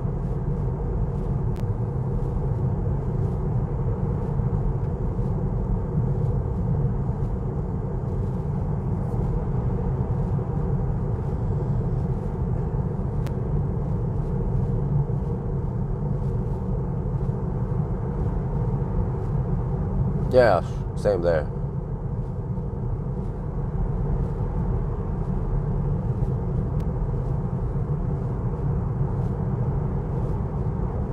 Oh, 1.7 kilowatt hour left. Well, if I turn around, if I just take the loop now, I will end up with half kilowatt hour left. That's 5 kilometers. I can then drive. I can drive over to Gystad, or that, I mean, or at least close. I can drive the 60 kilometers per hour loop around home to finish it.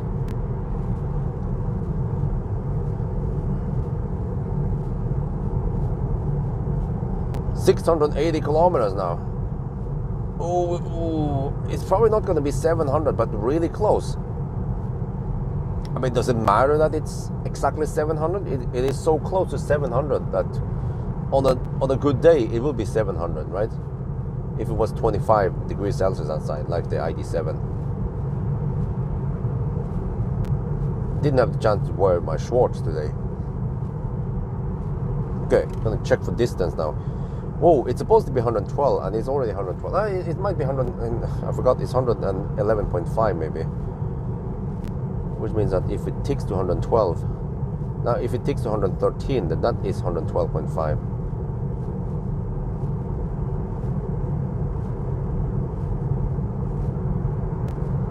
But I also don't know exactly if Google is 112. I mean, according to Google, it could be 112.4. Well, I'm not sure how Google counts distance.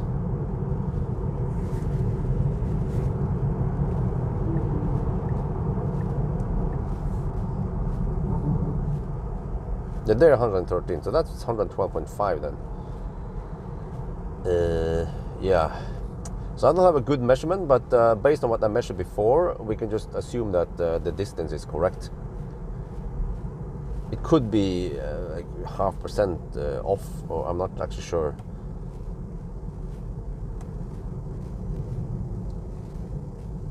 But it's good enough. As long as we don't have a 1-2% off error, then yeah, it's fine. I mean, even 1% error wouldn't be too important anyway. Well, dude, use the blinkers. I was waiting for you. And that is so selfish, man, to not use blinkers. What I could do is I could just jump in front of him so he has to brake.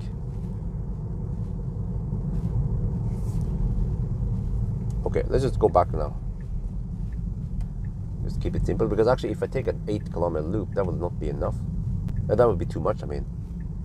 Or would it? 15 plus... Yeah, okay, let's just take this one instead.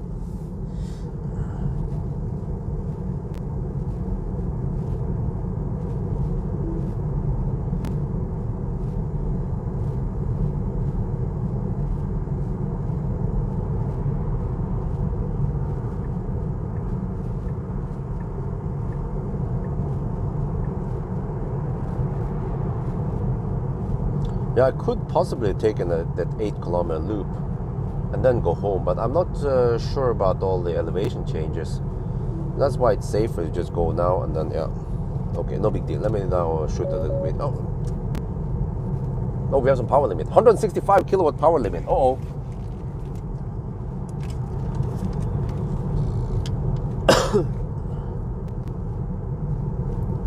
We just turned around at the cleavage and now we are going for the final run.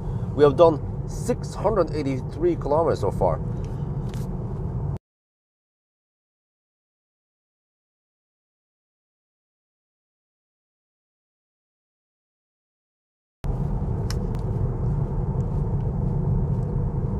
We just turned around at cleavage and we are almost done. And so far we have done 684 kilometers. Wow. Consumption is 109 watt-hour per kilometer and we have 2% left. There's a slight power limit here, and we actually have, yeah, because there's more stats here. 161 kilowatt power limit, 1.6% left, 1.2 kilowatt hour left, and here you see that we have consumed 74.3. Wow, we can get more than 75 kilowatt hour. Impressive. Okay, let's get over there and finish this.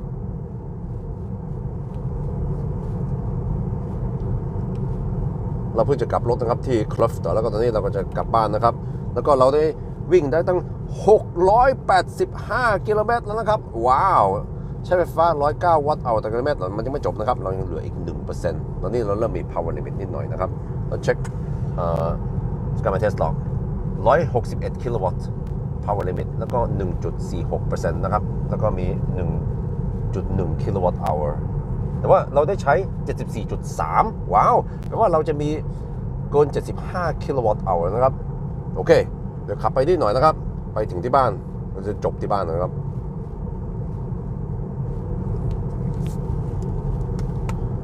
Okay, so I will then finish it around the not so busy roads in my neighborhood instead.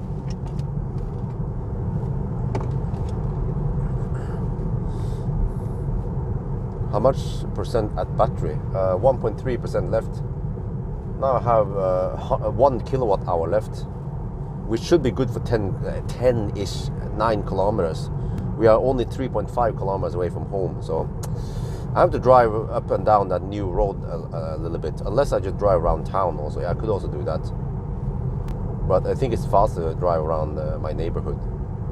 or that new road back and forth. It's a 60 zone now. They finally removed the road construction speed limit, which is 30 for a stretch, and then 50. Yeah, it's actually faster, yeah. Because if I drive around home, it's going to be mostly 50 zones and more traffic there.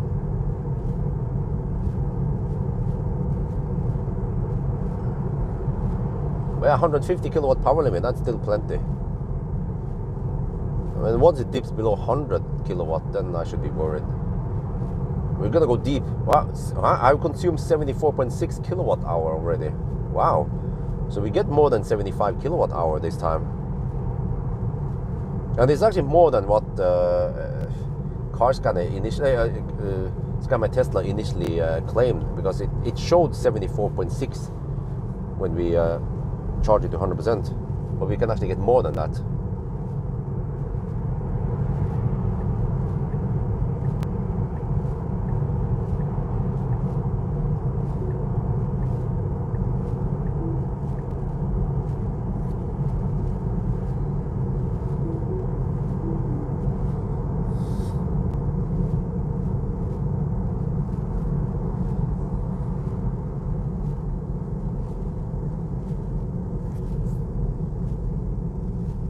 All right, well, okay, you guys can choose. Do we drive around Jessheim, or do we drive around Bjørnheim?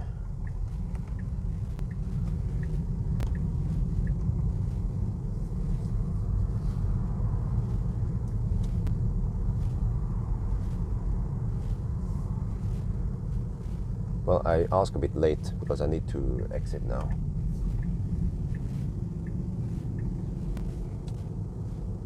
Bjørnheim, okay, new road, okay, we go this, yeah. You see, it's 60 zone, so I can just cruise at 60.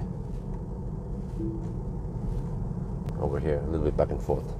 Worst case, if we run out of juice, I could just jump over the fence almost, and then grab the EcoFlow, and I could put, well, I would probably, yeah, I already thought of a backup plan. I would then run back home, maybe 500 meters or something, right? And then put the EcoFlow in the hammocks, you know, the trailer for the bicycle, electric bike, yeah, just, and then bring the EcoFlow over to the car. But it's not going to happen, you know. The car's not going to shut down with 0%. It's not the classic Ioniq. A new road. So this new road was quite disputed for the longest time. It was planned for decades. And previously over here, it was just wildlife and villmark, just forest and stuff.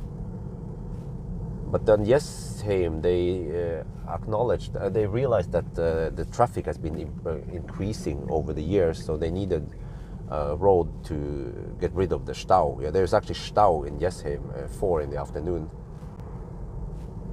So it's almost done. They have completed it fairly quick, but then the last part will arrive there soon. They are building an underground, like a bridge, pedestrian passing underpass, and they found some underwater stuff, or what they would call it, yeah, water underground or some shit. So that's why they need to deal with that. But they're planning on opening this in November, which is going to be big for me, because it means that this is a shortcut for me to get over to Remen, Gystad, and whatever over there. It's like a fast lane. It's like a little autobahn.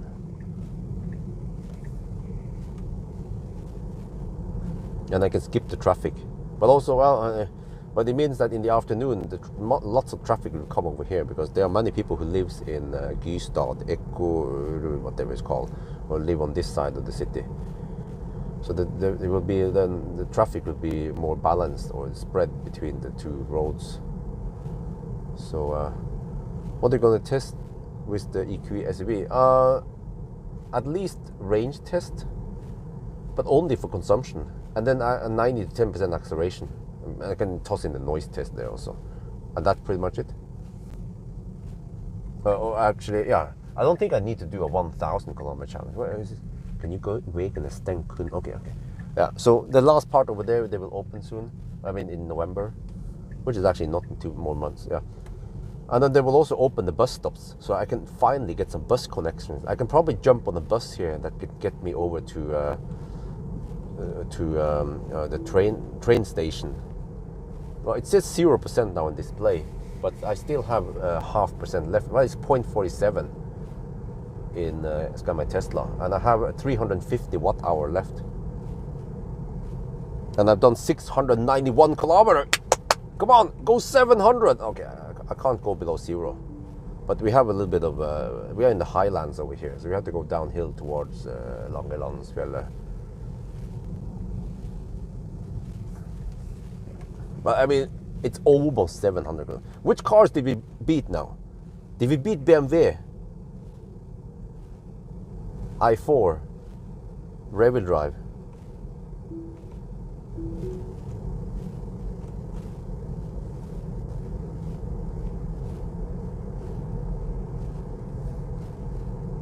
$200 watt-hour left, but we're gonna go downhill soon. I could just coast down here.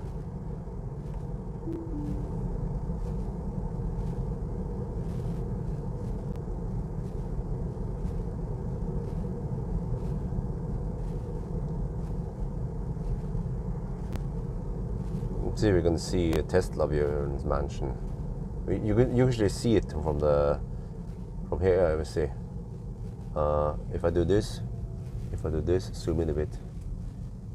Yeah, okay, it's not that visible, but everyone who passes by here, they will see that house there, kind of. See it? That's the house. Let's check that I'm having one behind me. Yeah, not that visible from the live stream camera. Well, it looks a bit yellowish. Okay, I still have 200 watt-hour left. Start fogging a little bit. Actually, a lot now. I need to get rid of the fog.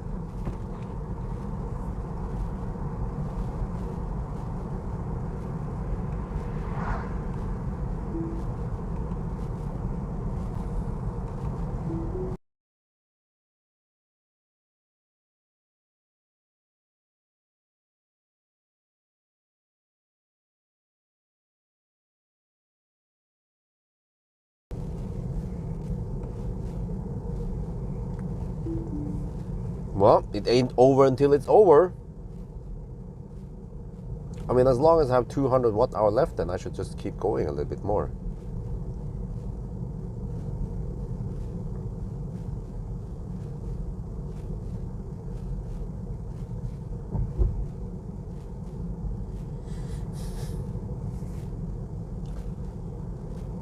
$693 kilometers. It's gonna be 695, right?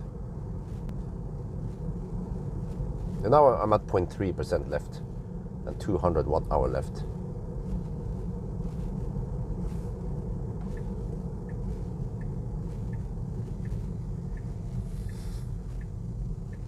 And I still have 150 kilowatt power limit.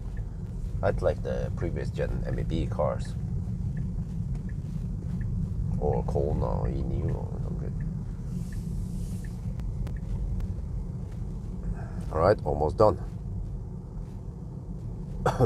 See if I go home now. Well, I'm 1 kilometer.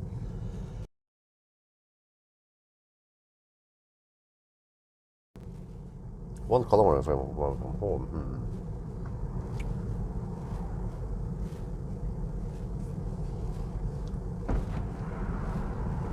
Still have to do this little loop. I can always just stop at one point and just say, okay, that's it. We stopped with 0%.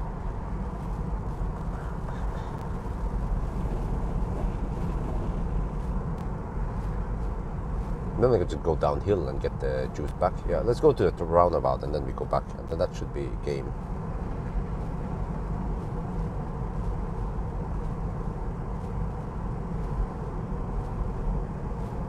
Oh, 100 watt-hour left, but we are higher in the elevation here. I think we should be above the house level. 694 kilometers.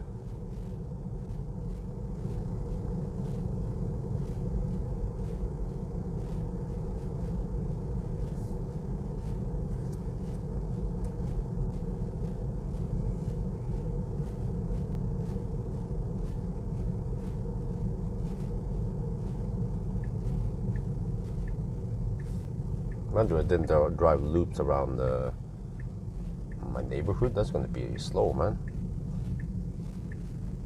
But unfortunately, the consumption is... Oh, it dropped to 108 watt-hour per kilometer. Oh, at the last moment, it's probably 108.5. Damn. Okay, well... And then it goes to 109 again. It just dips between 108 and 109 kilometers per... I mean, watt-hour per kilometer. Wow. Okay, now we have zero whatever, you know? Which means that I should just go back home now. Before it gets too much zero, because now we're gonna regen on the way down here. But I'm just 500, maybe, I don't know, 700 meters from home, so just regen now and then get in there and then we're good. That's pretty much as zero as you can get. No need to extrapolate anything. 695 kilometers. Okay, so it's gonna be 696 then. Yeah, can we round it up to 700? But okay, whatever. 696 is 696. But we ended up with 108 watt-hour per kilometer. Wow. And then I've spent 75.4 kilowatt-hours so far. Yeah, there you go. There you go. Now I'm back at 100 watt-hour left.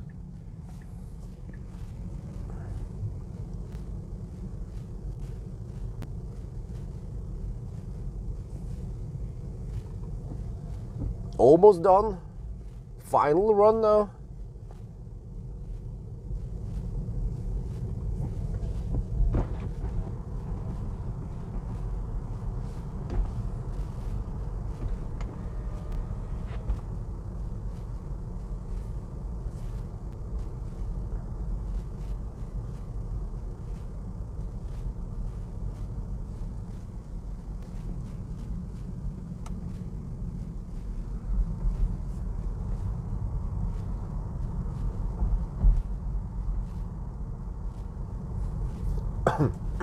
There you go. 75.5 kilowatt hour is what I pull out of it. Nice.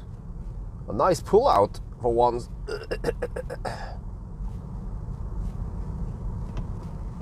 So I told wifey I'll be home at 8:30, and it is 8:30 now, like a ninja.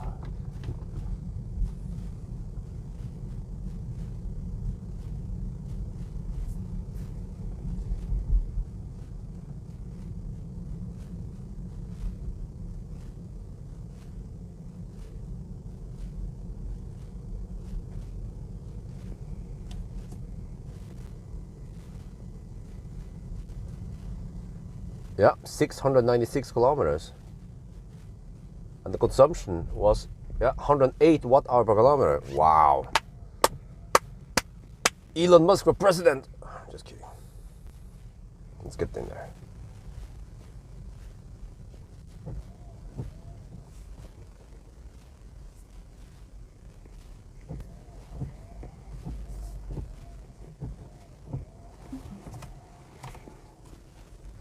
Well, does it regen when it's reversing?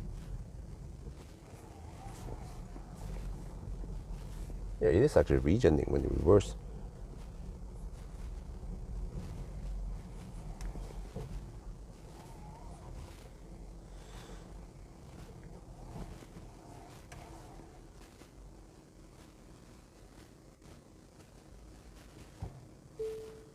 There.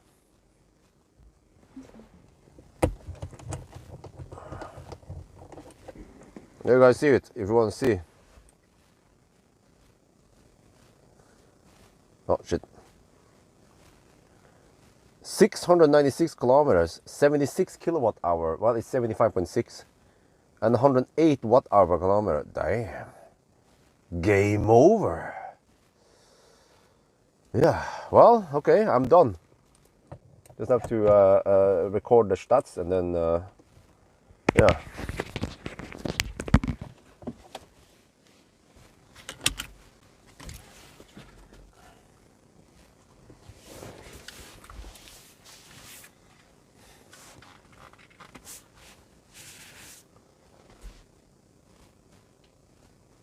Oh yeah, we are back home in the garage and we drove 696 kilometers. And then, well, okay, this is what the car shows, right? 108 watt hour per kilometer. Wow. And then here, according to Scammer Tesla, okay, it was minus 1.1 whatever. Then we've been camming here a little bit, but we managed to pull 75.6 kilowatt hour, and then there is actually 0.1 kilowatt hour station there, but normally we don't count that. So this is what we count then, and then here it reports slightly different, but yeah, whoa, that is amazing, man! That this car can go almost 700 kilometers. The poor man's Tesla, yeah.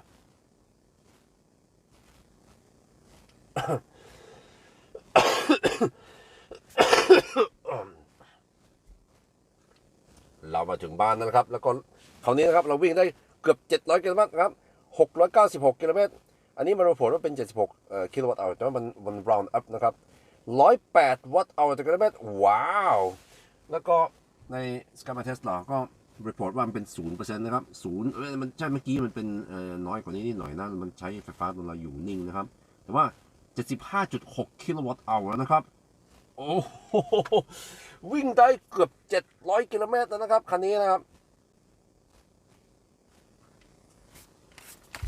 Okay, let me plug it in now.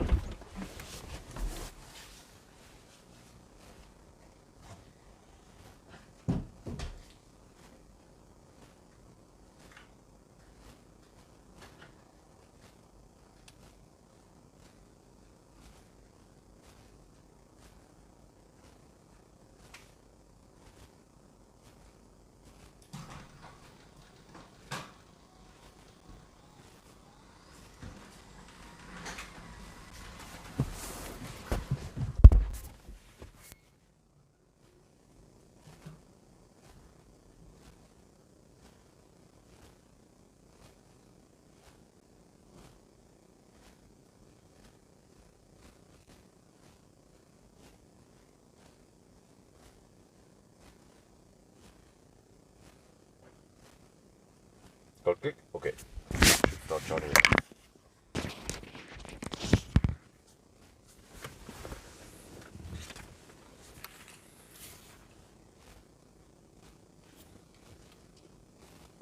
Is it trying to cool on the battery or some shit? And battery inlet drops. Is it trying to cool on the battery? No, don't cool on the battery. Heat up the car instead. Put the heat in here.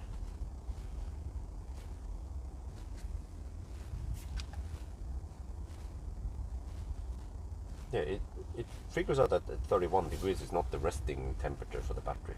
So it tries to cool it down, but then I put on the turn on the heater instead. So then the heat comes in here rather than being dumped out there. Well, it doesn't matter really. We're gonna leave the car soon anyway, so everything will just equalize. But yeah. Yes, now we are charging again. Wow. So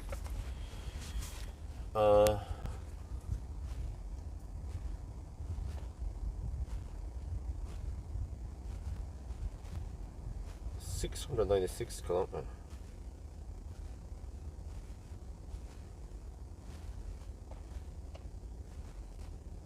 $108 watt hour per kilometer. I have to check here. 75.6 kilowatt hour divided by 696. This one rounds it up to 108.6. Well, I mean the car displays 108, so that's the way. Is that 108.6? Not sure how how the numbers work, but the car internally counts it as 108.5 or less than 108.5. So there's also some roundup error here somewhere. Yeah, possibly because it's more than 696 kilometers we drove. So if it's 75.6 divided by 696.4, yeah, okay, something like that. All right, let me write down all this. 75.6 kilowatt hour. Okay.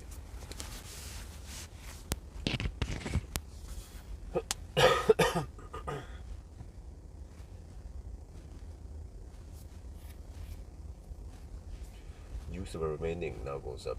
Yeah.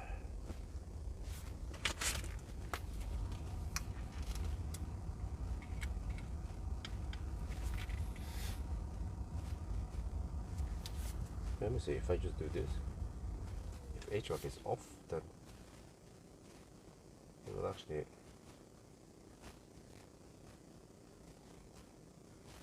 Yeah, interesting. Alright, we're charging now, so yeah, it's okay to go deep as long as you plug it in right away and start charging. So then you don't degrade the battery, damage the battery too much. But interesting here, I noticed that, okay, the battery throughout the test was hovering around 30 degrees Celsius. But now you see that inlet drops and you can hear the slight humming. So as soon as we started started charging, the inlet is lower, which means that the car is actually trying to cool down the battery. Huh. So what I should do is just to fire up the HVAC, because then it will scavenge the heat and then heat up the cabin instead.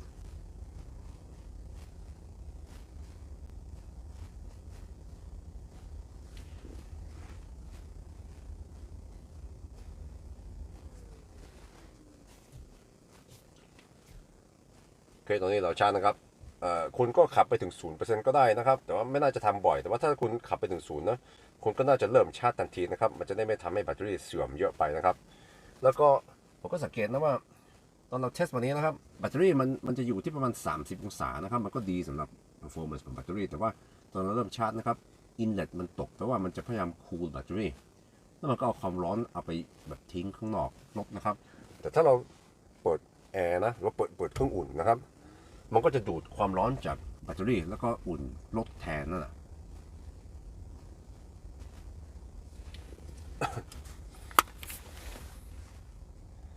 Okay, now I do my summary and then we get back, get inside.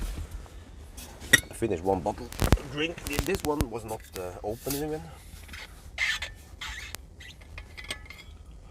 We finish in 8 hours. Okay, that's plenty.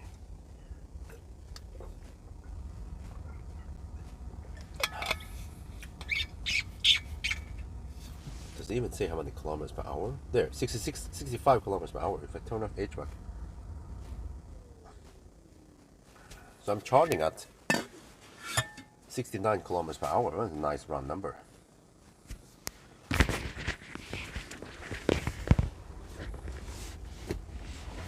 I didn't use the Schwartz even. I'm just gonna bring all this stuff inside. Oh yeah, I need to clean up. Maybe I should just do it now when I have the time, because I might be a bit busy tomorrow. So I have to also take out the adapter and stuff.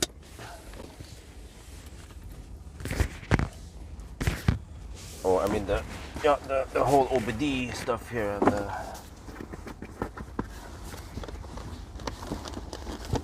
we have to look at the summary also, how far this car went compared to some other cars. Put this shaft outside for now. I'll just start cleaning up the car, but I also have to get ready for a kindergarten run tomorrow morning.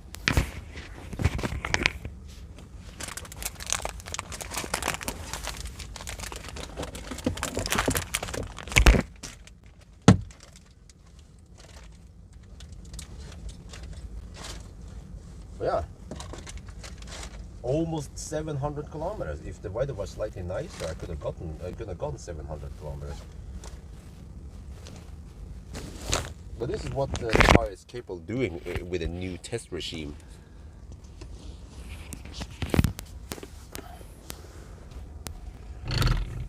Wait, it's almost 9 now. Is this a bell in bed now? Let me check.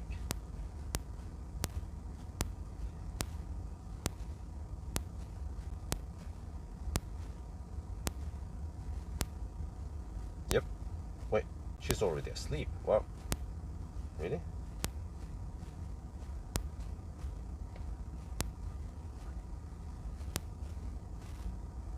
Okay, I just have to be quiet once I arrive. Yeah.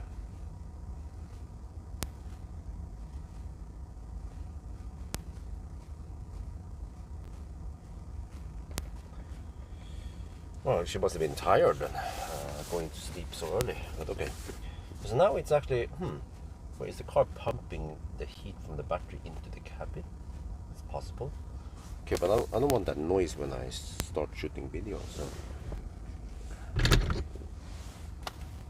Yeah, so okay. And you know, my kind of driving is actually somewhat common for Norwegians. If you want to drive around Norway, you have to drive this slow. So, yeah, 700 kilometers in Thailand. That is from Bangkok to Chiang Mai. And in Thailand, I bet I can even get better efficiency because it's hotter over there. And I have to explain to the Thai people that, yeah, okay, you have to use air conditioning, but the car will spend less energy on propulsion, and that part is less than the increased AC power usage.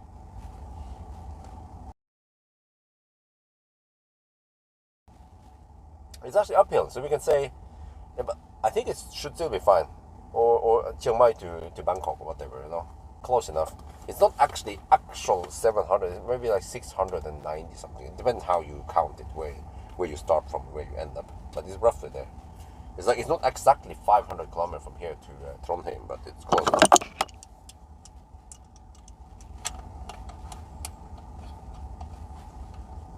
But you get the idea, you know, you can drive that distance most of the, roughly. Just to put things in perspective in case people don't know how much 700 kilometers is.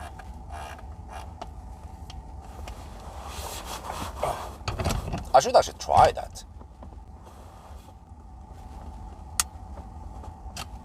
If I get a chance.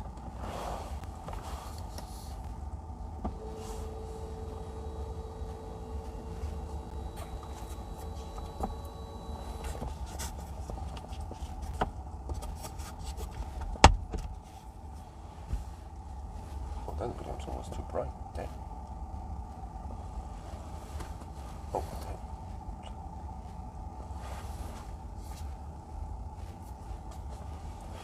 What? Can this thing just stop adjusting too crazy?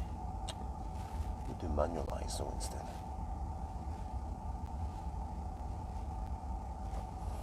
There. Okay, I need to look on the list now. What cars did we beat? And then consumption, man, that was crazy.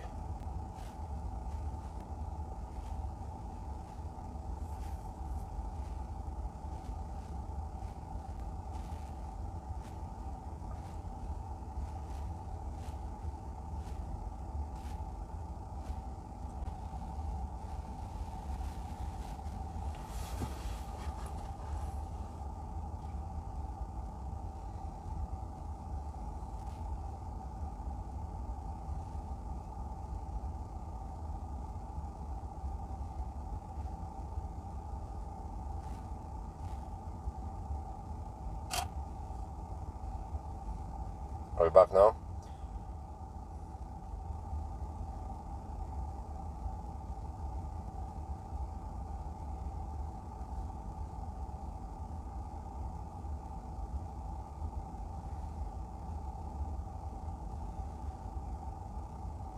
If you look at the table, you see that most cars on top of the list there, they have roughly 120, 130 something watt-hour per kilometer.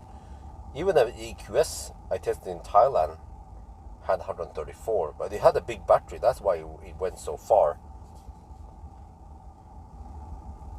But yeah, so 108 watt-hour per kilometer is incredibly good. It's better than ID7 Pro, of course. It should be. It should beat the ID7. And I always thought that consumption on that first test was a bit high. So alright, at least now we are testing. And also versus G6. Wow, yeah, G6 has a lot higher consumption, but okay, it's a crossover thingy, whatever.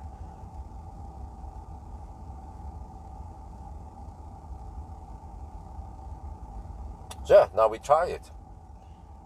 Car kicks ass for the Lord. That's the conclusion. Okay, let me turn off the HVAC for a bit here. It's actually a bit noisy when I want to talk in here. There. Well, we're already at 3%. We already have 2 kilowatt hour. That's good for 20 kilometers.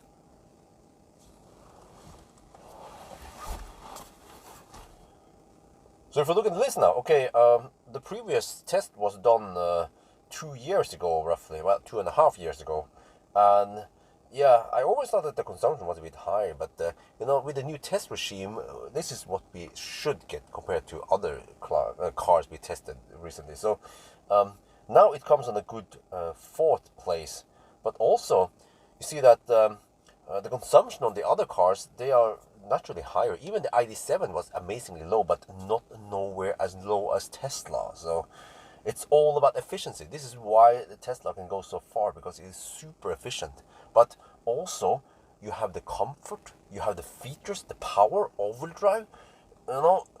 It is the best bang for the buck in this price range. Really good, man. It's like, could almost match EQS. Well, okay, well, EQS is a lot more expensive and has a bigger battery.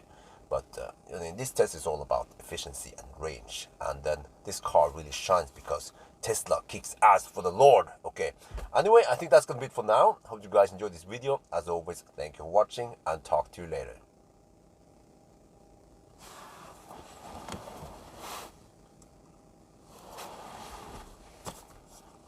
มาลองดูในลิสต์นะครับคันนี้โอเคเมื่อก่อนผมก็เทสแบบไม่เหมือนกันนะครับขับเร็วกว่านิดหน่อยแล้วก็หลังๆผมก็เทสแบบคล้ายๆวันนี้นะครับใช่คือเราจะขับช้าพยายามไม่ใช้เครื่องอุ่นหรือว่าแอร์หรือว่าอะไรนะครับแล้วคันอื่นมันก็สกอร์สูงนะครับแต่เทสลานั้นเทสนั้นมันตั้ง2 ปีครึ่งก่อนนะครับตอนนี้เราก็ได้เทสรุ่นใหม่แล้วนะมันก็วิ่งได้ไกลมากนะเกือบ700 กิโลเมตรนะแล้วก็ถ้าเทียบกับคันอื่นนะคันนี้108 วัตต์ต่อกิโลเมตรมันใช้ไฟฟ้าน้อยมากเลยนะสุดๆเลยนะครับเทสลาก็เราก็รู้มันดีแค่ไหนนะครับมันวิ่งได้ไกลนะ700 กิโลเมตรมันเป็นเชียงใหม่กรุงเทพนะครับไม่ต้องชาร์จนะ แล้วก็มันไม่ใช่แค่มันวิ่งได้ไกลนะมันก็ไม่ค่อยแพงถ้าเทียบกับ EQS ที่ราคาแบบ 2-3 เท่านะครับแล้วก็มีแบบช่วงล่างดีเก็บเสียงได้ดีมีที่สบายดีนะครับมีหลายฟีเจอร์นะครับ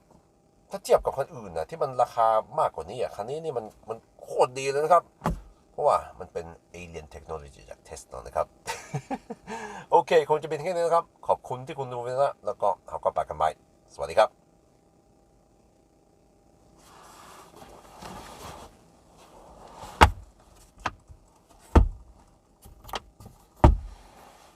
โอเคWell, now I know the answer. I always wanted to know how far can we actually go with the new test regime. Well, yeah. Okay. So now let me do this because I'm not sure how much time I have tomorrow to unpack everything.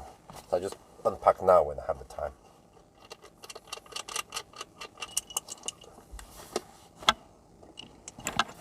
It's nice to get some heat.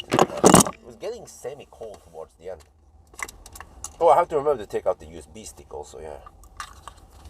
Oh, and also remove the cam here. Yeah. On the last press car, I forgot to remove that thing here to block the cam. The camera blocker. You just have the massa for the dragging. Let the ball in.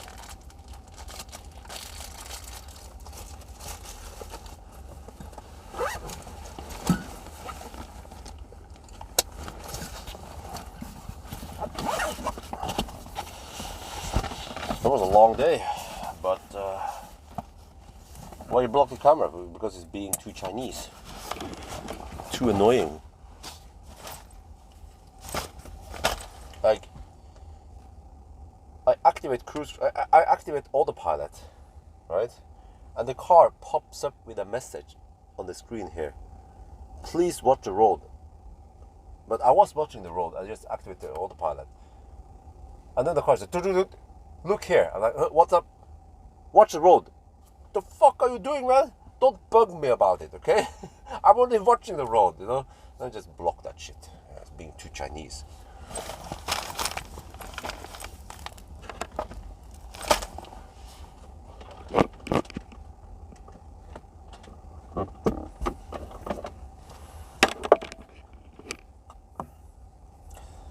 Okay.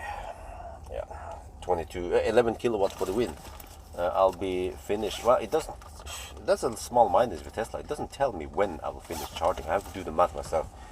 It's 9 now, so in 8 hours it'll finish charging 5 at night. Yeah, that's plenty. So let's see. Okay, removed all that stuff there.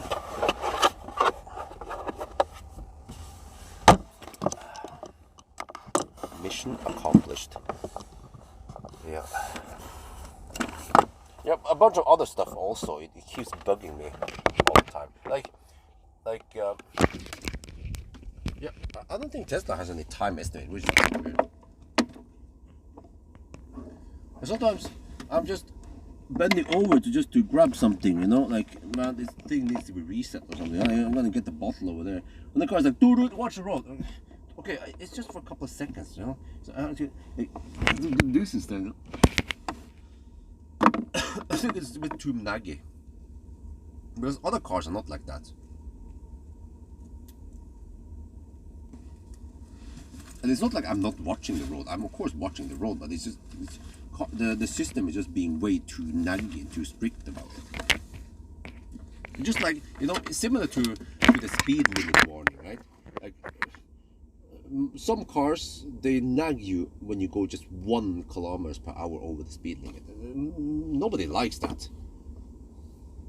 Okay, okay, if you go 10 over the speed limit, okay, and you get a little chime, then it's understandable. But 1 over and you get it like, huh?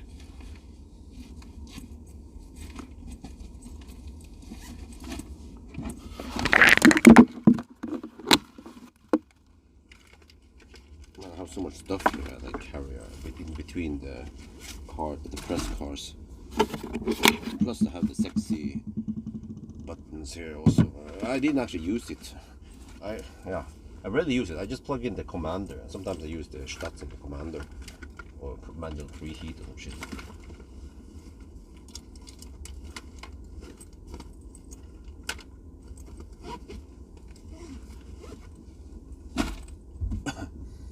Yeah, it is so annoying that Xpeng, they added a feature where as soon as it beeps at you at the speed limit, they made a pop-up. Do you want to disable the beeping? Yes. I mean, as long as it's not illegal for them to do that, it doesn't. I mean, it doesn't. You know, it complies with the EU rules. Then, yeah. And also, when I pick up press cars, many of the PR people, they tell me how to specifically disable the speed limit warning, you know. And then the many press cars, they also have the speed limit warning in a hotkey on the, you know. So, I mean, nobody likes it. Why did they even why did they even implement that shit? Nobody likes it. And now I have the streaks here on the side mirror, on the side glass here.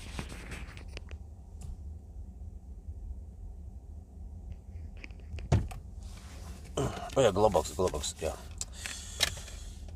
Okay, yeah, but I'm done, DON. I have to get inside now. It's almost 9. And I should get some work done. There and there, that's the second shaft. Let me see. So yeah, I'm pretty much done. I can also shut down this shit. I don't need it anymore.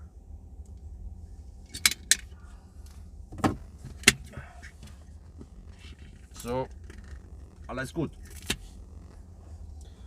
Yeah, done. I'll just make sure I bring everything with me. Don't forget any of your belongings. Okay, yeah, I remember. Please make sure you didn't leave any belongings behind you. Yeah. Thank you for flying with Tesla Beyond Air.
heck, man? It's so hard to push in the USB in here. Oh, what's this foolishness? Huh?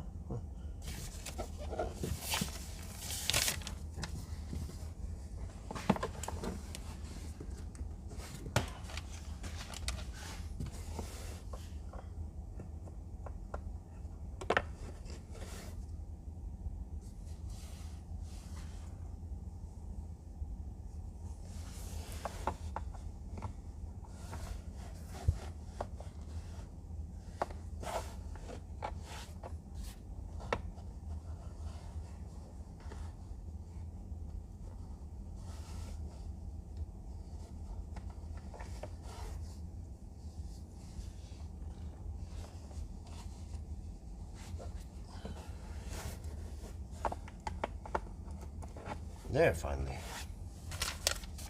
was putting it the wrong way.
Okay.